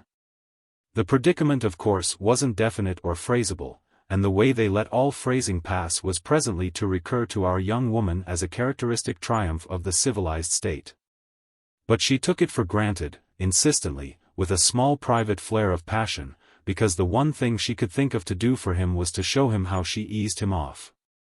She would really, tired and nervous, have been much disconcerted, were it not that the opportunity in question had saved her. It was what had saved her most, what had made her, after the first few seconds, almost as brave for Kate as Kate was for her, had made her only ask herself what their friend would like of her. That he was at the end of 3 minutes, without the least complicated reference, so smoothly, their friend was just the effect of their all being sublimely civilized. The flash in which he saw this was, for Milly, fairly inspiring, to that degree in fact that she was even now, on such a plane, yearning to be supreme. It took, no doubt, a big dose of inspiration to treat as not funny, or at least as not unpleasant, the anomaly, for Kate, that she knew their gentleman, and for herself, that Kate was spending the morning with him. But everything continued to make for this after Milly had tasted of her draught. She was to wonder in subsequent reflection what in the world they had actually said, since they had made such a success of what they didn't say. The sweetness of the draught for the time, at any rate, was to feel success assured. What depended on this for Mr. Densher was all obscurity to her, and she perhaps but invented the image of his need as a shortcut to service. Whatever were the facts, their perfect manners, all round, saw them through. The finest part of Milly's own inspiration, it may further be mentioned, was the quick perception that what would be of most service was, so to speak, her own native woodnote. She had long been conscious with shame for her thin blood, or at least for her poor economy, of her unused margin as an American girl, closely indeed as, in English air, the text might appear to cover the page. She still had reserves of spontaneity, if not of comicality, so that all this cash in hand could now find employment. She became as spontaneous as possible and as American as it might conveniently appeal to Mr. Densher, after his travels, to find her. She said things in the air, and yet flattered herself that she struck him as saying them not in the tone of agitation but in the tone of New York. In the tone of New York agitation was beautifully discounted, and she had now a sufficient view of how much it might accordingly help her. The help was fairly rendered before they left the place. When her friends presently accepted her invitation to adjourn with her to luncheon at her hotel, it was in the Fifth Avenue that the meal might have waited. Kate had never been there so straight, but Milly was at present taking her, and if Mr. Densher had been he had at least never had to come so fast. She proposed it as the natural thing, proposed it as the American girl, and she saw herself quickly justified by the pace at which she was followed. The beauty of the case was that to do it all she had only to appear to take Kate's hint. This had said, in its fine first smile, "Oh yes, our look is queer, but give me time." And the American girl could give time as nobody else could. What Milly thus gave she therefore made them take, even if, as they might surmise, it was rather more than they wanted. In the porch of the museum she expressed her preference for a four-wheeler. They would take their course in that guise precisely to multiply the minutes. She was more than ever justified by the positive charm that her spirit imparted even to their use of this conveyance. And she touched her highest point, that is, certainly, for herself, as she ushered her companions into the presence of Susie. Susie was there with luncheon, with her return, in prospect. And nothing could now have filled her own consciousness more to the brim than to see this good friend take in how little she was abjectly anxious. The cup itself actually offered to this good friend might in truth well be startling, for it was composed beyond question of ingredients oddly mixed. She caught Susie fairly looking at her as if to know whether she had brought in guests to hear Sir Luke Strett's report. Well, it was better her companion should have too much than too little to wonder about. She had come out, anyway, as they said at home, for the interest of the thing. And interest truly sat in her eyes. Milly was none the less, at the sharpest crisis, a little sorry for her. She could of necessity extract from the odd scene so comparatively little of a soothing secret.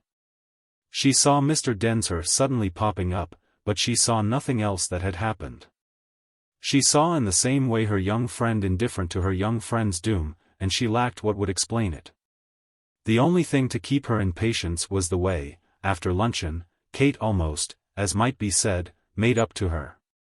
This was actually perhaps as well what most kept Milly herself in patience. It had in fact for our young woman a positive beauty, was so marked as a deviation from the handsome girl's previous courses. Susie had been a bore to the handsome girl, and the change was now suggestive. The two sat together, after they had risen from table, in the apartment in which they had lunched, making it thus easy for the other guest and his entertainer to sit in the room adjacent. This, for the latter personage, was the beauty. It was almost, on Kate's part, like a prayer to be relieved. If she honestly liked better to be thrown with Susan Shepherd than with their other friend, why that said practically everything. It didn't perhaps altogether say why she had gone out with him for the morning, but it said, as one thought, about as much as she could say to his face. Little by little indeed, under the vividness of Kate's behavior, the probabilities fell back into their order. Merton Densher was in love, and Kate couldn't help it, could only be sorry and kind. Wouldn't that, without wild flurries, cover everything? Milly at all events tried it as a cover, tried it hard, for the time, pulled it over her, in the front, the larger room, drew it up to her chin with energy. If it didn't, so treated, do everything for her, it did so much that she could herself supply the rest. She made that up by the interest of her great question, the question of whether, seeing him once more, with all that, as she called it to herself, had come and gone. Her impression of him would be different from the impression received in New York. That had held her from the moment of their leaving the museum, it kept her company through their drive and during luncheon, and now that she was a quarter of an hour alone with him it became acute. She was to feel at this crisis that no clear, no common answer, no direct satisfaction on this point, was to reach her. She was to see her question itself simply go to pieces. She couldn't tell if he were different or not, and she didn't know nor care if she were. These things had ceased to matter in the light of the only thing she did know. This was that she liked him, as she put it to herself, as much as ever, and if that were to amount to liking a new person the amusement would be but the greater. She had thought him at first very quiet, in spite of recovery from his original confusion. Though even the shade of bewilderment, she yet perceived, had not been due to such vagueness on the subject of her re-intensified identity as the probable sight, over there, of many thousands of her kind would sufficiently have justified. No, he was quiet, inevitably, for the first half of the time, because Milly's own lively line, the line of spontaneity, made everything else relative. And because too, so far as Kate was spontaneous, it was ever so finely in the air among them that the normal pitch must be kept. Afterwards, when they had got a little more used, as it were, to each other's separate felicity, he had begun to talk more, clearly bethought himself, at a given moment, of what his natural lively line would be. It would be to take for granted she must wish to hear of the States, and to give her, in its order, everything he had seen and done there. He abounded, of a sudden he almost insisted. He returned, after breaks, to the charge, and the effect was perhaps the more odd as he gave no clue whatever to what he had admired, as he went, or to what he hadn't. He simply drenched her with his sociable story, especially during the time they were away from the others. She had stopped then being American, all to let him be English. A permission of which he took, she could feel, both immense and unconscious advantage. She had really never cared less for the States than at this moment, but that had nothing to do with the matter. It would have been the occasion of her life to learn about them, for nothing could put him off, and he ventured on no reference to what had happened for herself. It might have been almost as if he had known that the greatest of all these adventures was her doing just what she did then. It was at this point that she saw the smash of her great question as complete, saw that all she had to do with was the sense of being there with him. And there was no chill for this in what she also presently saw, that, however he had begun, he was now acting from a particular desire, determined either by new facts or new fancies. To be like everyone else, simplifyingly, kind to her. He had caught on already as to manner, fallen into line with everyone else. And if his spirits verily had gone up, it might well be that he had thus felt himself lighting on the remedy for all awkwardness. Whatever he did or he didn't, Milly knew she should still like him, there was no alternative to that. But her heart could none the less sink a little on feeling how much his view of her was destined to have in common with, as she now sighed over it, the view. She could have dreamed of his not having the view, of his having something or other, if need be quite viewless, of his own. But he might have what he could with least trouble, and the view wouldn't be, after all, a positive bar to her seeing him. The defect of it in general, if she might so ungraciously criticize, was that, by its sweet universality, it made relations rather prosaically a matter of course. It anticipated and superseded the, likewise sweet, operation of real affinities. It was this that was doubtless marked in her power to keep him now, this and her glassy luster of attention to his pleasantness about the scenery in the Rockies. She was in truth a little measuring her success in detaining him by Kate's success in standing Susan. It would not be, if she could help it, Mr. Densher who should first break down. Such at least was one of the forms of the girl's inward tension, but beneath even this deep reason was a motive still finer. What she had left at home on going out to give it a chance was meanwhile still, was more sharply and actively, there. What had been at the top of her mind about it and then been violently pushed down, this quantity was again working up. As soon as their friends should go, Susie would break out, and what she would break out upon wouldn't be, interested in that gentleman as she had more than once shown herself, the personal fact of Mr. Densher. Milly had found in her face at luncheon a feverish glitter, and it told what she was full of.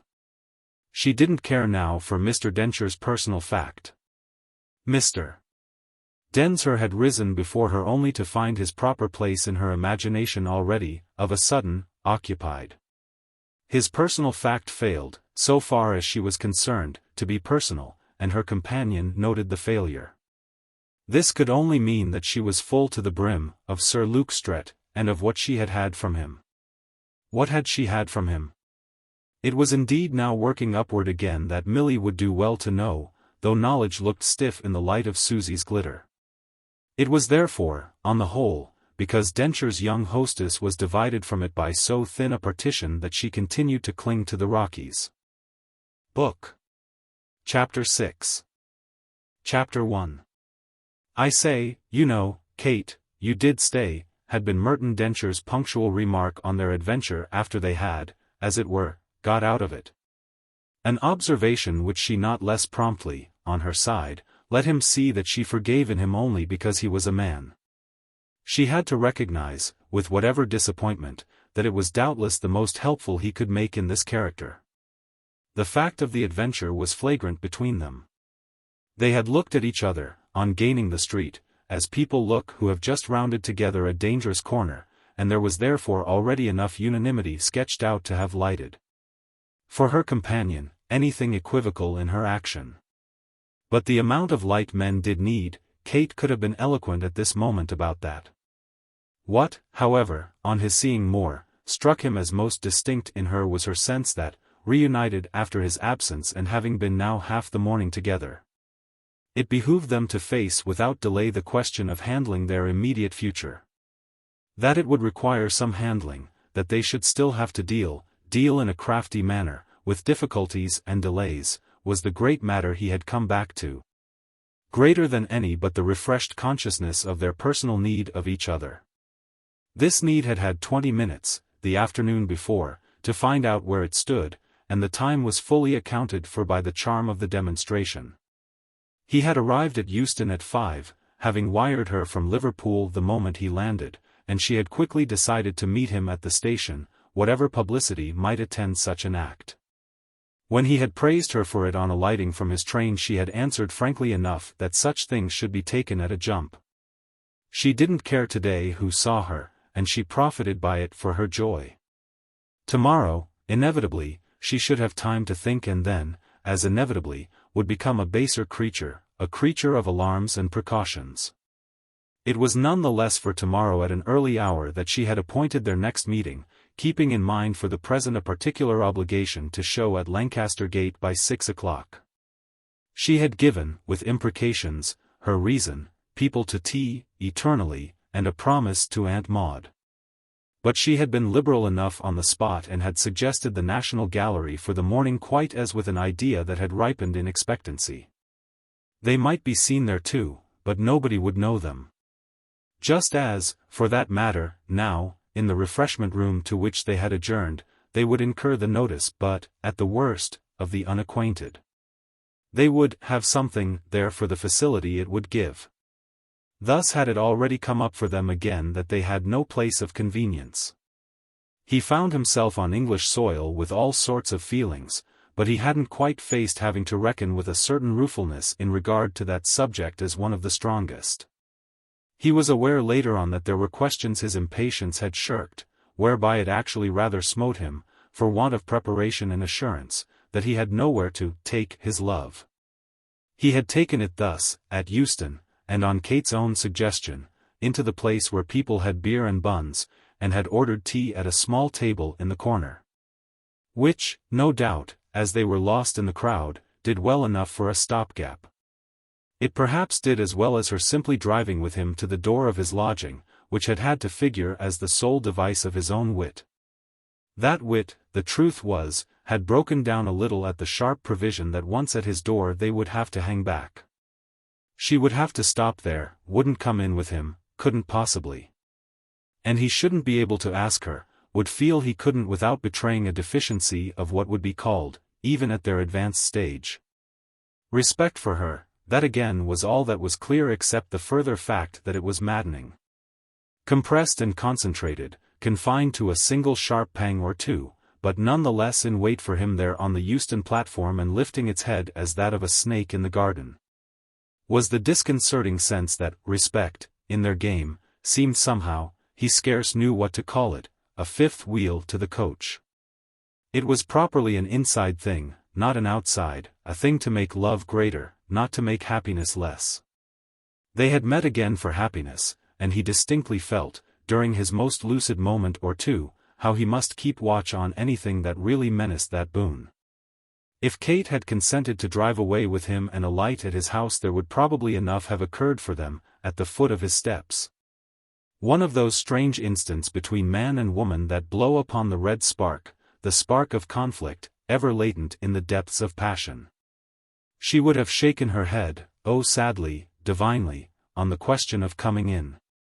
And he, though doing all justice to her refusal, would have yet felt his eyes reach further into her own than a possible word at such a time could reach. This would have meant the suspicion, the dread of the shadow, of an adverse will. Lucky therefore in the actual case that the scant minutes took another turn and that by the half-hour she did in spite of everything contrive to spend with him. Kate showed so well how she could deal with things that maddened. She seemed to ask him, to beseech him, and all for his better comfort, to leave her, now and henceforth, to treat them in her own way. She had still met it in naming so promptly, for their early convenience, one of the great museums. And indeed with such happy art that his fully seeing where she had placed him hadn't been till after he left her. His absence from her for so many weeks had had such an effect upon him that his demands, his desires had grown. And only the night before, as his ship steamed, beneath summer stars, in sight of the Irish coast, he had felt all the force of his particular necessity. He hadn't in other words at any point doubted he was on his way to say to her that really their mistake must end.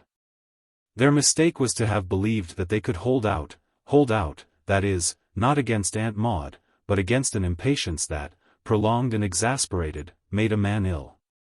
He had known more than ever, on their separating in the court of the station, how ill a man, and even a woman, could feel from such a cause.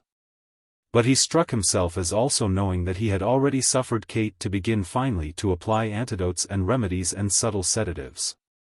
It had a vulgar sound, as throughout, in love, the names of things, the verbal terms of intercourse, were, compared with love itself, horribly vulgar. But it was as if, after all, he might have come back to find himself put off, though it would take him of course a day or two to see. His letters from the States had pleased whom it concerned, though not so much as he had meant they should, and he should be paid according to agreement and would now take up his money.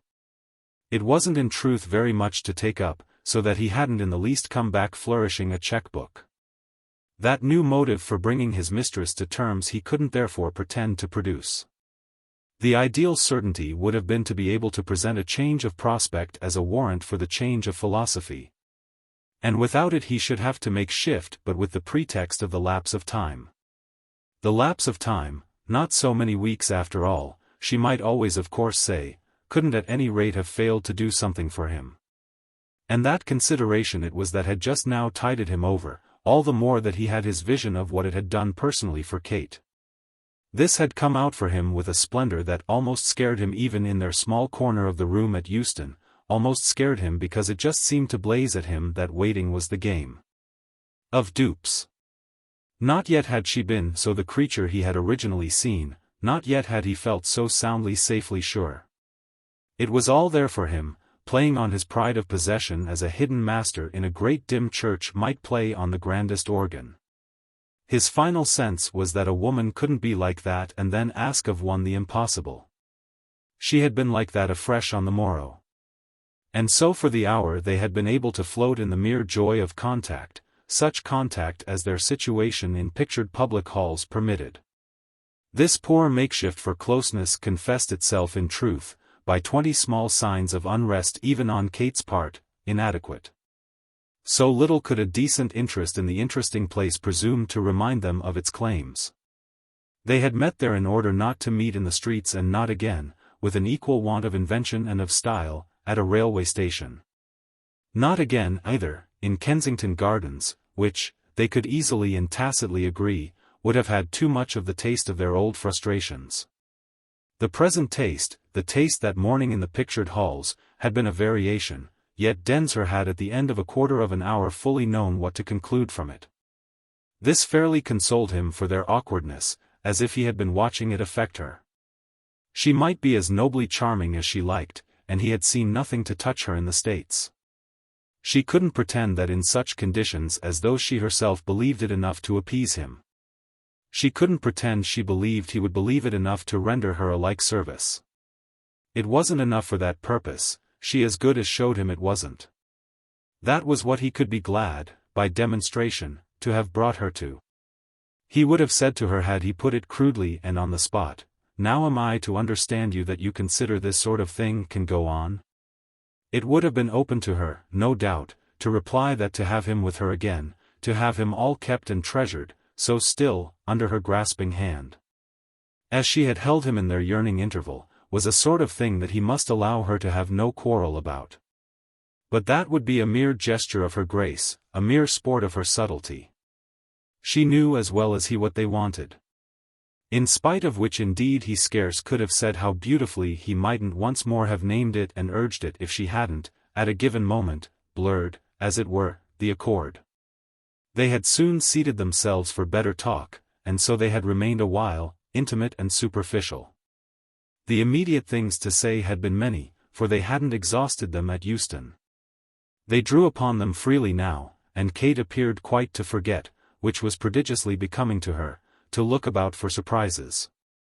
He was to try afterwards, and try in vain, to remember what speech or what silence of his own, what natural sign of the eyes or accidental touch of the hand, had precipitated for her.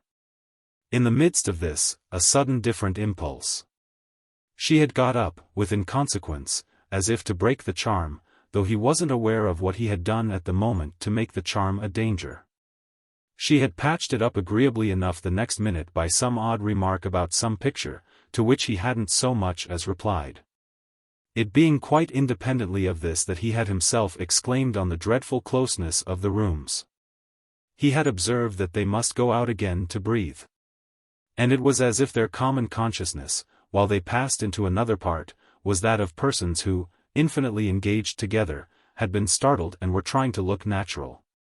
It was probably while they were so occupied, as the young man subsequently reconceived, that they had stumbled upon his little New York friend. He thought of her for some reason as little, though she was of about Kate's height, to which, any more than to any other felicity in his mistress, he had never applied the diminutive. What was to be in the retrospect more distinct to him was the process by which he had become aware that Kate's acquaintance with her was greater than he had gathered. She had written of it in due course as a new and amusing one, and he had written back that he had met over there, and that he much liked the young person. Whereupon she had answered that he must find out about her at home. Kate, in the event, however, had not returned to that, and he had of course, with so many things to find out about, been otherwise taken up. Little Miss Theale's individual history was not stuff for his newspaper, besides which, moreover, he was seeing but too many little Miss Theales. They even went so far as to impose themselves as one of the groups of social phenomena that fell into the scheme of his public letters. For this group in especial perhaps, the irrepressible, the supereminent young persons, his best pen was ready. Thus it was that there could come back to him in London, an hour or two after their luncheon with the American pair, the sense of a situation for which Kate hadn't wholly prepared him. Possibly indeed as marked as this was his recovered perception that preparations, of more than one kind, had been exactly what, both yesterday and today, he felt her as having in hand. That appearance in fact, if he dwelt on it, so ministered to apprehension as to require some brushing away. He shook off the suspicion to some extent, on their separating first from their hostesses and then from each other, by the aid of a long and rather aimless walk. He was to go to the office later, but he had the next 2 or 3 hours, and he gave himself as a pretext that he had eaten much too much. After Kate had asked him to put her into a cab, which, as an announced, a resumed policy on her part. He found himself deprecating. He stood a while by a corner and looked vaguely forth at his London. There was always doubtless a moment for the absentee recaptured, the moment, that of the reflux of the first emotion, at which it was beyond disproof that one was back. His full parenthesis was closed, and he was once more but a sentence, of a sort, in the general text, the text that, from his momentary street corner, showed as a great grey page of print that somehow managed to be crowded without being fine. The grey, however, was more or less the blur of a point of view not yet quite seized again, and there would be colour enough to come out. He was back, flatly enough, but back to possibilities and prospects, and the ground he now somewhat sightlessly covered was the act of renewed possession. He walked northward without a plan, without suspicion, quite in the direction his little New York friend, in her restless ramble, had taken a day or two before. He reached, like Milly, the Regent's Park, and though he moved further and faster he finally sat down, like Milly, from the force of thought. For him too in this position, be it added, and he might positively have occupied the same bench, various troubled fancies folded their wings. He had no more yet said what he really wanted than Kate herself had found time. She should hear enough of that in a couple of days. He had practically not pressed her as to what most concerned them. It had seemed so to concern them during these first hours but to hold each other, spiritually speaking, close. This at any rate was palpable, that there were at present more things rather than fewer between them. The explanation about the two ladies would be part of the lot, yet could wait with all the rest. They were not meanwhile certainly what most made him roam, the missing explanations weren't. That was what she had so often said before, and always with the effect of suddenly breaking off, "Now please call me a good cab." Their previous encounters, the times when they had reached in their stroll the south side of the park had had a way of winding up with this special irrelevance. It was effectively what most divided them, for he would generally, but for her reasons, have been able to jump in with her. What did she think he wished to do to her? It was a question he had had occasion to put. A small matter, however, doubtless, since, when it came to that, they didn't depend on cabs good or bad for the sense of union. Its importance was less from the particular loss than as a kind of irritating mark of her expertness. This expertness, under Providence, had been great from the first, so far as joining him was concerned. And he was critical only because it had been still greater, even from the first too, in respect to leaving him. He had put the question to her again that afternoon, on the repetition of her appeal, had asked her once more what she supposed he wished to do. He recalled, on his bench in the Regent's Park, the freedom of fancy, funny and pretty, with which she had answered. Recalled the moment itself, while the usual hansom charged them, during which he felt himself, disappointed as he was, grimacing back at the superiority of her very humor, in its added grace of gaiety, to the celebrated solemn American. Their fresh appointment had been at all events by that time made, and he should see what her choice in respect to it, a surprise as well as a relief, would do toward really simplifying. It meant either new help or new hindrance, though it took them at least out of the streets. And her naming this privilege had naturally made him ask if Mrs. Lowder knew of his return. Not from me, Kate had replied. But I shall speak to her now. And she had argued, as with rather a quick fresh view, that it would now be quite easy. We've behaved for months so properly that I've margin surely for my mention of you. You'll come to see her, and she'll leave you with me. She'll show her good nature, and her lack of betrayed fear, in that. With her, you know, you've never broken, quite the contrary, and she likes you as much as ever. We're leaving town.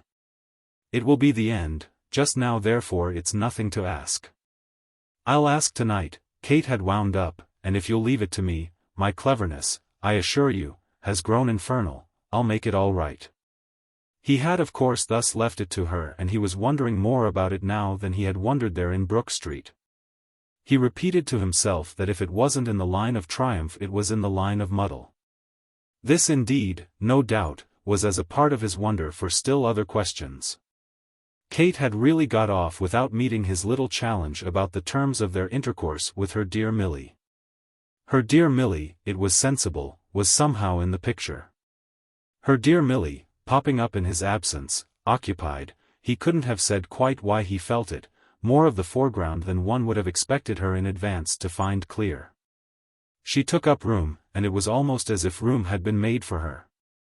Kate had appeared to take for granted he would know why it had been made, but that was just the point.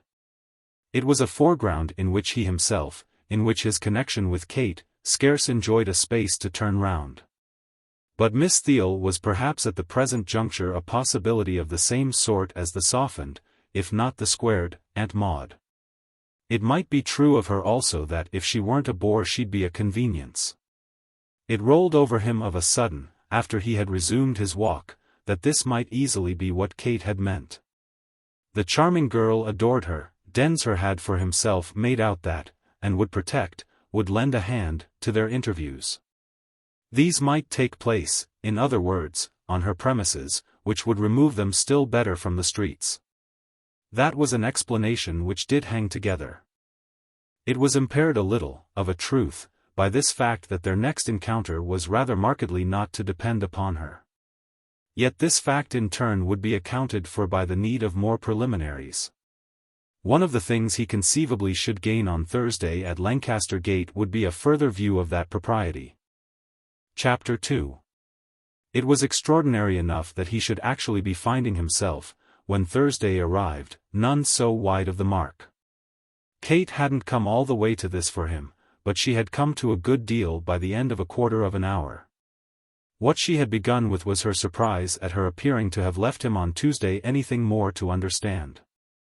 The parts, as he now saw, under her hand, did fall more or less together, and it wasn't even as if she had spent the interval in twisting and fitting them. She was bright and handsome, not faggied and worn, with the general clearness. For it certainly stuck out enough that if the American ladies themselves weren't to be squared, which was absurd, they fairly imposed the necessity of trying Aunt Maude again. One couldn't say to them, kind as she had been to them, "We'll meet, please, whenever you'll let us, at your house, but we count on you to help us to keep it secret." They must in other terms inevitably speak to Aunt Maude. It would be of the last awkwardness to ask them not to. Kate had embraced all this in her choice of speaking first. What Kate embraced altogether was indeed wonderful today for Densher, though he perhaps struck himself rather as getting it out of her piece by piece than as receiving it in a steady light. He had always felt, however, that the more he asked of her the more he found her prepared, as he imaged it, to hand out. He had said to her more than once even before his absence, "You keep the key of the cupboard, and I foresee that when we're married you'll dole me out my sugar by lumps." She had replied that she rejoiced in his assumption that sugar would be his diet, and the domestic arrangement so prefigured might have seemed already to prevail. The supply from the cupboard at this hour was doubtless, of a truth, not altogether cloyingly sweet, but it met in a manner his immediate requirements. If her explanations at any rate prompted questions, the questions no more exhausted them than they exhausted her patience. And they were naturally, of the series, the simpler. As for instance in his taking it from her that Miss Theale then could do nothing for them. He frankly brought out what he had ventured to think possible. "If we can't meet here and we've really exhausted the charms of the open air and the crowd, some such little raft in the wreck, some occasional opportunity like that of Tuesday, has been present to me these 2 days as better than nothing. But if our friends are so accountable to this house of course there's no more to be said. And it's one more nail, thank God, in the coffin of our odious delay." He was but too glad without more ado to point the moral. "Now I hope you see we can't work it anyhow." If she laughed for this, and her spirits seemed really high, it was because of the opportunity that, at the hotel, he had most shown himself as enjoying. "Your idea's beautiful when one remembers that you hadn't a word except for Milly." But she was as beautifully good-humored. "You might of course get used to her, you will. You're quite right, so long as they're with us or near us."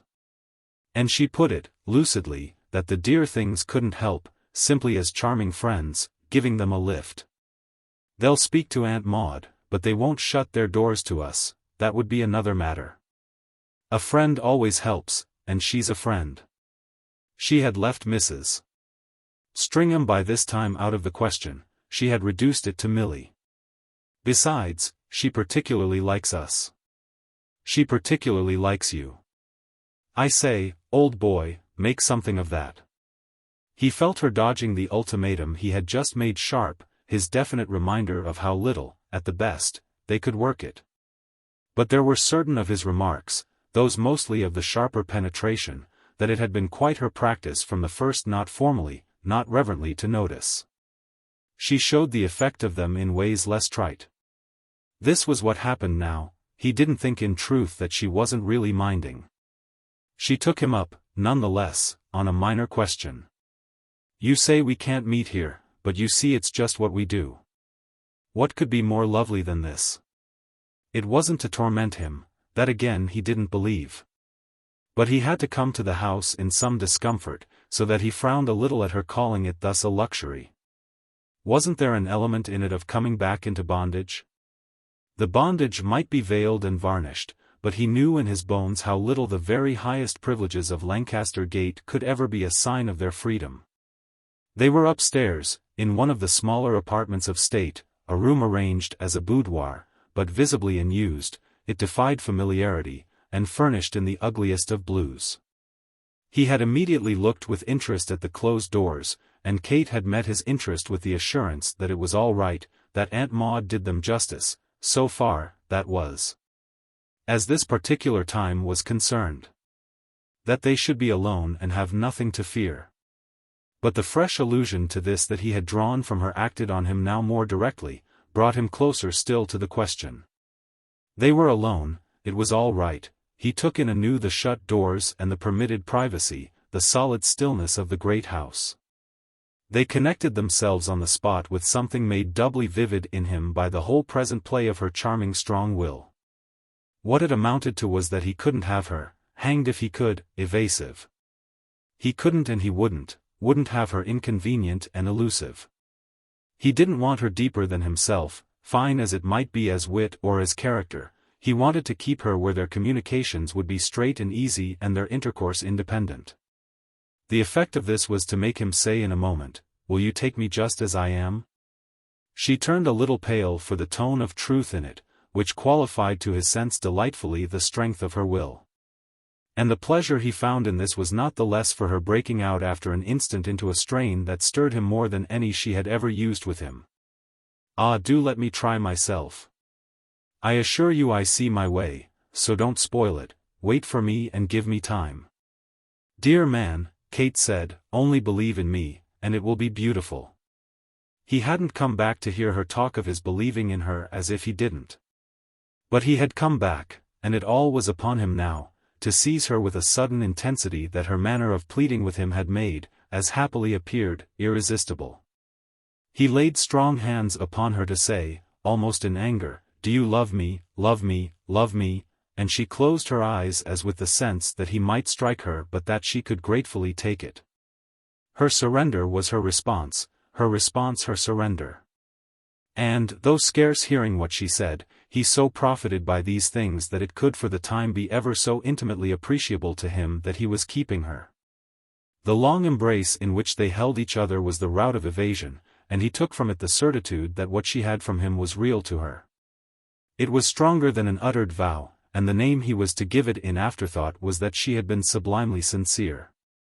That was all he asked, sincerity making a basis that would bear almost anything. This settled so much, and settled it so thoroughly, that there was nothing left to ask her to swear to. Oaths and vows apart, now they could talk. It seemed in fact only now that their questions were put on the table. He had taken up more expressly at the end of 5 minutes her plea for her own plan. And it was marked that the difference made by the passage just enacted was a difference in favor of her choice of means. Means had somehow suddenly become a detail, her province and her care. It had grown more consistently vivid that her intelligence was one with her passion. "I certainly don't want," he said, and he could say it with a smile of indulgence, "to be all the while bringing it up that I don't trust you. I should hope not. What do you think I want to do?" He had really at this to make out a little what he thought, and the first thing that put itself in evidence was of course the oddity, after all, of their game, to which he could but frankly allude. "We're doing, at the best, in trying to temporize in so special a way, thing most people would call us fools for." But his visit passed, all the same, without his again attempting to make, just as he was, serve.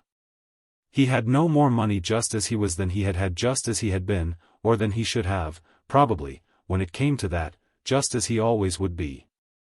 Whereas she, on her side, in comparison with her state of some months before, had measurably more to relinquish. He easily saw how their meeting at Lancaster Gate gave more of an accent to that quantity than their meeting at stations or in parks, and yet on the other hand he couldn't urge this against it. If Mrs. Lowder was indifferent, her indifference added in a manner to what Kate's taking him as he was would call on her to sacrifice. Such in fine was her art with him that she seemed to put the question of their still waiting into quite other terms than the terms of ugly blue, of florid Sèvres, of complicated brass, in which their boudoir expressed it.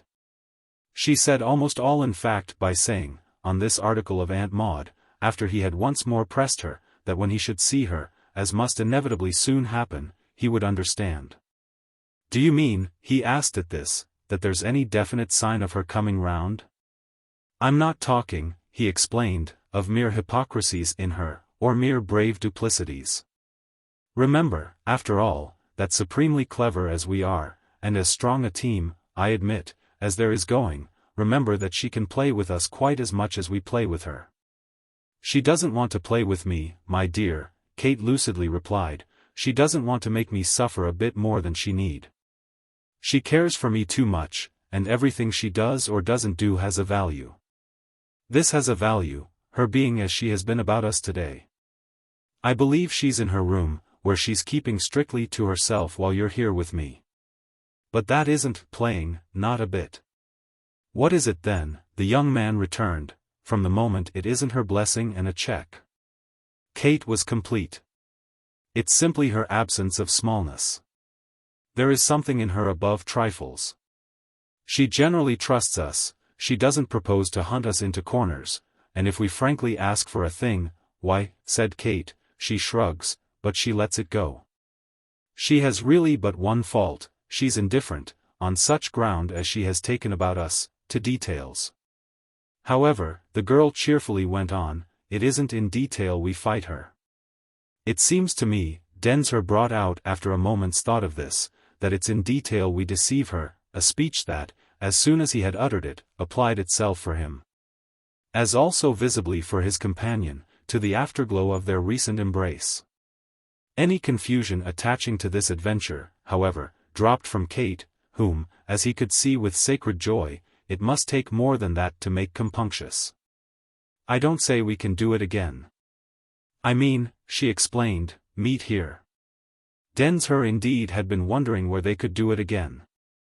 If Lancaster Gate was so limited that issue reappeared. I mayn't come back at all. Certainly, to see her. It's she, really, his companion smiled, who's in love with you. But it made him, a trifle more grave, look at her a moment. Don't make out, you know, that everyone's in love with me. She hesitated. I don't say everyone. You said just now Miss Theale. I said she liked you, yes. Well, it comes to the same thing. With which, however, he pursued, of course I ought to thank Mrs. Lowder in person. I mean for this, as from myself. Ah, but, you know, not too much. She had an ironic gaiety for the implications of his this, besides wishing to insist on a general prudence. She'll wonder what you're thanking her for. Densher did justice to both considerations. Yes, I can't very well tell her all. It was perhaps because he said it so gravely that Kate was again in a manner amused. Yet she gave out light. You can't very well tell her anything, and that doesn't matter. Only be nice to her. Please her, make her see how clever you are, only without letting her see that you're trying. If you're charming to her you've nothing else to do. But she oversimplified too. I can be charming to her, so far as I see, only by letting her suppose I give you up, which I'll be hanged if I do. It is, he said with feeling, a game. Of course it's a game. But she'll never suppose you give me up, or I give you, if you keep reminding her how you enjoy our interviews. Then if she has to see us as obstinate and constant, Densher asked, what good does it do? Kate was for a moment checked. What good does what? Does my pleasing her, does anything? I can't, he impatiently declared, please her. Kate looked at him hard again, disappointed at his want of consistency, but it appeared to determine in her something better than a mere complaint. Then I can. Leave it to me.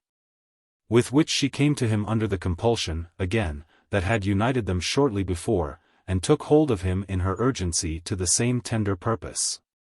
It was her form of entreaty renewed and repeated, which made after all, as he met it, their great fact clear. And it somehow clarified all things so to possess each other. The effect of it was that, once more, on these terms, he could only be generous. He had so on the spot then left everything to her that she reverted in the course of a few moments to one of her previous, and as positively seemed, her most precious ideas. You accused me just now of saying that Milly's in love with you. Well, if you come to that, I do say it. So there you are. That's the good she'll do us. It makes a basis for her seeing you, so that she'll help us to go on. Densher stared, she was wondrous all round. And what sort of a basis does it make for my seeing her?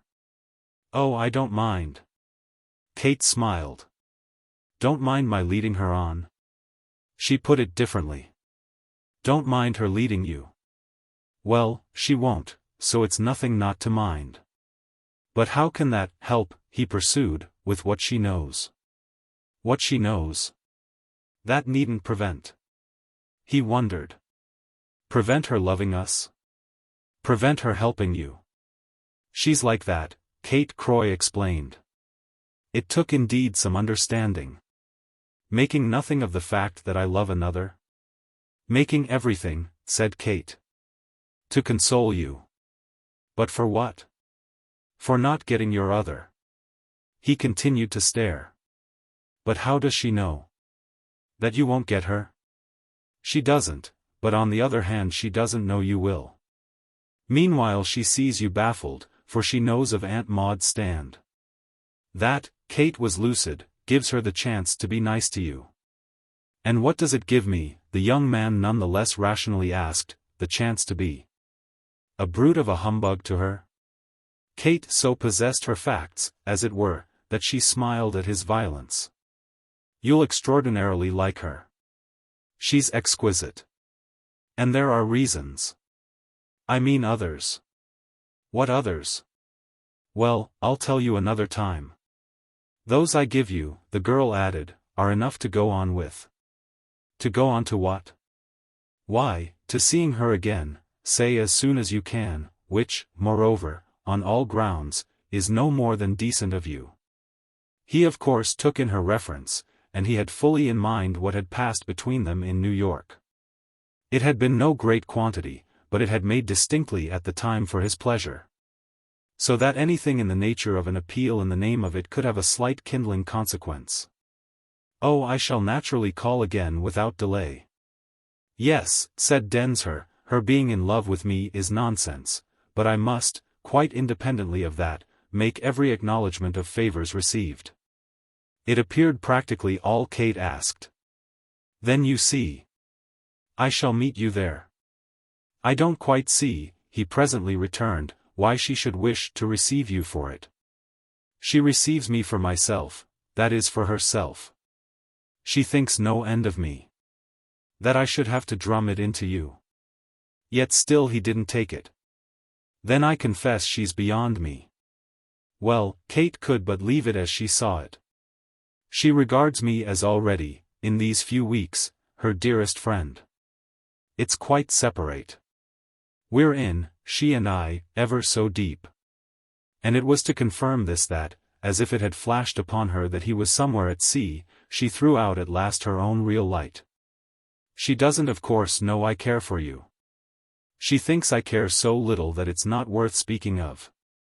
That he had been somewhere at sea these remarks made quickly clear, and Kate hailed the effect with surprise. Have you been supposing that she does know? About our situation? Certainly, if you're such friends as you show me, and if you haven't otherwise represented it to her.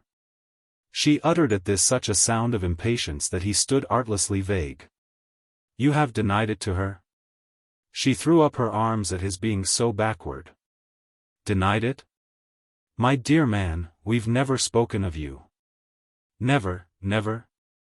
Strange as it may appear to your glory, never. He couldn't piece it together. But won't Mrs. Lowder have spoken? Very probably. But of you. Not of me. This struck him as obscure. How does she know me but as part and parcel of you? How? Kate triumphantly asked. Why exactly to make nothing of it, to have nothing to do with it, to stick consistently to her line about it. Aunt Maude's line is to keep all reality out of our relation, that is out of my being in danger from you, by not having so much as suspected or heard of it. She'll get rid of it, as she believes, by ignoring it and sinking it, if she only does so hard enough. Therefore she, in her manner, denies it if you will. That's how she knows you otherwise than as part and parcel of me. She won't for a moment have allowed either to Mrs. Stringham or to Milly that I've in any way, as they say, distinguished you. And you don't suppose, said Densher, that they must have made it out for themselves? No, my dear, I don't, not even, Kate declared, after Milly so funnily bumping against us on Tuesday. She doesn't see from that? That you're, so to speak, mad about me. Yes, she sees, no doubt, that you regard me with a complacent eye, for you show it, I think, always too much and too crudely. But nothing beyond that. I don't show it too much, I don't perhaps, to please you completely where others are concerned, show it enough. Can you show it or not as you like? Densher demanded. It pulled her up a little, but she came out resplendent. Not where you are concerned. Beyond seeing that you're rather gone, she went on, Milly only sees that I'm decently good to you. Very good indeed, she must think it. Very good indeed then. She easily sees me, Kate smiled, as very good indeed. The young man brooded. But in a sense to take some explaining. Then I explain. She was really fine, it came back to her essential plea for her freedom of action and his beauty of trust. I mean, she added, I will explain. And what will I do? Recognize the difference it must make if she thinks. But here in truth Kate faltered. It was his silence alone that, for the moment, took up her apparent meaning. And before he again spoke she had returned to remembrance and prudence. They were now not to forget that, Aunt Maude's liberality having put them on their honor, they mustn't spoil their case by abusing it. He must leave her in time. They should probably find it would help them. But she came back to Milly too. Mind you go to see her. Densher still, however, took up nothing of this. Then I may come again? For Aunt Maude, as much as you like. But we can't again, said Kate, play her this trick. I can't see you here alone. Then where? Go to see Milly, she for all satisfaction repeated. And what good will that do me? Try it and you'll see. You mean you'll manage to be there? Densher asked. Say you are, how will that give us privacy? Try it, you'll see, the girl once more returned. We must manage as we can. That's precisely what I feel. It strikes me we might manage better. His idea of this was a thing that made him an instant hesitate, yet he brought it out with conviction. Why won't you come to me? It was a question her troubled eyes seemed to tell him he was scarce generous in expecting her definitely to answer. And by looking to him to wait at least she appealed to something that she presently made him feel as his pity. It was on that special shade of tenderness that he thus found himself thrown back. And while he asked of his spirit and of his flesh just what concession they could arrange, she pressed him yet again on the subject of her singular remedy for their embarrassment. It might have been irritating had she ever struck him as having in her mind a stupid corner. You'll see, she said, the difference it will make. Well, since she wasn't stupid she was intelligent. It was he who was stupid, the proof of which was that he would do what she liked. But he made a last effort to understand, her allusion to the difference bringing him round to it. He indeed caught at something subtle but strong even as he spoke. Is what you meant a moment ago that the difference will be in her being made to believe you hate me? Kate, however, had simply, for this gross way of putting it, one of her more marked shows of impatience, with which in fact she sharply closed their discussion. He opened the door on a sign from her, and she accompanied him to the top of the stairs with an air of having so put their possibilities before him that questions were idle and doubts perverse. I verily believe I shall hate you if you spoil for me the beauty of what I see. Chapter 3. He was really, notwithstanding, to hear more from her of what she saw, and the very next occasion had for him still other surprises than that. He received from Mrs. Lowder on the morning after his visit to Kate the telegraphic expression of a hope that he might be free to dine with them that evening. And his freedom affected him as fortunate even though in some degree qualified by her missive. Expecting American friends whom I'm so glad to find you know. His knowledge of American friends was clearly an accident of which he was to taste the fruit to the last bitterness. This apprehension, however, we hasten to add, enjoyed for him, in the immediate event, a certain merciful shrinkage. The immediate event being that, at Lancaster Gate, 5 minutes after his due arrival, prescribed him for 8:30, Mrs. Stringham came in alone. The long daylight, the postponed lamps, the habit of the hour, made dinners late and guests still later, so that, punctual as he was, he had found Mrs. Lowder alone, with Kate herself not yet in the field. He had thus had with her several bewildering moments, bewildering by reason, fairly, of their tacit invitation to him to be supernaturally simple. This was exactly, goodness knew, what he wanted to be, but he had never had it so largely and freely, so supernaturally simply, for that matter, imputed to him as of easy achievement. It was a particular in which Aunt Maude appeared to offer herself as an example, appeared to say quite agreeably, "What I want of you, don't you see? Is to be just exactly as I am." The quantity of the article required was what might especially have caused him to stagger. He liked so, in general, the quantities in which Mrs. Lowder dealt. He would have liked as well to ask her how feasible she supposed it for a poor young man to resemble her at any point. But he had after all soon enough perceived that he was doing as she wished by letting his wonder show just a little as silly. He was conscious moreover of a small strange dread of the results of discussion with her, strange, truly, because it was her good nature, not her asperity, that he feared. Asperity might have made him angry, in which there was always a comfort. Good nature, in his conditions, had a tendency to make him ashamed, which Aunt Maude indeed, wonderfully, liking him for himself, quite struck him as having guessed. To spare him therefore she also avoided discussion, she kept him down by refusing to quarrel with him. This was what she now proposed to him to enjoy, and his secret discomfort was his sense that on the whole it was what would best suit him. Being kept down was a bore, but his great dread, verily, was of being ashamed, which was a thing distinct, and it mattered but little that he was ashamed of that too. It was of the essence of his position that in such a house as this the tables could always be turned on him. "What do you offer? What do you offer?" The place, however muffled in convenience and decorum, constantly hummed for him with that thick irony. The irony was a renewed reference to obvious bribes, and he had already seen how little aid came to him from denouncing the bribes as ugly in form. That was what the precious metals, they alone, could afford to be. It was vain enough for him accordingly to try to impart a gloss to his own comparative brummagem.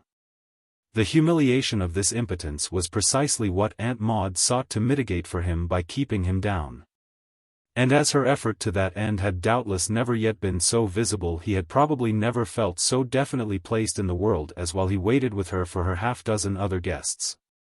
She welcomed him genially back from the States, as to his view of which her few questions, though not coherent, were comprehensive, and he had the amusement of seeing in her, as through a clear glass, the outbreak of a plan and the sudden consciousness of a curiosity. She became aware of America, under his eyes, as a possible scene for social operations. The idea of a visit to the wonderful country had clearly but just occurred to her, yet she was talking of it, at the end of a minute, as her favorite dream.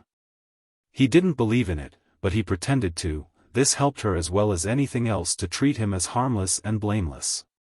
She was so engaged, with the further aid of a complete absence of illusions, when the highest effect was given her method by the beautiful entrance of Kate.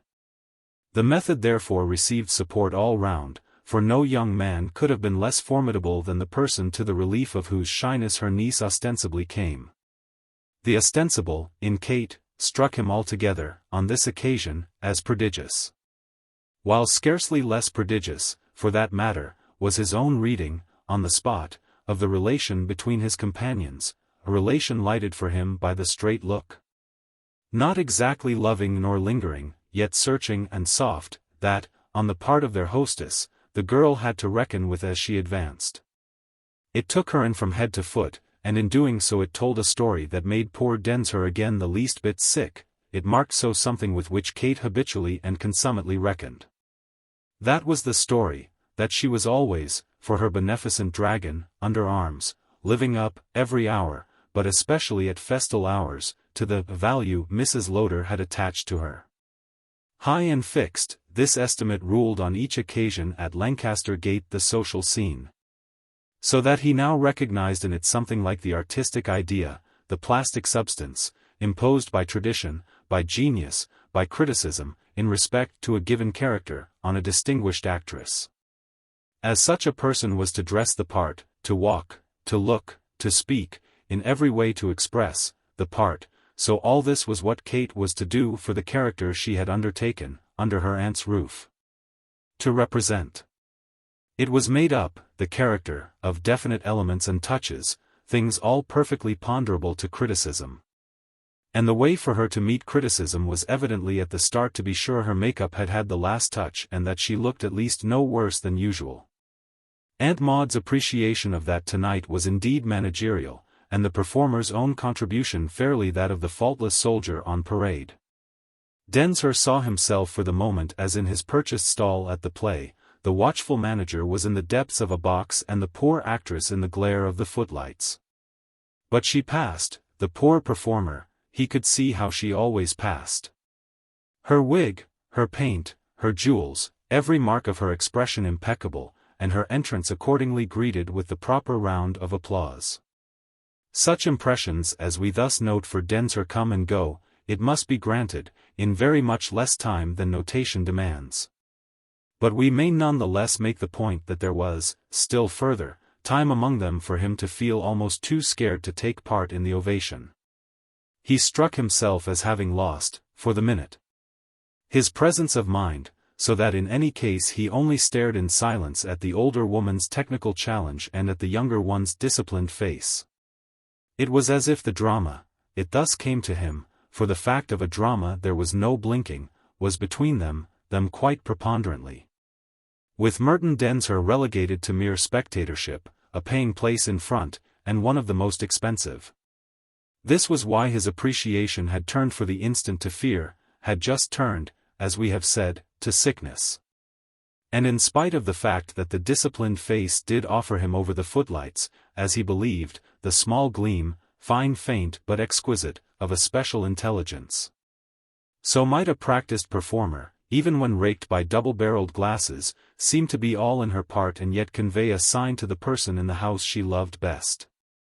The drama, at all events, as Densher saw it, meanwhile went on, amplified soon enough by the advent of two other guests, stray gentlemen both, stragglers in the rout of the season, who visibly presented themselves to Kate during the next moments as subjects for a like impersonal treatment and sharers in a like usual mercy.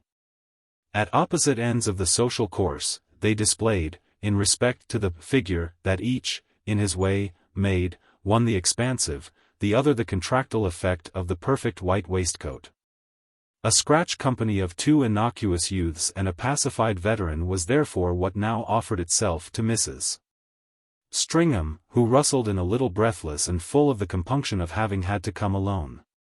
Her companion, at the last moment, had been indisposed, positively not well enough, and so had packed her off, insistently, with excuses, with wild regrets.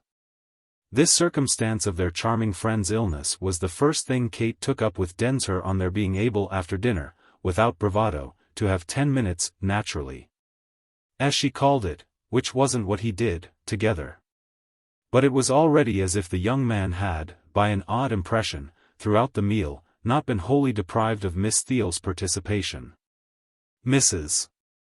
Lowder had made dear Milly the topic, and it proved, on the spot, a topic as familiar to the enthusiastic younger as to the sagacious older man. Any knowledge they might lack Mrs. Lowder's niece was moreover alert to supply, while Densher himself was freely appealed to as the most privileged, after all, of the group. Wasn't it he who had in a manner invented the wonderful creature, through having seen her first, caught her in her native jungle? Hadn't he more or less paved the way for her by his prompt recognition of her rarity, by preceding her, in a friendly spirit, as he had the gear of society, with a sharp flashlight or two? He met, poor Densher, these inquiries as he could, listening with interest, yet with discomfort. Wincing in particular, dry journalist as he was, to find it seemingly supposed of him that he had put his pen, his pen, at the service of private distinction. The ear of society? They were talking, or almost, as if he had publicly paragraphed a modest young lady. They dreamt dreams, in truth, he appeared to perceive, that fairly waked him up, and he settled himself in his place both to resist his embarrassment and to catch the full revelation. His embarrassment came naturally from the fact that if he could claim no credit for Miss Theale's success, so neither could he gracefully insist on his not having been concerned with her. What touched him most nearly was that the occasion took on somehow the air of a commemorative banquet, a feast to celebrate a brilliant if brief career. There was of course more said about the heroine than if she hadn't been absent, and he found himself rather stupefied at the range of Milly's triumph. Mrs. Lowder had wonders to tell of it. The two wearers of the waistcoat, either with sincerity or with hypocrisy, professed in the matter an equal expertness, and Densher at last seemed to know himself in presence of a social case. It was Mrs. Stringham, obviously, whose testimony would have been most invoked hadn't she been, as her friend's representative, rather confined to the function of inhaling the incense. So that Kate, who treated her beautifully, smiling at her, cheering and consoling her across the table, appeared benevolently both to speak and to interpret for her. Kate spoke as if she wouldn't perhaps understand their way of appreciating Milly, but would let them none the less, in justice to their goodwill, express it in their coarser fashion. Densher himself wasn't unconscious in respect to this of a certain broad brotherhood with Mrs. Stringham, wondering indeed, while he followed the talk, how it might move American nerves. He had only heard of them before, but in his recent tour he had caught them in the remarkable fact. And there was now a moment or two when it came to him that he had perhaps, and not in the way of an escape, taken a lesson from them. They quivered, clearly, they hummed and drummed, they leaped and bounded in Mrs. Stringham's typical organism, this lady striking him as before all things excited, as, in the native phrase, keyed up to a perception of more elements in the occasion than he was himself able to count. She was accessible to sides of it, he imagined, that were as yet obscure to him. For, though she unmistakably rejoiced and soared, he none the less saw her at moments as even more agitated than pleasure required. It was a state of emotion in her that could scarce represent simply an impatience to report at home. Her little dry New England brightness, he had sampled all the shades of the American complexity, if complexity it were, had its actual reasons for finding relief most in silence. So that before the subject was changed he perceived, with surprise at the others, that they had given her enough of it. He had quite had enough of it himself by the time he was asked if it were true that their friend had really not made in her own country the mark she had chalked so large in London. It was Mrs. Lowder herself who addressed him that inquiry, while he scarce knew if he were the more impressed with her launching it under Mrs. Stringham's nose or with her hope that he would allow to London the honor of discovery. The less expansive of the white waistcoats propounded the theory that they saw in London, for all that was said, much further than in the States, it wouldn't be the first time, he urged. That they had taught the Americans to appreciate, especially when it was funny, some native product. He didn't mean that Miss Theale was funny, though she was weird, and this was precisely her magic, but it might very well be that New York, in having her to show, hadn't been aware of its luck. There were plenty of people who were nothing over there and yet were awfully taken up in England. Just as, to make the balance right, thank goodness, they sometimes sent out beauties and celebrities who left the Briton cold. The Briton's temperature in truth wasn't to be calculated, a formulation of the matter that was not reached, however, without producing in Mrs. Stringham a final feverish sally. She announced that if the point of view for a proper admiration of her young friend had seemed to fail a little in New York, there was no manner of doubt of her having carried Boston by storm. It pointed the moral that Boston, for the finer taste, left New York nowhere. And the good lady, as the exponent of this doctrine, which she set forth at a certain length, made, obviously, to Densher's mind her nearest approach to supplying the weirdness in which Milly's absence had left them deficient. She made it indeed effective for him by suddenly addressing him. "You know nothing, sir, but not the least little bit, about my friend." He hadn't pretended he did, but there was a purity of reproach in Mrs. Stringham's face and tone, a purity charged apparently with solemn meanings. So that for a little, small as had been his claim, he couldn't but feel that she exaggerated. He wondered what she did mean, but while doing so he defended himself. "I certainly don't know enormously much, beyond her having been most kind to me, in New York, as a poor bewildered and newly landed alien, and my having tremendously appreciated it. To which he added, he scarce knew why, what had an immediate success. Remember, Mrs. Stringham, that you weren't then present. Ah, there you are, said Kate with much gay expression, though what it expressed he failed at the time to make out. You weren't present then, dearest, Mrs. Lowder richly concurred. You don't know, she continued with mellow gaiety, how far things may have gone. It made the little woman, he could see, really lose her head. She had more things in that head than any of them in any other. Unless perhaps it were Kate, whom he felt as indirectly watching him during this foolish passage, though it pleased him, and because of the foolishness, not to meet her eyes. He met Mrs.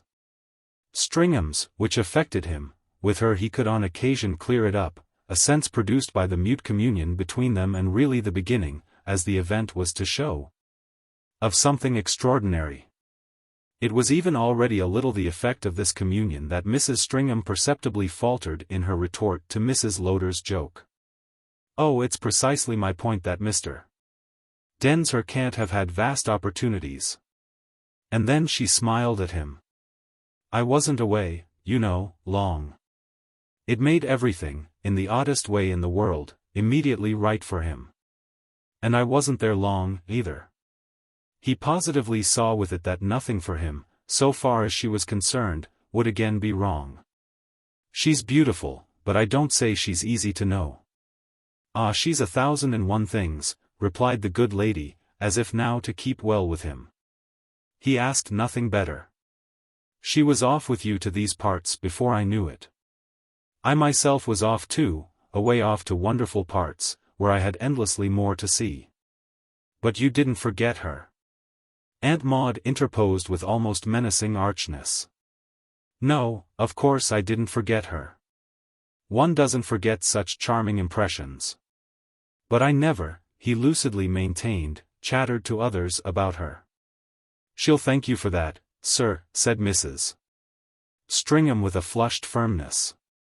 Yet doesn't silence in such a case, Aunt Maude blandly inquired, very often quite prove the depth of the impression? He would have been amused, hadn't he been slightly displeased, at all they seemed desirous to fasten on him. Well, the impression was as deep as you like. But I really want Miss Theale to know, he pursued for Mrs. Stringham, that I don't figure by any consent of my own as an authority about her. Kate came to his assistance, if assistance it was, before their friend had had time to meet this charge. You're right about her not being easy to know. One sees her with intensity, sees her more than one sees almost anyone. But then one discovers that that isn't knowing her and that one may know better a person whom one doesn't see, as I say, half so much. The discrimination was interesting, but it brought them back to the fact of her success. And it was at that comparatively gross circumstance, now so fully placed before them, that Milly's anxious companion sat and looked very much as some spectator in an old-time circus might have watched the oddity of a Christian maiden, in the arena, mildly, caressingly martyred. It was the nosing and fumbling not of lions and tigers but of domestic animals let loose as for the joke. Even the joke made Mrs. Stringham uneasy, and her mute communion with Densher, to which we have alluded, was more and more determined by it. He wondered afterwards if Kate had made this out.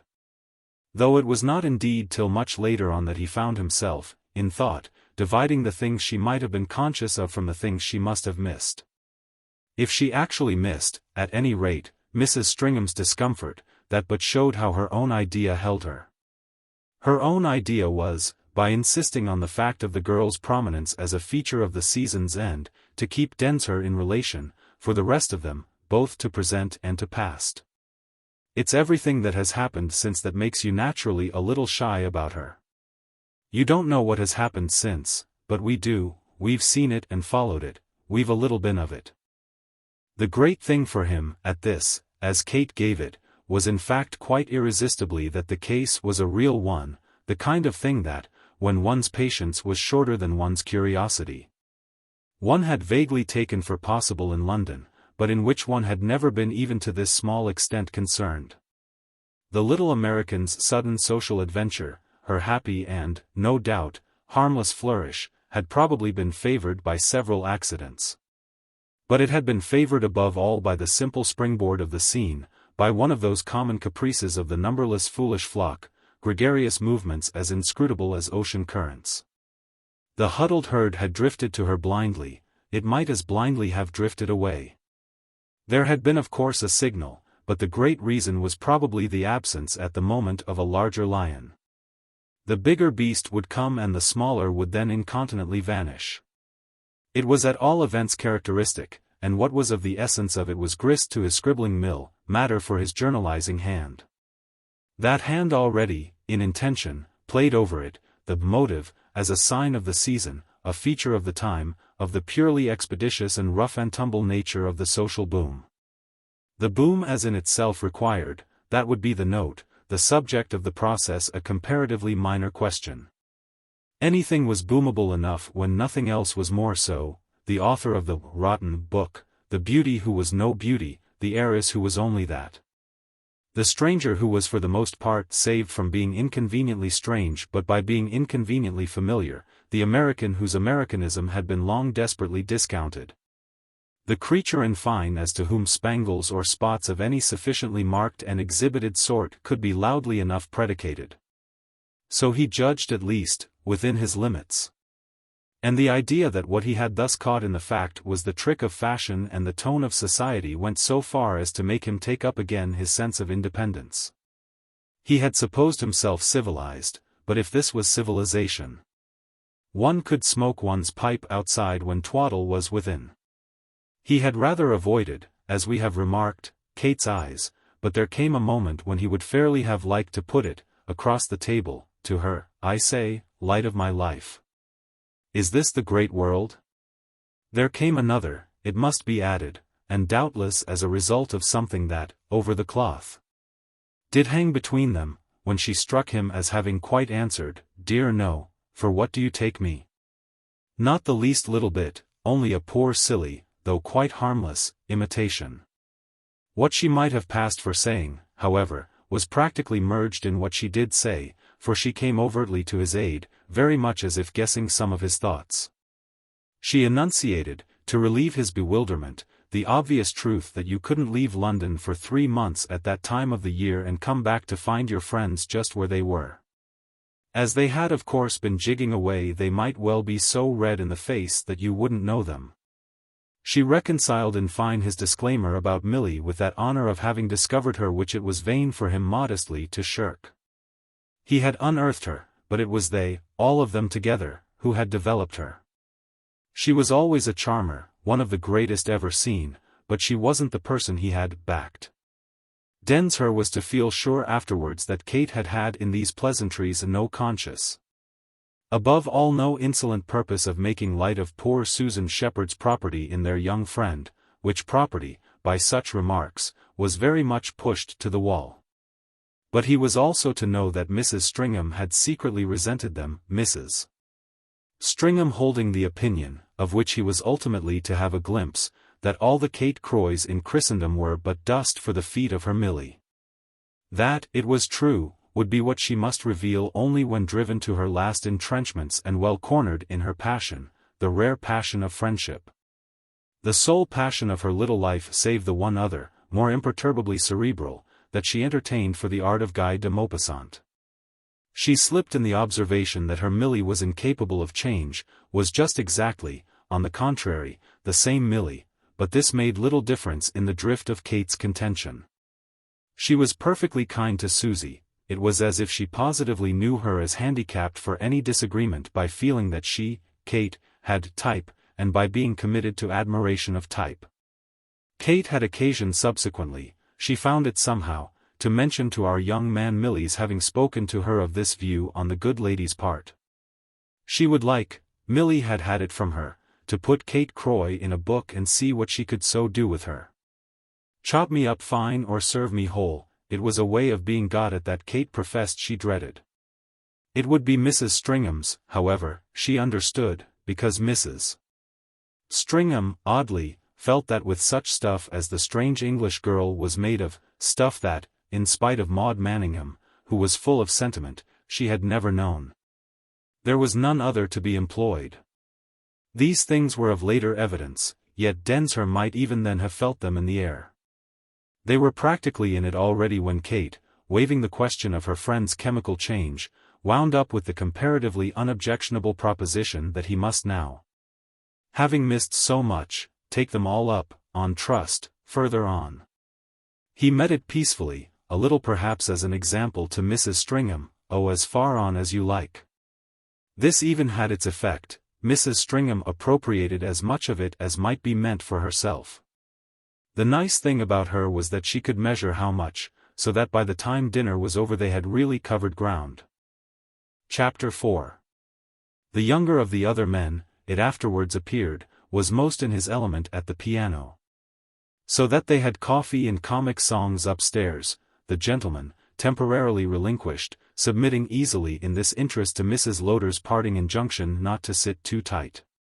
Our especial young man sat tighter when restored to the drawing-room. He made it out perfectly with Kate that they might, off and on, foregather without offence. He had perhaps stronger needs in this general respect than she, but she had better names for the scant risks to which she consented. It was the blessing of a big house that intervals were large and, of an August night, that windows were open. Whereby, at a given moment, on the wide balcony, with the songs sufficiently sung, Aunt Maude could hold her little court more freshly. Densher and Kate, during these moments, occupied side by side a small sofa, a luxury formulated by the latter as the proof, under criticism, of their remarkably good conscience.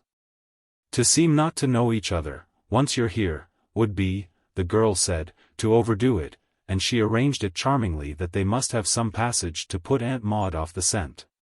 She would be wondering otherwise what in the world they found their account in. For Densher, none the less, the prophet of snatched moments, snatched contacts, was partial and poor. There were in particular at present more things in his mind than he could bring out while watching the windows. It was true, on the other hand, that she suddenly met most of them, and more than he could see on the spot, by coming out for him with a reference to Milly that was not in the key of those made at dinner. She's not a bit right, you know. I mean in health. Just see her tonight. I mean it looks grave. For you she would have come, you know, if it had been at all possible. He took this in such patience as he could muster. What in the world's the matter with her? But Kate continued without saying. Unless indeed your being here has been just a reason for her funking it. What in the world's the matter with her? Densher asked again. Why just what I've told you, that she likes you so much. Then why should she deny herself the joy of meeting me? Kate cast about, it would take so long to explain. And perhaps it's true that she is bad. She easily may be. Quite easily, I should say, judging by Mrs. Stringham, who's visibly preoccupied and worried. Visibly enough. Yet it mayn't, said Kate, be only for that. For what then? But this question too, on thinking, she neglected. Why, if it's anything real, doesn't that poor lady go home? She'd be anxious, and she has done all she need to be civil.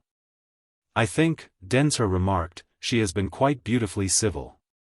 It made Kate, he fancied, look at him the least bit harder, but she was already, in a manner, explaining. Her preoccupation is probably on two different heads. One of them would make her hurry back, but the other makes her stay. She's commissioned to tell Milly all about you. Well then, said the young man between a laugh and a sigh, I'm glad I felt, downstairs, a kind of drawing to her. Wasn't I rather decent to her? Awfully nice. You've instincts, you fiend. It's all, Kate declared, as it should be. Except perhaps, he after a moment cynically suggested, that she isn't getting much good of me now. Will she report to Milly on this? And then as Kate seemed to wonder what this might be, on our present disregard for appearances. I'll leave appearances to me. She spoke in her high way. I'll make them all right. Aunt Maude, moreover, she added, has her so engaged that she won't notice. Densher felt, with this, that his companion had indeed perceptive flights he couldn't hope to match, had for instance another when she still subjoined, and Mrs. Stringham's appearing to respond just in order to make that impression. Well, Densher dropped with some humor, life's very interesting. I hope it's really as much so for you as you make it for others, I mean judging by what you make it for me. You seem to me to represent it as thrilling for CES dames, and in a different way for each, Aunt Maude, Susan Shepherd, Milly. But what is, he wound up, the matter? Do you mean she's as ill as she looks?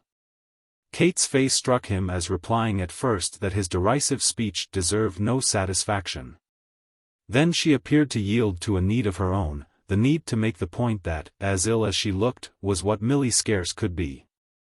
If she had been as ill as she looked she could scarce be a question with them, for her end would in that case be near.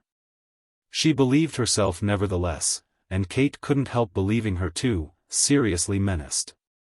There was always the fact that they had been on the point of leaving town, the two ladies, and had suddenly been pulled up.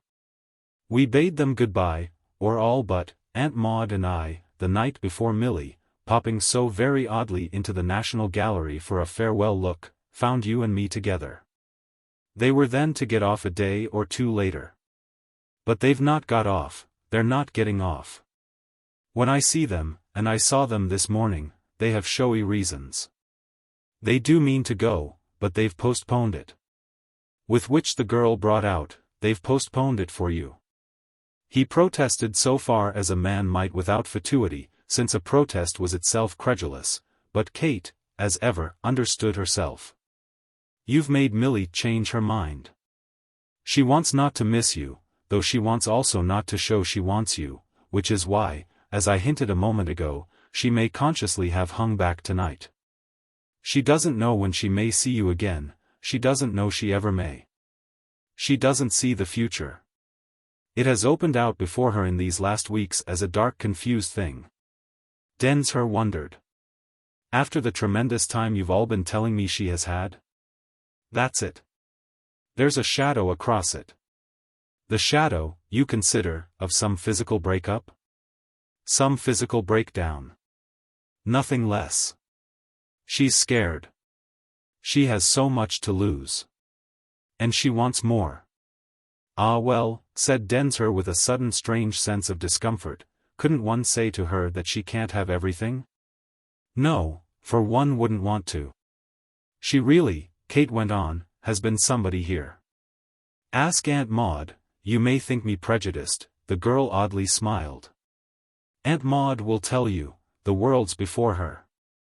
It has all come since you saw her, and it's a pity you've missed it, for it certainly would have amused you. She has really been a perfect success, I mean of course so far as possible in the scrap of time, and she has taken it like a perfect angel. If you can imagine an angel with a thumping bank account you'll have the simplest expression of the kind of thing. Her fortune's absolutely huge. Aunt Maude has had all the facts, or enough of them, in the last confidence, from Susie, and Susie speaks by book. Take them then, in the last confidence, from me. There she is. Kate expressed above all what it most came to. It's open to her to make, you see, the very greatest marriage. I assure you we're not vulgar about her. Her possibilities are quite plain. Densher showed he neither disbelieved nor grudged them. But what good then on earth can I do her? Well, she had it ready. You can console her. And for what? For all that, if she's stricken, she must see swept away. I shouldn't care for her if she hadn't so much, Kate very simply said. And then as it made him laugh not quite happily, I shouldn't trouble about her if there were one thing she did have.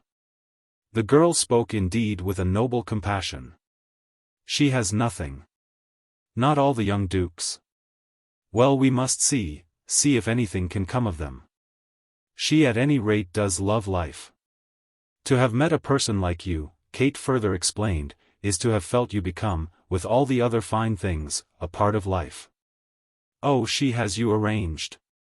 You have, it strikes me, my dear, and he looked both detached and rueful. "Pray what am I to do with the dukes?" "Oh, the dukes will be disappointed." "Then why shan't I be?" "You'll have expected less," Kate wonderfully smiled. "Besides, you will be. You'll have expected enough for that. Yet it's what you want to let me in for?" "I want," said the girl, "to make things pleasant for her. I use, for the purpose, what I have. You're what I have of most precious, and you're therefore what I use most." He looked at her long. "I wish I could use you a little more." After which, as she continued to smile at him, "Is it a bad case of lungs?" he asked. Kate showed for a little as if she wished it might be. "Not lungs, I think. Isn't consumption, taken in time, now curable? People are, no doubt, patched up." But he wondered. "Do you mean she has something that's past patching?" And before she could answer, it's really as if her appearance put her outside of such things, being, in spite of her youth, that of a person who has been through all it's conceivable she should be exposed to. She affects one, I should say, as a creature saved from a shipwreck. Such a creature may surely, in these days, on the doctrine of chances, go to sea again with confidence. She has had her wreck, she has met her adventure. Oh, I grant you her wreck. Kate was all response so far. But do let her have still her adventure. There are wrecks that are not adventures. Well, if there be also adventures that are not wrecks. Densher in short was willing, but he came back to his point. What I mean is that she has none of the effect, on one's nerves or whatever, of an invalid. Kate on her side did this justice. "No, that's the beauty of her." "The beauty?" "Yes, she's so wonderful. She won't show for that, any more than your watch, when it's about to stop for want of being wound up, gives you convenient notice or shows as different from usual. She won't die, she won't live, by inches. She won't smell, as it were, of drugs. She won't taste, as it were, of medicine. No one will know." "Then what," he demanded, frankly mystified now, "are we talking about? In what extraordinary state is she?"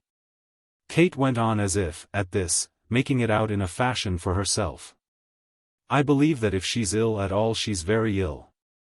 I believe that if she's bad she's not a little bad. I can't tell you why, but that's how I see her. She'll really live or she'll really not. She'll have it all or she'll miss it all. Now I don't think she'll have it all." Densher had followed this with his eyes upon her, her own having thoughtfully wandered, and as if it were more impressive than lucid. "You think and you don't think, and yet you remain all the while without an inkling of her complaint?" "No, not without an inkling, but it's a matter in which I don't want knowledge. She moreover herself doesn't want one to want it. She has, as to what may be preying upon her, a kind of ferocity of modesty, a kind of, I don't know what to call it, intensity of pride." And then, but with this she faltered. "And then what?" "I'm a brute about illness. I hate it. It's well for you, my dear," Kate continued, "that you're as sound as a bell." "Thank you." Densher laughed. "It's rather good then for yourself too that you're as strong as the sea." She looked at him now a moment as for the selfish gladness of their young immunities. It was all they had together, but they had it at least without a flaw. Each had the beauty, the physical felicity, the personal virtue, love and desire of the other. Yet it was as if that very consciousness threw them back the next moment into pity for the poor girl who had everything else in the world, the great genial good they, alas, didn't have. But failed on the other hand of this. How we're talking about her. Kate compunctiously sighed. But there were the facts. From illness I keep away. But you don't, since here you are, in spite of all you say, in the midst of it. Ah, I'm only watching. And putting me forward in your place? Thank you. Oh, said Kate, I'm breaking you in. Let it give you the measure of what I shall expect of you. One can't begin too soon.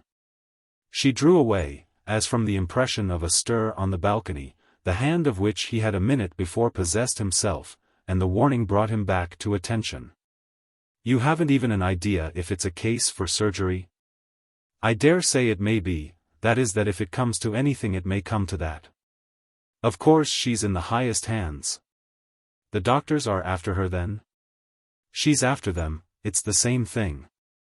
I think I'm free to say it now, she sees Sir Luke Strett." It made him quickly wince. "Ah, 50,000 knives." Then after an instant, "One seems to guess." "Yes, but she waved it away." "Don't guess. Only do as I tell you." For a moment now, in silence, he took it all in, might have had it before him. "What you want of me then is to make up to a sick girl." "Ah, but you admit yourself that she doesn't affect you as sick. You understand moreover just how much, and just how little." "It's amazing," he presently answered, "what you think I understand." "Well, if you've brought me to it, my dear," she returned, "that has been your way of breaking me in. Besides which, so far as making up to her goes, plenty of others will."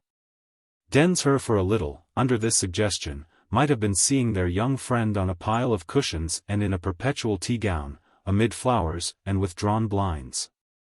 Surrounded by the higher nobility. Others can follow their tastes.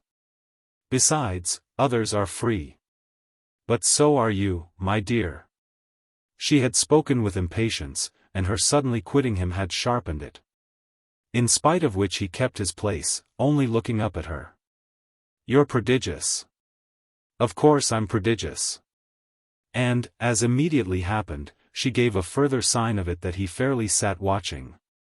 The door from the lobby had, as she spoke, been thrown open for a gentleman who, immediately finding her within his view, advanced to greet her before the announcement of his name could reach her companion.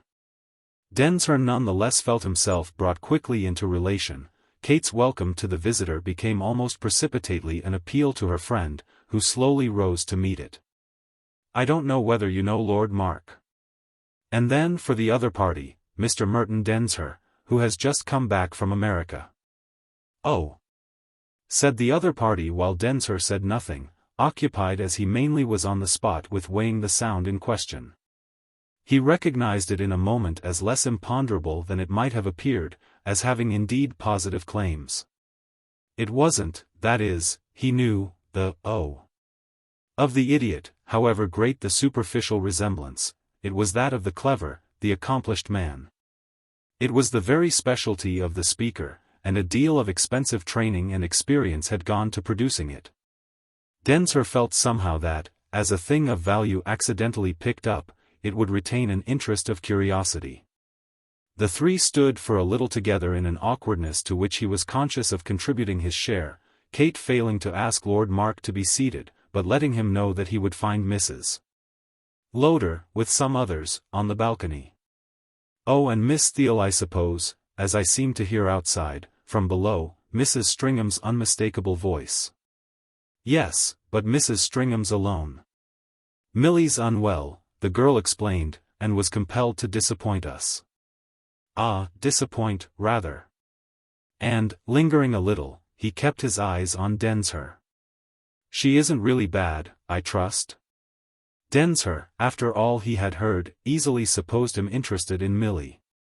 But he could imagine him also interested in the young man with whom he had found Kate engaged and whom he yet considered without visible intelligence. That young man concluded in a moment that he was doing what he wanted, satisfying himself as to each.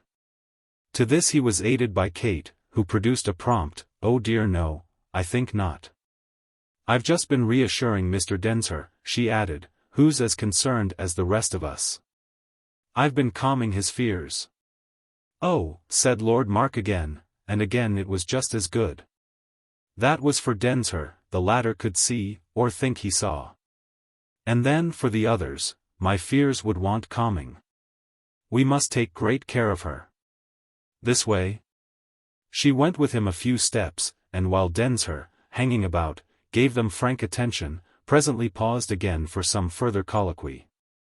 What passed between them their observer lost, but she was presently with him again, Lord Mark joining the rest. Densher was by this time quite ready for her. "It's he who's your aunt's man?" "Oh, immensely. I mean for you." "That's what I mean too," Kate smiled. "There he is. Now you can judge." "Judge of what?" "Judge of him." "Why should I judge of him?" Densher asked. "I've nothing to do with him." "Then why do you ask about him?" "To judge of you, which is different." Kate seemed for a little to look at the difference. "To take the measure, do you mean, of my danger?" He hesitated, then he said, "I'm thinking, I dare say, of Miss Theale's." "How does your aunt reconcile his interest in her?" "With his interest in me?" "With her own interest in you," Densher said while she reflected. "If that interest, Mrs. Lowder's, takes the form of Lord Mark, hasn't he rather to look out for the forms he takes?" Kate seemed interested in the question, but "Oh, he takes them easily," she answered. "The beauty is that she doesn't trust him." "That Milly doesn't?" "Yes, Milly either. But I mean Aunt Maude." "Not really." Densher gave it his wonder. "Takes him to her heart and yet thinks he cheats?" "Yes," said Kate, "that's the way people are. What they think of their enemies, goodness knows, is bad enough. But I'm still more struck with what they think of their friends. Milly's own state of mind, however," she went on, "is lucky. That's Aunt Maude's security, though she doesn't yet fully recognize it, besides being Milly's own. You conceive it a real escape then not to care for him?" She shook her head in beautiful grave deprecation. "You oughtn't to make me say too much. But I'm glad I don't." "Don't say too much." "Don't care for Lord Mark." "Oh." Densher answered with a sound like his lordship's own. To which he added, "You absolutely hold that that poor girl doesn't?" "Ah, you know what I hold about that poor girl." It had made her again impatient. Yet he stuck a minute to the subject. "You scarcely call him, I suppose, one of the dukes?" "Mercy, no, far from it. He's not, compared with other possibilities, in it. Milly, it's true," she said, "to be exact, has no natural sense of social values, doesn't in the least understand our differences or know who's who or what's what." "I see. That," Densher laughed, "is her reason for liking me." "Precisely. She doesn't resemble me," said Kate, "who at least know what I lose." Well, it had all risen for Densher to a considerable interest. "And Aunt Maude, why shouldn't she know?" "I mean that your friend there isn't really anything. Does she suppose him of ducal value?" "Scarcely, save in the sense of being uncle to a duke. That's undeniably something. He's the best moreover we can get." "Oh, oh," said Densher, and his doubt was not all derisive. "It isn't Lord Mark's grandeur," she went on without heeding this, "because perhaps in the line of that alone, as he has no money, more could be done. But she's not a bit sordid. She only counts with the sordidness of others. Besides, he's grand enough, with a duke in his family and at the other end of the string. The thing's his genius." "And do you believe in that? In Lord Mark's genius?" Kate, as if for a more final opinion than had yet been asked of her, took a moment to think. She balanced indeed so that one would scarce have known what to expect. But she came out in time with a very sufficient yes. "Political? Universal? I don't know at least," she said, "what else to call it when a man's able to make himself without effort, without violence, without machinery of any sort, so intensely felt. He has somehow an effect without his being in any traceable way a cause." "Ah, but if the effect," said Densher with conscious superficiality, "isn't agreeable?" "Oh, but it is. Not surely for everyone."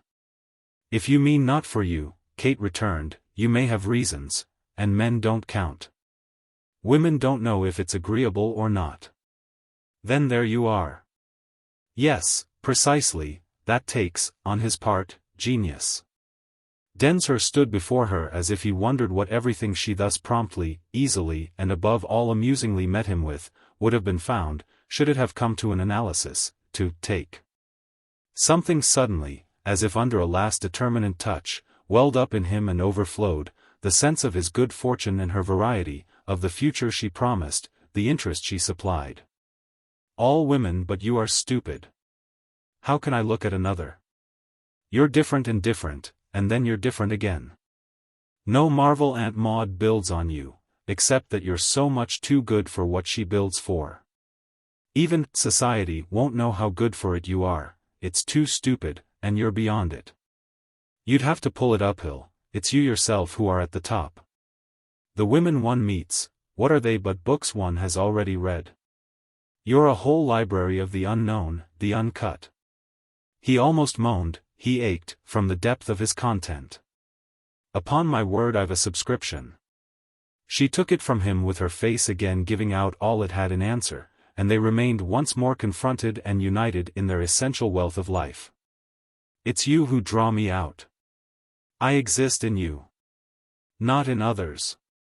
It had been, however, as if the thrill of their association itself pressed in him, as great felicities do, the sharp spring of fear. See here, you know, don't. Don't what?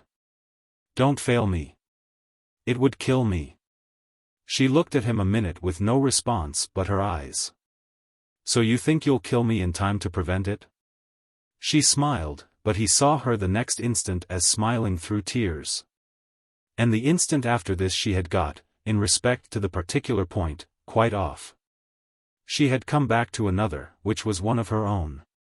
Her own were so closely connected that Densher's were at best but parenthetic. Still she had a distance to go.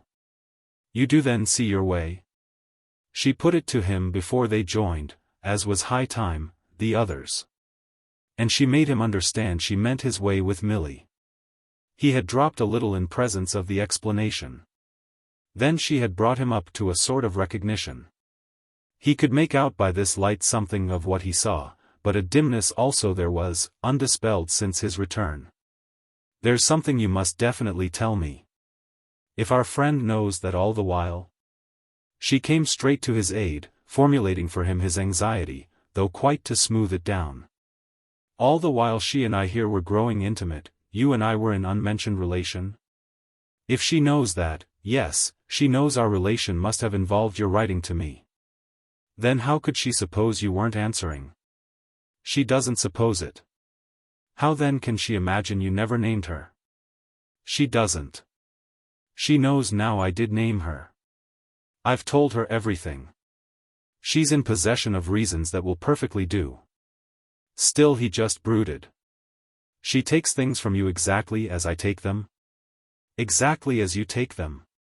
She's just such another victim. Just such another. You're a pair. Then if anything happens, said Densher, we can console each other? Ah, something may indeed happen, she returned, if you'll only go straight. He watched the others an instant through the window. What do you mean by going straight? Not worrying. Doing as you like. Try, as I've told you before, and you'll see. You'll have me perfectly, always, to refer to. Oh rather, I hope. But if she's going away? It pulled Kate up but a moment. I'll bring her back. There you are. You won't be able to say I haven't made it smooth for you. He faced it all, and certainly it was queer. But it wasn't the queerness that after another minute was uppermost. He was in a wondrous silken web, and it was amusing. You spoil me. He wasn't sure if Mrs. Lowder, who at this juncture reappeared, had caught his word as it dropped from him. Probably not, he thought, her attention being given to Mrs. Stringham, with whom she came through and who was now, none too soon, taking leave of her. They were followed by Lord Mark and by the other men, but 2 or 3 things happened before any dispersal of the company began. One of these was that Kate found time to say to him with furtive emphasis, "You must go now." Another was that she next addressed herself in all frankness to Lord Mark, drew near to him with an almost reproachful, "Come and talk to me." A challenge resulting after a minute for Densher in a consciousness of their installation together in an out-of-the-way corner, though not the same he himself had just occupied with her. Still another was that Mrs. Stringham, in the random intensity of her farewells, affected him as looking at him with a small grave intimation. Something into which he afterwards read the meaning that if he had happened to desire a few words with her after dinner he would have found her ready. This impression was naturally light, but it just left him with the sense of something by his own act overlooked, unappreciated. It gathered perhaps a slightly sharper shade from the mild formality of her "good night, sir," as she passed him. A matter as to which there was now nothing more to be done, thanks to the alertness of the young man he by this time had appraised as even more harmless than himself. This personage had forestalled him in opening the door for her and was evidently, with a view, Densher might have judged, to ulterior designs on Milly, proposing to attend her to her carriage. What further occurred was that Aunt Maude, having released her, immediately had a word for himself.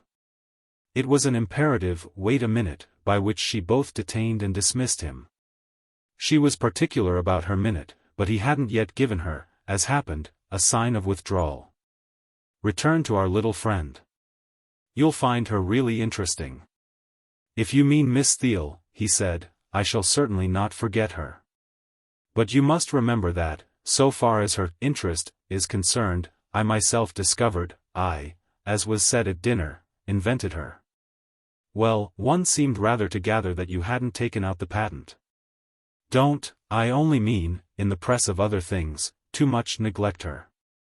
Affected, surprised by the coincidence of her appeal with Kate's, he asked himself quickly if it mightn't help him with her. He at any rate could but try. "You're all looking after my manners."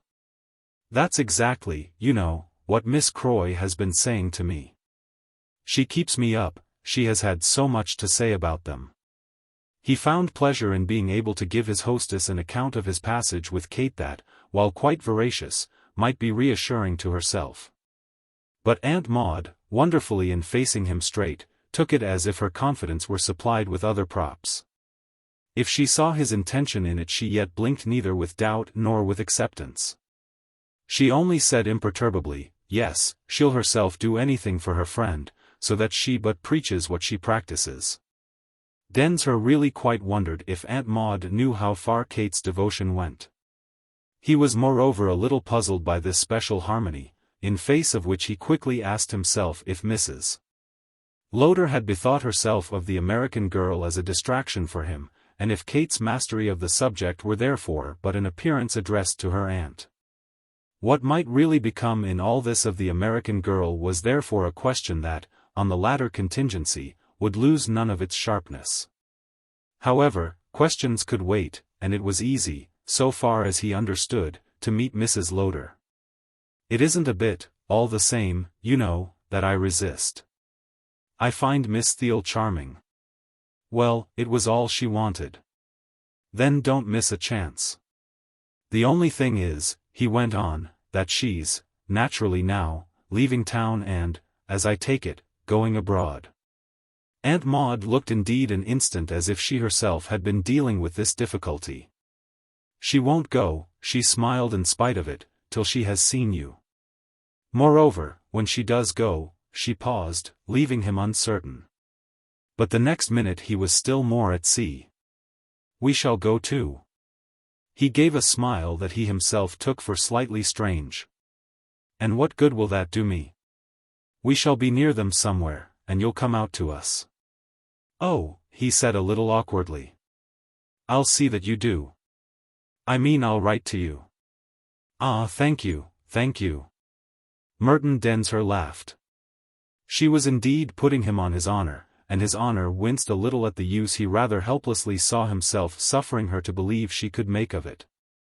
"There are all sorts of things," he vaguely remarked, "to consider." "No doubt. But there's above all the great thing." "And pray what's that?"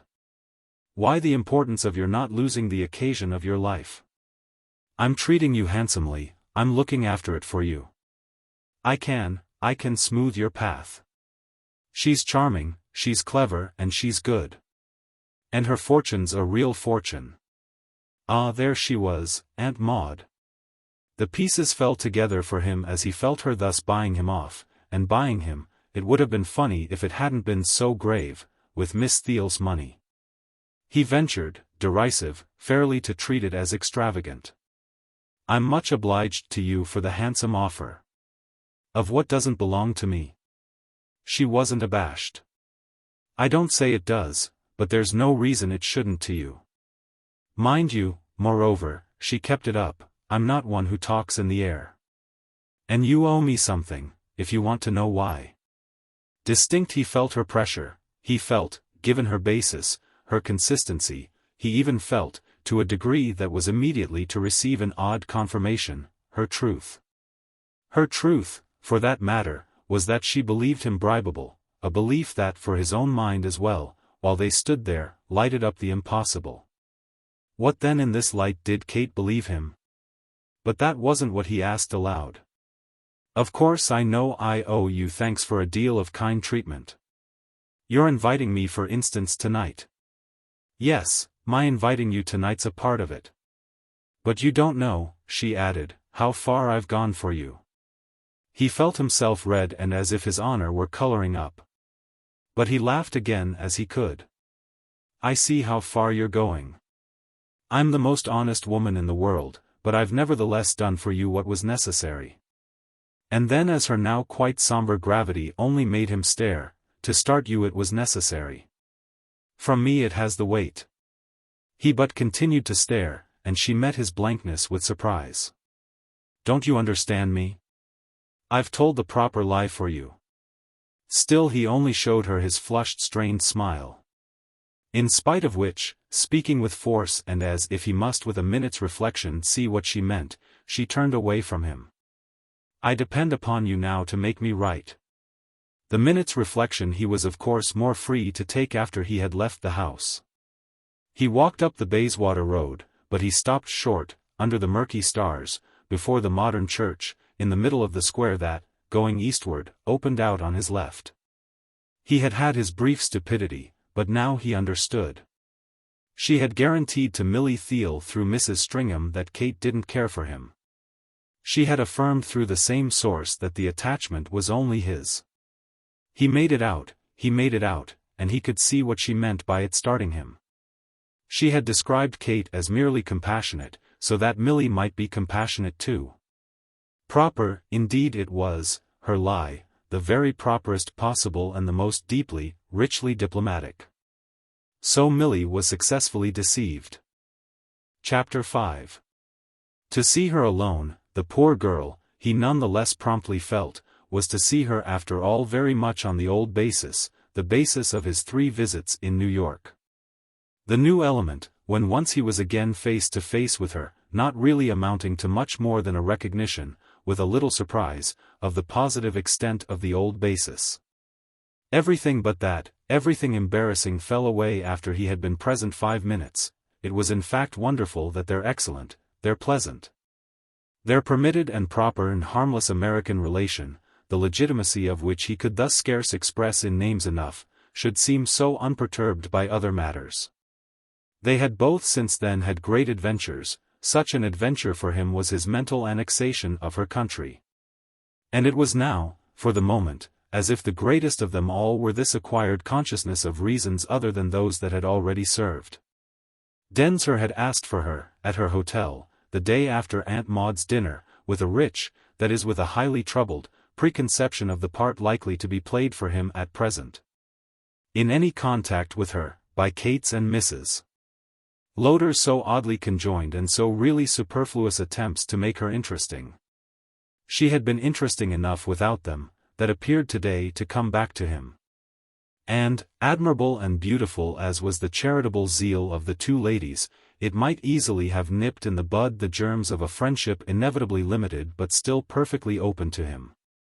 What had happily averted the need of his breaking off, what would as happily continue to avert it, was his own good sense and good humor, a certain spring of mind in him which ministered.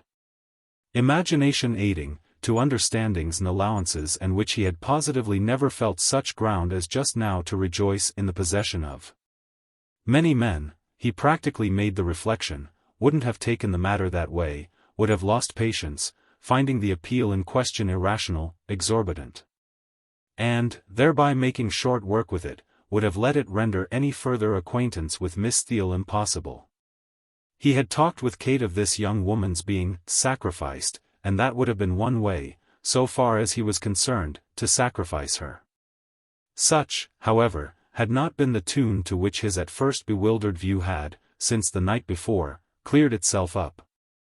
It wasn't so much that he failed of being the kind of man who chucked.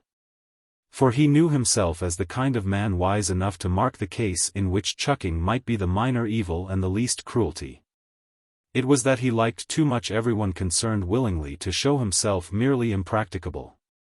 He liked Kate, goodness knew, and he also clearly enough liked Mrs. Lowder.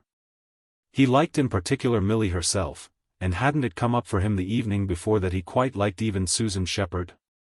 He had never known himself so generally merciful. It was a footing, at all events, whatever accounted for it, on which he should surely be rather a muff not to manage by one turn or another to escape disobliging. Should he find he couldn't work it, there would still be time enough. The idea of working it crystallized before him in such guise as not only to promise much interest, fairly, in case of success, much enthusiasm, but positively to impart to failure an appearance of barbarity. Arriving thus in Brook Street both with the best intentions and with a margin consciously left for some primary awkwardness, he found his burden, to his great relief, unexpectedly light. The awkwardness involved in the responsibility so newly and so ingeniously traced for him turned round on the spot to present him another face.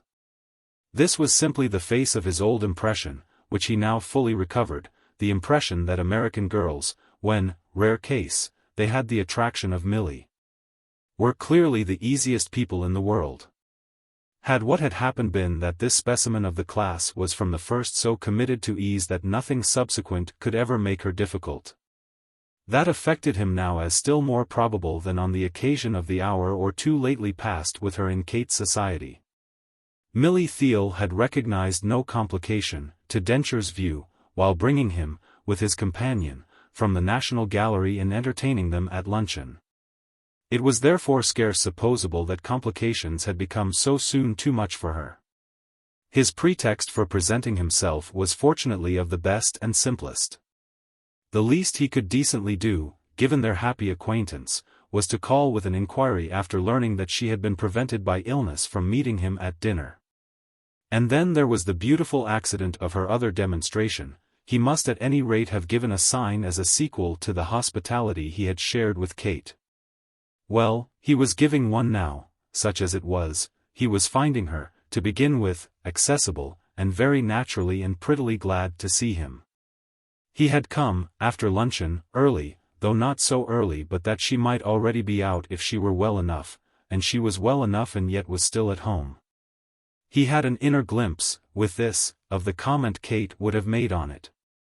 It wasn't absent from his thought that Milly would have been at home by her account because expecting, after a talk with Mrs. Stringham, that a certain person might turn up. He even, so pleasantly did things go, enjoyed freedom of mind to welcome, on that supposition, a fresh sign of the beautiful hypocrisy of women. He went so far as to enjoy believing the girl might have stayed in for him. It helped him to enjoy her behaving as if she hadn't. She expressed, that is, exactly the right degree of surprise. She didn't a bit overdo it, the lesson of which was, perceptibly, that, so far as his late lights had opened the door to any want of the natural in their meetings, he might trust her to take care of it for him as well as for herself. She had begun this, admirably, on his entrance, with her turning away from the table at which she had apparently been engaged in letter-writing. It was the very possibility of his betraying a concern for her as one of the afflicted that she had within the first minute conjured away. She was never, did he understand? To be one of the afflicted for him. And the manner in which he understood it, something of the answering pleasure that he couldn't help knowing he showed, constituted, he was very soon after to acknowledge, something like a start for intimacy. When things like that could pass, people had in truth to be equally conscious of a relation. It soon made one, at all events, when it didn't find one maid. She had let him ask, there had been time for that, his allusion to her friend's explanatory arrival at Lancaster Gate without her being inevitable. But she had blown away, and quite as much with the look in her eyes as with the smile on her lips, every ground for anxiety and every chance for insistence. How was she? Why she was as he thus saw her, and as she had reasons of her own, nobody else's business, for desiring to appear. Kate's account of her as too proud for pity, as fiercely shy about so personal a secret, came back to him, so that he rejoiced he could take a hint, especially when he wanted to. The question the girl had quickly disposed of, "Oh, it was nothing, I'm all right, thank you," was one he was glad enough to be able to banish. It wasn't at all, in spite of the appeal Kate had made to him on it, his affair. For his interest had been invoked in the name of compassion, and the name of compassion was exactly what he felt himself at the end of 2 minutes forbidden so much as to whisper. He had been sent to see her in order to be sorry for her, and how sorry he might be, quite privately, he was yet to make out. Didn't that signify, however, almost not at all? Inasmuch as, whatever his upshot, he was never to give her a glimpse of it. Thus the ground was unexpectedly cleared. Though it was not till a slightly longer time had passed that he read clear, at first with amusement and then with a strange shade of respect, what had most operated. Extraordinarily, quite amazingly, he began to see that if his pity hadn't had to yield to still other things it would have had to yield quite definitely to her own. That was the way the case had turned round. He had made his visit to be sorry for her, but he would repeat it, if he did repeat it, in order that she might be sorry for him. His situation made him, she judged, when once one liked him, a subject for that degree of tenderness. He felt this judgment in her, and felt it as something he should really, in decency, in dignity, in common honesty, have very soon to reckon with. Odd enough was it certainly that the question originally before him, the question placed there by Kate, should so of a sudden find itself quite dislodged by another. This other, it was easy to see, came straight up with the fact of her beautiful delusion and her wasted charity. The whole thing preparing for him as pretty a case of conscience as he could have desired, and one at the prospect of which he was already wincing. If he was interesting it was because he was unhappy, and if he was unhappy it was because his passion for Kate had spent itself in vain. And if Kate was indifferent, inexorable, it was because she had left Milly in no doubt of it. That above all was what came up for him. How clear an impression of this attitude, how definite an account of his own failure, Kate must have given her friend. His immediate quarter of an hour there with the girl lighted up for him almost luridly such an inference. It was almost as if the other party to their remarkable understanding had been with them as they talked, had been hovering about, had dropped in to look after her work. The value of the work affected him as different from the moment he saw it so expressed in poor Milly. Since it was false that he wasn't loved, so his right was quite quenched to figure on that ground as important. And if he didn't look out he should find himself appreciating in a way quite at odds with straightness the good faith of Milly's benevolence. There was the place for scruples. There the need absolutely to mind what he was about. If it wasn't proper for him to enjoy consideration on a perfectly false footing, where was the guarantee that, if he kept on, he mightn't soon himself pretend to the grievance in order not to miss the sweet? Consideration, from a charming girl, was soothing on whatever theory, and it didn't take him far to remember that he had himself as yet done nothing deceptive. It was Kate's description of him, his defeated state, it was none of his own. His responsibility would begin, as he might say, only with acting it out. The sharp point was, however, in the difference between acting and not acting. This difference in fact it was that made the case of conscience. He saw it with a certain alarm rise before him that everything was acting that was not speaking the particular word. If you like me because you think she doesn't, it isn't a bit true, she does like me awfully. That would have been the particular word. Which there were at the same time but too palpably such difficulties about his uttering. Wouldn't it be virtually as indelicate to challenge her as to leave her deluded? And this quite apart from the exposure, so to speak, of Kate, as to whom it would constitute a kind of betrayal. Kate's design was something so extraordinarily special to Kate that he felt himself shrink from the complications involved in judging it. Not to give away the woman one loved, but to back her up in her mistakes, once they had gone a certain length, that was perhaps chief among the inevitabilities of the objection of love.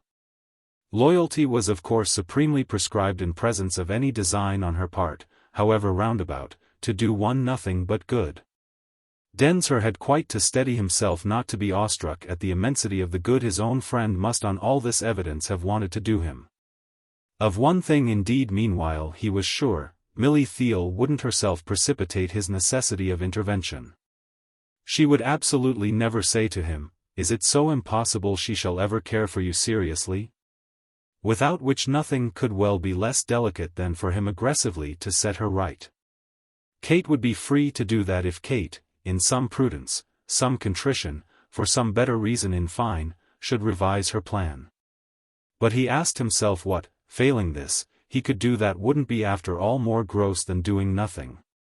This brought him round again to the acceptance of the fact that the poor girl liked him. She put it, for reasons of her own, on a simple, a beautiful ground, a ground that already supplied her with the pretext she required. The ground was there, that is, in the impression she had received, retained, cherished. The pretext, over and above it, was the pretext for acting on it. That she now believed as she did made her sure at last that she might act, so that what Densher therefore would have struck it would be the root, in her soul, of a pure pleasure. It positively lifted its head and flowered, this pure pleasure, while the young man now sat with her, and there were things she seemed to say that took the words out of his mouth. These were not all the things she did say, they were rather what such things meant in the light of what he knew. Her warning him for instance off the question of how she was, the quick brave little art with which she did that, represented to his fancy a truth she didn't utter.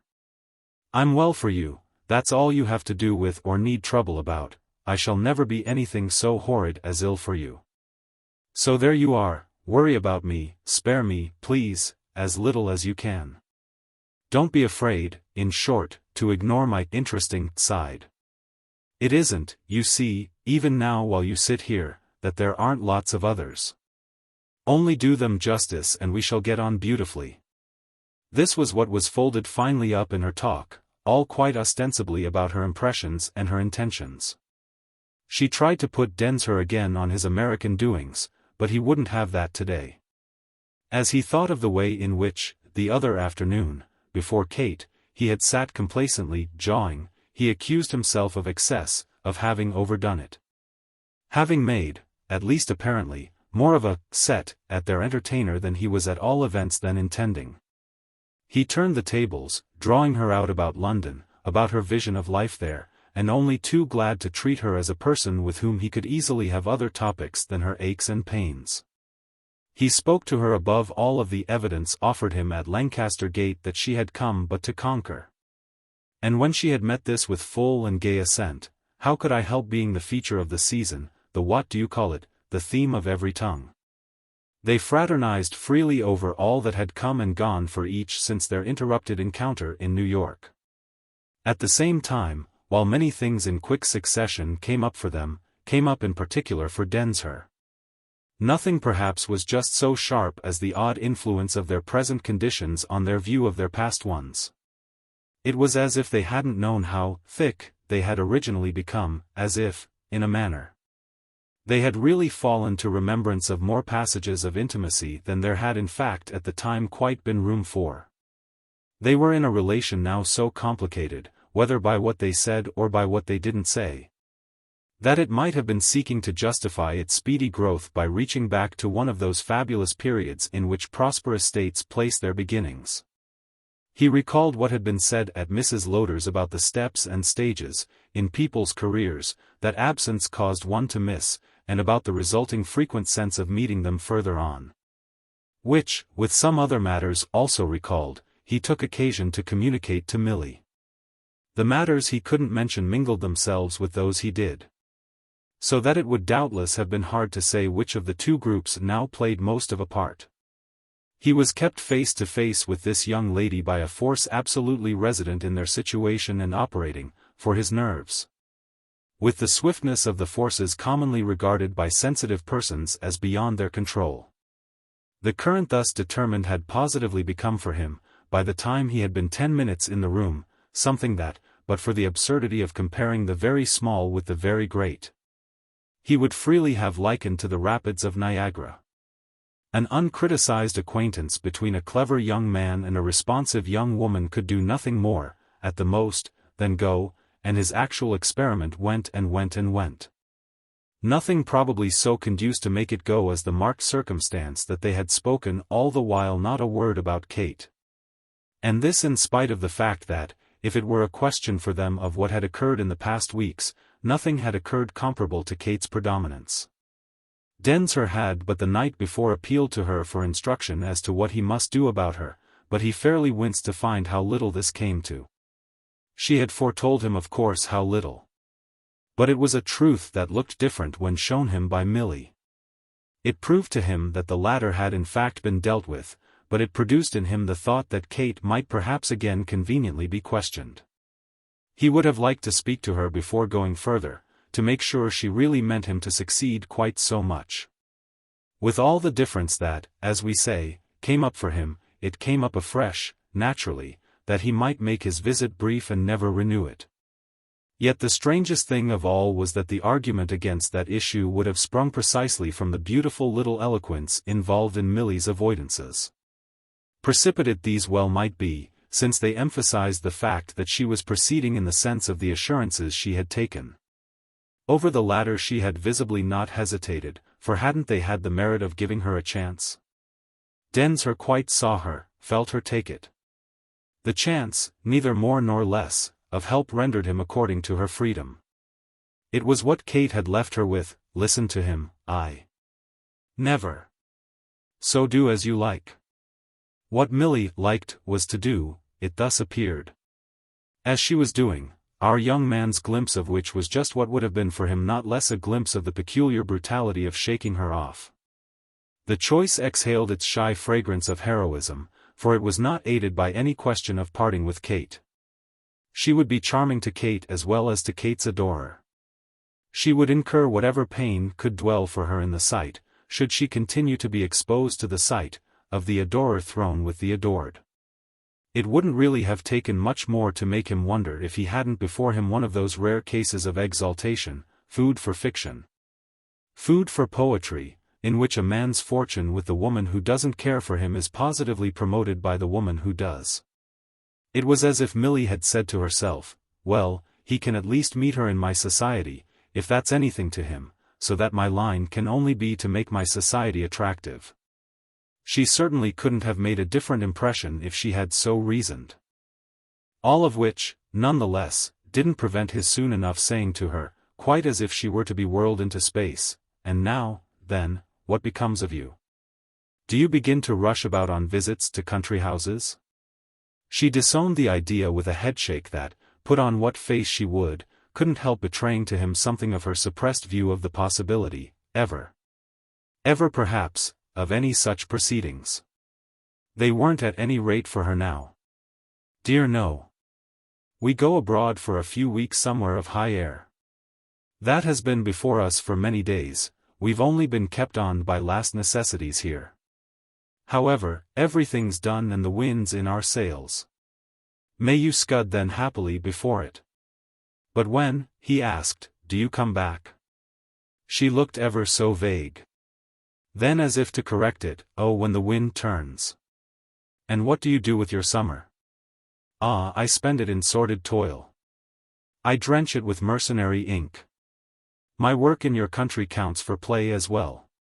You see what's thought of the pleasure your country can give. My holiday's over. I'm sorry you had to take it, said Milly, at such a different time from ours.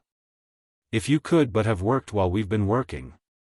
I might be playing while you play. Oh, the distinction isn't so great with me.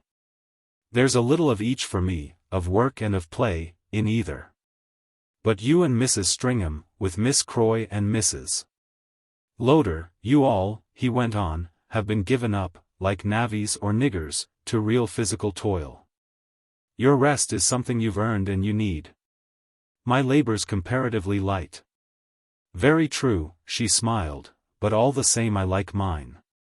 It doesn't leave you done? Not a bit. I don't get tired when I'm interested. Oh, I could go far. He bethought himself. Then why don't you, since you've got here, as I learn, the whole place in your pocket? Well, it's a kind of economy, I'm saving things up. I've enjoyed so what you speak of, though your account of it's fantastic, that I'm watching over its future, that I can't help being anxious and careful. I want, in the interest itself of what I've had and may still have, not to make stupid mistakes. The way not to make them is to get off again to a distance and see the situation from there. I shall keep it fresh, she wound up as if herself rather pleased with the ingenuity of her statement. I shall keep it fresh, by that prudence, for my return. Ah, then you will return? Can you promise one that? Her face fairly lighted at his asking for a promise, but she made as if bargaining a little. Isn't London rather awful in winter? He had been going to ask her if she meant for the invalid, but he checked the infelicity of this and took the inquiry as referring to social life. No, I like it, with one thing and another. It's less of a mob than later on, and it would have for us the merit, should you come here then, that we should probably see more of you. So do reappear for us, if it isn't a question of climate. She looked at that a little graver. If what isn't a question? Why the determination of your movements? You spoke just now of going somewhere for that. For better air? She remembered.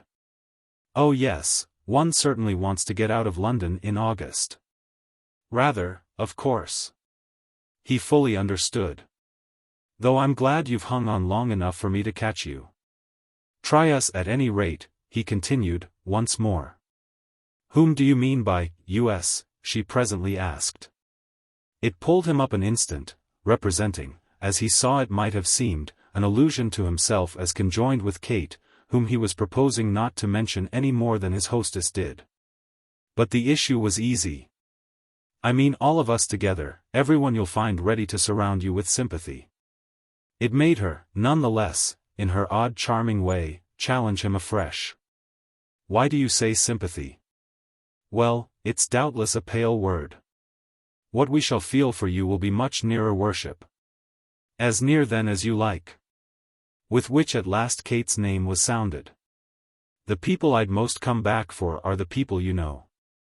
I'd do it for Mrs. Lowder, who has been beautifully kind to me. So she has to me, said Densher. I feel, he added as she at first answered nothing, that, quite contrary to anything I originally expected, I've made a good friend of her. I didn't expect it either, it's turning out as it has. But I did, said Milly, with Kate. I shall come back for her too. I'd do anything, she kept it up, for Kate. Looking at him as with conscious clearness while she spoke. She might for the moment have effectively laid a trap for whatever remains of the ideal straightness in him were still able to pull themselves together and operate. He was afterwards to say to himself that something had at that moment hung for him by a hair. Oh, I know what one would do for Kate. It had hung for him by a hair to break out with that, which he felt he had really been kept from by an element in his consciousness stronger still. The proof of the truth in question was precisely in his silence. Resisting the impulse to break out was what he was doing for Kate. This at the time moreover came and went quickly enough. He was trying the next minute but to make Milly's illusion easy for herself. Of course I know what friends you are, and of course I understand, he permitted himself to add, any amount of devotion to a person so charming. That's the good turn then she'll do us all, I mean her working for your return. Oh, you don't know, said Milly, how much I'm really on her hands. He could but accept the appearance of wondering how much he might show he knew. Ah, she's very masterful. She's great. Yet I don't say she bullies me. No, that's not the way. At any rate it isn't hers, he smiled. He remembered, however, then that an undue acquaintance with Kate's ways was just what he mustn't show. And he pursued the subject no further than to remark with a good intention that had the further merit of representing a truth, I don't feel as if I knew her, really, to call no. Well, if you come to that, I don't either, she laughed. The words gave him, as soon as they were uttered, a sense of responsibility for his own. Though during a silence that ensued for a minute he had time to recognize that his own contained after all no element of falsity. Strange enough therefore was it that he could go too far, if it was too far, without being false. His observation was one he would perfectly have made to Kate herself. And before he again spoke, and before Milly did, he took time for more still, for feeling how just here it was that he must break short off if his mind was really made up not to go further. It was as if he had been at a corner, and fairly put there by his last speech, so that it depended on him whether or no to turn it. The silence, if prolonged but an instant, might even have given him a sense of her waiting to see what he would do. It was filled for them the next thing by the sound, rather voluminous for the August afternoon, of the approach, in the street below them, of heavy carriage wheels and of horses trained to step. A rumble, a great shake, a considerable effective clatter, had been apparently succeeded by a pause at the door of the hotel, which was in turn accompanied by a due display of diminished prancing and stamping. "You've a visitor," Densher laughed, "and it must be at least an ambassador." "It's only my own carriage, it does that, isn't it wonderful, every day? But we find it, Mrs. Stringham and I, in the innocence of our hearts, very amusing." She had got up, as she spoke, to assure herself of what she said. And at the end of a few steps they were together on the balcony and looking down at her waiting chariot, which made indeed a brave show. "Is it very awful?" It was to Densher's eyes, save for its absurd heaviness, only pleasantly pompous. "It seems to me delightfully rococo. But how do I know? You're mistress of these things, in contact with the highest wisdom.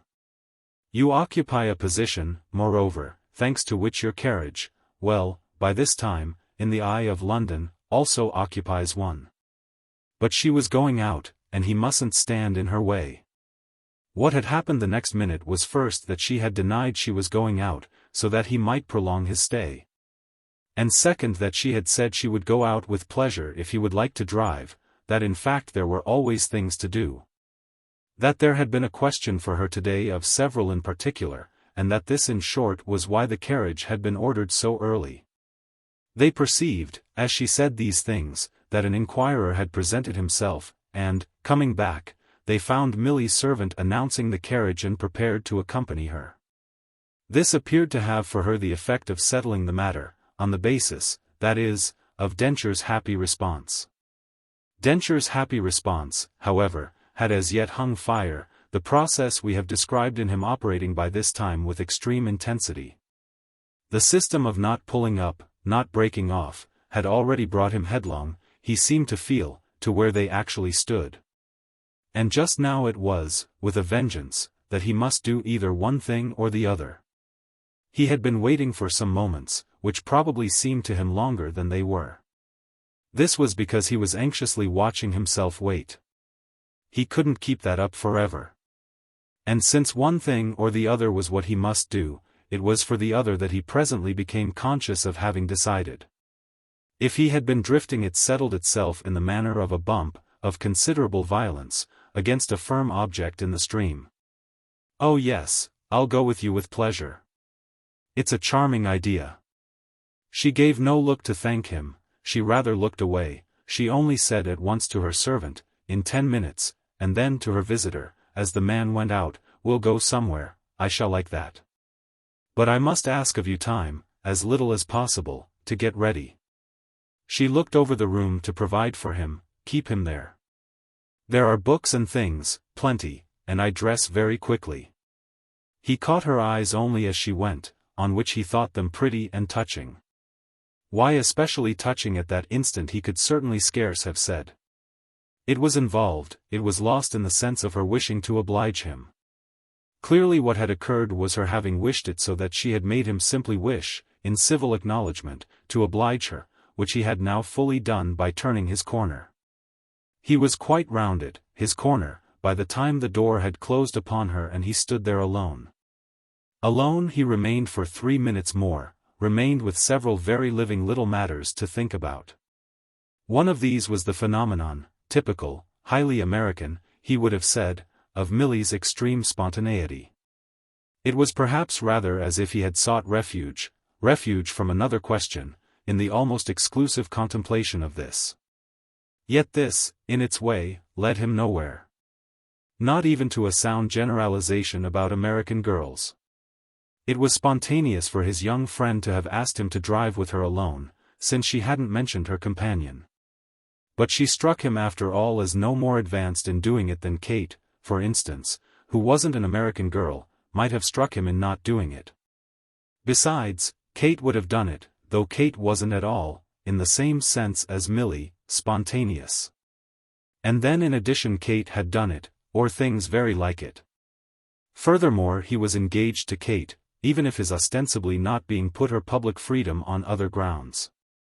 On all grounds, at any rate, the relation between Kate and freedom, between freedom and Kate, was a different one from any he could associate or cultivate, as to anything. With the girl who had just left him to prepare to give herself up to him. It had never struck him before, and he moved about the room while he thought of it, touching none of the books placed at his disposal. Milly was forward, as might be said, but not advanced. Whereas Kate was backward still, comparatively, as an English girl, and yet advanced in a high degree. However, though this didn't straighten it out, Kate was of course 2 or 3 years older, which at their time of life considerably counted. Thus ingeniously discriminating, Densher continued slowly to wander, yet without keeping at bay for long the sense of having rounded his corner. He had so rounded it that he felt himself lose even the option of taking advantage of Milly's absence to retrace his steps. If he might have turned tail, vulgarly speaking, 5 minutes before, he couldn't turn tail now, he must simply wait there with his consciousness charged to the brim. Quickly enough moreover that issue was closed from without. In the course of 3 minutes more Miss Theale's servant had returned. He preceded a visitor whom he had met, obviously, at the foot of the stairs and whom, throwing open the door, he loudly announced as Miss Croy. Kate, on following him in, stopped short at sight of Densher, only, after an instant, as the young man saw with free amusement, not from surprise and still less from discomfiture. Densher immediately gave his explanation. Miss Theale had gone to prepare to drive, on receipt of which the servant effaced himself. "And you're going with her?" Kate asked. "Yes, with your approval, which I've taken, as you see, for granted." "Oh," she laughed, "my approval's complete." She was thoroughly consistent and handsome about it. "What I mean is of course," he went on, for he was sensibly affected by her gaiety, "at your so lively instigation." She had looked about the room, she might have been vaguely looking for signs of the duration, of the character of his visit, a momentary aid in taking a decision. "Well, instigation then, as much as you like." She treated it as pleasant, the success of her plea with him, she made a fresh joke of this direct impression of it. "So much so as that? Do you know I think I won't wait? Not to see her, after coming? Well, with you in the field. I came for news of her, but she must be all right. If she is." But he took her straight up. How do I know?" He was moved to say more. "It's not I who am responsible for her, my dear. It seems to me it's you." She struck him as making light of a matter that had been costing him sundry qualms, so that they couldn't both be quite just. Either she was too easy or he had been too anxious. He didn't want at all events to feel a fool for that. "I'm doing nothing, and shall not, I assure you, do anything but what I'm told." Their eyes met with some intensity over the emphasis he had given his words, and he had taken it from her the next moment that he really needn't get into a state. What in the world was the matter? She asked it, with interest, for all answer. "Isn't she better, if she's able to see you? She assures me she's in perfect health." Kate's interest grew. "I knew she would." On which she added, "It won't have been really for illness that she stayed away last night." "For what then?" "Well, for nervousness." Nervousness about what? Oh, you know. She spoke with a hint of impatience, smiling however the next moment. I've told you that. He looked at her to recover in her face what she had told him. Then it was as if what he saw there prompted him to say, "What have you told her?" She gave him her controlled smile, and it was all as if they remembered where they were, liable to surprise, talking with softened voices, even stretching their opportunity, by such talk. Beyond a quite right feeling. Milly's room would be close at hand, and yet they were saying things. For a moment, none the less, they kept it up. Ask her, if you like, you're free, she'll tell you. Act as you think best. Don't trouble about what you think I may or mayn't have told. I'm all right with her, said Kate. So there you are. If you mean here I am, he answered, it's unmistakable. If you also mean that her believing in you is all I have to do with, you're so far right as that she certainly does believe in you. Well then take example by her. She's really doing it for you, Densher continued. She's driving me out for you. In that case, said Kate with her soft tranquility, you can do it a little for her. I'm not afraid, she smiled. He stood before her a moment, taking in again the face she put on it and affected again, as he had already so often been. By more things in this face and in her whole person and presence than he was, to his relief, obliged to find words for. It wasn't, under such impressions, a question of words. I do nothing for anyone in the world but you. But for you I'll do anything. Good, good, said Kate. That's how I like you. He waited again an instant. Then you swear to it? To it? To what? Why, that you do, like me. Since it's all for that, you know, that I'm letting you do, well, God knows what with me. She gave at this, with a stare, a disheartened gesture, the sense of which she immediately further expressed. If you don't believe in me then, after all, hadn't you better break off before you've gone further? Break off with you? Break off with Milly. You might go now, she said, and I'll stay and explain to her why it is. He wondered, as if it struck him. What would you say? Why, that you find you can't stand her, and that there's nothing for me but to bear with you as I best may. He considered of this. How much do you abuse me to her? Exactly enough. As much as you see by her attitude. Again he thought. It doesn't seem to me I ought to mind her attitude. Well then, just as you like. I'll stay and do my best for you. He saw she was sincere, was really giving him a chance, and that of itself made things clearer. The feeling of how far he had gone came back to him not in repentance, but in this very vision of an escape. And it was not of what he had done, but of what Kate offered, that he now weighed the consequence. Won't it make her not finding me here, be rather more sure there's something between us? Kate thought. Oh, I don't know. It will of course greatly upset her. But you needn't trouble about that. She won't die of it. Do you mean she will?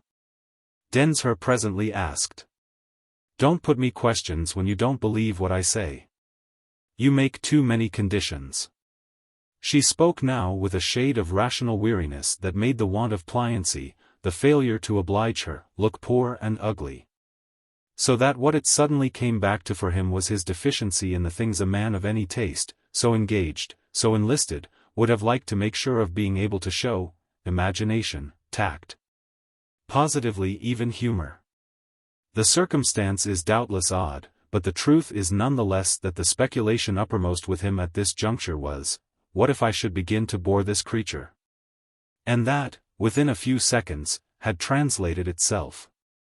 If you'll swear again you love me. She looked about, at door and window, as if he were asking for more than he said. Here? There's nothing between us here, Kate smiled.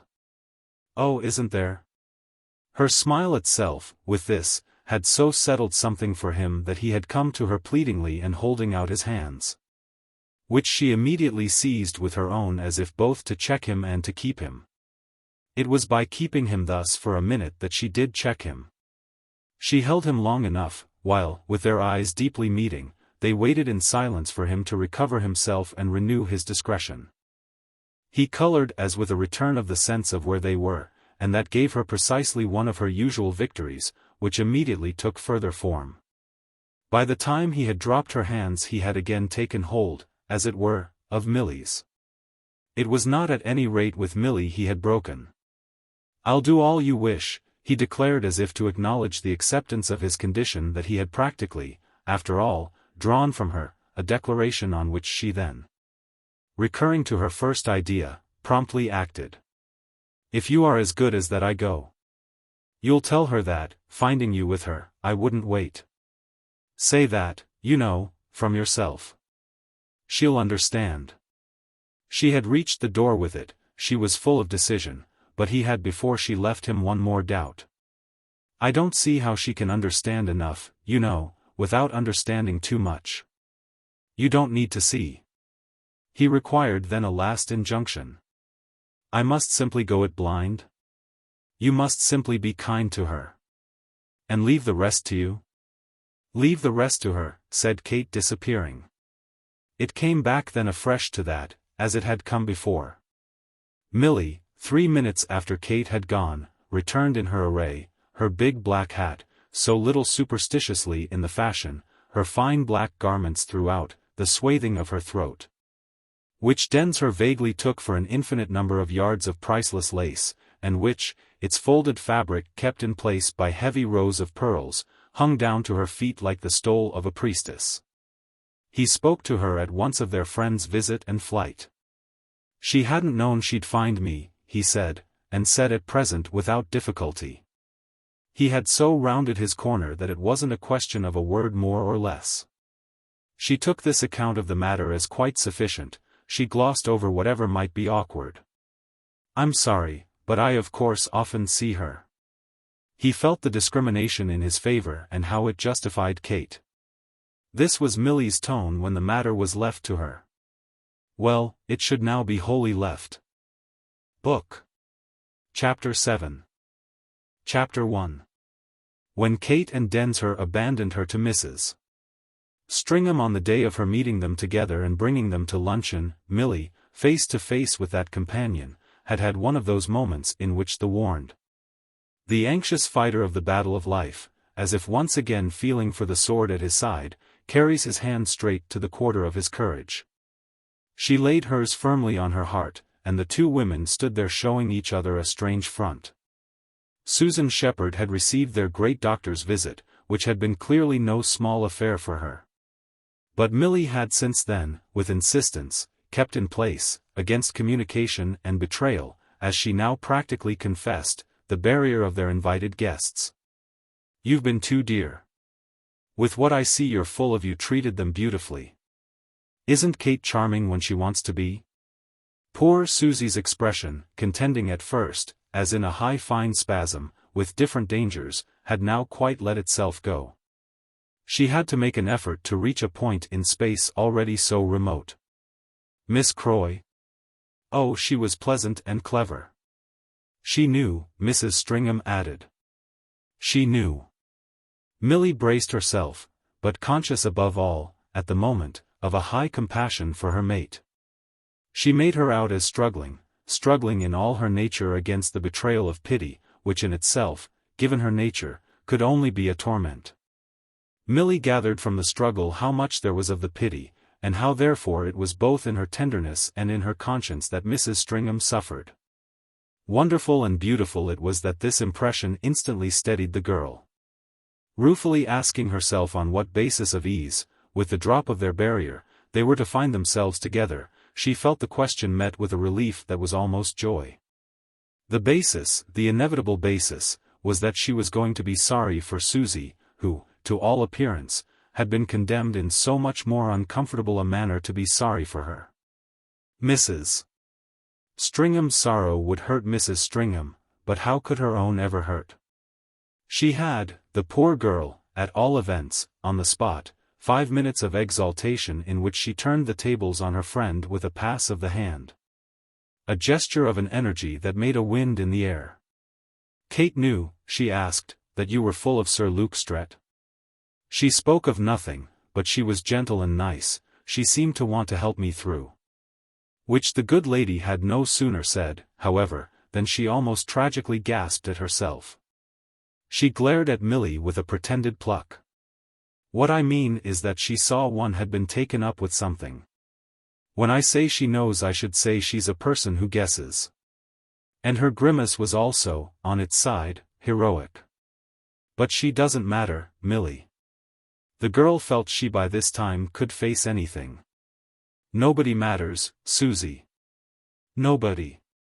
Which her next words, however, rather contradicted. Did he take it ill that I wasn't here to see him? Wasn't it really just what he wanted, to have it out, so much more simply, with you? We didn't have anything out, Milly, Mrs. Stringham delicately quavered. Didn't he awfully like you, Milly went on, and didn't he think you the most charming person I could possibly have referred him to for an account of me? Didn't you hit it off tremendously together and in fact fall quite in love, so that it will really be a great advantage for you to have me as a common ground? You're going to make, I can see, no end of a good thing of me. My own child, my own child. Mrs. Stringham pleadingly murmured. Yet showing as she did so that she feared the effect even of deprecation. Isn't he beautiful and good to himself, altogether, whatever he may say, a lovely acquaintance to have made? You're just the right people for me, I see it now, and do you know what, between you, you must do? Then as Susie still but stared, wonderstruck and holding herself, you must simply see me through. Any way you choose. Make it out together. I, on my side, will be beautiful too, and will be, the three of us, with whatever others, oh as many as the case requires, anyone you like. A sight for the gods. I'll be as easy for you as carrying a feather. Susie took it for a moment in such silence that her young friend almost saw her, and scarcely withheld the observation, as taking it for a part of the disease. This accordingly helped Milly to be, as she judged, definite and wise. He's at any rate awfully interesting, isn't he, which is so much to the good. We haven't at least, as we might have, with the way we tumbled into it, got hold of one of the dreary. Interesting, dearest? Mrs. Stringham felt her feet firmer. I don't know if he's interesting or not, but I do know, my own, she continued to quaver, that he's just as much interested as you could possibly desire. Certainly, that's it. Like all the world. No, my precious, not like all the world. Very much more deeply and intelligently. Ah, there you are. Milly laughed. That's the way, Susie, I want you. So buck up, my dear. We'll have beautiful times with him. Don't worry. I'm not worrying, Milly. And poor Susie's face registered the sublimity of her lie. It was at this that, too sharply penetrated, her companion went to her, met by her with an embrace in which things were said that exceeded speech. Each held and clasped the other as if to console her for this unnamed woe, the woe for Mrs. Stringham of learning the torment of helplessness, the woe for Milly of having her, at such a time, to think of. Milly's assumption was immense, and the difficulty for her friend was that of not being able to gainsay it without bringing it more to the proof than tenderness and vagueness could permit. Nothing in fact came to the proof between them but that they could thus cling together, except indeed that, as we have indicated, the pledge of protection and support was all the younger woman's own. I don't ask you, she presently said, what he told you for yourself, nor what he told you to tell me, nor how he took it, really, that I had left him to you. Nor what passed between you about me in any way. It wasn't to get that out of you that I took my means to make sure of your meeting freely, for there are things I don't want to know. I shall see him again and shall know more than enough. All I do want is that you shall see me through on his basis, whatever it is, which it's enough, for the purpose, that you yourself should know, that is with him to show you how. I'll make it charming for you, that's what I mean, I'll keep you up to it in such a way that half the time you won't know you're doing it. And for that you're to rest upon me. There. It's understood. We keep each other going, and you may absolutely feel of me that I shan't break down. So, with the way you haven't so much as a dig of the elbow to fear, how could you be safer? He told me I can help you. Of course he told me that, Susie, on her side, eagerly contended. Why shouldn't he, and for what else have I come out with you? But he told me nothing dreadful, nothing, the poor lady passionately protested. Only that you must do as you like and as he tells you, which is just simply to do as you like. I must keep in sight of him. I must from time to time go to him. But that's of course doing as I like. It's lucky, Milly smiled, that I like going to him. Mrs. Stringham was here in agreement. She gave a clutch at the account of their situation that most showed it as workable. That's what will be charming for me, and what I'm sure he really wants of me, to help you to do as you like. And also a little, won't it be, Milly laughed, to save me from the consequences? Of course, she added, there must first be things I like. Oh, I think you'll find some, Mrs. Stringham more bravely said. I think there are some, as for instance just this one. I mean, she explained, really having us so. Milly thought. Just as if I wanted you comfortable about him, and him the same about you? Yes, I shall get the good of it. Susan Shepherd appeared to wander from this into a slight confusion. Which of them are you talking of? Milly wondered an instant, then had a light. I'm not talking of Mr. Densher. With which moreover she showed amusement. Though if you can be comfortable about Mr. Densher too, so much the better. Oh, you meant Sir Luke Strett? Certainly he's a fine type. Do you know, Susie continued, whom he reminds me of? Of our great man, Dr. Buttrick of Boston. Milly recognized Dr. Buttrick of Boston, but she dropped him after a tributary pause. What do you think, now that you've seen him, of Mr. Densher?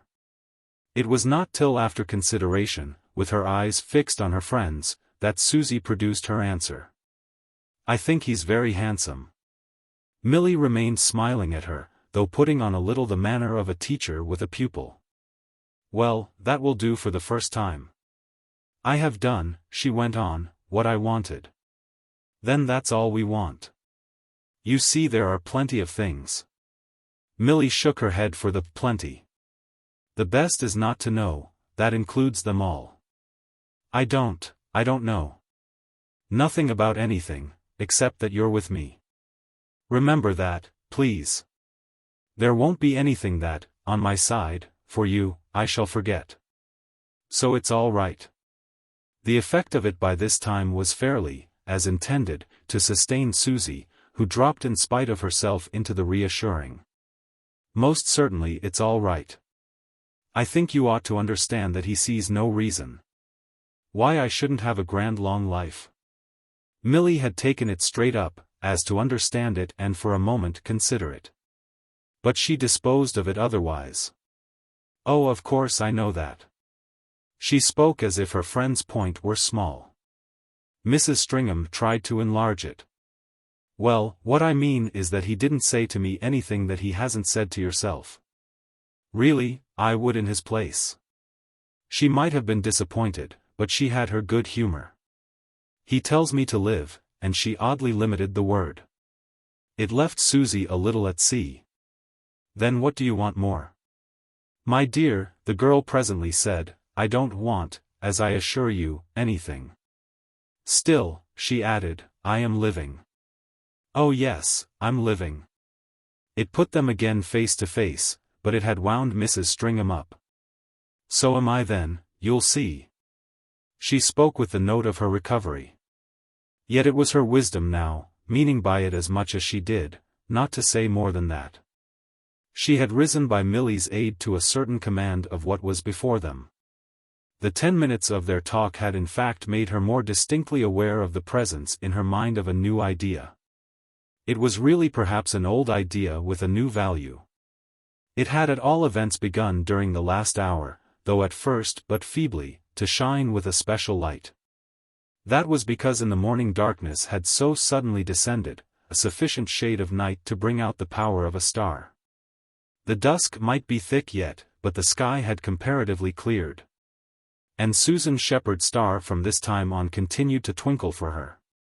It was for the moment, after her passage with Milly, the one spark left in the heavens. She recognized, as she continued to watch it, that it had really been set there by Sir Luke Strett's visit and that the impressions immediately following had done no more than fix it. Milly's reappearance with Mr. Densher at her heels, or, so oddly perhaps, at Miss Croy's heels, Miss Croy being at Milly's, had contributed to this effect. Though it was only with the lapse of the greater obscurity that Susie made that out. The obscurity had reigned during the hour of their friend's visit, faintly clearing indeed while, in one of the rooms, Kate Croy's remarkable advance to her intensified the fact that Milly and the young man were conjoined in the other. If it hadn't acquired on the spot all the intensity of which it was capable, this was because the poor lady still sat in her primary gloom. The gloom the great benignant doctor had practically left behind him. The intensity the circumstance in question might wear to the informed imagination would have been sufficiently revealed for us. No doubt, and with other things to our purpose, in 2 or 3 of those confidential passages with Mrs. Lowder that she now permitted herself. She hadn't yet been so glad that she believed in her old friend. For if she hadn't had, at such a pass, somebody or other to believe in, she should certainly have stumbled by the way. Discretion had ceased to consist of silence. Silence was gross and thick, whereas wisdom should taper, however tremulously, to a point.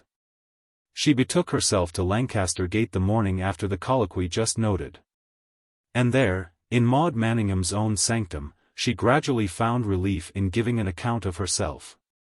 An account of herself was one of the things that she had long been in the habit of expecting herself regularly to give, the regularity depending of course much on such tests of merit as might, by laws beyond her control, rise in her path.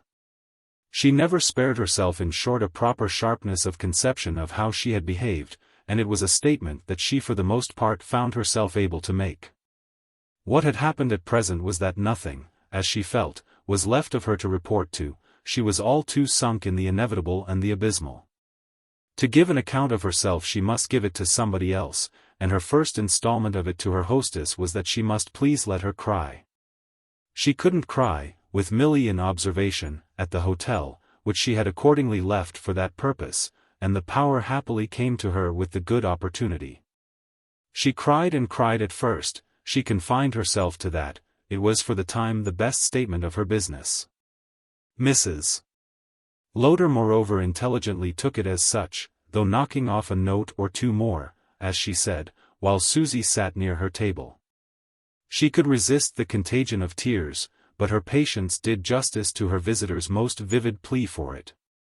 "I shall never be able, you know, to cry again, at least not ever with her. So I must take it out when I can. Even if she does herself it won't be for me to give away, for what would that be but a confession of despair? I'm not with her for that, I'm with her to be regularly sublime.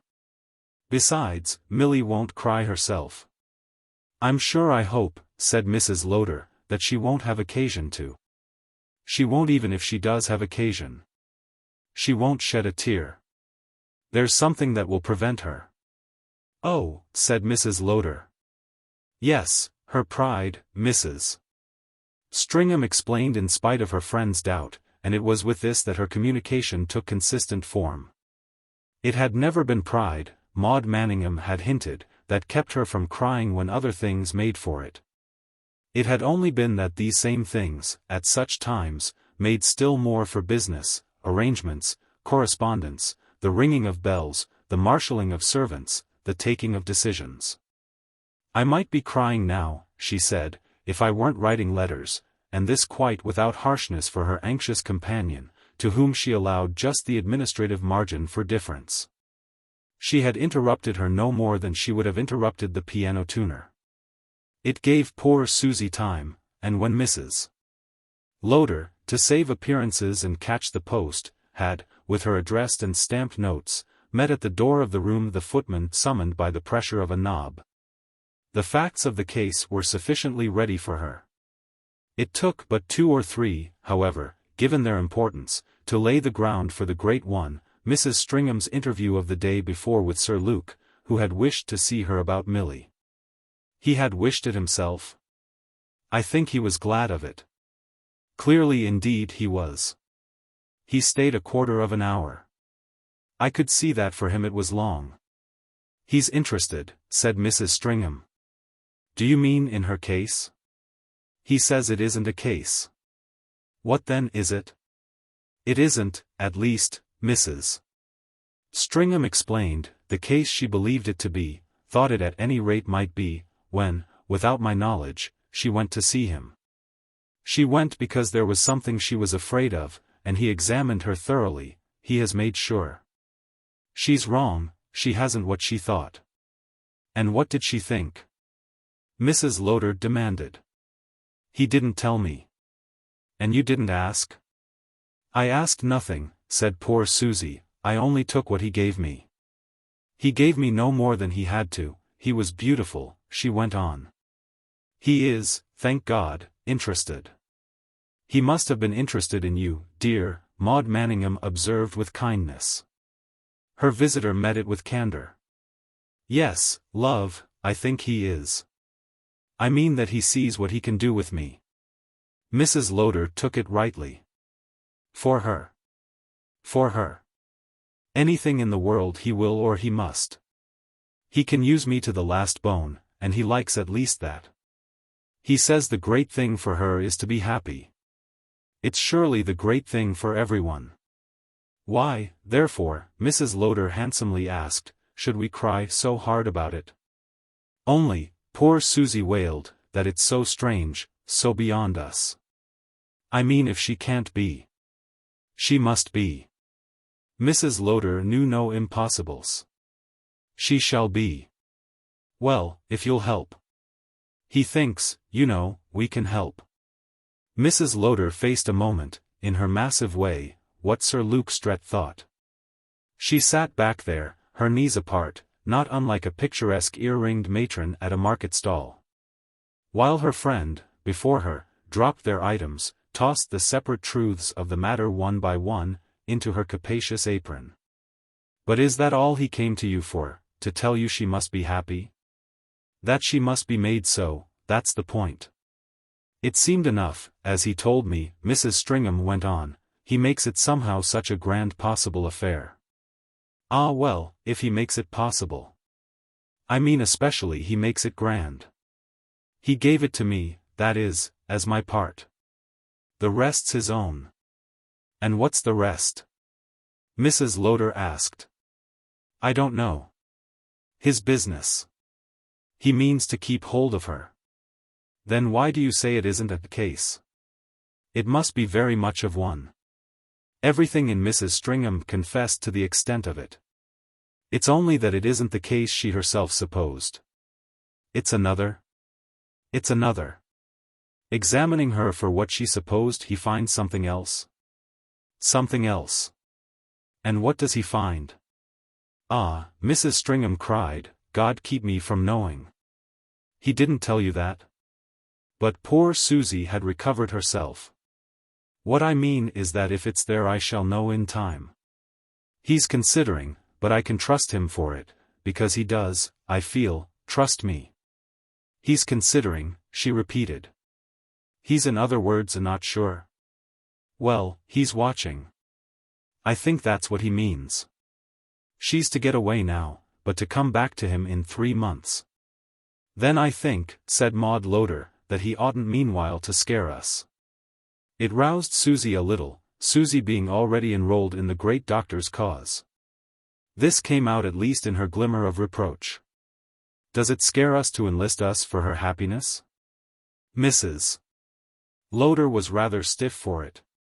Yes, it scares me. I'm always scared, I may call it so, till I understand. What happiness is he talking about? Mrs. Stringham at this came straight. Oh, you know. She had really said it so that her friend had to take it, which the latter in fact after a moment showed herself as having done. A strange light humor in the matter, even perhaps suddenly aiding, she met it with a certain accommodation. Well, say one seems to see. The point is. But, fairly too full now of her question, she dropped. The point is, will it cure? Precisely. Is it absolutely a remedy, the specific? Well, I should think we might know. Mrs. Stringham delicately declared. Ah, but we haven't the complaint. Have you never, dearest, been in love? Susan Shepherd inquired. Yes, my child, but not by the doctor's direction. Maud Manningham had spoken perforce with a break into momentary mirth, which operated, and happily too, as a challenge to her visitor's spirit. Oh, of course we don't ask his leave to fall. But it's something to know he thinks it good for us. My dear woman, Mrs. Lowder cried, it strikes me we know it without him.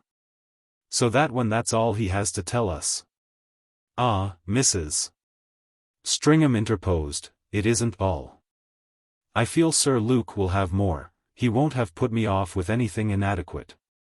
I'm to see him again, he as good as told me that he'll wish it. So it won't be for nothing. Then what will it be for? Do you mean he has somebody of his own to propose? Do you mean you told him nothing? Mrs. Stringham dealt with these questions. I showed him I understood him. That was all I could do.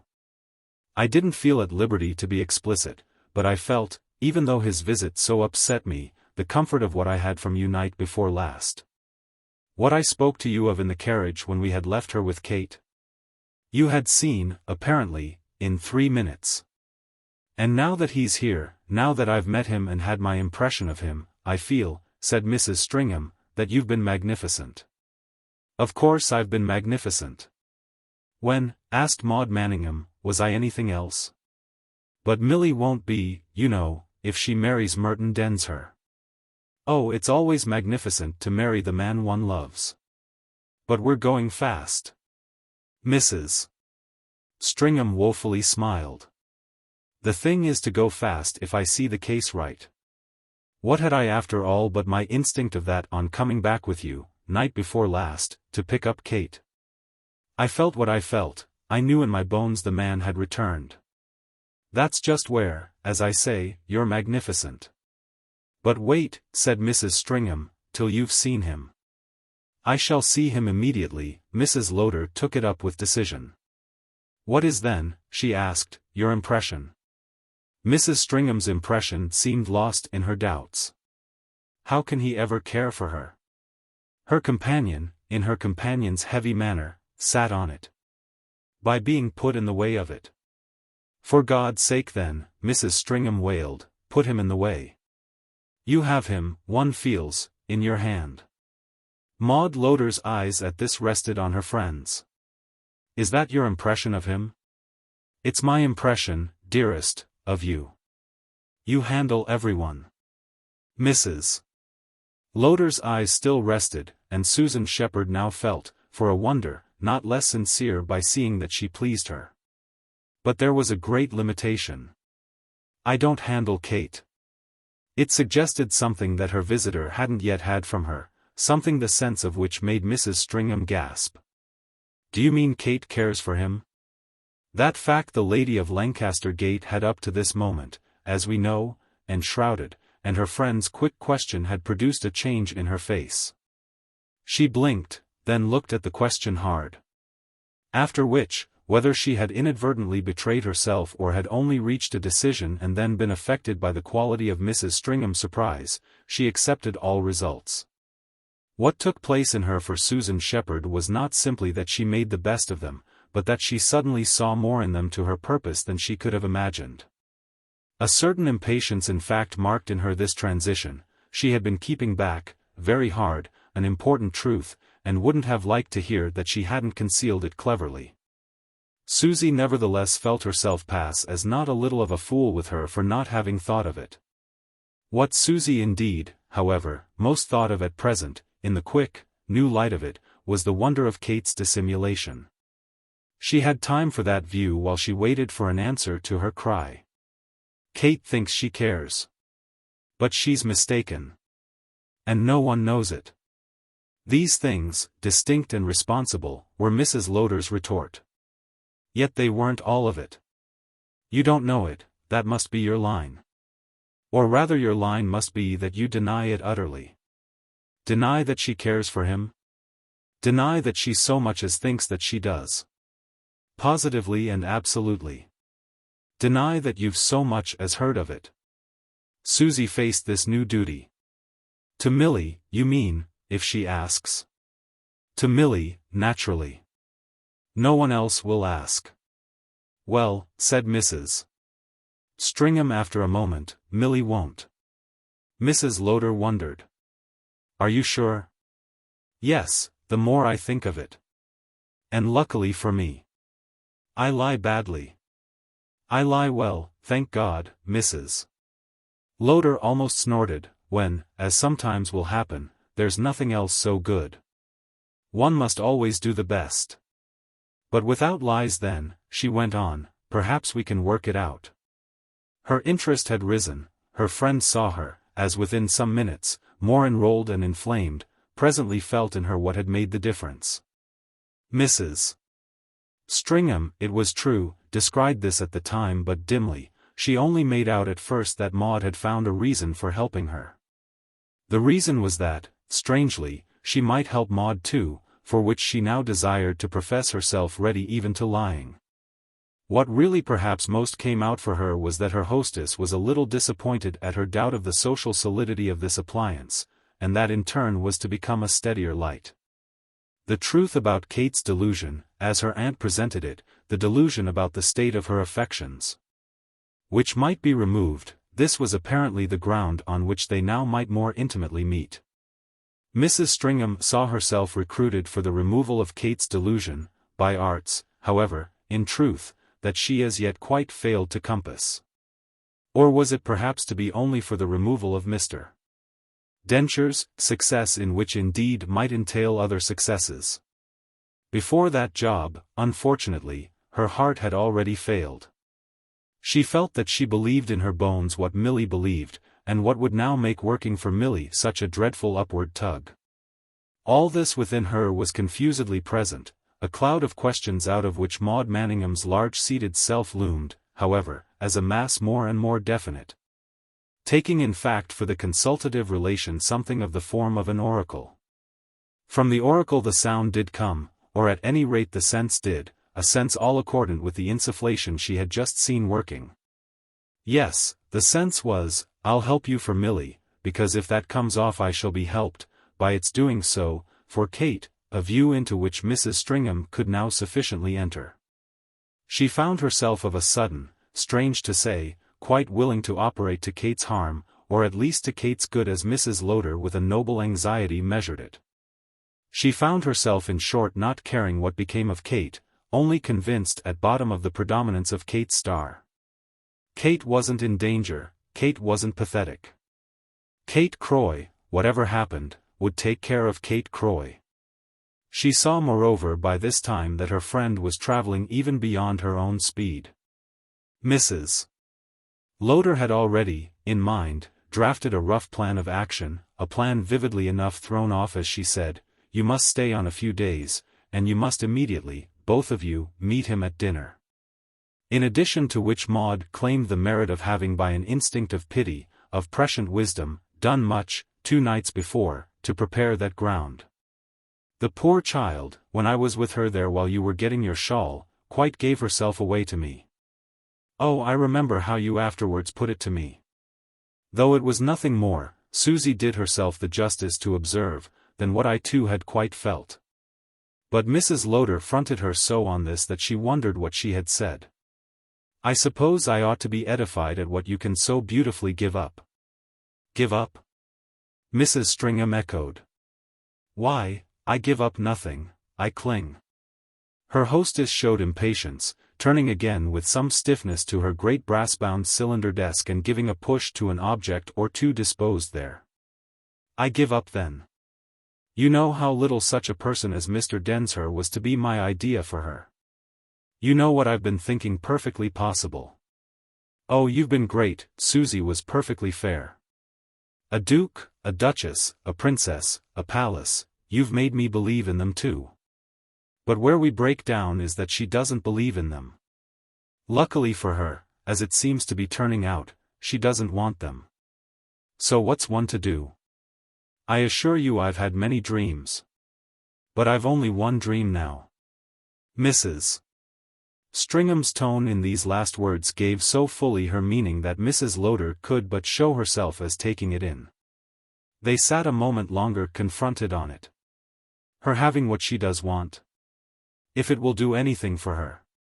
Mrs. Lowder seemed to think what it might do, but she spoke for the instant of something else. It does provoke me a bit, you know, for of course I'm a brute. And I had thought of all sorts of things. Yet it doesn't prevent the fact that we must be decent. We must take her, Mrs. Stringham carried that out, as she is. And we must take Mr. Densher as he is. With which Mrs. Lowder gave a somber laugh. It's a pity he isn't better. Well, if he were better, her friend rejoined, you'd have liked him for your niece. And in that case Milly would interfere. I mean, Susie added, interfere with you. She interferes with me as it is, not that it matters now. But I saw Kate and her, really as soon as you came to me, set up side by side.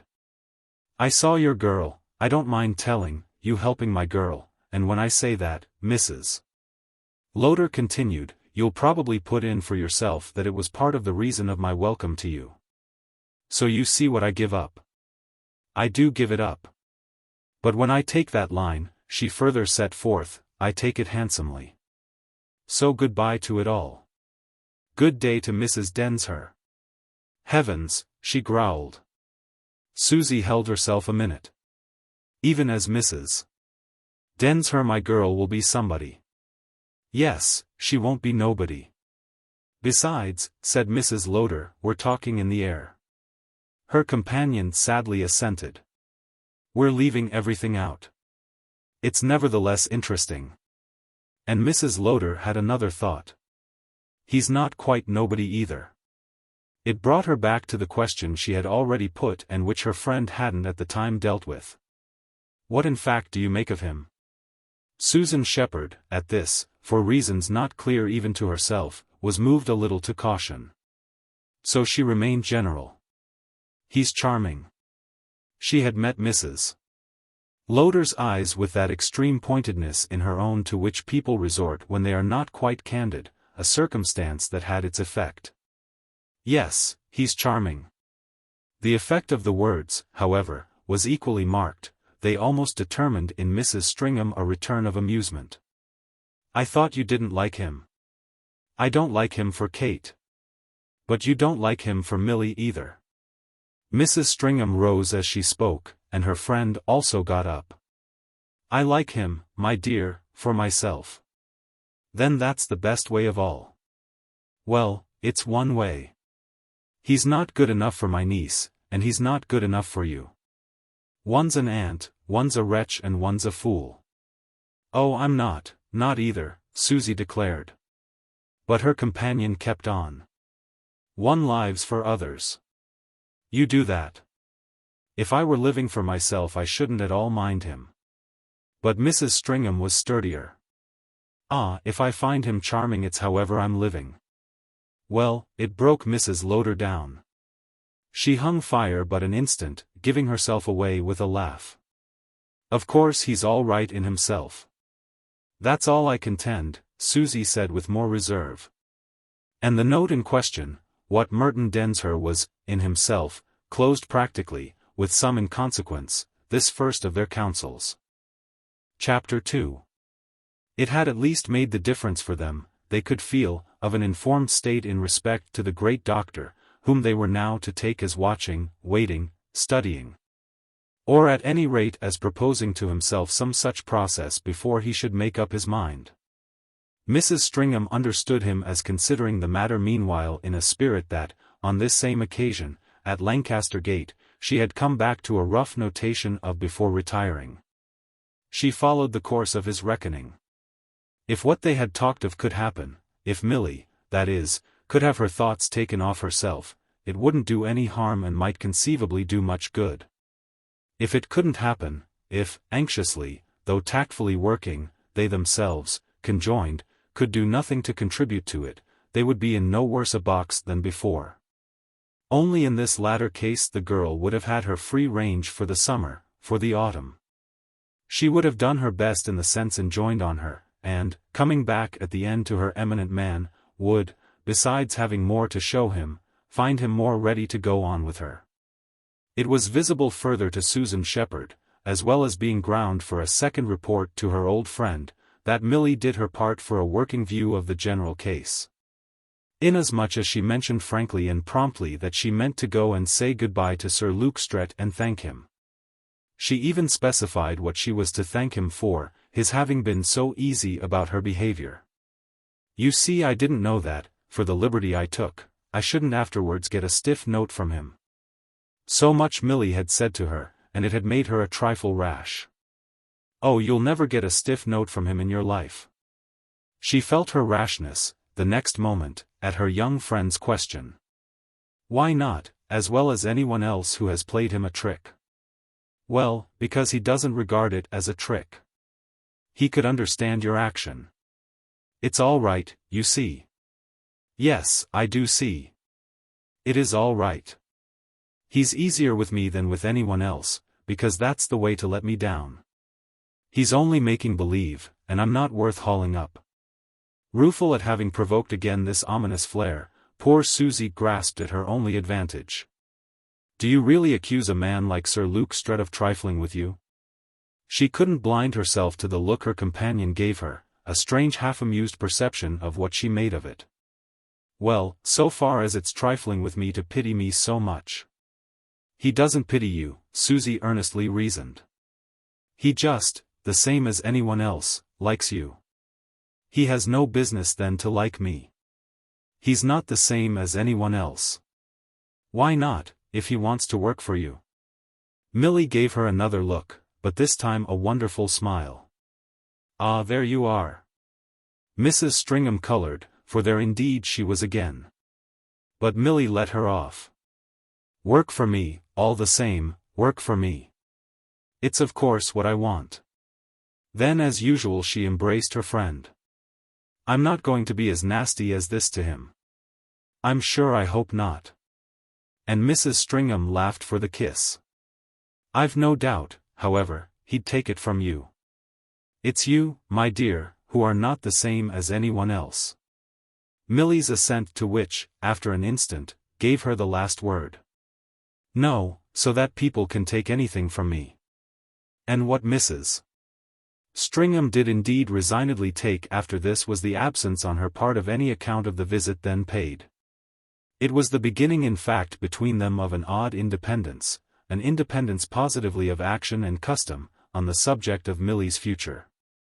They went their separate ways with the girl's intense assent, this being really nothing but what she had so wonderfully put in her plea for after Mrs. Stringham's first encounter with Sir Luke. She fairly favored the idea that Susie had or was to have other encounters, private, pointed, personal. She favored every idea, but most of all the idea that she herself was to go on as if nothing were the matter. Since she was to be worked for, that would be her way. And though her companions learned from herself nothing of it, this was in the event her way with her medical adviser. She put her visit to him on the simplest ground. She had come just to tell him how touched she had been by his good nature. That required little explaining, for, as Mrs. Stringham had said, he quite understood he could but reply that it was all right. I had a charming quarter of an hour with that clever lady. You've got good friends. So each one of them thinks of all the others. But so I also think, Milly went on, of all of them together. You're excellent for each other. And it's in that way, I dare say, that you're best for me. There came to her on this occasion one of the strangest of her impressions, which was at the same time one of the finest of her alarms, the glimmer of a vision that if she should go, as it were, too far, she might perhaps deprive their relation of facility if not of value. Going too far was failing to try at least to remain simple. He would be quite ready to hate her if she did, by heading him off at every point, embarrass his exercise of a kindness that, no doubt, rather constituted for him a high method.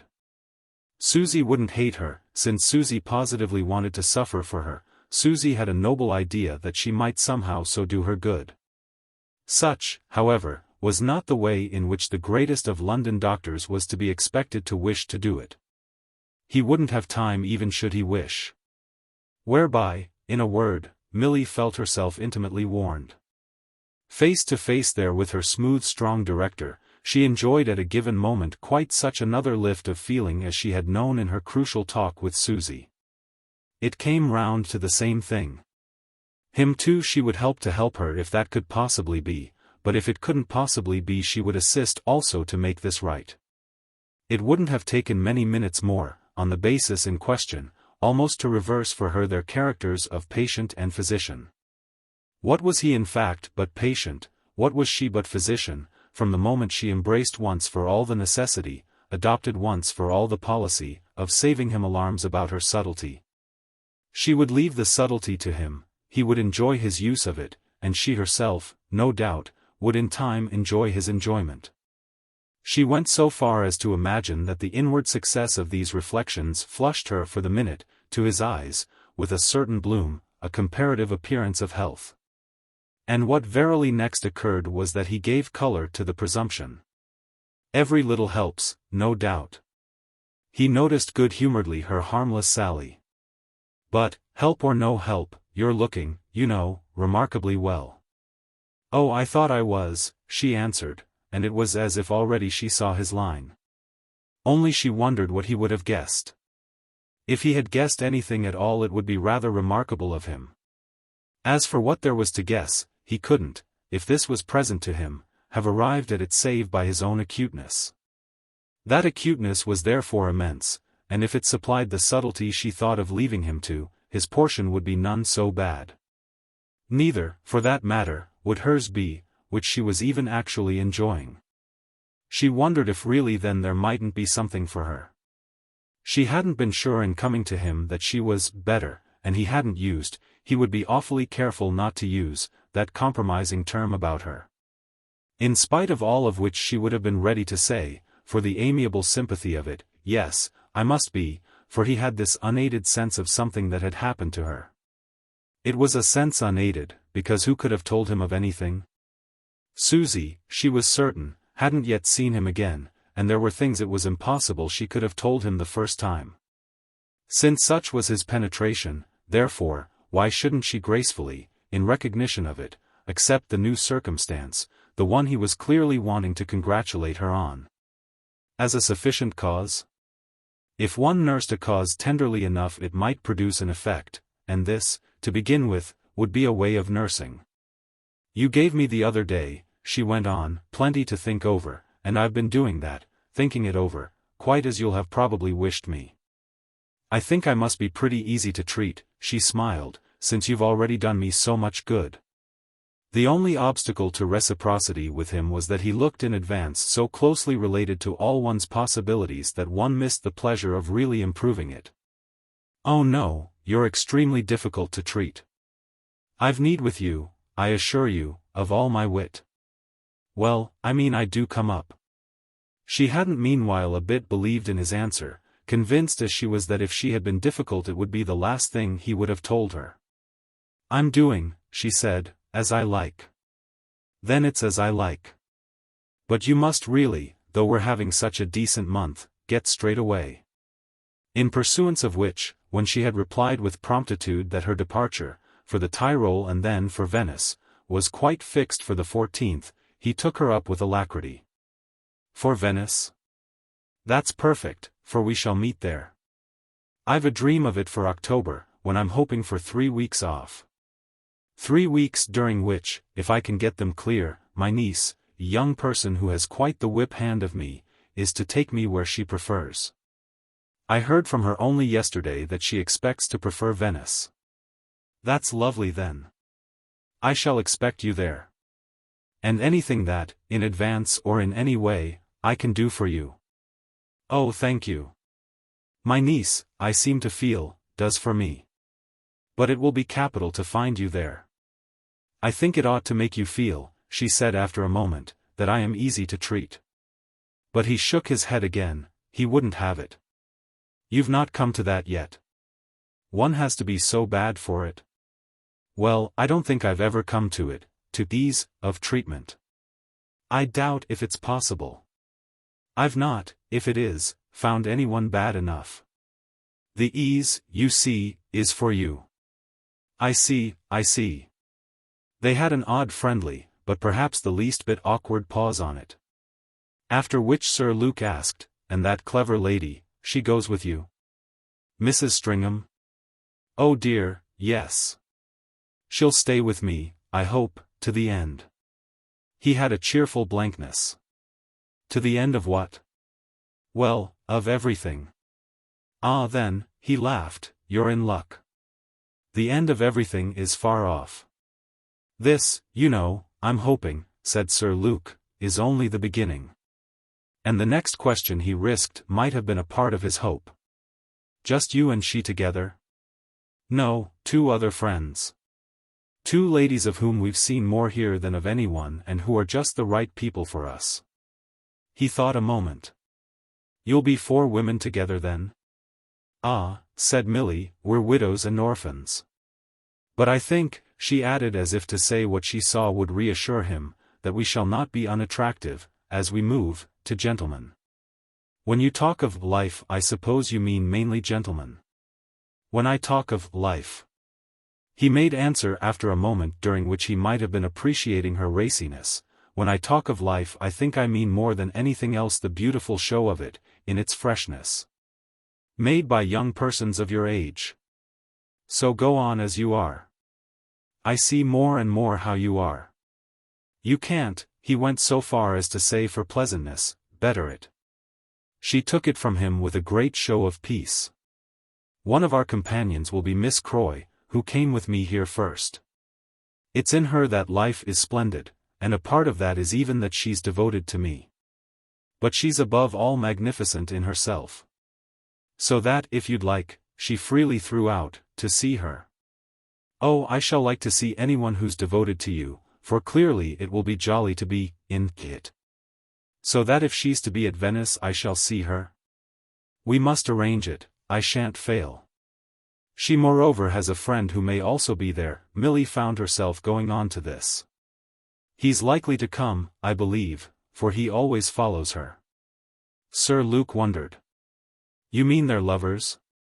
He is, Milly smiled, but not she. She doesn't care for him. Sir Luke took an interest. What's the matter with him? Nothing but that she doesn't like him. Sir Luke kept it up. Is he all right? Oh, he's very nice. Indeed, he's remarkably so. And he's to be in Venice? So she tells me she fears. For if he is there he'll be constantly about with her. And she'll be constantly about with you? As we're great friends, yes. Well then, said Sir Luke, you won't be 4 women alone. Oh no, I quite recognize the chance of gentlemen. But he won't, Milly pursued in the same wondrous way, have come, you see, for me. No, I see. But can't you help him? Can't you? Milly after a moment quaintly asked. Then for the joke of it she explained. I'm putting you, you see, in relation with my entourage. It might have been for the joke of it too, by this time, that her eminent friend fell in. But if this gentleman isn't of your entourage? I mean if he's of, what do you call her, Miss Croy's? Unless indeed you also take an interest in him. Oh certainly I take an interest in him. You think there may be then some chance for him? I like him, said Milly, enough to hope so. Then that's all right. But what, pray, Sir Luke next asked, have I to do with him? Nothing, said Milly, except that if you're to be there, so may he be. And also that we shan't in that case be simply 4 dreary women. He considered her as if at this point she a little tried his patience. You're the least dreary woman I've ever seen. Ever, do you know? There's no reason why you shouldn't have a really splendid life. So everyone tells me, she promptly returned. The conviction, strong already when I had seen you once, is strengthened in me by having seen your friend. There's no doubt about it. The world's before you. What did my friend tell you? Milly asked. Nothing that wouldn't have given you pleasure. We talked about you, and freely. I don't deny that. But it shows me I don't require of you the impossible. She was now on her feet. I think I know what you require of me. Nothing, for you, he went on, is impossible. So go on. He repeated it again, wanting her so to feel that today he saw it. You're all right. Well, she smiled, keep me so. Oh, you'll get away from me. Keep me, she simply continued with her gentle eyes on him. She had given him her hand for goodbye, and he thus for a moment did keep her. Something then, while he seemed to think if there were anything more, came back to him. Though something of which there wasn't too much to be made. Of course, if there's anything I can do for your friend, I mean the gentleman you speak of? He gave out in short that he was ready. Oh, Mr. Densher? It was as if she had forgotten. Mr. Densher, is that his name? Yes, but his case isn't so dreadful. She had within a minute got away from that. No doubt, if you take an interest. She had got away, but it was as if he made out in her eyes, though they also had rather got away, a reason for calling her back. Still, if there's anything one can do. She looked at him while she thought, while she smiled. I'm afraid there's really nothing one can do. Chapter 3. Not yet so much as this morning had she felt herself sink into possession. Gratefully glad that the warmth of the southern summer was still in the high florid rooms, palatial chambers where hard cool pavements took reflections in their lifelong polish. And where the sun on the stirred seawater, flickering up through open windows, played over the painted subjects in the splendid ceilings, medallions of purple and brown. Of brave old melancholy color, medals as of old reddened gold, embossed and beribboned, all toned with time and all flourished and scalloped and gilded about. Set in their great molded and figured concavity, a nest of white cherubs, friendly creatures of the air, and appreciated by the aid of that second tier of smaller lights. Straight openings to the front, which did everything, even with the Baedekers and photographs of Milly's party dreadfully meeting the eye, to make of the place an apartment of state. This at last only, though she had enjoyed the palace for 3 weeks, seemed to count as effective occupation. Perhaps because it was the first time she had been alone, really to call alone, since she had left London. It ministered to her first full and unembarrassed sense of what the great Eugenio had done for her. The great Eugenio, recommended by Grand Dukes and Americans, had entered her service during the last hours of all, had crossed from Paris, after multiplied pourparlers with Mrs. Stringham, to whom she had allowed more than ever a free hand, on purpose to escort her to the continent and encompass her there, and had dedicated to her, from the moment of their meeting, all the treasures of his experience. She had judged him in advance, polyglot and universal, very dear and very deep, as probably but a swindler finished to the fingertips. For he was forever carrying one well-kept Italian hand to his heart and plunging the other straight into her pocket, which, as she had instantly observed him to recognize, fitted it like a glove. The remarkable thing was that these elements of their common consciousness had rapidly gathered into an indestructible link, formed the ground of a happy relation. Being by this time, strangely, grotesquely, delightfully, what most kept up confidence between them and what most expressed it. She had seen quickly enough what was happening, the usual thing again, yet once again. Eugenio had, in an interview of 5 minutes, understood her, had got hold, like all the world, of the idea not so much of the care with which she must be taken up as of the care with which she must be let down. All the world understood her, all the world had got hold, but for nobody yet, she felt, would the idea have been so close a tie or won from herself so patient a surrender. Gracefully, respectfully, consummately enough, always with hands in position and the look, in his thick neat white hair, smooth fat face and black professional, almost theatrical eyes. As of some famous tenor grown too old to make love, but with an art still to make money, did he on occasion convey to her that she was, of all the clients of his glorious career, the one in whom his interest was most personal and paternal. The others had come in the way of business, but for her his sentiment was special. Confidence rested thus on her completely believing that there was nothing of which she felt more sure. It passed between them every time they conversed. He was abysmal, but this intimacy lived on the surface. He had taken his place already for her among those who were to see her through, and meditation ranked him, in the constant perspective, for the final function. Side by side with poor Susie, whom she was now pitying more than ever for having to be herself so sorry and to say so little about it. Eugenio had the general tact of a residuary legatee, which was a character that could be definitely worn. Whereas she could see Susie, in the event of her death, in no character at all, Susie being insistently, exclusively concerned in her mere makeshift duration. This principle, for that matter, Milly at present, with a renewed flare of fancy, felt she should herself have liked to believe in. Eugenio had really done for her more than he probably knew. He didn't after all know everything, in having, for the wind-up of the autumn, on a weak word from her, so admirably, so perfectly established her. Her weak word, as a general hint, had been, at Venice, please, if possible, no dreadful, no vulgar hotel.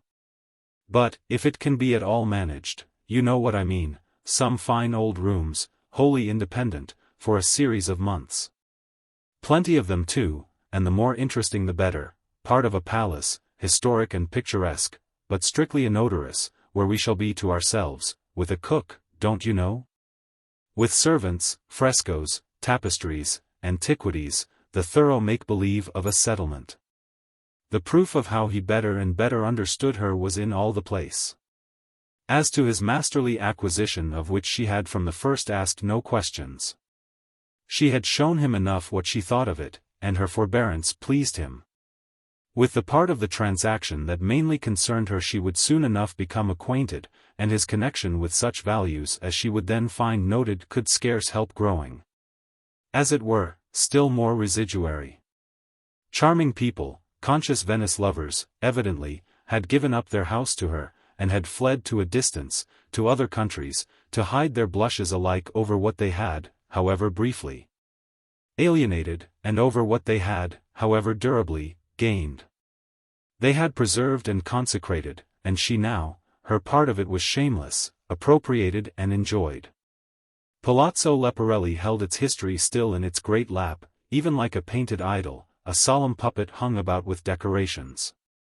Hung about with pictures and relics, the rich Venetian past, the ineffaceable character, was here the presence revered and served, which brings us back to our truth of a moment ago, the fact that, more than ever, this October morning, awkward novice though she might be, Milly moved slowly to and fro as the priestess of the worship. Certainly it came from the sweet taste of solitude, caught again and cherished for the hour, always a need of her nature, moreover, when things spoke to her with penetration. It was mostly in stillness they spoke to her best, amid voices she lost the sense. Voices had surrounded her for weeks, and she had tried to listen, had cultivated them and had answered back. These had been weeks in which there were other things they might well prevent her from hearing. More than the prospect had at first promised or threatened, she had felt herself going on in a crowd and with a multiplied escort. The four ladies pictured by her to Sir Luke Strett as a phalanx comparatively closed and detached had in fact proved a rolling snowball, condemned from day to day to cover more ground. Susan Shepherd had compared this portion of the girls' excursion to the Empress Catherine's famous progress across the steppes of Russia. Improvised settlements appeared at each turn of the road, villagers waiting with addresses drawn up in the language of London. Old friends in fine were in ambush, Mrs. Lowder's, Kate Croy's, her own. When the addresses weren't in the language of London they were in the more insistent idioms of American centers. The current was swollen even by Susie's social connections. So that there were days, at hotels, at Dolomite picnics, on lake steamers. when she could almost repay to Aunt Maude and Kate with interest the debt contracted by the London success to which they had opened the door.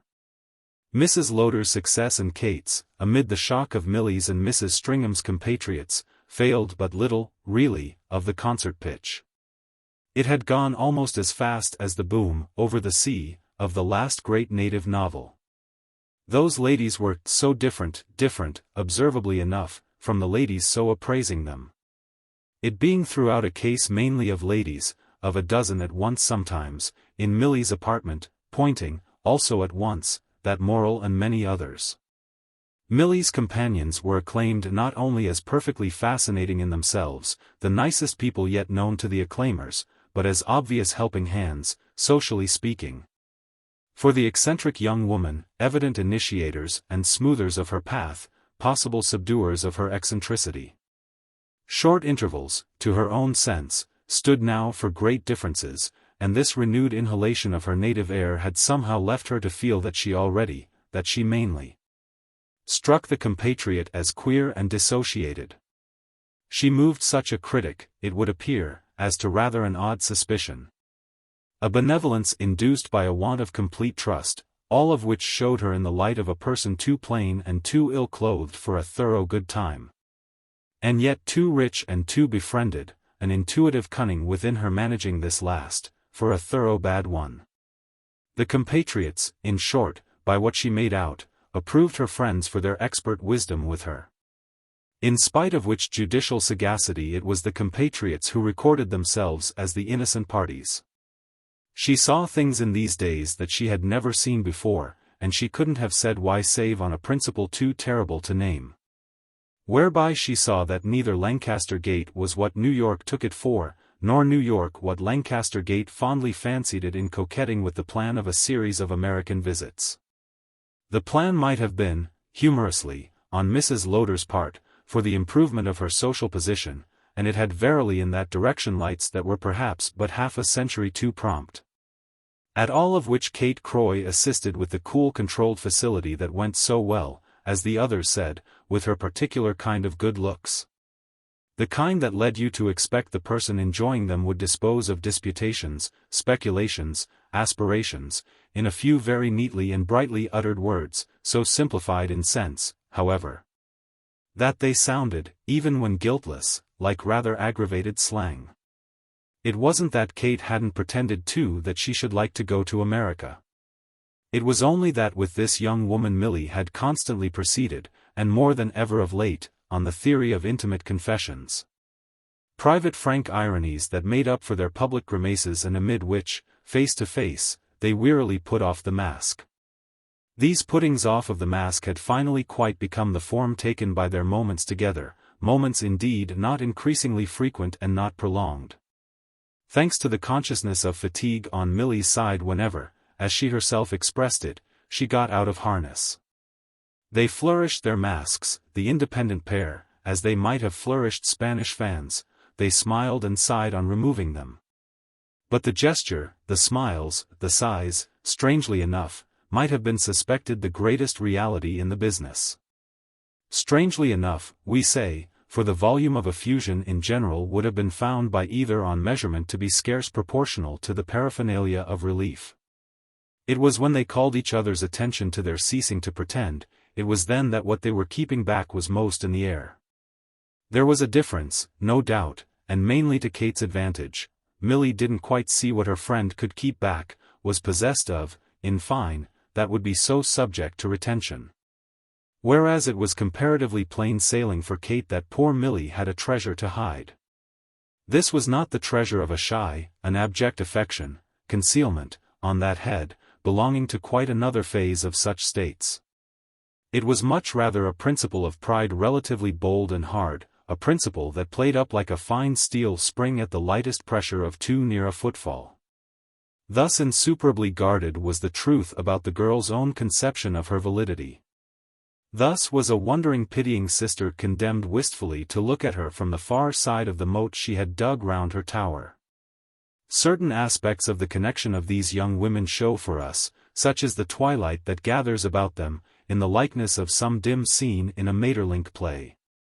We have positively the image, in the delicate dusk, of the figures so associated and yet so opposed, so mutually watchful, that of the angular pale princess, ostrich-plumed, black-robed, hung about with amulets, reminders, relics, mainly seated, mainly still, and that of the upright restless slow-circling lady of her court who exchanges with her.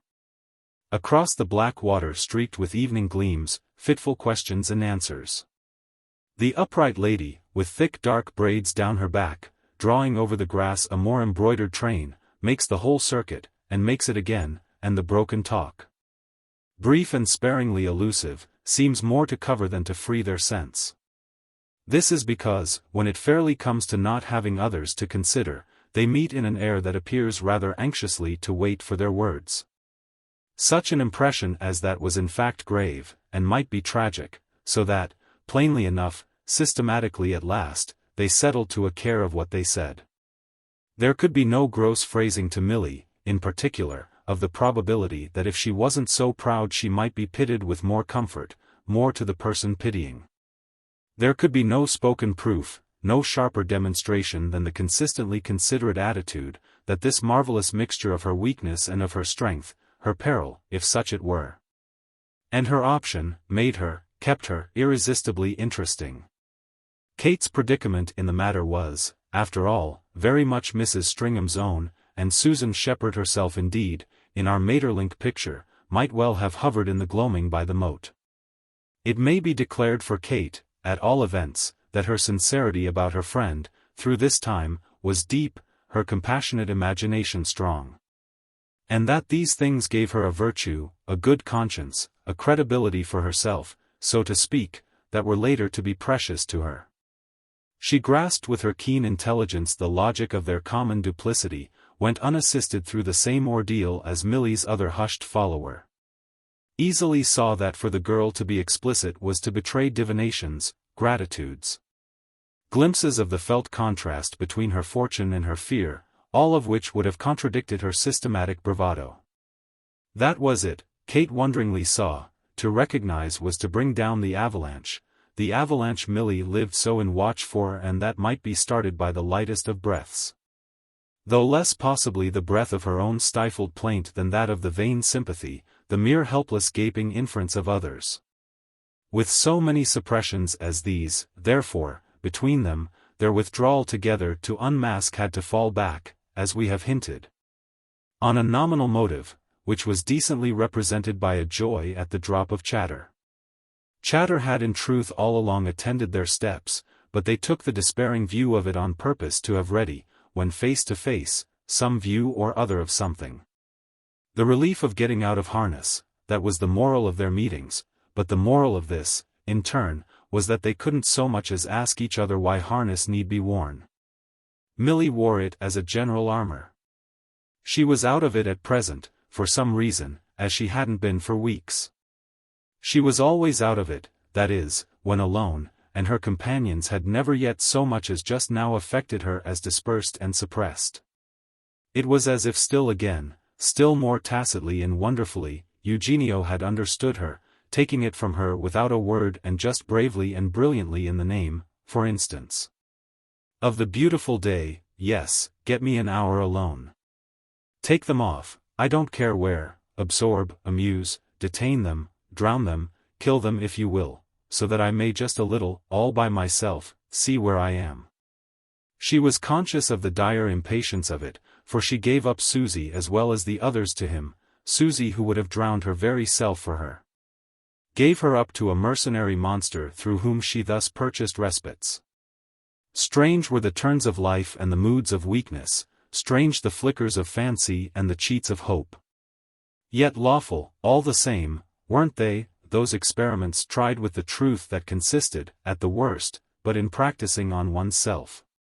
She was now playing with the thought that Eugenio might inclusively assist her, he had brought home to her, and always by remarks that were really quite soundless, the conception, hitherto ungrasped, of some complete use of her wealth itself, some use of it as a countermove to fate.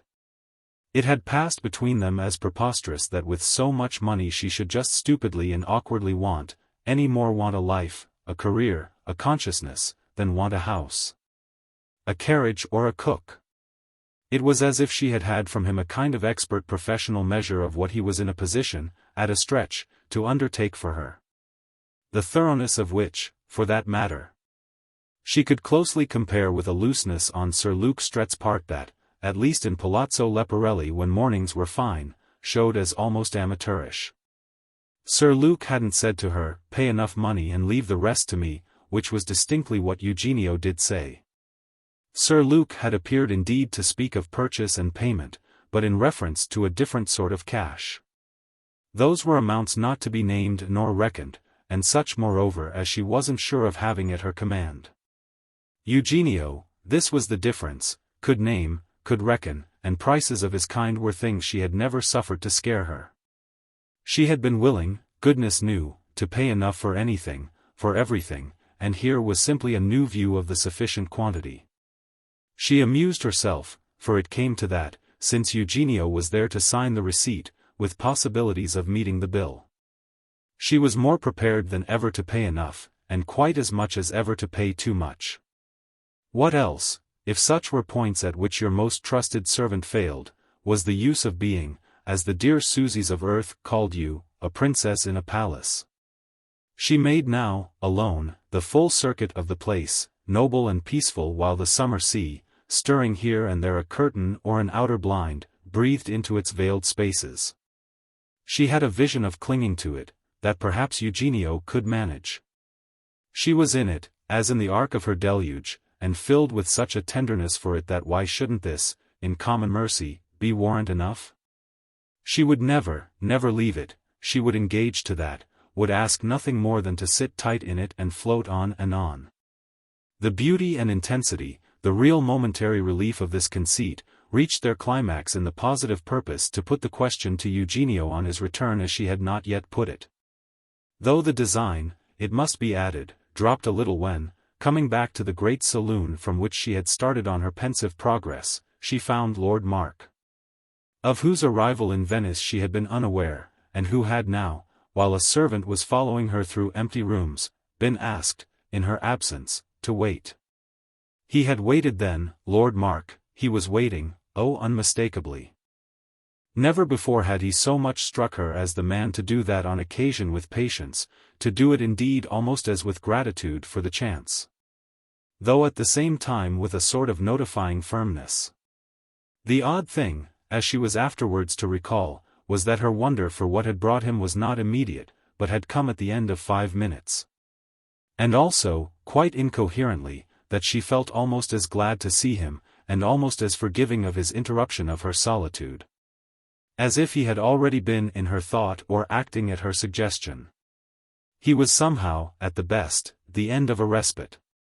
One might like him very much and yet feel that his presence tempered precious solitude more than any other known to one, in spite of all of which, as he was neither dear Susie, nor dear Kate, nor dear Aunt Maude, nor even, for the least, dear Eugenio in person, the sight of him did no damage to her sense of the dispersal of her friends. She hadn't been so thoroughly alone with him since those moments of his showing her the great portrait at Matcham, the moments that had exactly made the high water-mark of her security. The moments during which her tears themselves, those she had been ashamed of, were the sign of her consciously rounding her protective promontory, quitting the blue gulf of comparative ignorance and reaching her view of the troubled sea. His presence now referred itself to his presence then, reminding her how kind he had been, altogether, at Matcham, and telling her, unexpectedly, at a time when she could particularly feel it, that for such kindness and for the beauty of what they remembered together, she hadn't lost him, quite the contrary. To receive him handsomely, to receive him there, to see him interested and charmed, as well, clearly, as delighted to have found her without some other person to spoil it, these things were so pleasant for the first minutes that they might have represented on her part some happy foreknowledge. She gave an account of her companions while he on his side failed to press her about them, even though describing his appearance, so unheralded, as the result of an impulse obeyed on the spot. He had been shivering at Carlsbad, belated there and blue, when taken by it, so that, knowing where they all were, he had simply caught the first train. He explained how he had known where they were. He had heard, what more natural, from their friends, Milly's and his. He mentioned this betimes, but it was with his mention, singularly, that the girl became conscious of her inner question about his reason. She noticed his plural, which added to Mrs.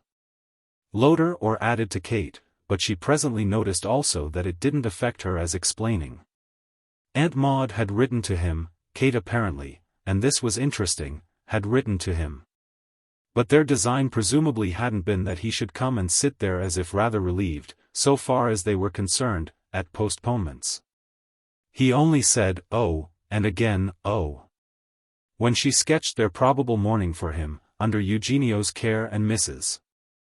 Stringham's, sounding it quite as if any suggestion that he should overtake them at the Rialto or the Bridge of Sighs would leave him temporarily cold. This precisely it was that, after a little, operated for Milly as an obscure but still fairly direct check to confidence.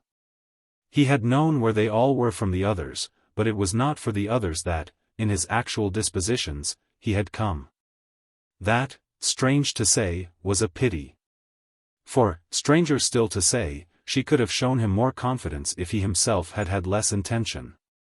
His intention so chilled her, from the moment she found herself divining it, that, just for the pleasure of going on with him fairly, just for the pleasure of their remembrance together of Matcham and the Bronzino, the climax of her fortune, she could have fallen to pleading with him and to reasoning, to undeceiving him in time.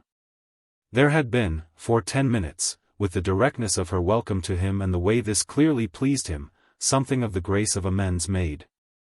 Even though he couldn't know it, amends for her not having been originally sure, for instance at that first dinner of Aunt Maude's, that he was adequately human. That first dinner of Aunt Maude's added itself to the hour at Matcham, added itself to other things, to consolidate, for her present benevolence, the ease of their relation, making it suddenly delightful that he had thus turned up. He exclaimed, as he looked about, on the charm of the place, what a temple to taste and an expression of the pride of life, yet, with all that, what a jolly home. So that, for his entertainment, she could offer to walk him about, though she mentioned that she had just been, for her own purposes, in a general prowl, taking everything in more susceptibly than before. He embraced her offer without a scruple and seemed to rejoice that he was to find her susceptible.